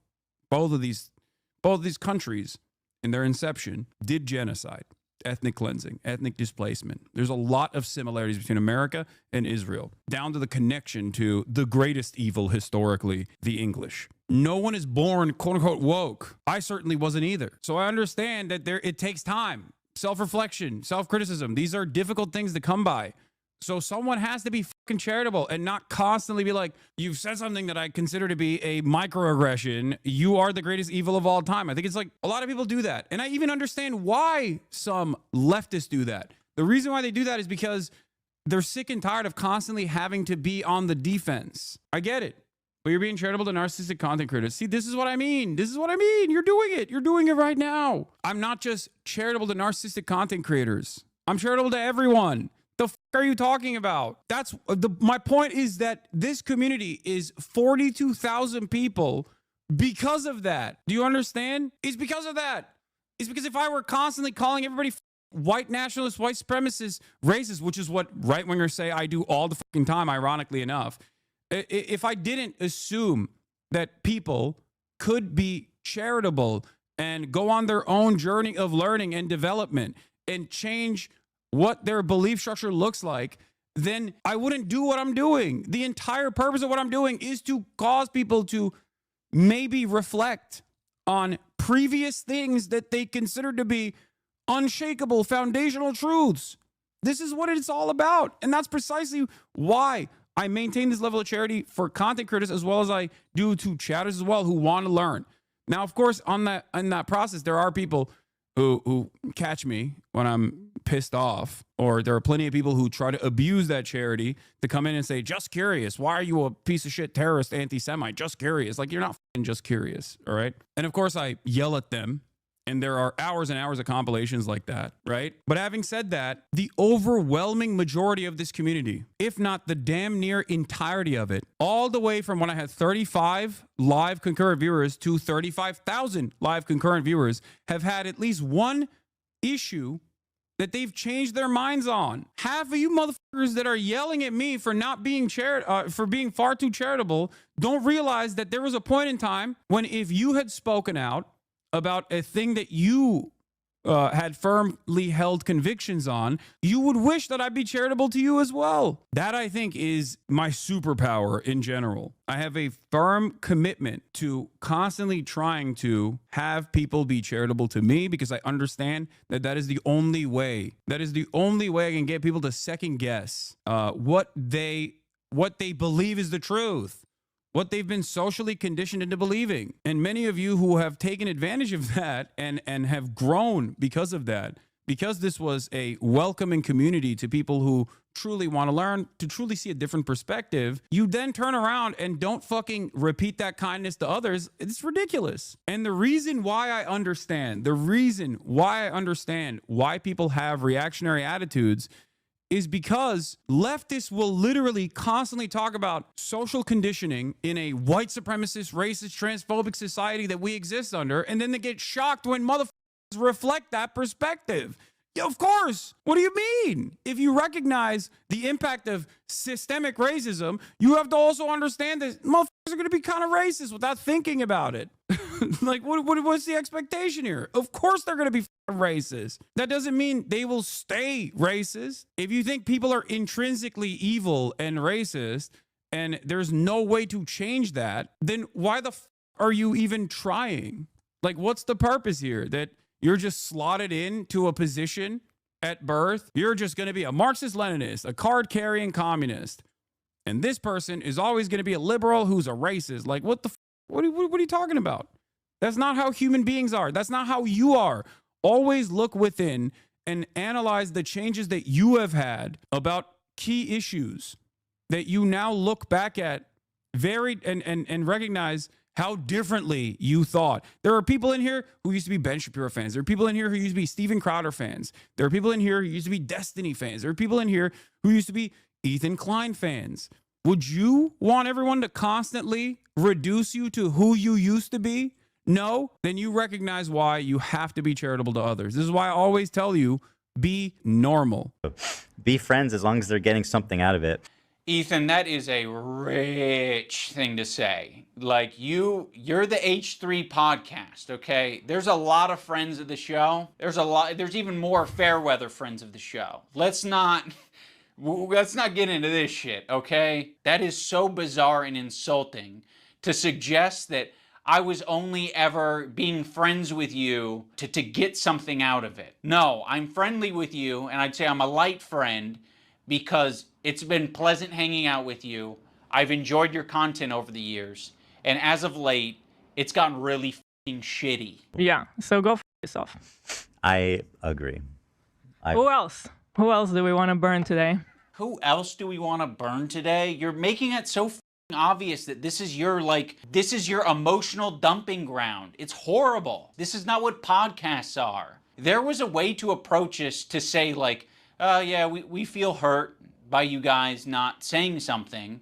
You've decided to do the extra thing and attack. Now, in fairness, I am attacking back, but I feel very insulted and I feel defensive and I feel like I am speaking up for a lot of people who have problems with you and a lot of people who have been on the receiving end of your harassment. It's so easy to be anti-racist. Everybody's anti-racist. Racism is the worst thing in the world, right? We hate racists. Racists. Microaggressions. The minute that they actually have to stick their neck out for somebody, the minute they have to actually risk. This is also the other problem is like saying that you are defending Israel after 16 months of genocide, and that is a byproduct of Zionist ideology, which is a fascist ideology, is not anti-Semitic. You cannot, like, there's a difference between people that fucking yell about me all the goddamn time and people who compare me to Osama bin Laden.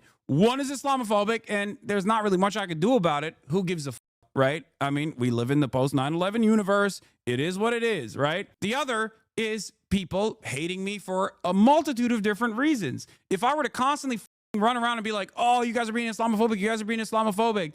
When people go, Hassan, you have a Porsche. You've leased a Porsche while you're a socialist. What the f is wrong with you? And I was like, that's Islamophobic. People would laugh at me. At least categorize why people have their disagreements with you. You know what I mean? Try to figure out exactly what this is. It's not always about anti-Semitism. You know what I mean? Yes, I've leased a Porsche, goddammit. Ironically enough, he went and bought the same Porsche after, and now he fucking runs around talking about Hassan as a wealthy hypocrite socialist.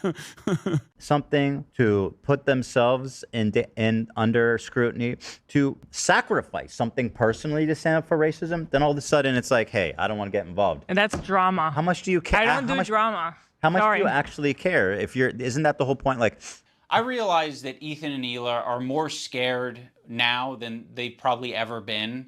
I feel like anti-Semitism is a thought in their heads now more than ever. And it's not completely unjustified to be thinking about that sometimes. You guys are just hurt and you're kind of like dancing around and making very like loose, poorly thought out analogies for something that doesn't even apply to us. It's like me making this video is the standing up for something, and it's saying, F you guys are being bad. You know, I don't think you're bad people, but you're being bad. You're behaving poorly. You're hurting people. I mean, go back to the civil rights. You think that the people who are like the white kids who are protesting with the black students, you think that they were just like, yeah, this is a civil rights violation. If you don't defend me, a podcaster who constantly chirps about Israel, if you don't defend me, this is a civil rights violation. Not risking anything? Those kids who are marching with the black students and...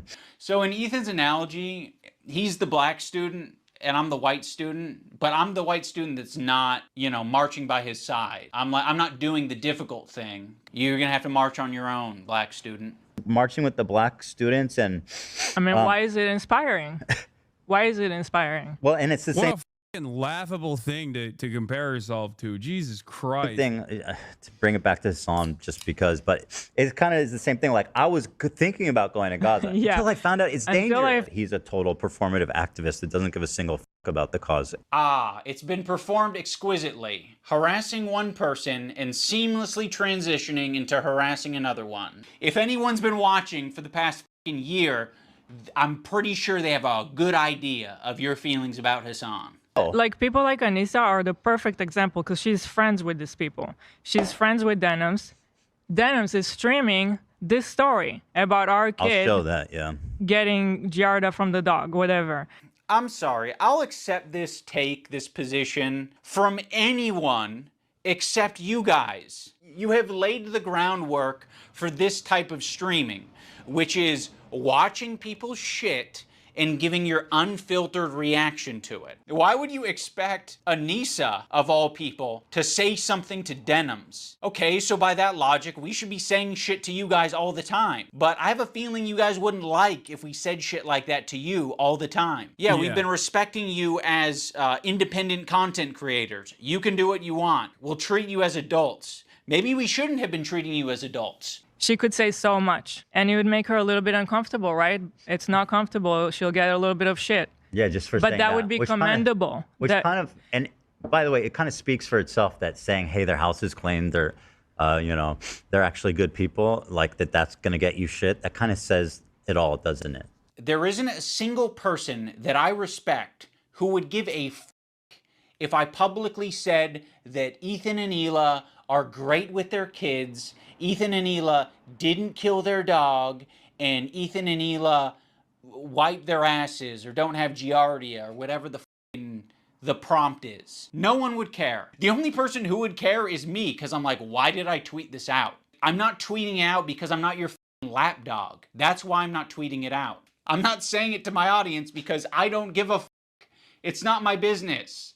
Also, people disagree with you, Ethan. A lot of people do, as a matter of fact. Not only do they disagree with the way you go about dealing with issues, but also people disagree with your overall sentiment. They disagree with your opinion, and it's not in an anti-Semitic capacity either. Some of the people that Ethan has deplatformed are Jewish, okay?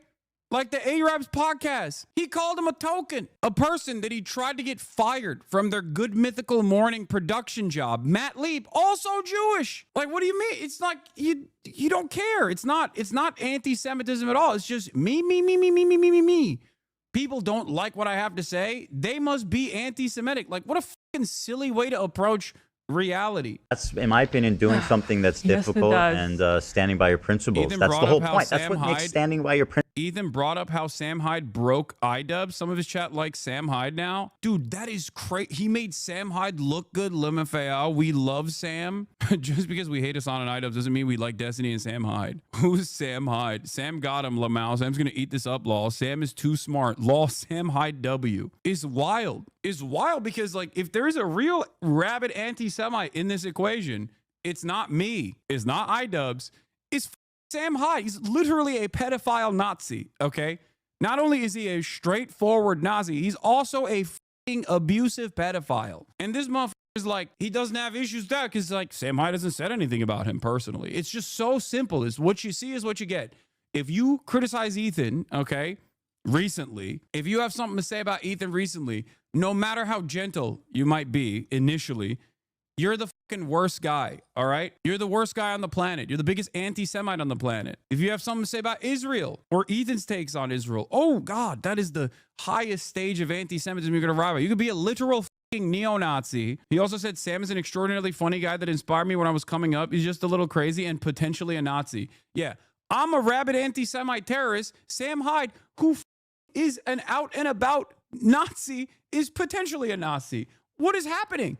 How can people not see that this motherfucker doesn't give a shit about anti-Semitism at all? What do you mean potential? Principles admirable is that it's not always easy. Why are you saying that I'm not standing up for my principles when you don't even know what they are? I get, like, we're a little bit past directly naming me, so we might have gone off on a tangent.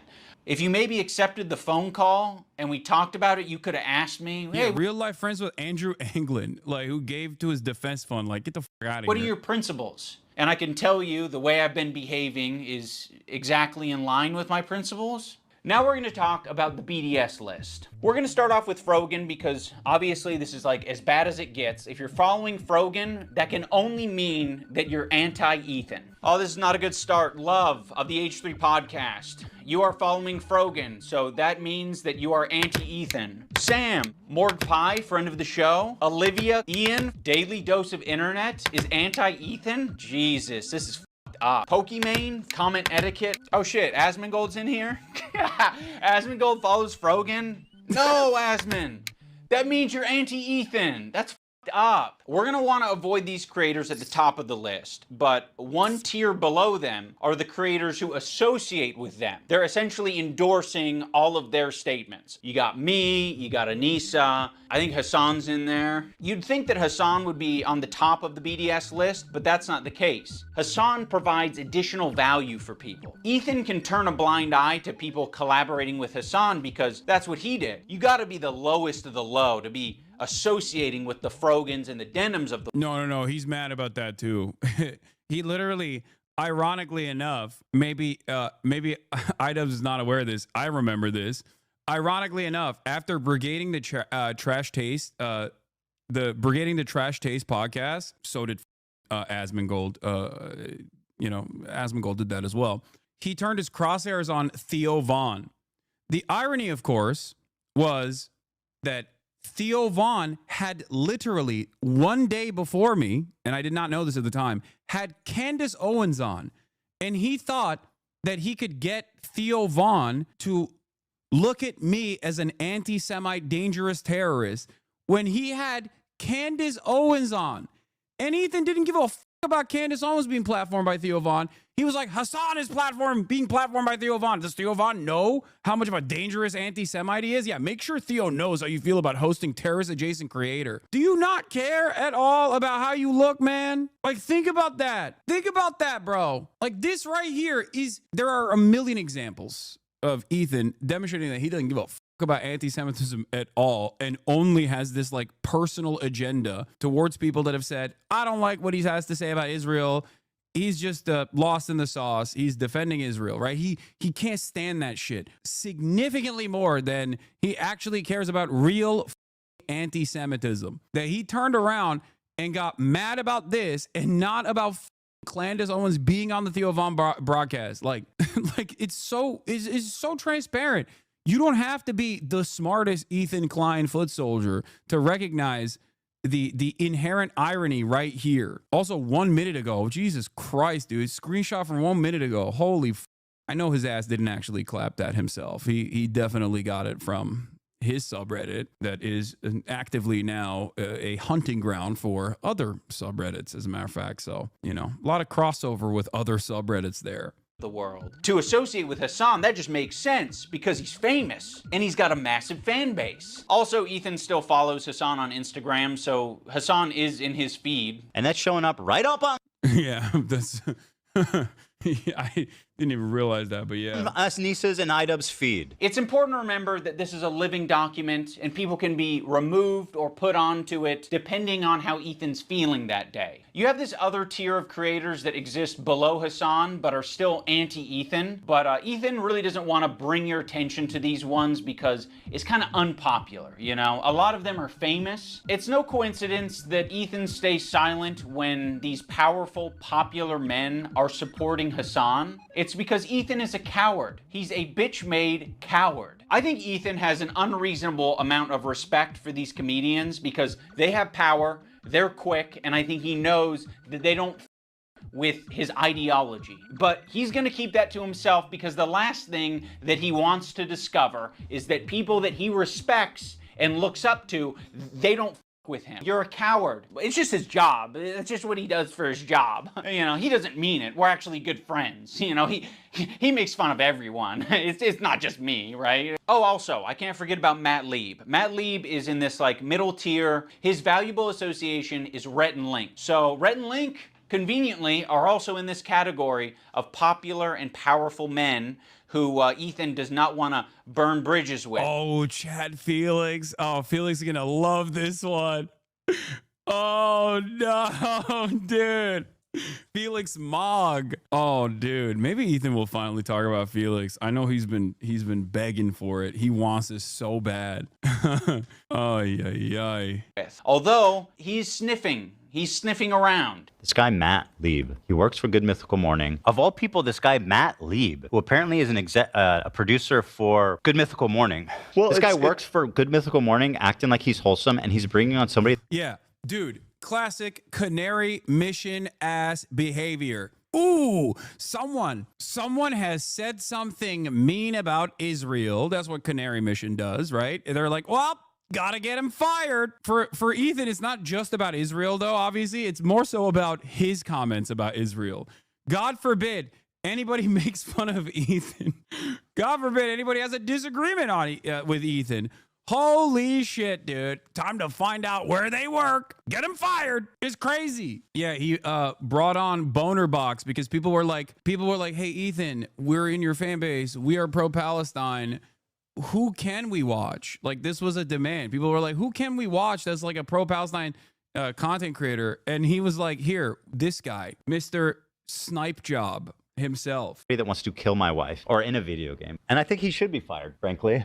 And I hope he is fired. He's pathetic. And he interviewed basically a terrorist. I think Ethan only respects power right now, which is one of the reasons I made this video in the first place, is because he thinks I'm weak. He thinks a lot of these other creators that he's gone out of his way to attack, he thinks that they're weak, and he thinks they're a target that he can bully, he can manipulate, he can send lawsuits to. And I want him to know that we're not going to be bullied. You're being a piece of shit, and we're going to call you out. So here's the button. You've got a video and you've got an audio. We're hitting both.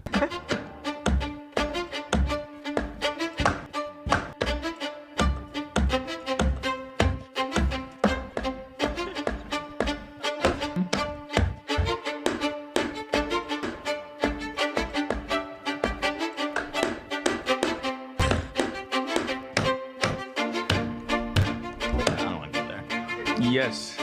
There's no point. Let's leave. Yeah, there's no need. Yeah. I don't want to. Oh, shit. Like, how pathetic are you? Don't worry if you don't have it all now. All gone. I don't like pedophile. Like the Eye of Sauron. I see you. I see you out there, you fucking cockroach. You'll be living with your... Dude, I think this button compilation also shows like the attitude change as well. The way he has like changed over time, not just like because he got physically healthier, right? Like, I'm not talking about that, but mentally, like where he's at. Parents for a lot longer, buddy. Yes, please, I want to be a good Jew. I'm a good Jew, please, guys, please. That's fine. That was fine. Yeah, I don't think it was that was fine. big a deal. Of all the things that it always surprises me what you think crosses the line. Well, I looked at Olivia and she's like, yes, do it. Now let's talk about the button. Ethan got this button, or kill switch, as a response to the controversy with Cutie Cinderella. He was not able to control himself in that moment, and instead of figuring out how he can change his behavior, he spent $20,000. Dan and Ela were like, we would kill button that right now if we could. I can't change who I am. I know. That's why the kill button is on its way. That's it. See, exactly. He uses the button for everything. If his jokes don't land, he's hitting the button. It was being presented as if the Jordan crying thing. I hit the button. Why? I don't think I needed to, but you guys were giving me crickets, so I panicked. If he's insecure about getting something wrong, he's hitting the button. But, okay. You What? Button for that? What on this frame could Ethan have responded to? Perhaps the country flag that he got wrong? Maybe. I don't know. If he goes on a problematic tirade, he's hitting the button. Before, look how sad. But yeah, it's not just that. Like their eyes are like big. I think you guys are wrong on this one. I think you guys are all wrong on this one. I don't think he's unique in hitting the button. I think if all of us had buttons, we'd hit the button all the time. But if you don't have it, you operate differently. You think about what you're saying. You maybe plan for your show a little bit more. You maybe say, I'm not going to have my podcast be an emotional dumping ground for today. You instead say, ooh, it's important that we stay on topic. Also, the H3 community and Ethan himself use the phrase goblin mode all the time to excuse a lot of his shitty behavior or what make is the button about is when he says something fucked up or says something that he's like insecure about, he just described it. He just hits the button, and then because the stream is on a delay, it basically erases that part of the stream. It cuts the feed, and it feeds you just like a sequence of cutscenes instead, and it wipes 30 seconds off of what the stream, or 20 seconds I think, off of the stream. it seem less bad. Like I've been diagnosed with goblin mode, actually. By claiming that what happens is he just gets into this like uncontrolled state he refers to as goblin mode. I do not call myself goblin mode. Yeah. Oh, yeah. That's what you did. Goblin mode? Is that what you're calling Tourette's now? Yeah, this person's being ableist when they use the terminology that him and his community has started to use, you know, and anti-Semitic possibly. No. I'm surprised that he didn't hit the. I'm surprised he didn't say it was anti-Semitic. All victims of goblin mode, I would like to issue an apology. You are goblin mode today. You're goblin mode. Look how many times you paused the I'm trying, video. bro. And I don't think there's no room for using the term goblin mode. I like the idea that you're defending yourself and the little guy by going goblin mode when a big corporation or a big entity is trying to attack you. Like, if you f me over, if you steal money from me, if you patronize me, if you do any of this shit like you're trying to do to me, to treat me like a idiot, I'm crazy, dude. I've gone goblin mode over way less. Yeah, what's crazy about this is like he started doing this to people that weren't doing that to him. But you not thinking about what you're saying, not, you know, reflecting on your behavior, not changing your behavior, that's not goblin mode. That's being a child. Let's talk about the crew. I think the crew has been put in the worst working environment that you possibly can be for a podcast. Every crew member has it bad. To be around Ethan, period, would be a nightmare right now. I'm standing by every fucking syllable of that, okay? What she did was abhorrent. And by the way, just don't listen. Your critique of her is correct. It's just, you know, people are sensitive about women being called that word, and so like, how pathetic are you? You know what I mean? Well, I'm not assuming his pronouns, and all these people. Go ahead. No, and I'm no. not yelling at you. I'm just. Kelly is a black woman, right? Yes. Maziel is a Korean. Oh, Dan, come on. You're being such a buzzkill. Yeah, I don't know Korean. I asked if Koreans are POs. God. Something I never hear anybody bring up is how Ethan mentioned your guy's old podcast that he was starting, the H3 Industrial Complex, but now DMCA's people. Yeah, for a brief moment, I think Ethan saw the Hasanabi Clips Industrial Complex and my attitude towards IP and thought it would be beneficial for him as well. And I think it would have been beneficial for him as well, but I don't think he cares about that anymore. I think, he's shown that he is willing to copy strike people for ridiculous things, like copy striking a Redditor for posting a clip from his stream. Like, there is just no I don't know what to say about that. That's just like the most ridiculous thing you could do. You know, Dan's in the bathroom. Let's just not do this right now. I asked if Korean people are POCs. The one time the button didn't work and we listened to how he spoke to AB without thinking that the internet was going to hear it, it was rude, it was nasty, and it didn't have this caveat of like, I'm not mad at you. It was anger, and it was uncalled for. Use they get access to cover most of it. We're doing it. What are you It's doing? so awkward and terrible. I'm sorry, I'm not. Just like this is what I'm talking about when it's always like. We need to get home for our kids. It's like, bro. Oh no, I didn't want to finish it right now. I'm about finishing Wednesday. On Friday, maybe. Is it? You guys, like. All right, I'm taking my hand off the. What? Okay, well. I heard all that. Thanks, button. And he didn't want to take accountability for it. He immediately wanted to deflect, and he wanted to say that the button f***ed him. First of all, I appreciate the hard work. I know you do. And I know. loved it, and I really enjoy it. But it's like every time we do it, it's like the show is what it is, and I know. It makes it. I was being selfish. No, dude, that button f***ed me, dude. Can you imagine that button f***ing me over like that? The button f***ed you? AB f***ed you? Who f***ed You fucked yourself by being an asshole. He makes it seem like he's not a tyrant of a boss. For doing it. What are you Making it doing? so awkward and terrible. I appreciate the hard work. I know you you've do. done, and I I know. loved it, and I really enjoy it. Dan, his producer, is constantly clarifying things on the air and making it clear that what Ethan said was a joke.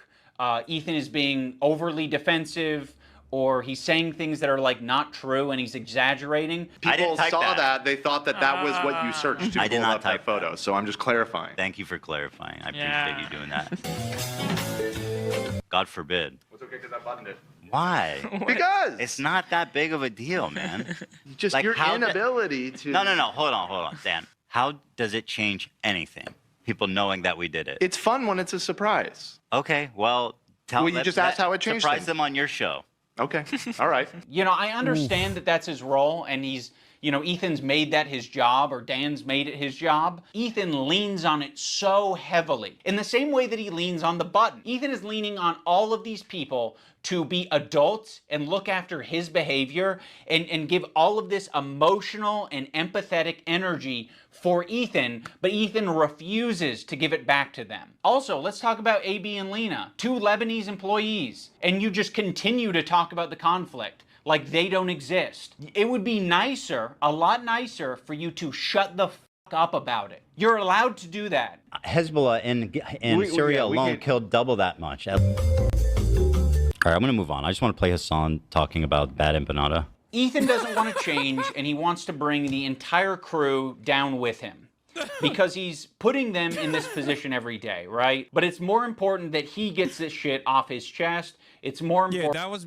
I assume he bun because he kept repeating the false information that Hezbollah personally had like barrel bombed Aleppo or some shit. Like he was making it seem like Hezbollah had an air force that killed 500,000 people minimum during the entirety of the Syrian civil war. And the only reason why he was even talking about that was to quote unquote dunk on me. That's the other thing. That's what's so crazy about it. He didn't give a about any of this shit. He just thought that this would be a cool, like, I got you moment. And basically everyone that understands anything about any conflict whatsoever was looking at it like, no, this is wrong. But it doesn't matter because most people don't know anything. They just think big, scary terror guy doing big, scary terror things. So they don't actually scratch the surface of this information and try to figure out if Ethan has any veracity to these claims whatsoever. Ironically enough, my position on Hezbollah in Syria has nothing to do with my conversation about why Hassan Nasrallah was assassinated and how it was not justifiable to begin with, alongside thousands of civilians in Beirut, by the way. That's what's so crazy about this whole process. Like he wanted to find anything that would make me look bad. Like that's what's so pathetic about it, if that makes sense. Like this is shit that I care about, and I know that to a certain degree it's stuff that Ethan cares about as well.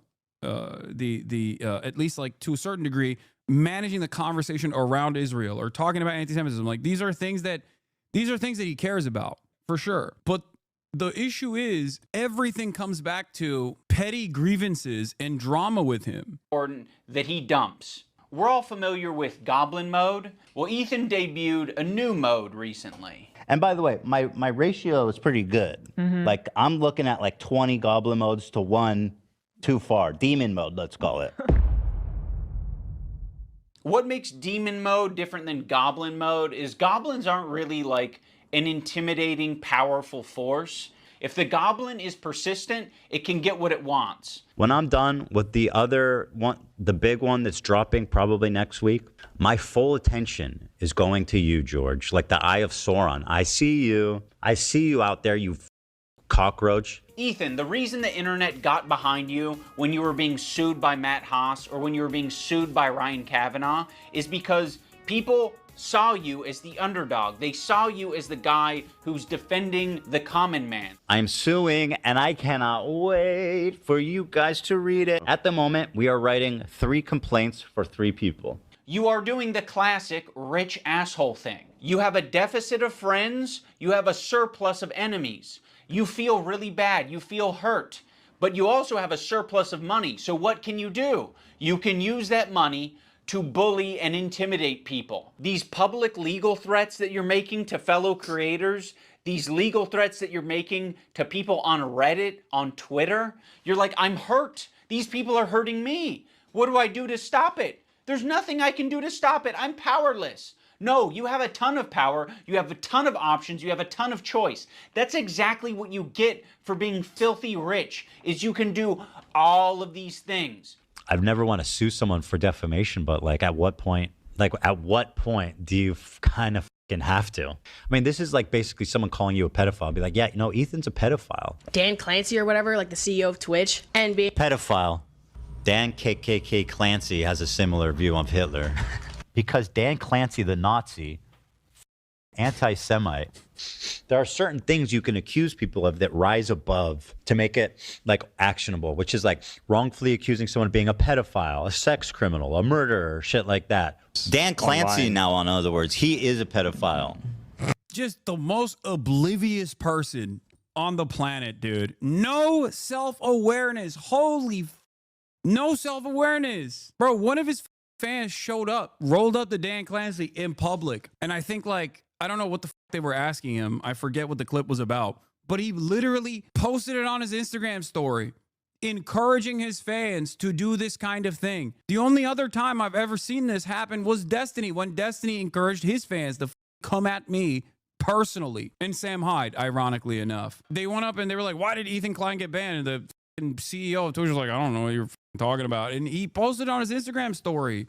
He was like, this is a brave journalist. It's so shocking. Now let's talk about the left-leaning Democrat. He presents himself as someone like me, a left-leaning Democrat who supports basic things. The thing that made me start to question Ethan's intentions is that when he was suggested to talk to Sam Seder, a fellow progressive, a guy that Ethan respects and looks up to. He works with Sam Seder at the Majority Report. I respect him and what they do there. He kept saying that it was racist or anti-Semitic to suggest that he talked to someone who's within the same ethnic group as him. That's why I said yesterday, like, I urge Ethan to talk to Sam Seder. There are very thoughtful, very kind anti-Zionist Jews out there that he could talk to. I don't think that I will be able to reach him. What's the insinuation that I only listen to other Jewish people? You need to talk to my pre-approved list of Jews that like agree with me on everything. You know, it doesn't matter if they're Jewish, dude. It doesn't matter if they're fucking Jewish. I think most Jews. I don't think Jews at large view it. I don't think that is the.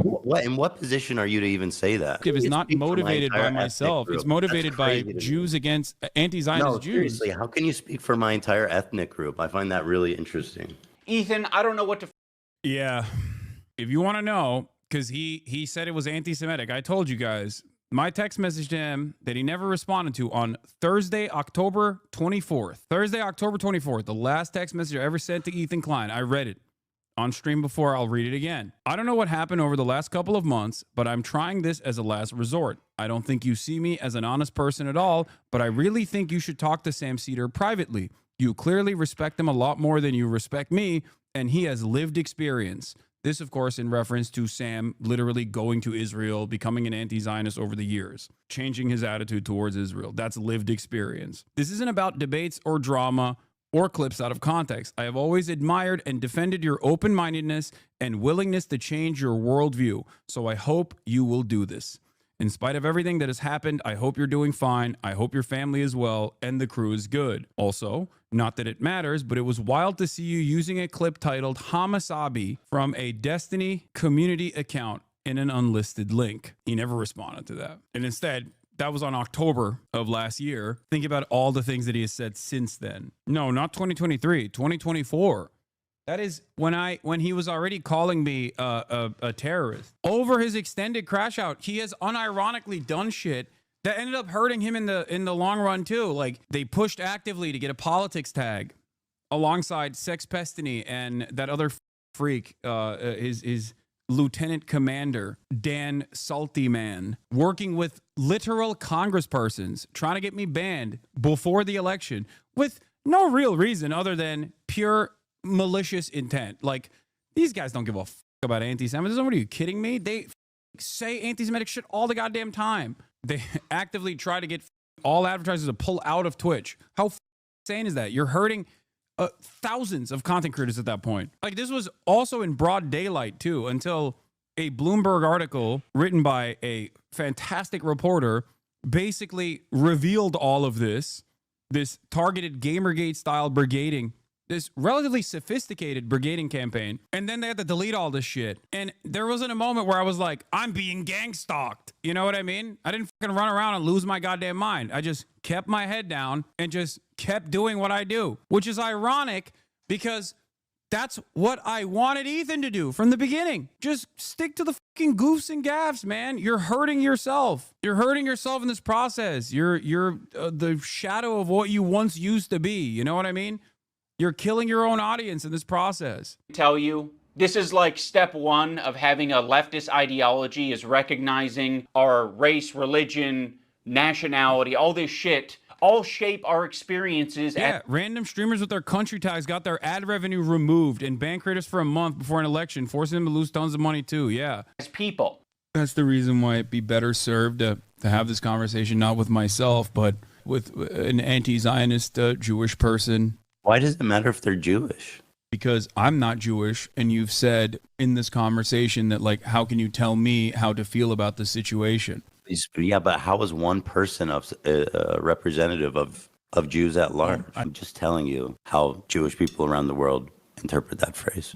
So yes, Ethan, on occasion you might be suggested to talk to someone who has some crossover with you. It doesn't have to be your ethnicity. It could possibly be someone who shares progressive ideology with you. It could possibly be someone who is of your same gender. I think Ethan understands this concept very well. He listened to these women on his show when they told him that he shouldn't be calling women bitches. This bitch is intolerable. You are such a nasty bitch, Cam. I don't know if you can call her a bitch though. She is a bitch. She's a fucking Okay, You're right. I I'm call her a curious- see you next Tuesday. I'm curious, what do Lena and Sam think about it? I wouldn't be okay with that. Yeah. Yeah. Yeah. I feel like that it's for the girlies, Ethan. But I So agree. you guys all seem to Yeah. be in consensus that We it's in are. poor form. I think to respect the women here in the room, I'm going to have to pass on saying that. Can he ever say a bitch towards a woman? 60% yes. Jesus Christ. The infantilization of Ethan Klein is nauseating. He's not a child. He is absolutely capable of looking into Hassan, learning about his politics, interviewing, doing loads of things to figure out where he stands. He presents himself as someone like me, a left-leaning Democrat who supports basic things. And for the first time, I noticed an inordinate amount of radical, hardcore leftists. I mean, I thought we were social democrats, not whatever this was. This comment from Hassan really started to sound some alarms in my head. I was already getting uncomfortable with our partnership. You know what's funny? This is where I realized he was being disingenuous, because I was like, is he actually a baby? Like, does he have a baby brain? Does he have a child's brain? Where I was like, these are my politics. We had a politics podcast for 2 goddamn years, so clearly you know what my politics are. But maybe he's just a baby brain person, right? Like, fine, maybe he didn't understand what I was saying when I said it to him. But then I realized in one of the clips that I saw of the context puke, where he actually talks about the first time we ever interacted. It was his podcast where I walk him through the steps of my America Deserved 9/11 moment, and he was very understanding. But in that podcast, where I also talked about my politics of what I believe, like social democracy in the interim is good because it marginally improves the living standards of all American workers. It's a good thing, but that's a short term. Obviously, in the long term, I want this entire system to change. And that is you might disagree with that. You might say I'm a revisionist. You might say that's not going to happen. You might be a revolutionary Marxist-Leninist vanguardist, whatever. Fine. Okay. That's not what this point is.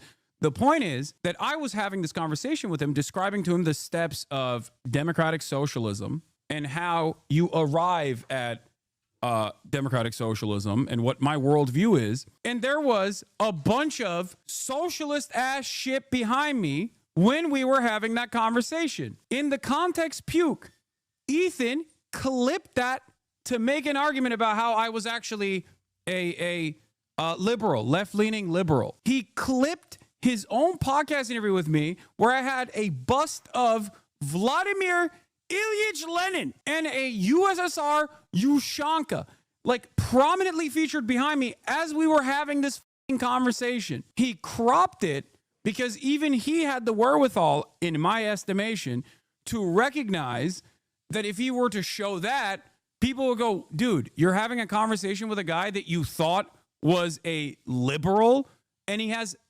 Lenin behind him? That makes no sense. So either he did that deliberately in an effort to massage the truth a little bit, or he got it from someone else who had the wherewithal to do that and duped Ethan. I started to wonder if I had any idea who this guy actually is. You made how many episodes with Hassan? Like, this guy made a f***ing program with the biggest mega leftist on the platform. Now he's acting like he was tricked and he was incapable of figuring out what this guy's beliefs were. Bro, I didn't make the f***ing leftist program. You did. You made f***ing, what, 60 some odd episodes of this shit for hours talking to this guy? You didn't have a problem with any of it until, Ethan talks about being aware of Hassan's 9/11. Yeah, it's so funny. He's like, oh, you groomed me as a 38-year-old adult. You groomed me into thinking that you were just a fucking liberal. No, the reason why he had this attitude is because he thought if he posts his fucking context puke as is, he can maybe convince other people. He can maybe dupe other people into thinking he's the victim here. That he wasn't fully knowledgeable of my worldview that I actively told him over the course of 60 plus fucking episodes on a podcast that ran for 2 goddamn years, a political podcast that ran for 2 fucking years to a 38-year-old man, because he hopes that his audience will watch that and go, oh my God, he is the victim here. Oh my God, maybe I'm the victim. Maybe Hassan actually lied to me too. And then he fucking slapped on a compilation of me saying I hate liberals, ironically demonstrating why I hate liberals in the process. It's like, he hates you. You're a liberal. He hates you. You're a Democrat. He hates you. He hates you. He hates Democrats. Comments, and then sort of leaves it at that. Like it was just a joke. Actually, I think Ethan describes them as edgy moments or jokes. You might remember him from such classics as America deserved 9/11, dude. Fuck it. I'm saying it. Now, to be Yeah, you didn't know I was radical? clear, I knew about all these edgy and controversial jokes at the time we made the show together. Controversial jokes. Because who am I to judge? No, Ethan, those aren't jokes, right? When someone makes a controversial statement like that, that's not them trying to be funny. I can understand why you would conflate the two. That is someone who is extremely frustrated and passionate about a particular topic. In this case, American imperialism and terrorism. You could have looked into that. You could have talked to Hassan a little bit more. He did. He did. You know what's funny? Wait, hold on. Let me see if I can find the first ever Ethan Klein. This notion that like we're all going to become millionaires. By the way, Lenin, Che Guevara, a USSR Ushanka, right there. Where was it? I basically describe in great detail how ISIS formed, how it played how the material condition played a formative role in like radicalizing so many people into insane positions, like completely unjustifiable positions, while also describing the concept of blowback to Ethan. And he totally understood. Or it wasn't even ISIS. I think I was talking about Al-Qaeda too. But no, I'm fairly certain I talked about ISIS as well. And it's just like, he got it then. And this is the first time we ever talked. So what happened? When Ethan and Hila are watching Matt Lieb saying that one state doesn't represent all Jews, they cannot wrap their heads around the idea. No single person represents all Jews. I'm just telling you how Jewish people around the world interpret that phrase. No. Isn't this also a Sam Cedar bit where they call Ben Shapiro the Pope of the Jews? That's Sam Cedar, right? For kind of this reason. That's why they always joke about Ben. Person represents all Jews, as no single state represents all Jews. This is another weird thing. Oh my God. Israel, this is a lie that I see Hassan and people pander. They say that Israel's going to war on behalf of Judaism. They have never, I don't believe that that's ever been stated. And I don't think Israel ever... It's in the Constitution. What are you saying? How can someone so aggressively try to defend Israel and be so oblivious, dude? That's crazy. There was a whole law change in Israel. There was a nation-state law that dictated that Israel was a nation for Jews, by Jews, and only for Jews. I'm paraphrasing. Every aspect of Zionism from its inception, even though it was created by secular Jews, atheists that didn't give a fuck about Judaism at all, knowingly and willingly have entertained the notion that Israel is for the Jews, by the Jews, and it is for Judaism. It is in everything that Israel does. It is a false conflation. Why would you say this while also simultaneously claiming, well, all Jews are Zionists, so when you say Zionist, you mean Jew? I think Israel says it's a place where Jews can go. Israel's just a place Jews can go? With that slogan, we might actually have peace. You know, if that's all you're defining Israel as, is a place Jews can go. Like, sure, it sounds like America to me. Like, all right. I don't think that Israel said they represent. Yeah, I ironically covered this all the way back in 2018 with Noah Colwin, especially because none of my thoughts on Israel were ever hidden. Ethan knew my thoughts on Israel. I suspect he must have. Present all Jews. I don't think that's a stance. We're like, hey, displacing Palestinians is all Jewish people. Ethan is being so disingenuous here to suggest that he doesn't understand what Matt Lieb is saying. Like, he's making a semantic argument. Like, I don't think Israel has said that it represents every last Jew on the planet. I don't think Israel has claimed that. They're not going to say that their most genocidal behavior represents anything to do with them, okay? But what they are going to do is they're going to inexplicably link Israel and Jewishness together. So when they're being criticized, all of this... Also, they do that. They literally do that. That false conflation is actively egged on by the Israeli state. Not only is the Star of David in the flag in and of itself, but besides that, there is no reason to put Star of Davids on the heads of Palestinian prisoners that they kidnapped. There's no reason to get tanks to draw Stars of David in the Gaza Strip. There's no reason to prop up a menorah in the middle of the Gaza Strip as a symbol of conquest. Why are they doing this? You can get mad about it. You can be like, oh, how dare you? This is anti-Semitic, which is ironically at the root cause of the IHRA debate. That's why Ethan himself has, at moments, and I've heard him say this, talk about how, oh, people just substitute the word Zionism for Jew because all Jews are Zionists. He says this himself. So he's making that conflation himself. All of a sudden, they have the perfect defense. Oh, another thing I need to mention. There was a tier list. It was called the Who Can Say Habibi tier list. It was presented at TwitchCon as like a panel that was just meant to be lighthearted and fun. And Ethan Klein saw that, and he decided that it was anti-Semitic. Tier list them, and we're going to need your help to discuss and figure out who can say Habibi and who can't. And also, we have tiers. We have Arab coded. They ask permission to say Habibi. You know, like you got like a white guy who's like, can I say it? Is it a slur? And then Love Sabra, which is they're not Arab coded at all. Now, when I first saw this tier list, I immediately knew what it was doing.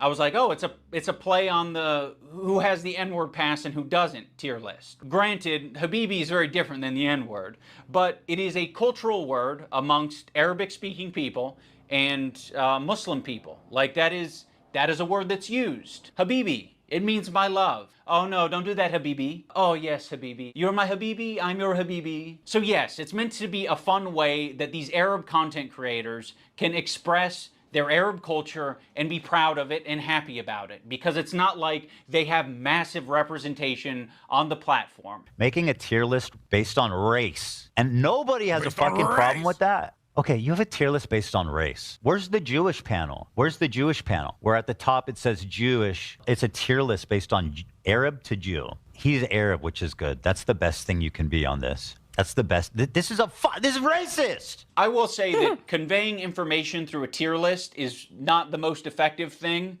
but Ethan should understand this principle. He did a white slurs tier list with Hassan. Cracker. I mean, you know what my take is. We can't put this as an F. Cracker. I mean, that's got to be at least a D, right? Hog. So hog is my favorite. I use it all the time. Him and Hassan feel as though they're white guys, so they felt very comfortable talking about white slurs on their tier list? I think I'm more white than you. What do you think? I think I'm white. Like, I'm super white. Can you understand why Arabs might feel comfortable talking about Arab shit on their tier list, Ethan? You're the white guy. You think you're more white than Hassan. I think I'm more white than you. So yeah, the white guy can say all the things that he wants, like cracker, but the Arabs can't have their tier list. I would put him also in Arab. I know Turkish people are different. Notice how they dropped the premise almost immediately that it's about who can say Habibi. And then it's like, Hassan, okay, actually, he's Arab. We f***ing love him. He's dope. He's Arab. Habibi is an Arabic word. That is an Arabic word, Ethan. Funny about this whole thing is that they say Habibi in Israel. Again, people underestimate just how like mixed Israeli culture is. Like, we say Habibi in Israel. Yes, Ethan. Another piece of evidence as to why it isn't anti-Semitic. This is racist! If you're not Arab or understand Arab culture at all, which is a lot of Americans, and Ethan Klein presents you this tier list and calls it anti-Semitic, you're just gonna eat it up. It's not. Ethan is just proving his location on this tier list under Love Sabra because he doesn't understand Arab culture. There's a lot of Arabs who eat Sabra. There's a lot of people like me who eat Sabra. A lot of the times it's all that's in the store, and I'm... Boo. Sabra hummus is dog shit and BDS, but also mostly just dog shit. Yeah, Ethan tried to say that Love Sabra was actually loves Jews and I didn't even know this as the expert of anti-Semitic dog whistles. Even I didn't know that Sabra also meant cactus or Jew born in Israel. That's what it was. I don't think a single person knew that when they said love Sabra. They were talking about Sabra hummus, which is dog shit, you know? That's it. But Ethan did that classic thing that everybody loves doing where you just think that no one is capable of making jokes. And perhaps for Ethan, it's hard to discern when someone is making a joke because they didn't falsely smear someone as a pedophile. You know, that's the only type of quote unquote jokes that Ethan makes. So it's confusing to him. He's like, is this actually a joke? I don't understand. Why is nobody defaming another person randomly for a minor disagreement? I'm gonna buy it and I'm gonna eat it, but it is not the good shit. Like the average Arab American, they're gonna go in the store and the only option they have is f***ing Sabra. And that sucks that that's the only option, right? Arab communities and distribution facilities are not widespread across the U.S. So what are they left with? They're left with a common, relatable, shitty hummus, which is Sabra. And what's so fucking pathetic about this whole thing is after he was able to get these Arab creators banned off of Twitch for 30 days, he goes on to talk about how bad Sabra hummus is on his show. I don't think anybody wants to prefer Sabra over homemade like restaurant quality hummus. You know, it's what's there. Like weirdly fluffy. It is Sabra. fluffy. Weird. Yeah. I would buy it sometimes and eat it. It's not the best. The problem is with Sabra, in my opinion, it's only good for the first 2 days. For some reason, like when you eat this Sabra shit, it just feels so much heavier. Imagine eating a whole vat of Sabra. That's crazy. Yeah. I've never liked hummus. Oh, okay. Well, you hate Jews then. I don't. And Arabs. Yeah. This is racist. Yeah. It's crazy that after he collected those scalps and in the process yelled at an Arab Jew that was also on that panel and got him banned too, and then subsequently called him a token, which is anti-Semitic. How dare you not unconditionally support the apartheid ethno-state? You must be anti-Semitic. Like, what the f is wrong with you? Then he does this victory lap where he's basically like, yeah, I hate Sabra too, actually. You are not allowed to hate Sabra. He made a fucking video about it where he was like, Sabra is in the fridge of every Israeli Jew. What the fuck? It's our national pride or some shit. Yeah, it's almost like you can have a discussion about Sabra hummus being a bad hummus without it being at all related to a Jewish thing or an Israeli thing. He can have that discussion as much as he wants on his podcast because we all know his intentions aren't anti-Semitic. This is what he did. He hit his heart hard. The Zionism is leading to not accepting other cultures, embracing their own culture, and instead thinking that that is an attack on you. There's this incident on the podcast where they were reacting to Cutie Cinderella, and Ethan was laughing during it. So that ended up being a pretty important wake-up call for Ethan. He made an apology video directed at Cutie Cinderella, and it was graded by a professional psychologist, Dr. Kirk Honda of Psychology in Seattle, and Ethan got an A+ rating. In terms of a public apology, this is A+. Ethan won't stop talking about his A+ rating. You know he rated my apology to Cutie Cinderella a perfect score? A perfect 10. A perfect 10 out of 10? Literally 10 out of 10. Go back. I can teach you how to make a Right. good apology. I'm the Right, best at 10 it. out of 10. I know what a perfect apology is, lady. You don't. Is my perfect apology in this PowerPoint? Dude, I got a perfect 10 out of 10. This one is actually best apology, so. Ethan Klein, you guys, oh my God. I was trying really hard to think about an impactful moment during this video. Like, could I do something that would really wake Ethan up? And should have reviewed his N-word apology. Does he have an N-word apology? I genuinely don't know. I actually don't know. Wait, are you guys setting that up to be like, nope, that's the joke? Oh, okay. Well, my mistake.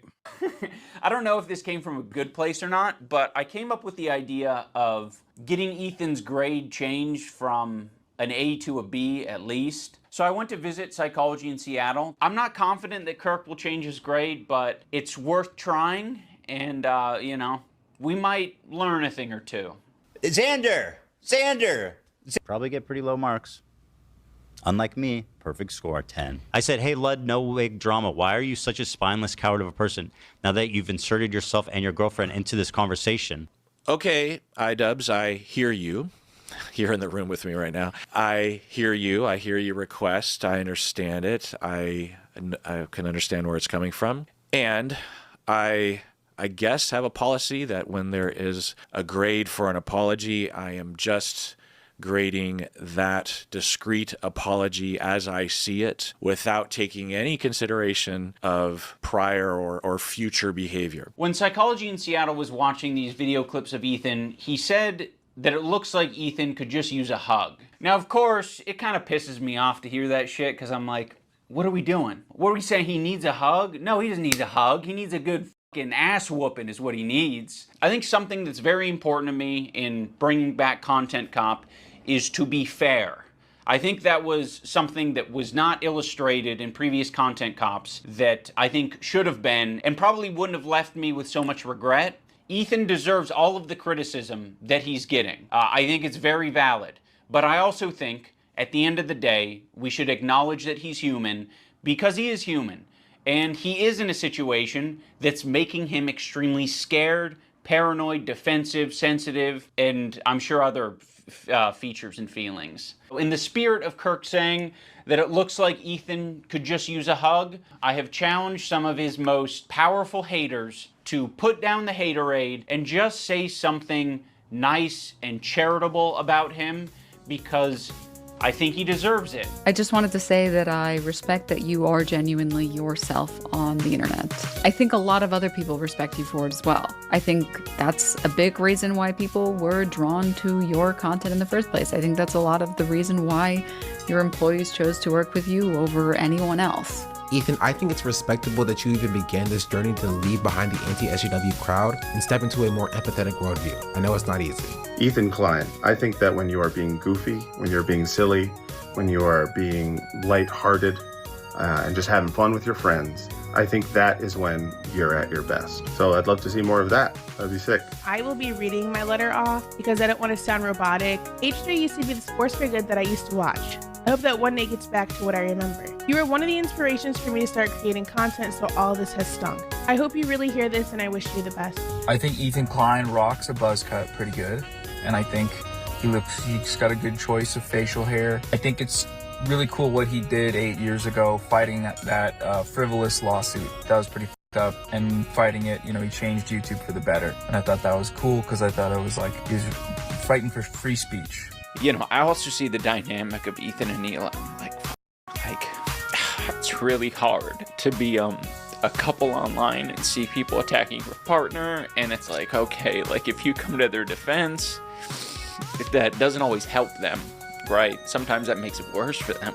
And I have been kind of slipping into a very unhealthy place where it's gotten worse and worse, and I get criticized more and more, and I get more defensive and more hold up, a feeling of almost infallibility that I could take anything on. It led me to make a lot of mistakes And then when I was criticized for those mistakes, then I would act extremely defensive and nasty and not really processing them in a healthy way. Goddamn. Cinema.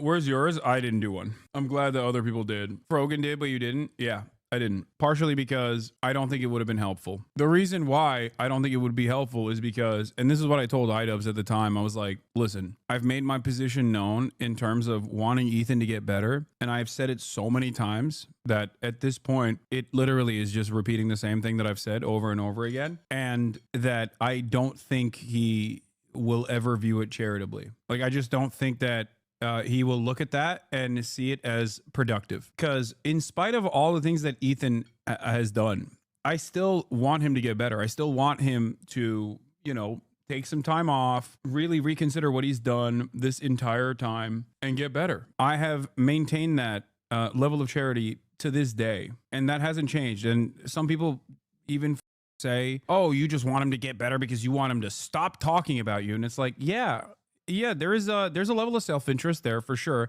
It doesn't really matter. Like, Ethan trying to tarnish my name, Ethan trying to come after me has demonstrably not worked. He's not the first person that has decided I have a political disagreement with this person and I'm going to do everything in my fucking power to constantly call this guy a piece of shit and make my audience hate him. This is my entire career. I'm a leftist online, dude. I'm live 8 to 10 hours every day. Of course, I open myself up to attacks just on that alone in perpetuity.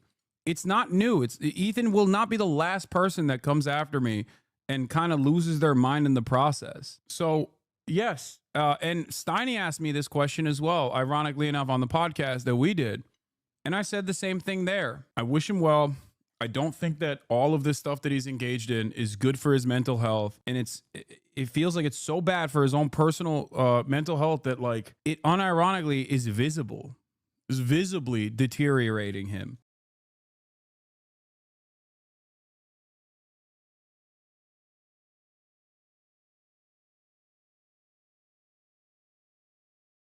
Here's the content deputy. We'll take a look at that right now, okay? Before Ethan even knew what my video was about, he was already framing me as anti-Semitic. But he's like, no, actually, Ethan, the Jew bag, this Jew bag Zionist baby killer, guys, right? I don't know if that's what the video is. I'm one of you. I hate Jews too, guys. Let's get after it. Israelis have no right to defend themselves, actually. All Israelis are settlers, actually. What is he going to give me a history lesson now? Is he a historian? Yeah, he just discovered empathy, by the way, and only extends to the point where you're actually talking about Jewish people or Israelis. Then empathy stops and they should all be murdered. Bro's actually out there like Timothy McVeigh. He's running to the closest kindergarten to blow it up. There's a Jew. I heard there's a Jewish. That's not what Timothy McVeigh did. They want all you guys to quit and for me to just be like alone, little Jew boy alone. This doesn't make sense if your position is that, like, Israel's committing a genocide. You know what I mean? Like, I need a lot of you to reflect on what we are looking at from the perspective of Ethan claiming that he is a defender, a stalwart ally of Palestinians as he presented himself as yesterday, and one that recognizes that Israel is committing a genocide. Because if you are considering what Israel's doing is like an act of self-defense, then you can't also simultaneously say it's a genocide. You believe one or the other. And I'm inclined to believe that the side that he's heavily leaned on is the side that is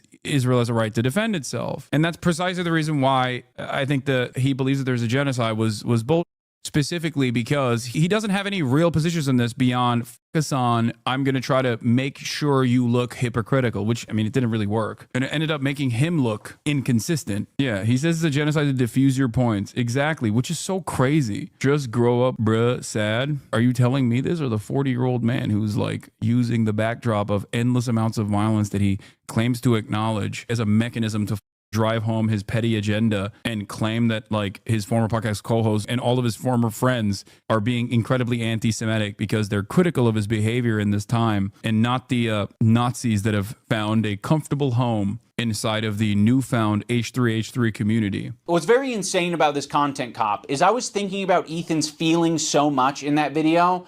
I thought about the idea of like how I shouldn't be saying the term Zionist or Zionism in that video, because I was like, he has explained before that that's personally insulting to him and he doesn't like that. You know, regardless of how true it is, I was like, I'm going to think about Ethan's feelings and not mention this. Fast forward to him reacting to my video, he's just outright calling me a Nazi. Is it a coincidence that Ian really shaved his head just before doing this video and he's holding a swastika one? I mean, we can free Palestine without being a Nazi. You Nazis, how about that? Well, this is the white savior, Ian. This is the twofold problem here, because like from the onlooker's perspective, when Ethan is like making these claims and like using them against me for some reason, there's a twofold issue. One, I think the claims are ridiculous, and two, I wasn't even there to begin with. So when I talk about the fact that like I don't know what the decision-making process was there, I'm not saying that to like hide my fears, like hide my shame that I participated in this. And that's the way he tried to present it. That's the way he tried to present it as. And I was like, no, I don't think this is a real claim. I don't think this is valid. And also, I don't know why they made this decision in any, like, I don't know why they made this decision, but I also don't even think that this is like a real grievance that you are advancing. Ian, who's just found empathy, unless you're Jewish, of course. Ethan, people are allowed to shave their head and not be called anti-Semitic. I mean, if you're going to critique his podcast or be pissed off that he personally insulted you, even that is enough to be called anti-Semitic. It's crazy. Now, I don't want to talk about Hassan's sword. I don't want to talk about Hassan's sword hilt because Ethan himself basically admitted already multiple times he doesn't think any of us did that intentionally. And he would be right. Do I think any of them actually like wanted to put a swastika in the photo? No, Yeah, no. I don't actually think that. The chances that they did on purpose is close to zero, right? So I'm not accusing them. I picked up. This is so consistent with the way that he has behaved for the past year, by the way. On the one hand, he says, I don't think it's serious. On the other hand, when he wants to use it as an argument, he's like, this is the most serious, most severe escalation of anti-Semitism against me. You are putting me in harm's way. All this and it's like, so why are you accusing people of this if you don't even believe it yourself? And that was also something that we arrived at in the conversation when he brought this forward as his like signature own in the beginning, where he was like, the content cop was lame, right? You were feeling lame about it, right? And I was like, I don't know. I participated in a sketch and I don't mind doing that. I mean, you've worn diapers on numerous occasions, like you're a comedian, you know? How was filming that content? I just have to know what you felt, what you were thinking as they were doing the Fortnite L behind you. We'll get that. We'll get that. No. We're here. I don't want to talk about definitions. You got your Zionism, and let's do the. Okay. Yeah. I don't know. I mean, it was fine. I've Did you not? I've participated in other YouTube videos as well in the past. No, but that Fortnite L dancing. Some of them feature sketches. Okay. I noticed you weren't in the other shots. Why was that? I think I was being interviewed by. Oh, really? Who was interviewing you? That was happening. I can't really remember. Really? Oh, that's convenient. I think you were embarrassed, frankly. You were absent from every other shot. I think you saw him doing that Fortnite dance, and you said, "I got to get out of this." No, and by the way, care. I'm giving you credit for that. I mean, Ethan, you're a comedian. You know, you participated in some sketches. You know, it happens. Not in that. I mean, shit. Really? Yeah. You're one of your most famous sketches. You in a diaper. Like, what are you talking about? Yeah. He also said he didn't actually think it was a swastika. Yeah, his position is untenable. Look, this is the other point that I'm making, which I think is important to address here. Ethan's allegiance with some of the worst reactionaries online simply because they hate me is so odd because it directly undermines his position of someone combating anti-Semitism. It would be like if I hyped up Bilzerian, Fresh and Fit, Sneeko, or Clandis because they hate H3 or Israel. I know that these are people who also are anti-Semitic. I do not want fans of these people in my community unless they are willing to learn, unless they're willing to entertain an alternative vision of society, one where they don't think that Jews are responsible for all the problems that they're foreseeing. Okay. I work actively to try and deprogram people from these communities to make them understand that their grievances are ridiculous and their hatred for Jews is pathological. He's a pathological liar, which makes it hard to argue with him because you need a clip for everything you say, or else it will be the lie, just like he did about the 115 IG stories. That's a lie. I know. What's really silly about it is that like his audience does actually watch all of his slop, so they should know better, right? Is there no moment where like someone a foot soldier goes, wait a minute, I've been following your Instagram. You probably did actually post 110 individual Instagram stories about Hassan. You know, you have been posting quite a bit about Hassan. I mean, it was funny because it was shocking even to him. That was what was hilarious about it. It was literally shocking to him that he had done that. That should be a wake-up call. That should be a moment where he understood the depths of his manic behavior. Like, think about that. He could not believe it. I think you're missing the point that he was trying to do. His entire purpose of the debate was to smear your image, regardless of how far he was reaching. He tried to get the public to label you an anti-Semite. He didn't have a counter-argument for anything you defended. Yeah, I don't think the public thinks I'm anti-Semitic. I don't think the neo-Nazis that are now celebrating Ethan think I'm anti-Semitic, because if they did, they would love me. Okay. So do with that information what you will, right? You can't just keep saying someone is anti-Semitic without like actual real points of contention. And especially considering how seriously I take anti-Semitism in general, and how much I talk about dog whistles, or even, as he made a joke about, microaggressions even. Like, I think he was just like saying it was anti-Semitic because people were just criticizing him, and I tried to drive home that point. The main criticism that I was seeing online with my video from Ethan and Hila is that I didn't mention the CPS call. There's really just one central point that I want to make here. My good friend Ian, in his hour-long takedown, did not mention one time Child Protective Services. Not one time. There was not even one mention of CPS. And a lot of the clips he uses is us fired up from. Yeah, except it turns out the CPS stuff, he also admitted in our conversation yesterday, was not tied back to Snark at all by his own admission. It's just basically something that he packaged together without any evidence whatsoever. And a lot of people just keep going along with this. I don't understand. Even if it was Snark, I don't even understand how that would tie back to me. But let's say, like, it just doesn't make any sense. Like, these are not my subreddits. His subreddit is directly controlled by him and his moderators. And his subreddit has done virtually everything that he says Snark is doing to him. Clip of that. You have evidence that H3 Snark called CPS on you?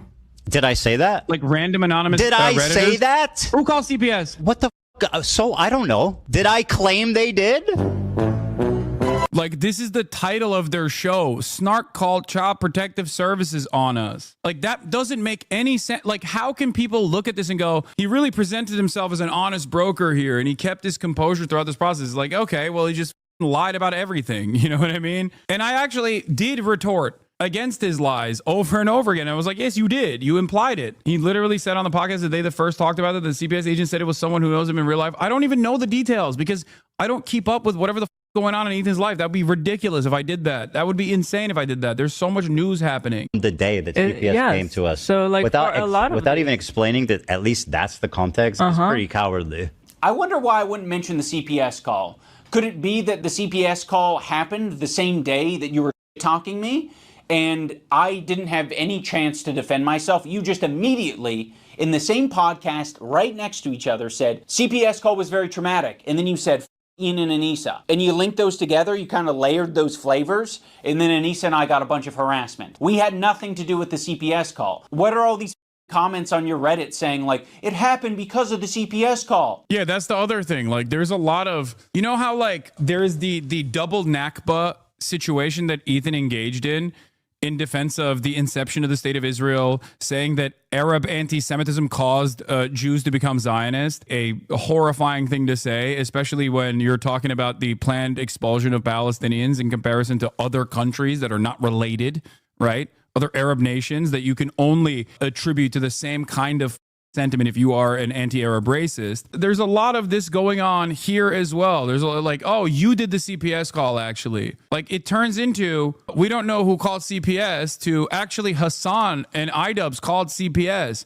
In the minds of his audience, they literally go around being like, well, your audience called CPS. That's why he's actually frazzled. And it's crazy to just like attribute this kind of like, if Ethan, God forbid, got into a car accident tomorrow and came out and said, I got into a car crash because I hit I got into a car crash with a snarker without any evidence whatsoever, and then attributed that to me, everyone would say I did the car crash. What are we doing? Like, things are happening completely beyond my control that I don't even know about, that I'm a oblivious to, that I'm not interested in covering even in any way, shape, or form. And he basically just will use any and everything that has happened in his life that I also think are unconscionable and totally inconsiderate from the parties that actually engaged in, that tried to cause harm to him directly, is somehow my fault. Do you have evidence that H3 Snark called CPS on you?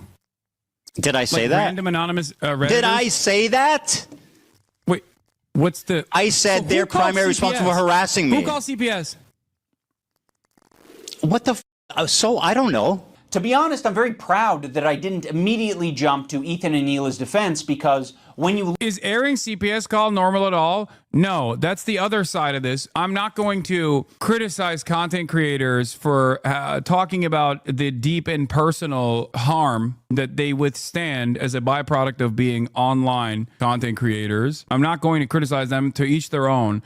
But under normal circumstances, myself included, by the way, this is something that every content creator deliberately keeps to themselves because it creates copycats, okay? And by that, I don't mean CPS calls. I mean swatting, doxing, stalkers showing up to your house. Things of that nature happen in the background and are often not discussed. There's a reason why even LSF, which is a horrible, awful community online, brigaded to oblivion by literally...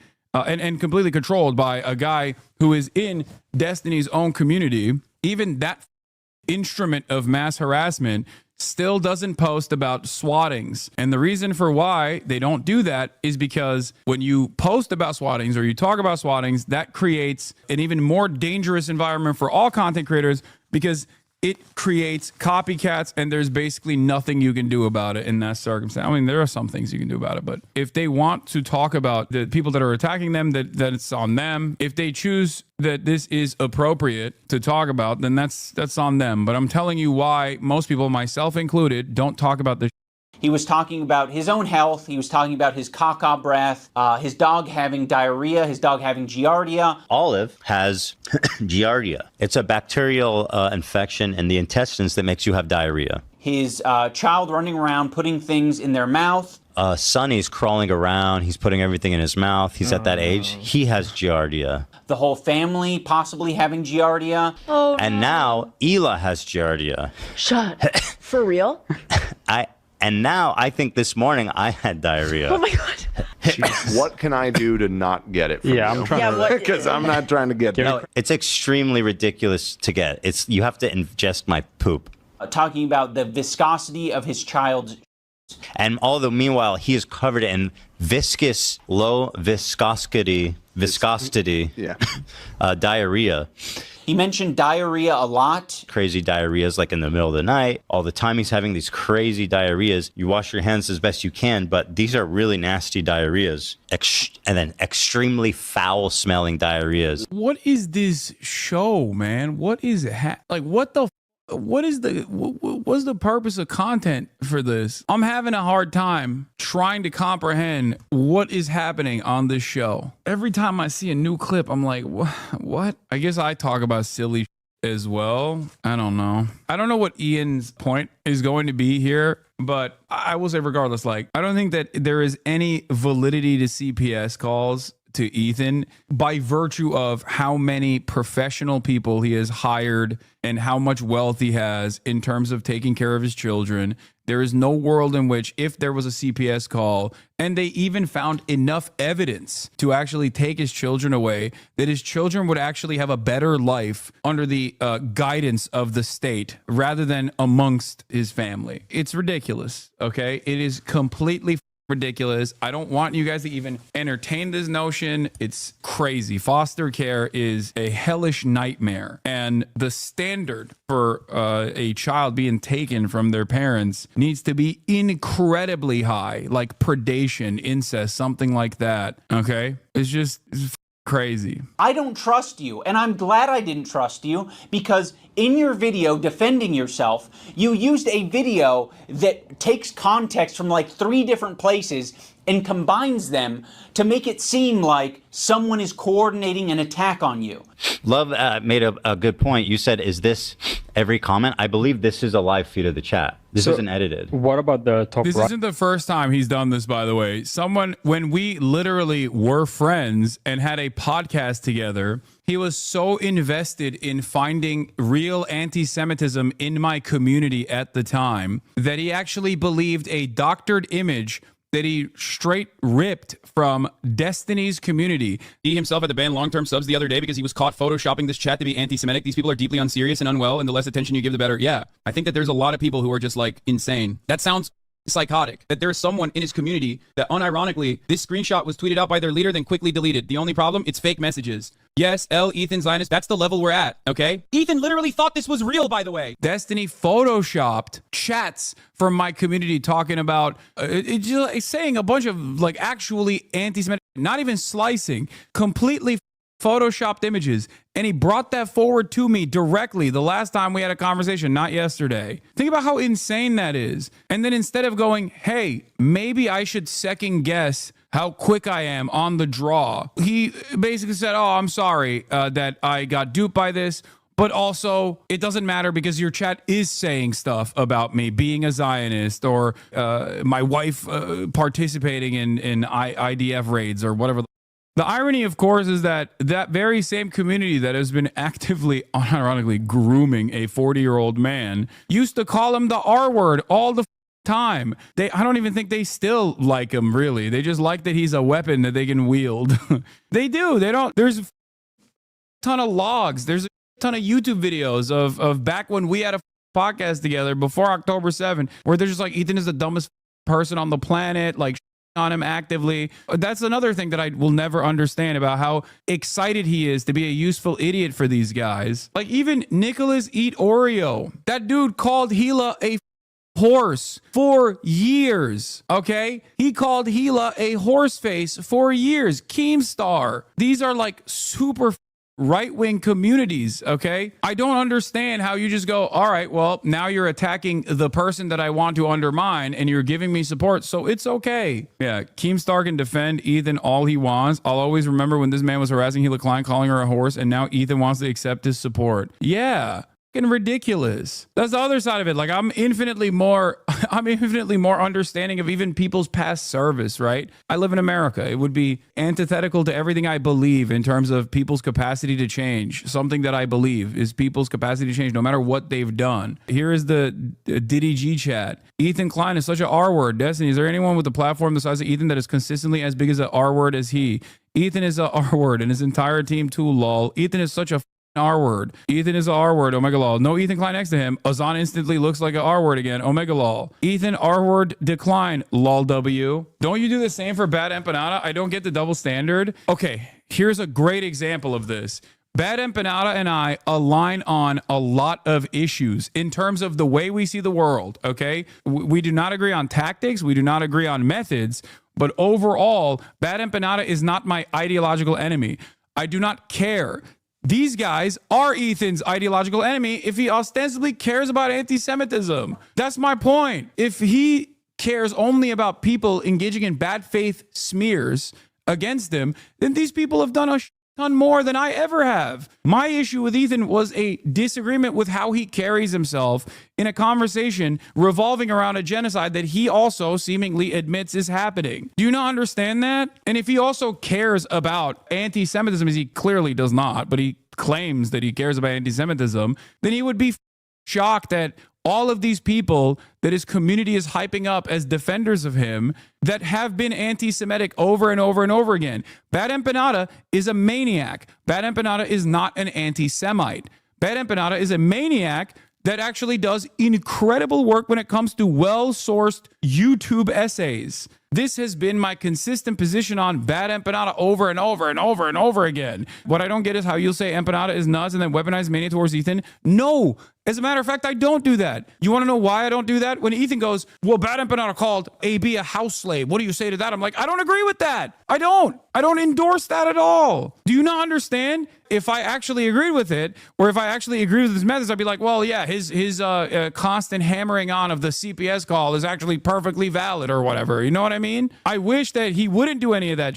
I wish that he would focus less on drama in general. I wish, because whenever he tries to like cover that subject matter, he gets completely out of control. Do you see what I mean? Yeah, Hassan endorses his research on the Jewish diaspora leaving the MENA region, not calling Hila the raider of Ramallah or playing the game where he like, I even understand what argument he's trying to make, right? When he plays the Al-Aqsa Martyrs video game, right? On Steam. When he's doing that, he's trying to showcase the double standard of people being called a terrorist and smeared viciously, as opposed to people who have actually taken up arms and engaged in acts of terrorism. Everybody has played Call of Duty. There is no issue with killing as many Muslims as possible.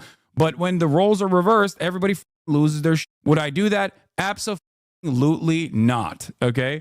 Never in a million years would I do that. I think it's a insane thing to do. It's an insane thing to do. The point I always make on this, by the way, is simple.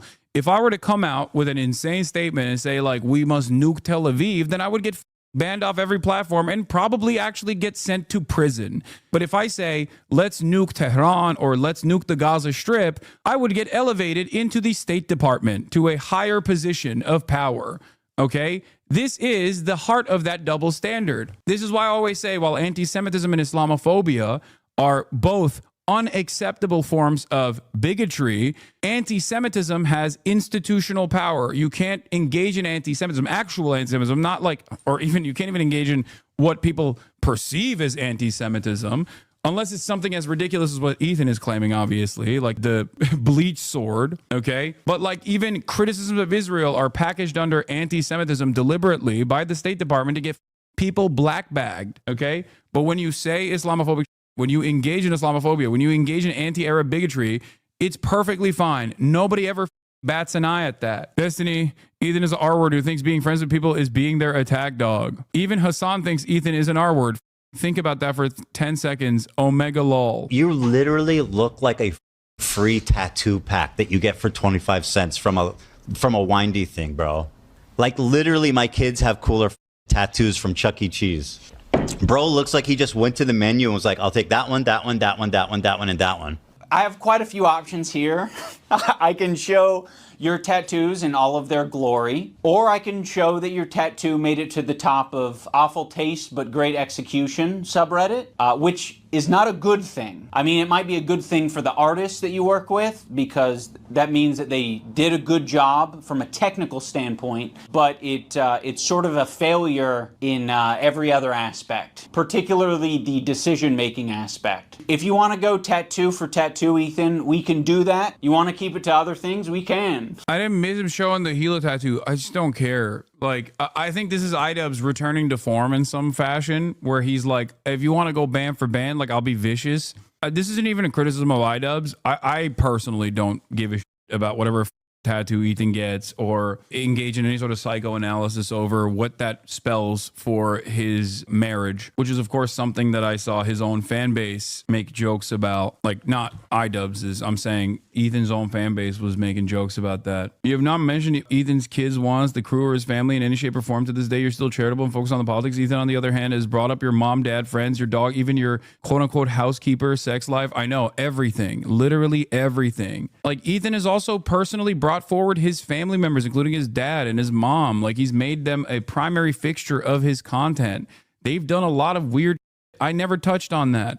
I don't care to touch on it. You know what I mean? I think that's irrelevant in the grand scheme of things. But because he's doing a faucet of misinfo and trying to smear to the best of his goddamn ability, not obsessed, by the way, of course. Like, he said my glasses are fake. Like, it's so it's silly. It's frivolous. Anything. It came up because they were talking about it on their podcast. By the way, they're the ones that like started this conversation by talking about it on the podcast. Be like, hey, I'm not getting involved. I think that was their response after you guys initially called them out. He can't even keep straight who attacked who first. He thinks that our podcast where we're expressing sympathy for him and Ela. Yeah, I mean, he was so obsessed with like winning the argument in clips in his mind that he went so far as to call his own wife a terrorist. Is Ramallah a part of Israeli territory? I mean, it's complicated, right? It's under occupation. No, I don't think so, but it's under occupation, right? Okay, so why was your wife in Ramallah? Maybe are getting a terrorist that killed civilians. She It's sat in not a car. complicated, Ethan. She It's sat in a not car and complicated didn't at even all. leave it and never Your did it wife again. participated in an illegal raid according to international human rights. That is the reality. Now, I understand. Are you upset the if this importance of person social killed like conditioning. a If she child? were- Would you be upset she if this were to person talk they about- arrested like if- stabbed people? Like you if don't know what she you're were talking to about. talk about how f***ed up Fine, my that wife's a was- terrorist, bro. What the? It's no, so boring. stop. Yes, this is correct. That boy deadly. You are correct in that assessment. He literally immediately was like, "Hey, it's a genocide. Let's move on from that." And then whenever I was like, "Okay, if you believe it's a genocide, then like, what do you think is more urgent? What do you think is more significant? What do you think is more severe?" Yeah, like this. Tank this, foot soldiers. What the like brigading my goddamn wiki feet, bro. That is nutty. There's this moment in the content cop where I'm trying to give an example of the cycle of harassment. Have you ever been in a comment section and found someone to argue with? It doesn't stop. It can literally go on forever if you don't want to touch grass.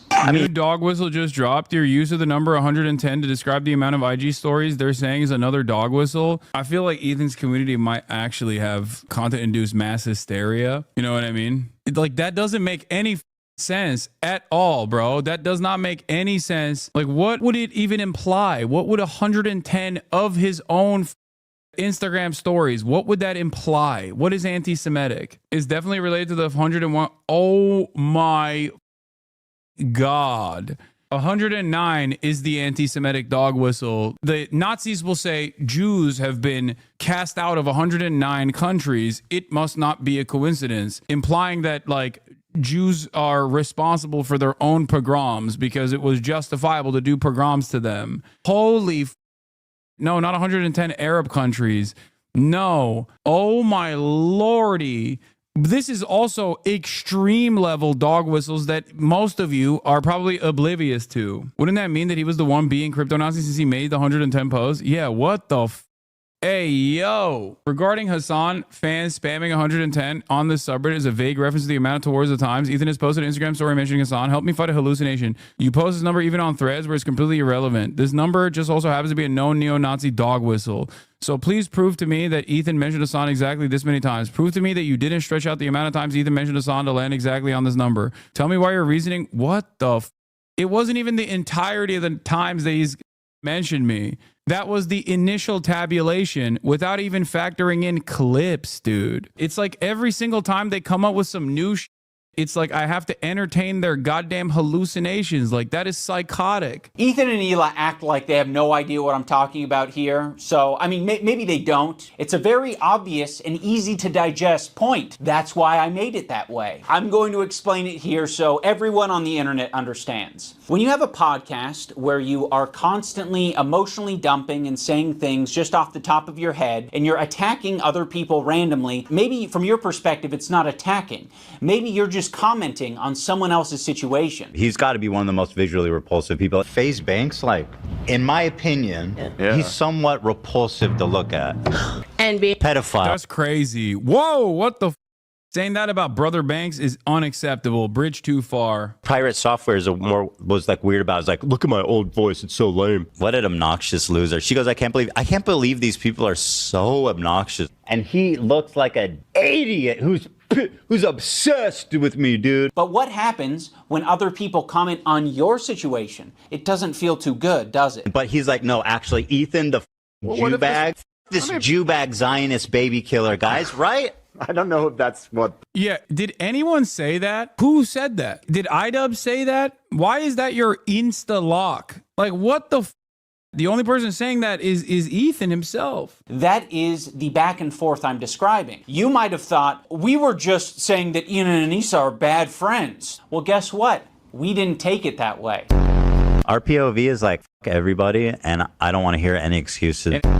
You're not my friend, and you never were, and you never will be. You never will be. What we took it as is Ethan and Neil are talking us. They just implied that we are okay with people using CPS as harassment, and now all of their fans are brigading us. So I am going to respond in kind and make a content cop. Unironically, the most anti-Semitic person involved in all this so far has been Ethan himself. I disagree. I think the most anti-Semitic people involved in this are definitely a lot of the neo-Nazis that love that they can use Ethan like a fleshlight, okay? There's definitely more anti-Semitic people. I get what the point you're trying to make, however. The point you're trying to make is that Ethan is dangerous conflation of anti-Zionism and anti-Semitism, or like his mechanism of using anti-Semitism as a way to attack any kind of, as a way to shield himself from any sort of like valid criticism in terms of his coverage around this thing that he considers to be a genocide as well. That is definitely dangerous, as Sam Cedar also correctly pointed out.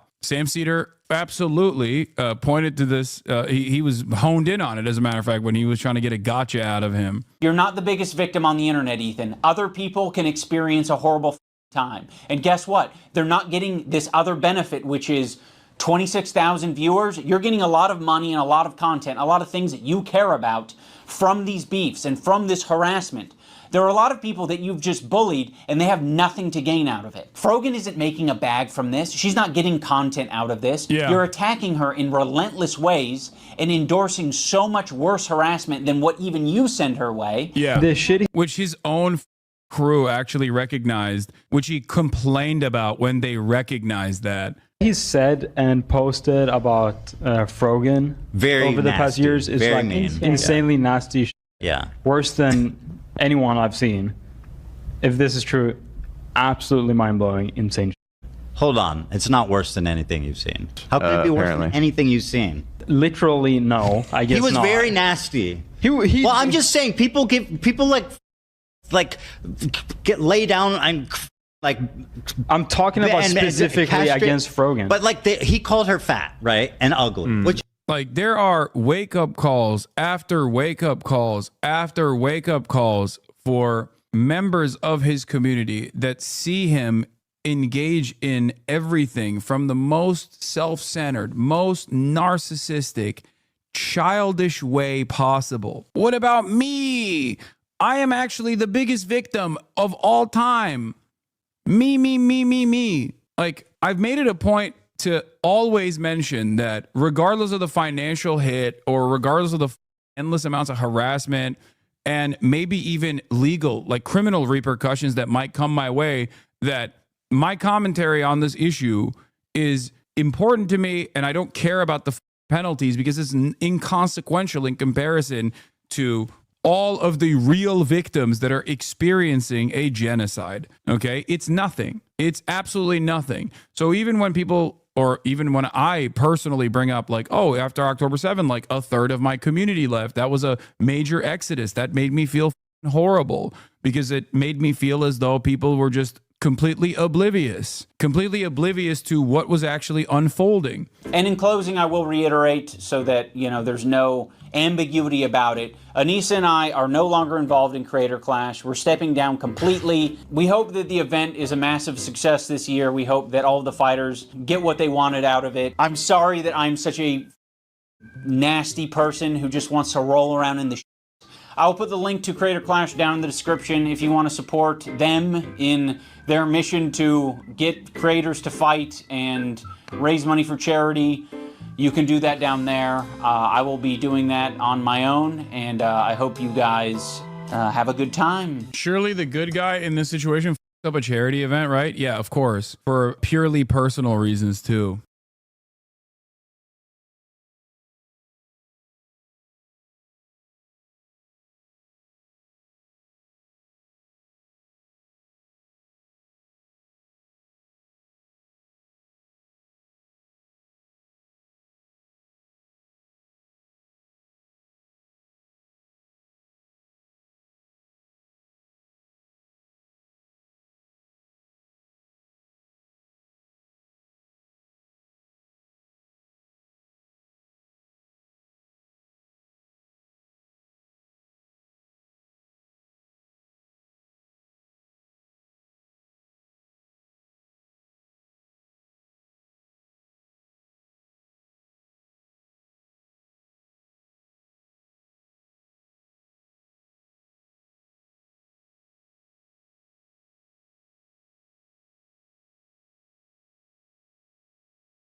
Taxes was feeling unwelcome.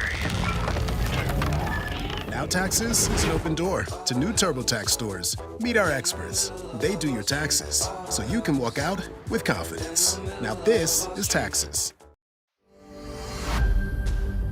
There's no turning back.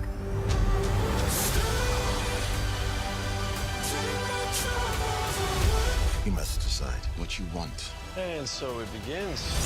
How good a knight are you? I've trained my entire life for this. Cock a doodle doo.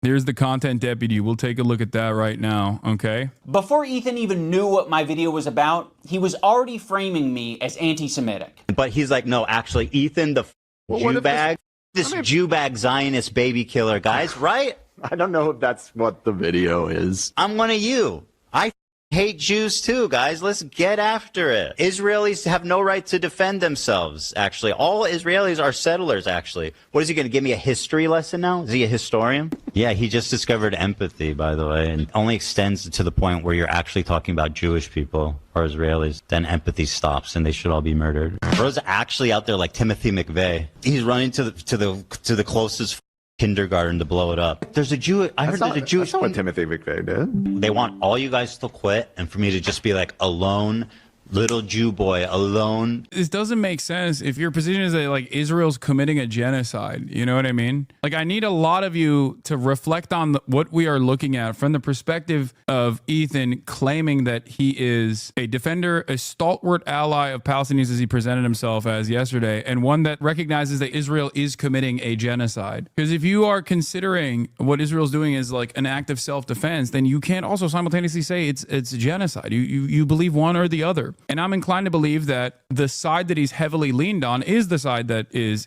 Israel has a right to defend itself. And that's precisely the reason why I think that he believes that there's a genocide was bull. Specifically because he doesn't have any real positions in this beyond focus on, I'm going to try to make sure you look hypocritical, which, I mean, it didn't really work. And it ended up making him look inconsistent. Yeah, he says it's a genocide to diffuse your points. Exactly, which is so crazy. Just grow up, bruh, sad. Are you telling me this or the 40-year-old man who's like using the backdrop of endless amounts of violence that he claims to acknowledge as a mechanism to drive home his petty agenda and claim that like his former podcast co-host and all of his former friends are being incredibly anti-Semitic because they're critical of his behavior in this time and not the Nazis that have found a comfortable home inside of the newfound H3H3 community. What's very insane about this content cop is I was thinking about Ethan's feelings so much in that video. I thought about the idea of like how I shouldn't be saying the term Zionist or Zionism in that video because I was like, he has explained before that that's personally insulting to him and he doesn't like that. You know, regardless of how true it is, I was like, I'm going to think about Ethan's feelings and not mention this. Fast forward to him reacting to my video, he's just outright calling me a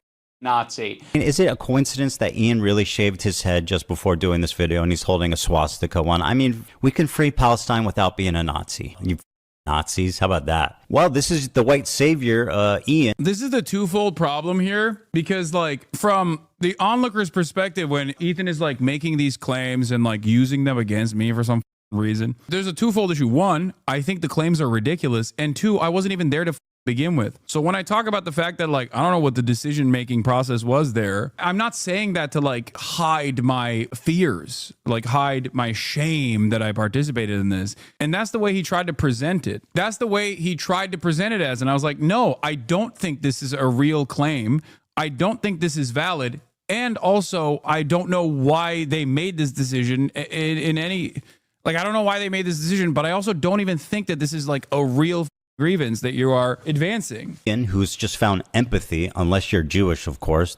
Ethan, people are allowed to shave their head and not be called anti-Semitic. I mean, if you're going to critique his podcast or be pissed off that he personally insulted you, even that is enough to be called anti-Semitic. It's crazy. Now, I don't want to talk about Hassan's sword. I don't want to talk about Hassan's sword hilt because Ethan himself basically admitted already multiple times He doesn't think any of us did that intentionally. And he would be right.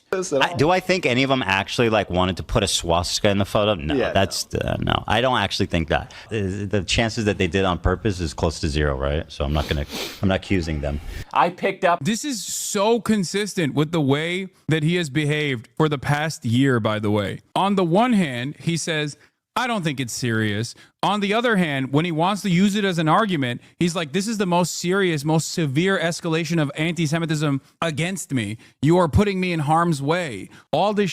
And it's like, so why are you accusing people of this if you don't even believe it yourself? And that was also something that we arrived at in the conversation when he brought this forward as his like signature own in the beginning, where he was like, the content cop was lame, right? You were feeling lame about it, right? And I was like, I don't know. I participated in a sketch and I don't mind doing that. I mean, you've worn diapers on numerous occasions, like you're a comedian, you know? How was filming that content? I just have to know what you felt, what you were thinking as they were doing the Fortnite L behind you. We'll get that. No. We're here. I don't want to talk about definitions. You got your Zionism. Let's do the. Okay. Yeah. I don't know. I mean, it was fine.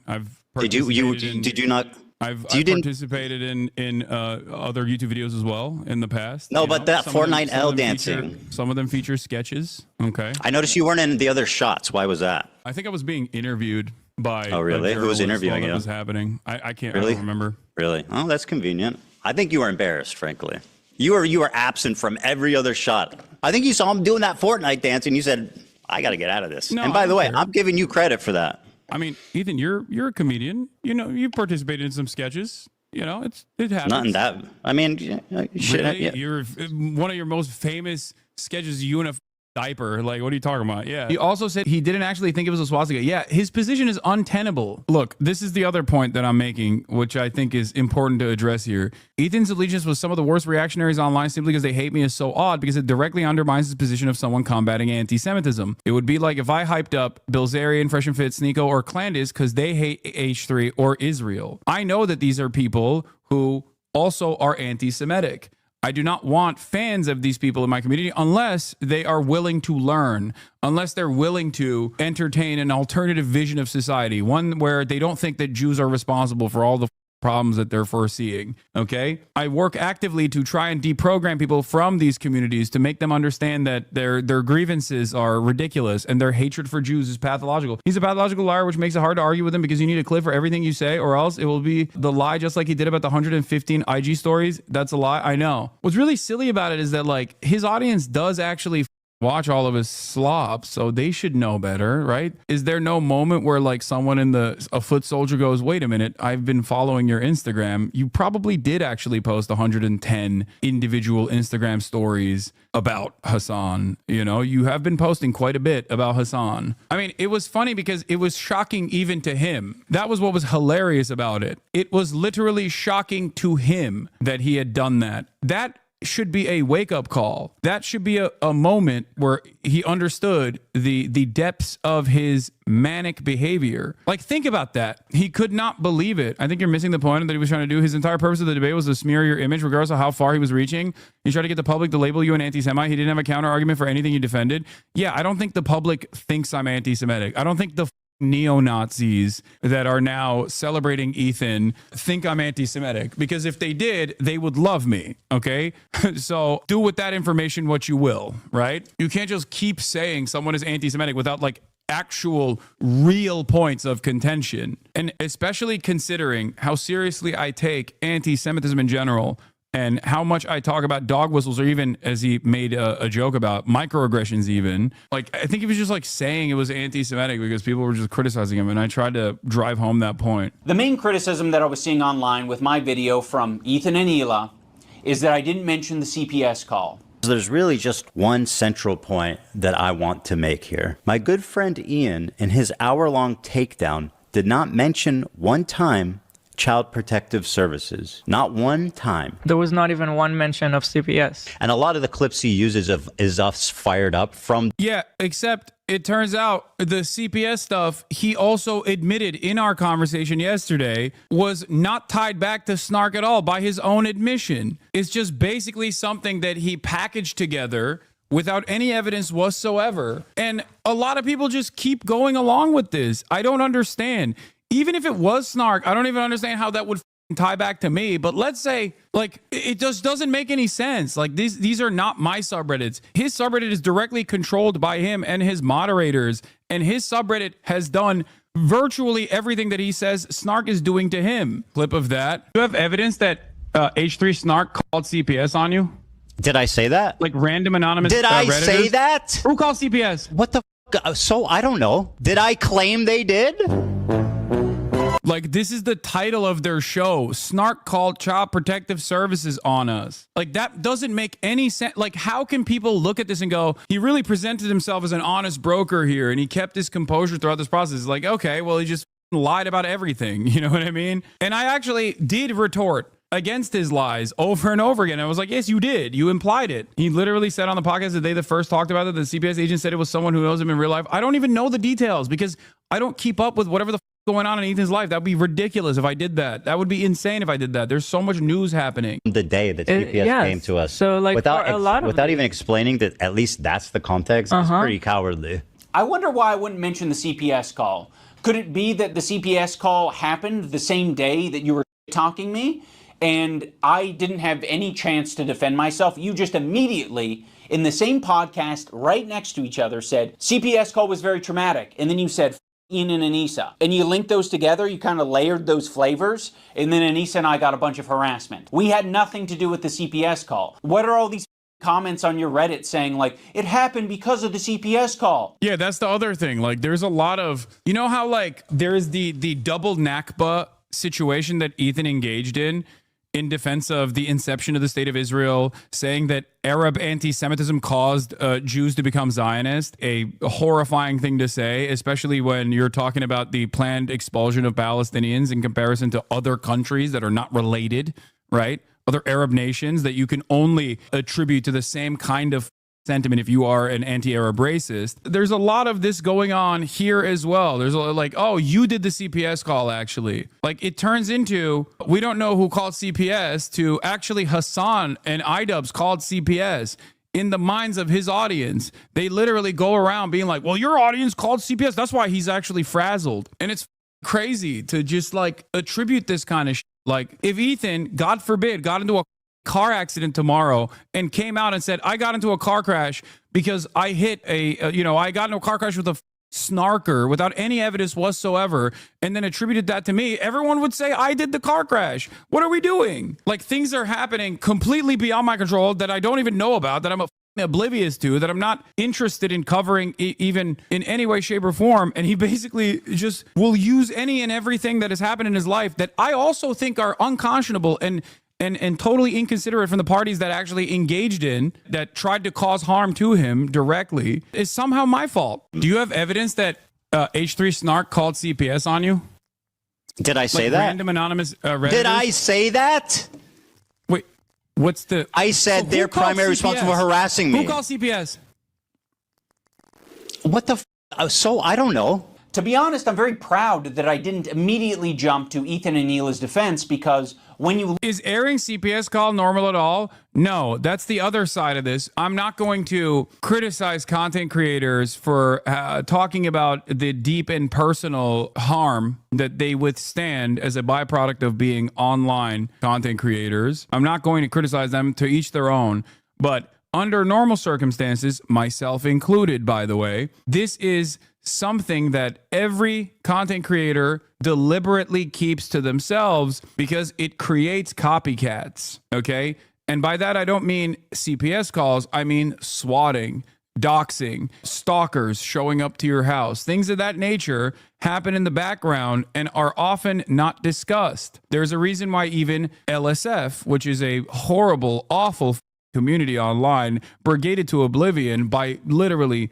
and completely controlled by a guy who is in Destiny's own community, even that instrument of mass harassment still doesn't post about swattings. And the reason for why they don't do that is because when you post about swattings or you talk about swattings, that creates an even more dangerous environment for all content creators, because it creates copycats, and there's basically nothing you can do about it in that circumstance. I mean, there are some things you can do about it, but if they want to talk about the people that are attacking them, that it's on them. If they choose that this is appropriate to talk about, then that's on them. But I'm telling you why most people, myself included, don't talk about this. He was talking about his own health. He was talking about his caca breath, his dog having diarrhea, his dog having giardia. Olive has giardia. It's a bacterial infection in the intestines that makes you have diarrhea. His child running around putting things in their mouth. Sonny's crawling around. He's putting everything in his mouth. He's at that age. He has giardia. The whole family possibly having giardia. Oh, and now Ela has giardia. Shut. For real? And now I think this morning I had diarrhea. Oh my God. What can I do to not get it from you? I'm trying to, because I'm not trying to get it. No, it's extremely ridiculous to get. You have to ingest my poop. Talking about the viscosity of his child's.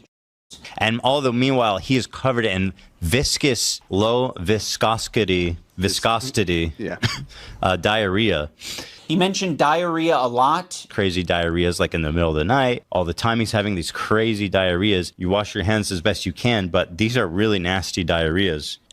And then extremely foul smelling diarrheas. What is this show, man? What is what's the purpose of content for this? I'm having a hard time trying to comprehend what is happening on this show. Every time I see a new clip, I'm like, what? I guess I talk about silly as well. I don't know. I don't know what Ian's point is going to be here, but I will say regardless, I don't think that there is any validity to CPS calls to Ethan by virtue of how many professional people he has hired and how much wealth he has in terms of taking care of his children.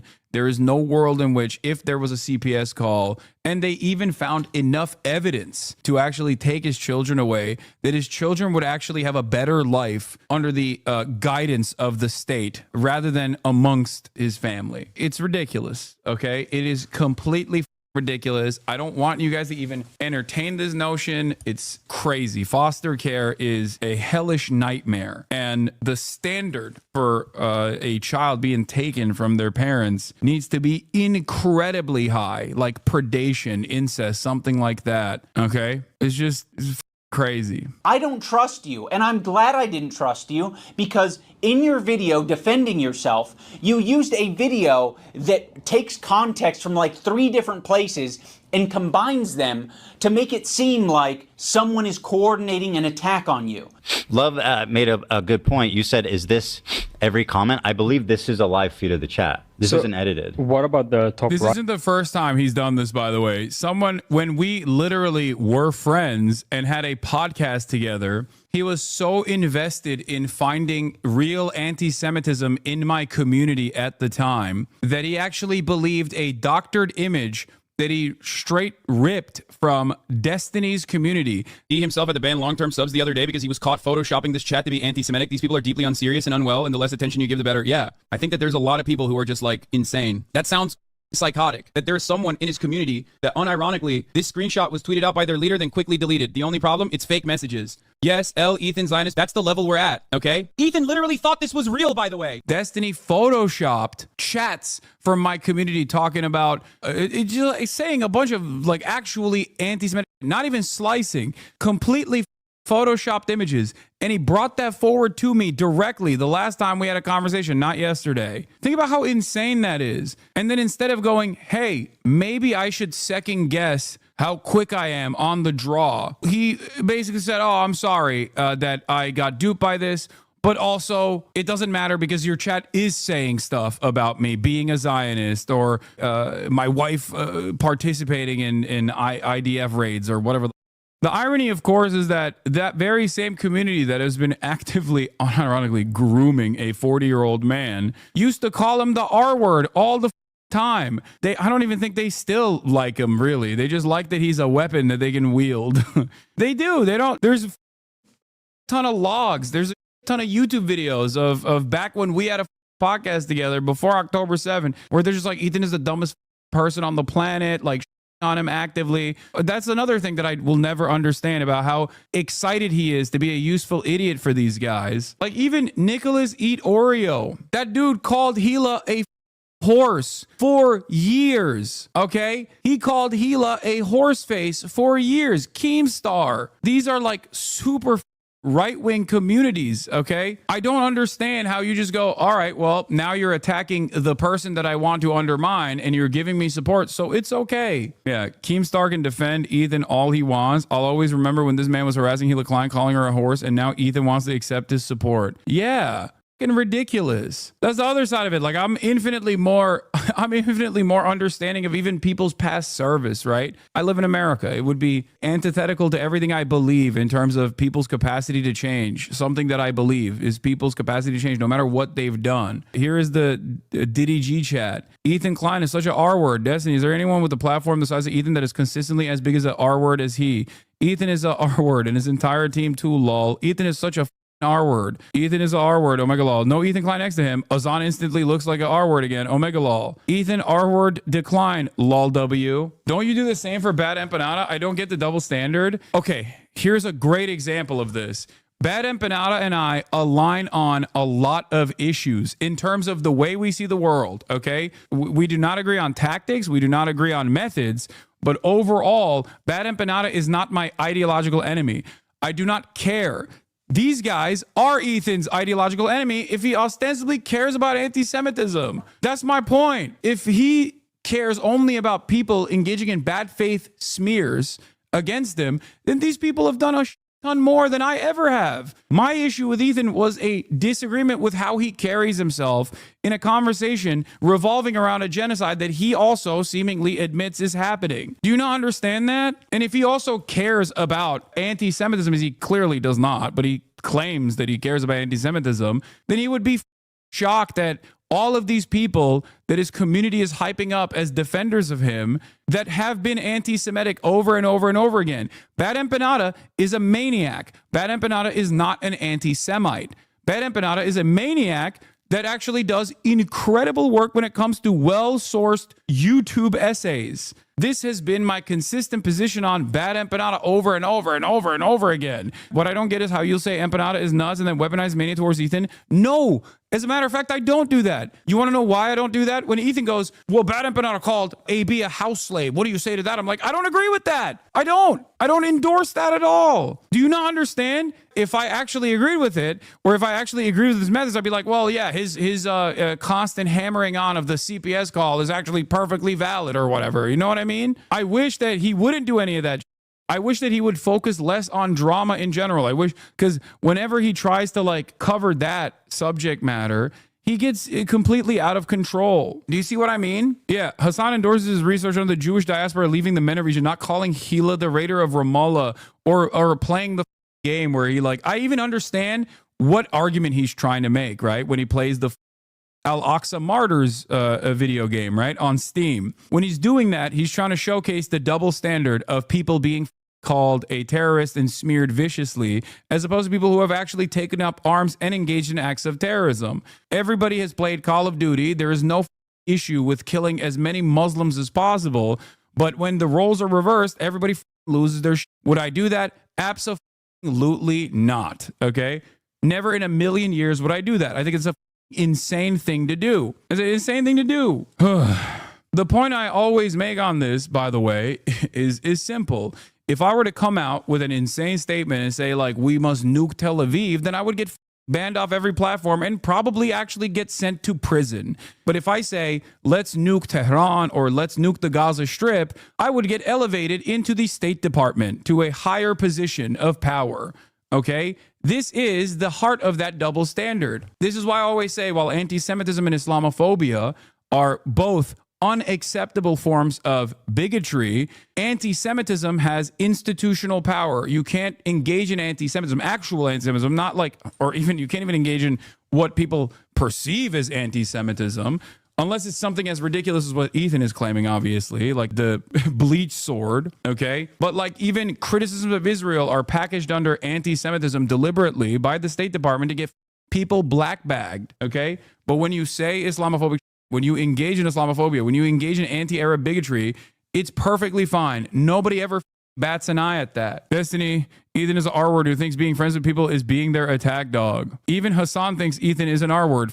Think about that for 10 seconds. Omega lol. You literally look like a free tattoo pack that you get for 25 cents from a windy thing, bro. Like literally my kids have cooler tattoos from Chuck E. Cheese. Bro looks like he just went to the menu and was like, I'll take that one, that one, that one, that one, that one, and that one. I have quite a few options here. I can show your tattoos in all of their glory, or I can show that your tattoo made it to the top of awful taste but great execution subreddit, which is not a good thing. I mean, it might be a good thing for the artists that you work with because that means that they did a good job from a technical standpoint, but it's sort of a failure in every other aspect, particularly the decision-making aspect. If you want to go tattoo for tattoo, Ethan, we can do that. You want to keep it to other things? We can. I didn't miss him showing the Gila tattoo. I just don't care. Like, I think this is iDubbbz returning to form in some fashion where he's like, if you want to go band for band, like, I'll be vicious.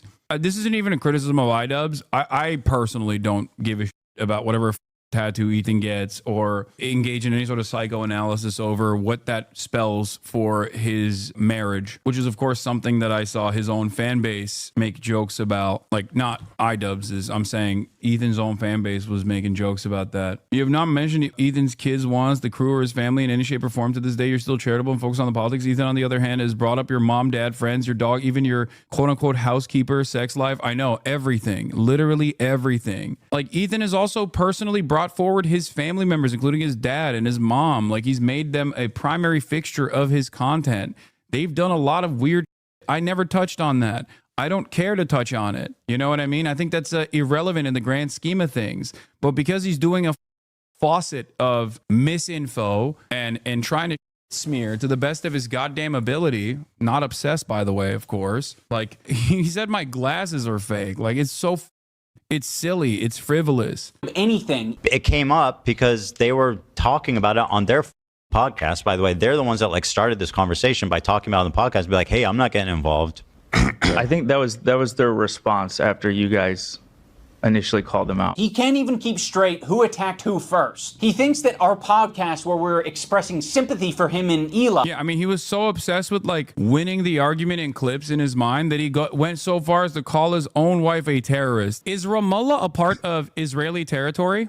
I mean, it's complicated, right? It's under occupation. No, I don't think so, but it's under occupation, right? Okay, so why was your wife in Ramallah? Maybe are getting a terrorist that killed civilians. She sat in a car. It's not complicated, Ethan. She sat in a car and didn't even leave it and never did it again. Your wife participated in an illegal raid according to international human rights. That is the reality. Now, I understand. Are you upset if this person killed like a child? Would you be upset if this person they arrested like stabbed people? Like, you don't know what you're talking about. If she were to talk about how fine, my wife's a terrorist, bro. What the It's so boring. Stop. Yes, this is correct. That boy deadly. You are correct in that assessment. He literally immediately was like, hey, you know, it's a genocide. Let's move on from that. And then whenever I was like, okay, if you believe it's a genocide, then like, what do you think is more urgent? What do you think is more significant? What do you think is more severe? Yeah, like this. Tank this, foot soldiers. What the like brigading my goddamn wiki feet, bro. That is nutty. There's this moment in the Content Cop where I'm trying to give an example of the cycle of harassment. Have you ever been in a comment section and found someone to argue with? It doesn't stop. It can literally go on forever if you don't want to touch grass. New dog whistle just dropped. Your use of the number 110 to describe the amount of IG stories they're saying is another dog whistle. I feel like Ethan's community might actually have content-induced mass hysteria. You know what I mean? Like, that doesn't make any sense at all, bro. That does not make any sense. Like, what would it even imply? What would 110 of his own Instagram stories, what would that imply? What is anti-Semitic? It's definitely related to the 101. Oh my God. 109 is the anti-Semitic dog whistle. The Nazis will say Jews have been cast out of 109 countries. It must not be a coincidence, implying that like Jews are responsible for their own pogroms because it was justifiable to do pogroms to them. Holy no, not 110 Arab countries. No. Oh my lordy. This is also extreme level dog whistles that most of you are probably oblivious to. Wouldn't that mean that he was the one being crypto Nazi since he made the 110 posts? Yeah, what the Hey, yo. Regarding Hassan, fans spamming 110 on this subreddit is a vague reference to the amount towards the times. Ethan has posted an Instagram story mentioning Hassan. Help me fight a hallucination. You post this number even on threads where it's completely irrelevant. This number just also happens to be a known neo-Nazi dog whistle. So please prove to me that Ethan mentioned Hassan exactly this many times. Prove to me that you didn't stretch out the amount of times Ethan mentioned Hassan to land exactly on this number. Tell me why you're reasoning. What the It wasn't even the entirety of the times that he's mentioned me. That was the initial tabulation without even factoring in clips, dude. It's like every single time they come up with some new it's like I have to entertain their goddamn hallucinations. Like, that is psychotic. Ethan and Hila act like they have no idea what I'm talking about here. So, I mean, maybe they don't. It's a very obvious and easy to digest point. That's why I made it that way. I'm going to explain it here so everyone on the internet understands. When you have a podcast where you are constantly emotionally dumping and saying things just off the top of your head, and you're attacking other people randomly, maybe from your perspective, it's not attacking. Maybe you're just commenting on someone else's situation. He's got to be one of the most visually repulsive people. FaZe Banks, like, in my opinion, he's somewhat repulsive to look at. And be pedophile. That's crazy. Whoa, what the Saying that about Brother Banks is unacceptable. Bridge too far. Pirate Software was like weird about it. It's like, look at my old voice, it's so lame. What an obnoxious loser. She goes, I can't believe these people are so obnoxious. And he looks like an idiot who's obsessed with me, dude. But what happens when other people comment on your situation? It doesn't feel too good, does it? But he's like, no, actually, Ethan, the Jew bag, this Jew bag Zionist baby killer, guys, right? I don't know if that's what. Yeah, did anyone say that? Who said that? Did iDub say that? Why is that your Insta lock? Like, what the The only person saying that is Ethan himself. That is the back and forth I'm describing. You might have thought we were just saying that Ian and Anissa are bad friends. Well, guess what? We didn't take it that way. Our POV is like, fuck everybody, and I don't want to hear any excuses. You're not my friend, and you never were, and you never will be. You never will be. What we took it as is Ethan and Neil are talking us. They just implied that we are okay with people using CPS as harassment, and now all of their fans are brigading us. So I am going to respond in kind and make a content cop. Unironically, the most anti-Semitic person involved in all this so far has been Ethan himself. I disagree. I think the most anti-Semitic people involved in this are definitely a lot of the neo-Nazis that love that they can use Ethan like a fleshlight, okay? There's definitely more anti-Semitic people. I get what the point you're trying to make, however. The point you're trying to make is that Ethan is dangerous conflation of anti-Zionism and anti-Semitism, or like his mechanism of using anti-Semitism as a way to attack any kind of, as a way to shield himself from any sort of like valid criticism in terms of his coverage around this thing that he considers to be a genocide as well. That is definitely dangerous, as Sam Cedar also correctly pointed out. Sam Cedar absolutely pointed to this. He was honed in on it, as a matter of fact, when he was trying to get a gotcha out of him. You're not the biggest victim on the internet, Ethan. Other people can experience a horrible time. And guess what? They're not getting this other benefit, which is 26,000 viewers. You're getting a lot of money and a lot of content, a lot of things that you care about from these beefs and from this harassment. There are a lot of people that you've just bullied and they have nothing to gain out of it. Frogan isn't making a bag from this. She's not getting content out of this. Yeah. You're attacking her in relentless ways and endorsing so much worse harassment than what even you send her way. Yeah. Which his own crew actually recognized, which he complained about when they recognized that. He said and posted about Frogan over the past years is like insanely nasty. Yeah. Worse than anyone I've seen. If this is true, absolutely mind-blowing, insane. Hold on. It's not worse than anything you've seen. How could it be worse than anything you've seen? Literally, no. I guess he was not. very nasty. Well, I'm just saying, people get lay down and like. I'm talking about specifically against Frogan. But like he called her fat, right, and ugly, which. Like, there are wake-up calls after wake-up calls after wake-up calls for members of his community that see him engage in everything from the most self-centered, most narcissistic, childish way possible. What about me? I am actually the biggest victim of all time. Me. Like, I've made it a point to always mention that regardless of the financial hit or regardless of the endless amounts of harassment and maybe even legal, like criminal repercussions that might come my way, that my commentary on this issue is important to me, and I don't care about the penalties because it's inconsequential in comparison to all of the real victims that are experiencing a genocide. Okay? It's nothing. It's absolutely nothing. So even when people, or even when I personally bring up like, oh, after October 7, like a third of my community left, that was a major exodus. That made me feel horrible because it made me feel as though people were just completely oblivious to what was actually unfolding. And in closing, I will reiterate so that, there's no ambiguity about it. Anissa and I are no longer involved in Creator Clash. We're stepping down completely. We hope that the event is a massive success this year. We hope that all of the fighters get what they wanted out of it. I'm sorry that I'm such a nasty person who just wants to roll around in the I'll put the link to Creator Clash down in the description if you want to support them in their mission to get creators to fight and raise money for charity. You can do that down there. I will be doing that on my own, and I hope you guys have a good time. Surely the good guy in this situation f***ed up a charity event, right? Yeah, of course. For purely personal reasons, too.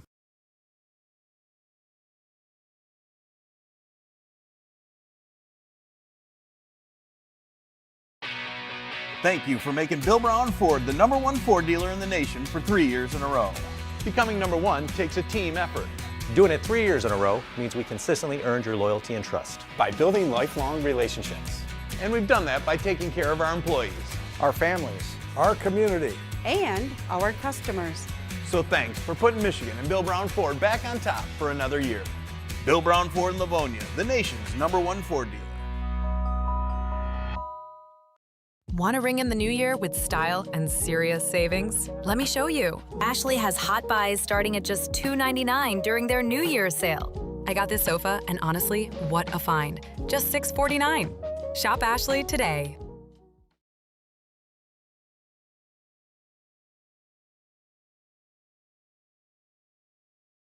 While some people who mostly are drama YouTubers were focusing a lot of their efforts and all of their free time on making a nuke about yours truly, because I leased a car, bought a house for myself and my family, and also am uncompromisingly pro-Palestine, which are all unacceptable. Ryan Beard was actually compiling at least some of the details of a person that I consider to be a fairly large menace in the live streaming sphere. His name is Destiny, also known as Sex Pestiny, also known as Epstiny, the leader of the Diddy G clan. I'm going to issue multiple trigger warnings for sexual abuse, harassment, and the like before we move into this. I don't wish to bring anybody any more harassment than they've already received, but you have to understand that at this point, I'm kind of being pushed into playing my entire hand. There will be no vague allegations today. There will be no mentions of nukes, only mushroom clouds. I went with the title, Keffels, a case study on internet terrorism and mass media manipulation. This is going to be a cataloging the past year, demonstration of what happens when communities fail to hold their own members responsible, and what comes of the belief that there are no bad tactics, only bad targets. That's crazy. Isn't this verbatim what him and Dan Saltman said about unleashing like complete warfare upon Twitch for the crime of initially banning Destiny and then also not banning me, even though Twitch has banned me in the past, but simply not banning me for my coverage on Palestine? Interesting that he's using this. It's going to be a careful documentation of lies. I'm not running around screen sharing people's nudes. I'm not having secret recordings to be in my apartment. Bro, I'll talk about anything all the time ever. Are we serious? So then the question stands, did you Lauren Southern? scams. Every single person on the internet that is pushing NFTs is just trying to find a bigger sucker. You can basically buy and sell, or you can buy and sell like Twitch clips, and you get an NFT that you can get autographed by the streamer. And you know what? If you buy it, I can go right up here and click autograph, and I can sign whatever NFT you want me to sign. Okay? Threats. I think one of the funniest copes from Destiny's Cult was on the NFT stuff, where I think their defense of that was, well, he just thought it was like a fun, cute thing that people can buy, and it wasn't to actually make money. When originally his argument about NFTs was that if you're going to buy it to make money, then you're stupid. It's like, no, dude, he knew it was a fucking scam, and, you know, he copped the bag anyway. To me, this demonstrates messaging discipline, right? It demonstrates that you have designed your community in a way where you just straightforward have a cult-like attitude where no matter how obviously hypocritical your actions may be, you still have loyal soldiers and servants that will go out and push your message on these issues and are firm and committed believers in whatever you put out there. Like, they are more loyal to, I think, Destiny's ideology, whatever it is at any given moment, whatever he's presenting himself as a believer of,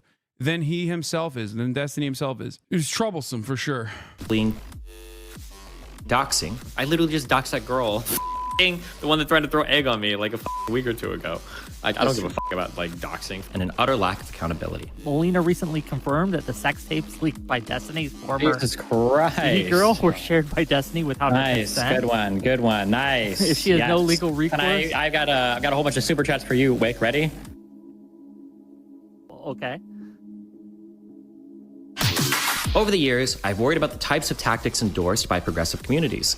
The uncomfortable distorting of narratives. Honestly, I'm pro-genocide. It sounds really shitty, but like I think that Israel should just draw its borders about where it is now, and basically Palestinians can go live in another place. That's really shitty, but like that's about where I'm at. The grotesque shape-shifting of facts. Let's say there's a person that's like 30 years old and tries to like randomly sext like 14-year-olds and 15-year-olds. That wouldn't be, I don't think that would be considered grooming. The general inability to hold themselves to a decent standard of behavioral conduct. The rioting needs to stop. And if that means like white redneck militia dudes out there mowing down dipshit protesters that think that they could torch buildings at 10 p.m., then at this point they have my blessing, because holy shit. This is the tale of an internet bully given far too much power. Did you guys know that if a bitch breaks up with you and you send her nudes to everybody, even that's wrong, guys? On a mission to seek fame and fortune. So what's that look like revenue-wise? I think last time you said it was like $50K a month. It's probably a little bit higher than that now. Yeah. By building a career through vicious conflict.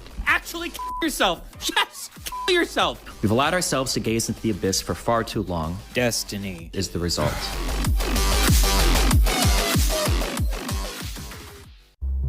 On January 8th, 2025, the streamer Destiny's ex-wife Melina accused him of sharing pornographic videos of her without her consent to a 19-year-old young woman over Discord. Something I can't, like I'm not gonna go into detail of anything, but there's plenty of people that's wondering this, but I feel like this should be obvious. Nothing has happened with consent with anyone, not me and not anyone else. Like there's been no consent. On January 21st, 2025, one of Destiny's close friends named Pixie accused him of also sharing pornographic videos of her without her consent. Destiny later revealed that this 19-year-old he had sent these pornographic videos to had allegedly been hacked, leading to these videos being leaked on the internet. I think a friend of mine's account from that I talked to like 3 or 4 years ago ended up getting compromised, and you know, sometimes you just gotta roll with the memes.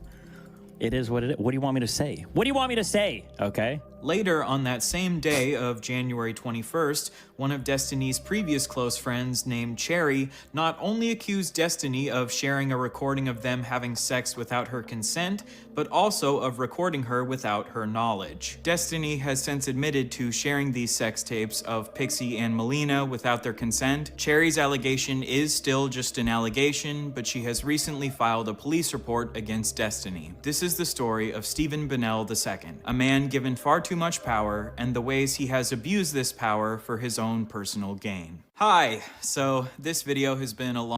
How is this community still existing in any form after this much? Because it's a community that thrives on conflict. There's a couple different reasons for why. One, there's not really coherent legislation on a lot of the things that happen online.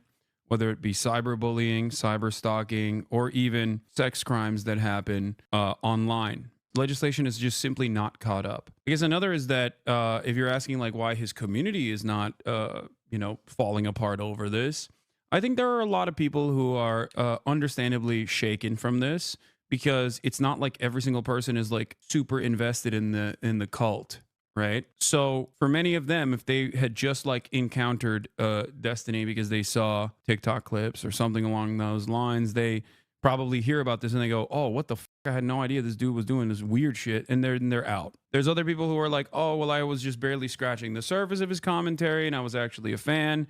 But I realize that this is like, horrific behavior. But there's still a very sizable chunk of people who just don't care. They're in it for the conflict in and of itself.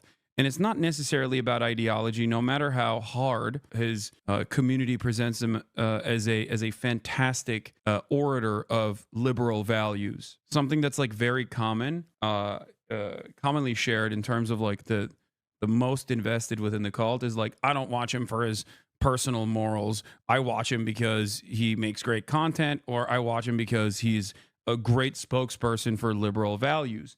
Not recognizing the hollowed out nature of your own moral system when you say this person is a fantastic orator of liberalism. For many people, I think they just enjoy the blood sport of it, and they enjoy the community cyber stalking aspect of it. Primarily the reason for why so many fans are like, nah, I don't give a shit, and I like this, and let's see how he will get himself out of this bind. That's usually the attitude that people have, I think. While Destiny is not the most knowledgeable, not the most well-versed on many issues that he speaks on, he does have an endless amount of confidence and carries himself with an incredible amount of confidence.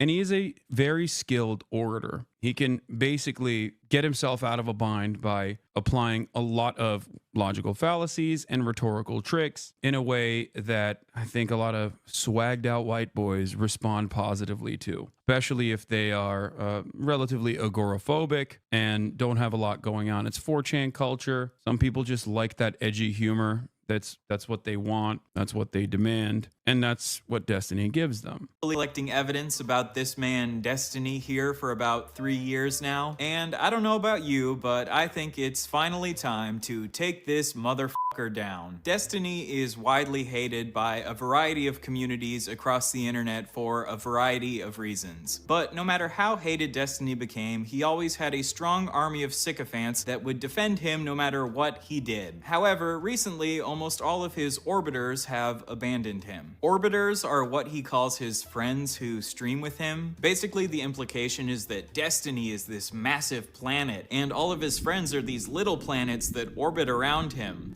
I think it's pretty crazy and obviously very narcissistic, but it's particularly crazy that the orbiters themselves also call themselves orbiters. I remember that's what's so wild about it, where it's like the genuflection. You're stating that your position is lower than this person. I don't know. This has created an ecosystem where most of Destiny's friends rely on Destiny's success for fame and money. And because most of these people rely on Destiny for money, they've done a remarkably good job at sweeping allegations against Destiny under the rug. Central Committee, the Greeks had a term for people like D, a sophist. My favorite clip was a debate we had where he didn't know that rich people borrowed money against their stocks and assets. There's a TikTok of it, and it really exposes him for the dumbass he is. I agree, by the way. That is unironically one of the, I think, perfect demonstrations of Destiny being confidently wrong. So you're right there, you're just wrong. Like, if I own $1 billion, do you think, wait a minute. Why would I borrow against the value of my investment? Can you even do because this? You don't have to pay any taxes on it. That's why. If you borrow against the value of your shares, you never have to pay taxes. Somebody in chat has to tell me, I'm not going to take his word for it. Somebody in chat, do you borrow against the value of, I know that you can take out a loan, for instance, against your 401k or like a Roth IRA, but those you have to be able to show hardship to do that. You can't just do that willy-nilly. Yes, you can. No. Of course you can. No, you can't. And still maintaining this same posture that he is like absolutely in the right, when in fact he is just completely wrong. And he's not only completely wrong, but he's being a fucking douchebag about it. And he's doing it in a way where like his audience obviously is unfamiliar with the subject matter.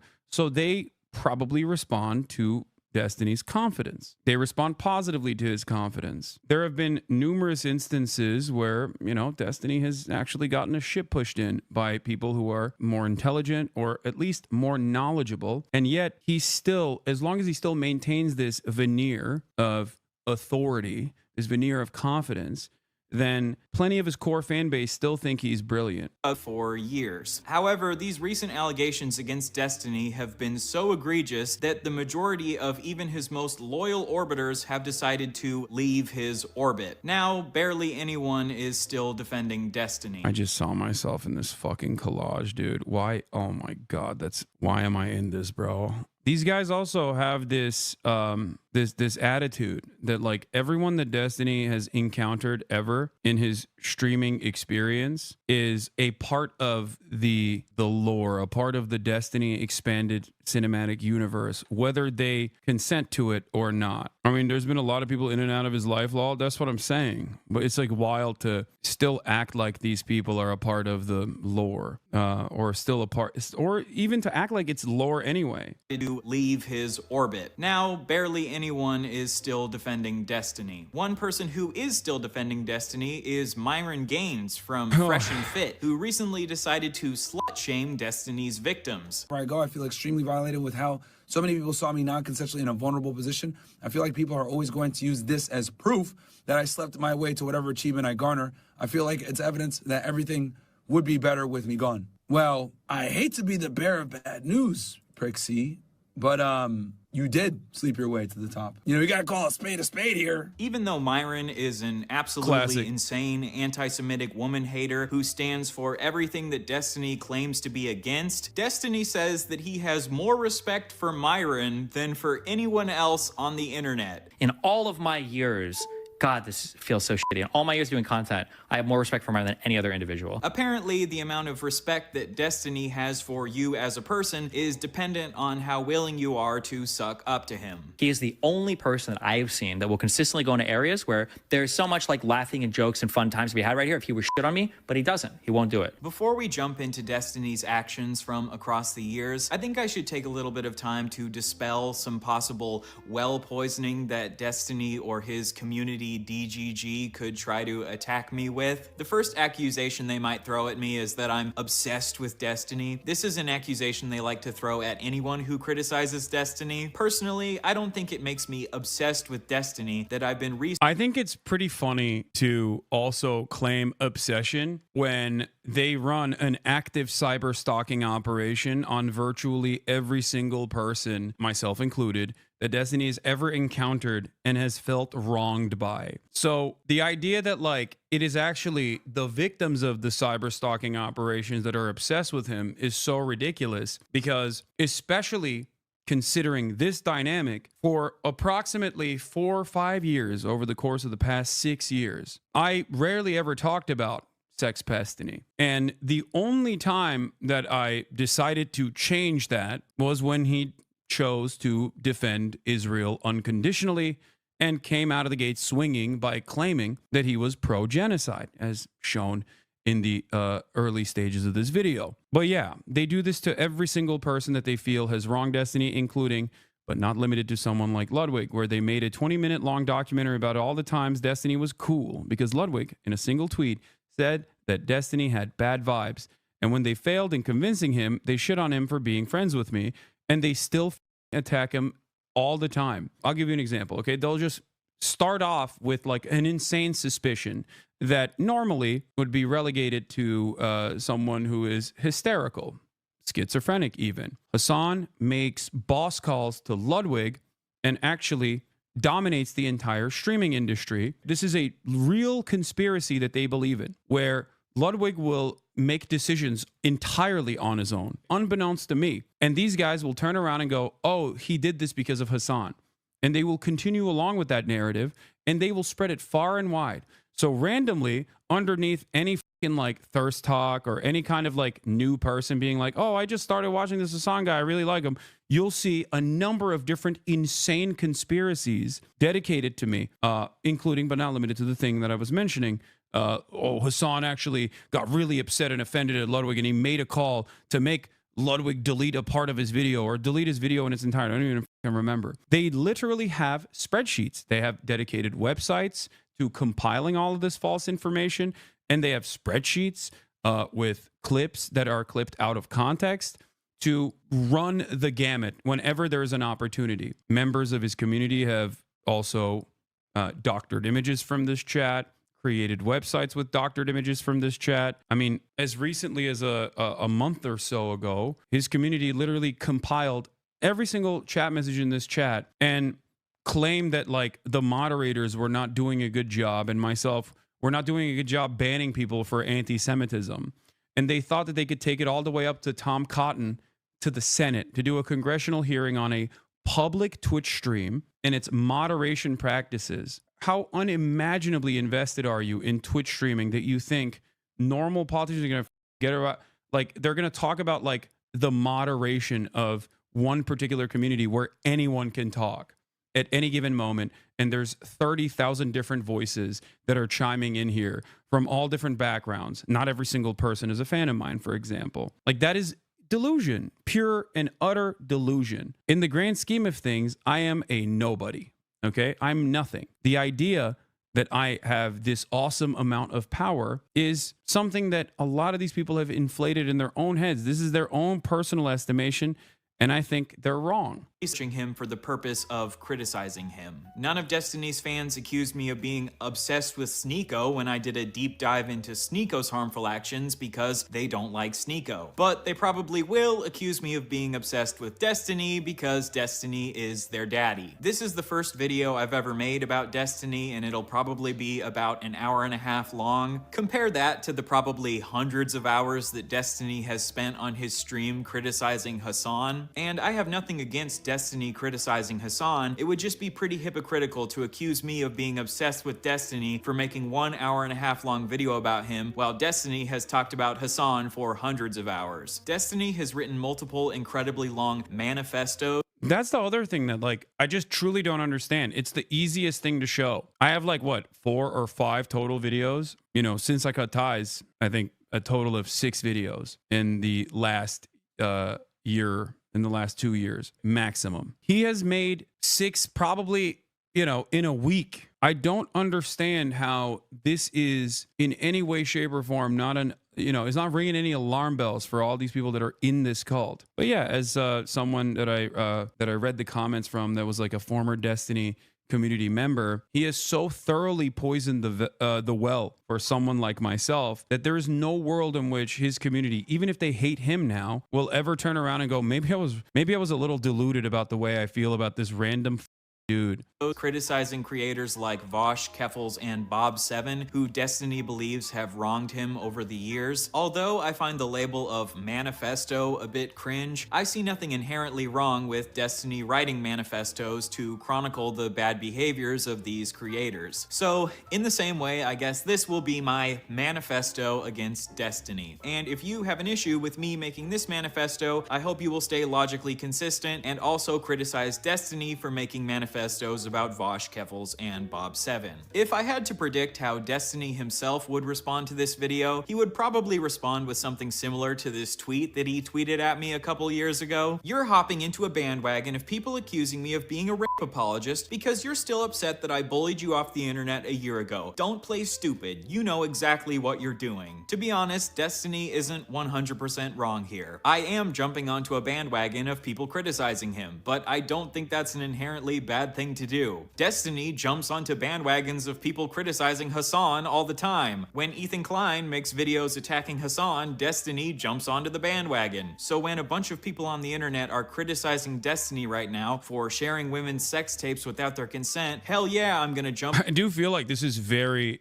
devoid of any sort of real politics as well. Like, Ethan criticizing Hasan and Destiny jumping on the bandwagon is kind of wild because, you know, what was Ethan criticizing me over?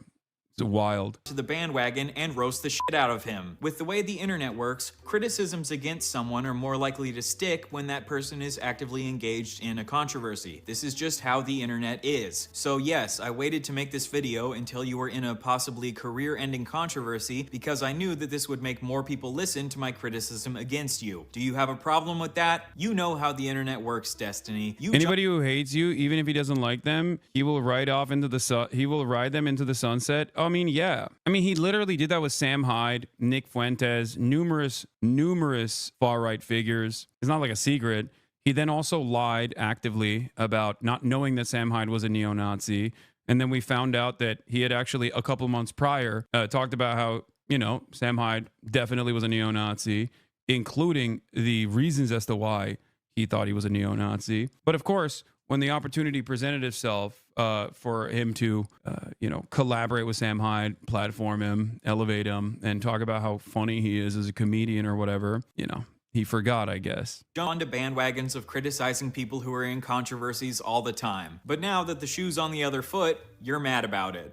All the other shit from all the other vultures and all the other communities that are like coming in trying to like make drama out of this, that don't give a about any victims or any people involved, which is the majority of people. That's crazy that, I mean, it's pure projection, I think. Yeah, everyone is just trying to make drama out of this and don't care about the victims at all. And also, I mean, that's literally what Destiny has done his entire career. That's how he built an audience that's so unimaginably toxic. The fact that Destiny and his community have bullied me in the past probably is a factor in why I chose to make this video. And I would argue that the treatment that Destiny received from creators like Vosh and Keffels is one of the reasons he made manifestos against them. As much as I might want to, I am a human being and I can't fully separate myself from my own personal biases. And the fact that I have been bullied by Destiny and his community in the past does probably make me somewhat biased against them. If you feel like my personal bias against Destiny means that I'm not the right person to make this video, I respect that opinion and I encourage you to go watch a different YouTube video. But in this video, I'm going to try my absolute best to be as unbiased as possible and stick to the facts as much as possible. I am going to try my best to not view Destiny in bad faith because I think even if you view him in good faith, he's still a piece of shit. I do feel like one of Destiny's tactics from across the years is to be incredibly mean to anyone he has a conflict with. So when that person eventually decides to make a video criticizing him, he can just write that person off as obsessive and just mad because he bullied them. As a supporter of yours, I'd appreciate if you address some of the points made in the Britney video. She seemed to be pretty fair, especially in her conclusions. I don't have time to address every deranged, obsessive video that's made about me. I still haven't watched a Britney video.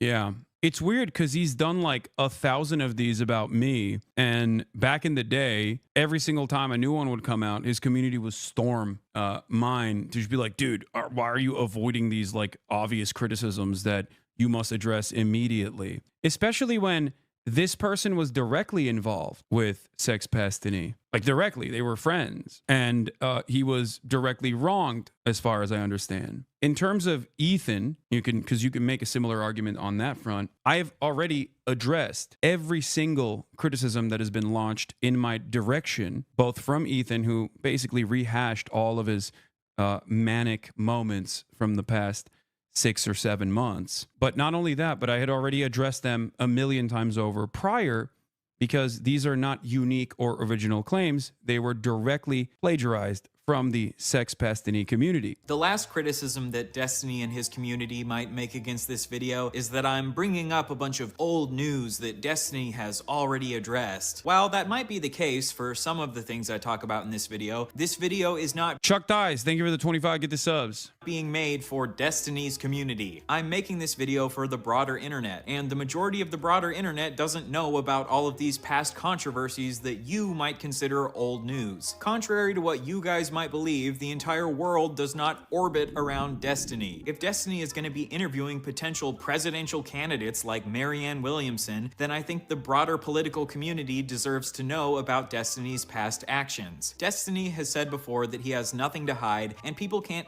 It's actually truly shocking that it has taken this long for enough people to come out and be like, this is it, I'm done, I've been wronged too severely by this person, because he has left behind a trail of corpses throughout his career. Just people that he has so consistently wronged over and over again, who he still actually will routinely take shots at when the opportunity presents itself.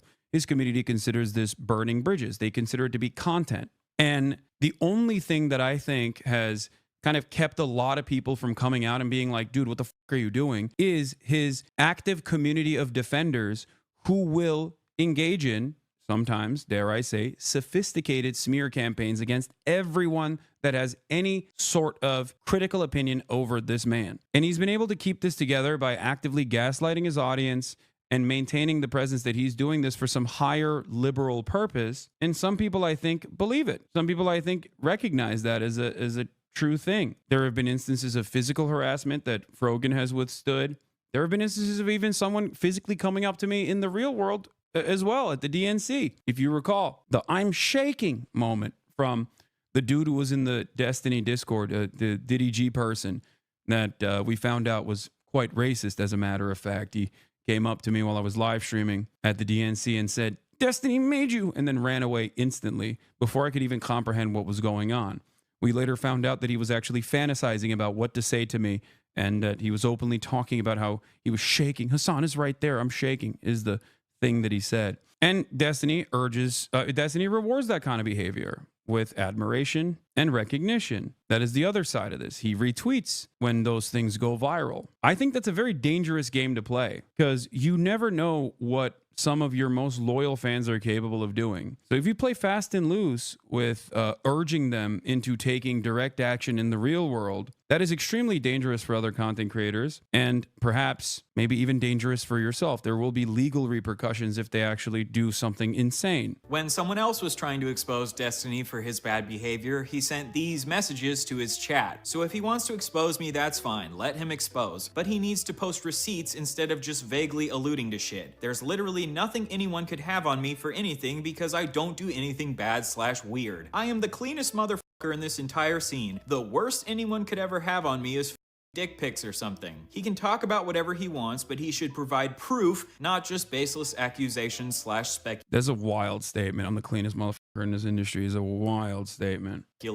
Alright, Destiny. In this video, I will provide plenty of proof and receipts to back up everything that I accuse you of. If what you said in these messages is true, then you should have absolutely no issue with me lying out everything that you've done over the years on the table. Are we on the same page? Great. Honestly, I feel like the fact that I feel the need to lay out all these preambles and pretext and shoot down possible criticisms before they make them should show you that Destiny's community have become masters at deflecting. Yeah, I'm not in a cult, says man who's clearly in a cult. It is cultish. I mean, down to the sex crimes. You can't have a cult without having at least some semblance of sex crimes. And now that we know, then there are receipts for that as well. It seemingly is the full thing. My goal in this video is not to push some sort of political agenda against Destiny. I actually think he is a very smart dude who's one of the best debaters on the internet and one of the best people at using logic to defend liberal values. I debated Destiny a couple times a few years ago and he definitely wiped the floor with me, especially in our second debate. I have no shame in admitting that. Destiny is definitely... He's the best at defending liberal values. I guess if you see it as a pejorative, that's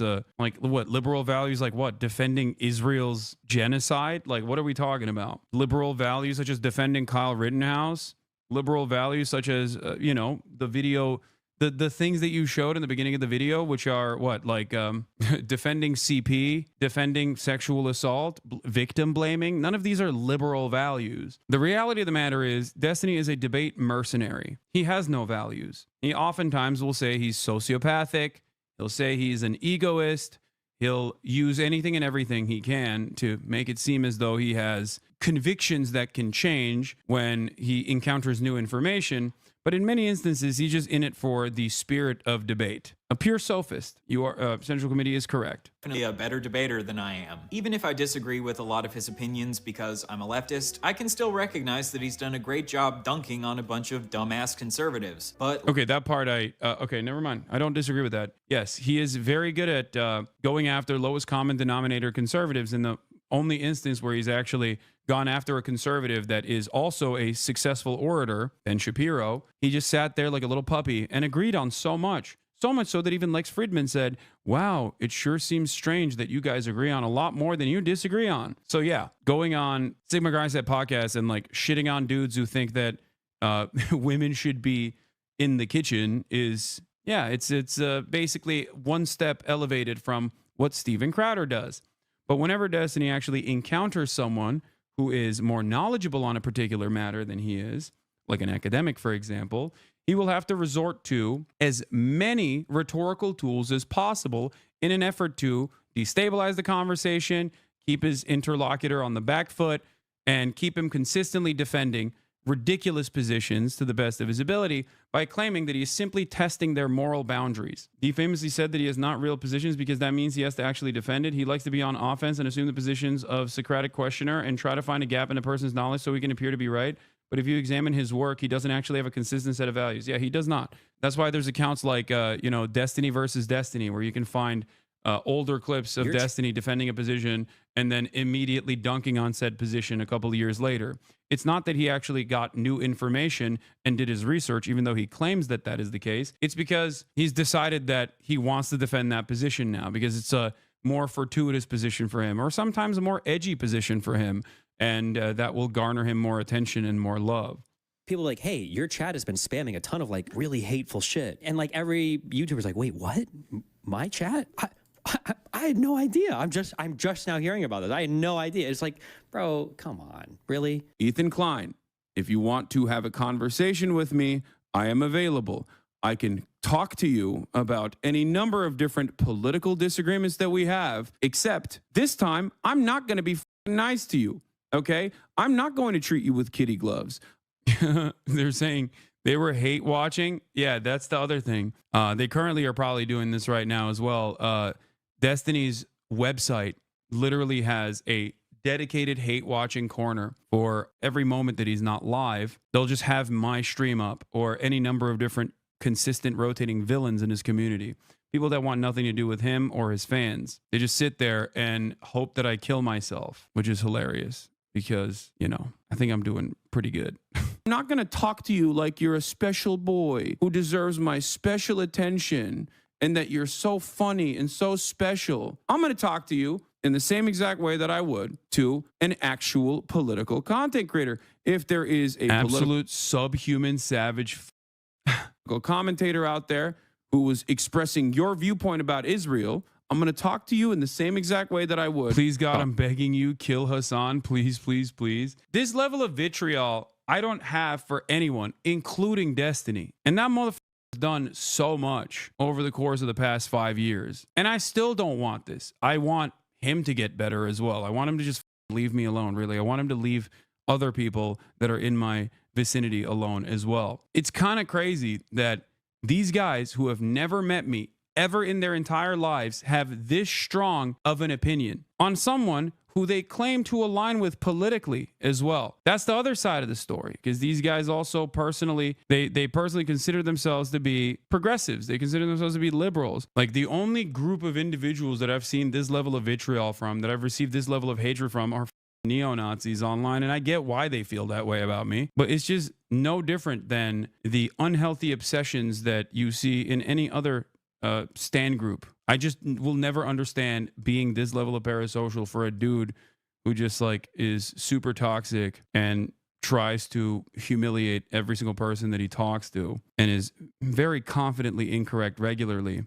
So when you also repeat those statements that you hear from him and you regurgitate that, you also end up becoming confidently incorrect, or just overall a toxic person to be around that people in the real world are not going to want to be around at all, because you constantly find yourself debating them on minutia. Them, okay? So if you think that I'm afraid of you, I think you and I both know that that's not the case. I think you and I both know that there's a reason why, despite the fact that you and I have very similar enemies, some of which you've turned into your friends, even after they got, unfortunately they got out. I have. Hopefully his plane back home crashes. That's fine. Very similar enemies, some of which you've turned into your friends, even after they got, unfortunately they got out of the sex pest. But don't try to pull a Sam Cedar on me. Guess you can't really do that with Destiny now, can you? Since, it was outed as a sex pest. It's got to sting a little bit. As a content creator, you have a huge ability to sculpt and shape how your community acts. But if your chat is like wall to wall, like these people, these like you, that's behavior that's coming from the top down. And if you're not like taking steps to do anything about it, you're not addressing it at all. You're basically co-signing it. But I mean, this is loyalty. This person was banned in 11/10/2023, and that person is still watching, hate watching, and demanding I kill myself. I think between you and I, one of us is closer to suicide than the other. And I don't think it's me. Like, if that's the kind of behavior that you're engaging in on a regular basis, you don't have a lot going on in your life. I would recommend you get help as fast as possible and you try to snap out of it. Please. Like, it's just projection. Like Destiny said in his manifesto against Keffals, I don't think we should be afraid to hold members of our own community accountable. Demonstration of what happens when communities fail to hold their own members responsible. And Destiny has done a lot of fucked up shit that I think he needs to be held accountable for. Just because he's a good debater who's really good at defending the liberal ideology, I don't think that means that we should sweep his bad behavior under the rug. And I don't understand how Steven can really say that he wants to be a serious political advocate if he doesn't want to manage his personal life in any way that's serious. Like, why should the DNC involve you in anything that they want when your personal life looks like a fucking train wreck that's going to be bad PR for all of them? Why should anyone want to spend time debating you on these bigger platforms if all you're going to do is bring fucking tarnishing their reputation, right? It's like, if you're serious about this, you should make this sacrifice. And if you can't, then I don't think you really care about the political positions that you claim to care about. My goal in this video is to simply lay out all of his actions from across the years that I consider harmful and allow you to come to your own conclusions. All right? Let's get into it. In this video, I hope to establish a pattern of how Destiny over the course of his career has repeatedly taken advantage of and harmed women and occasionally children, and how he has advocated for a world that makes it easier for people like him to harm women and children. We'll start by going through Destiny's harmful behavior towards women, then we'll take a detour to his harmful behavior towards children, and then we'll loop back around to his harmful behavior towards women again. Sound good? Well, it's not going to be. Around the end of 2011, Destiny sexually assaulted a woman on his live stream. I'm not using the word allegedly here because we have video of him doing it and he has openly admitted that it was sexual assault. I would say that in my streaming career in the past, like totally publicly, like I completely and totally like assaulted a girl on stream before for like 5 minutes or whatever. I got super drunk and was like grabbing her breast the entire time. Later, Destiny has attempted to downplay his actions here by tweeting, "I was drunk off my ass, literally for the first time in my life." And he said that at the time, he didn't understand how bad it was, but now, looking back years later, he understands that it was reprehensible behavior. And at the time, I figured like, oh, well, you know, we're gonna anyway, like it doesn't matter, like she's chill or whatever, like I'm drunk, it doesn't matter. Like at the time, I'm thinking like, you know, oh, it's not a big deal. But like looking back, I'm like, okay, wait, this is like really, really, really reprehensible behavior. But if you go back and watch the clip, immediately after assaulting her, he says, "Listen, I'm gonna apologize to you so much tomorrow." Listen, I'm gonna apologize Yeah, to say you sorry. so much Get the tomorrow. Why would you need to apologize to her tomorrow, Destiny? Is it maybe because you understood that what you were doing was wrong? To me, this shows that even in his incredibly drunk state, he knew that what he was doing is wrong. And obviously, being drunk does not absolve you of your actions. Otherwise, we wouldn't criminalize drunk driving. You've come here to this stream to defend drunk drivers to me. This is a common tactic with Destiny where he'll half take accountability for something, but half try to downplay it by saying, "Oh, I was so drunk at the time. Oh, I didn't understand how bad it was at the time." But I'm calling bullshit. You understood that what you were doing was bad, even back when you did it, because you were an adult, not a baby. According to this woman, Destiny has never directly apologized to her, even though she would like him to. She acknowledges that he has indirectly apologized on his stream, but my question is, did he apologize? I would bet anything if you DM'd him to come on stream, he would bring you on to talk about it. Dude, it's like, this is what I mean in terms of like his fan base and the way that they operate. Like everything's content. It's like, oh, just come on the stream. Come on the stream. And he'll apologize for it publicly. Would love an apology. I don't think he ever will, but everyone that is there, hell, even the stream viewers could see we didn't make him drink. We were all drinking, and it wasn't a pass to grab anyone on live stream. The whole trip was odd. He has apologized on streams and such indirectly. It's fine. I know he regrets it. It's just crazy. It's like, hey, come here, debate him about whether or not your sexual assault was that bad. You know, it's ridiculous. Weren't you just saying that about talking with Ethan? My friend, one, I have privately reached out to him. Number two, Ethan has spent the past 6 months basically turning what I suspect are political disagreements into an entirely different campaign of trying to get me deplatformed. I didn't sexually harass him. How are these two things remotely in the same territory? In This is 2012, unacceptable. Destiny shared private nudes of a woman he had been sexting named Blue Tea with his friends. Destiny will often claim that the reason for his actions are because he was provoked into doing them and he had no other choice. I'm kind of being pushed into playing my entire hand. But here, there was no provocation. He just thought it would be funny to share this woman's private nudes with his friends and joke about how hideous her face is compared to her beautiful body. And he also insulted her because he thought she looked like Shrek. So he shared a woman's private nudes without consent for the purpose of degrading her. In response, Blue Tea hacked Destiny's Twitter and tweeted out pictures of his dick. Obviously, I condemn this woman's actions. She posted revenge porn of Destiny, which is never justified. But don't forget that the situation that provoked this was Destiny maliciously sharing her nudes without her consent. On Reddit, Destiny replied to her by saying, "I can't imagine how you can think that people will never ever talk about anything personal or private amongst their friends. Maybe I'm just stupid, but I can't see myself caring at all if you shared pictures between your close friends, especially given the fact that I'd never see any of them in real life." So, in this comment, Destiny is admitting that he did send the nudes without consent, and he's attempting to downplay his actions. A couple years later, when one of Destiny's friends named Bob7 allegedly shared a woman's nudes without her consent, Destiny said that this should be life-destroying. Bob7 shared nude photographs of multiple women after pressuring one to post one without their consent. But I do believe that these are relatively life-destroying revelations. But when Destiny does it, he justifies it by saying that he wouldn't care if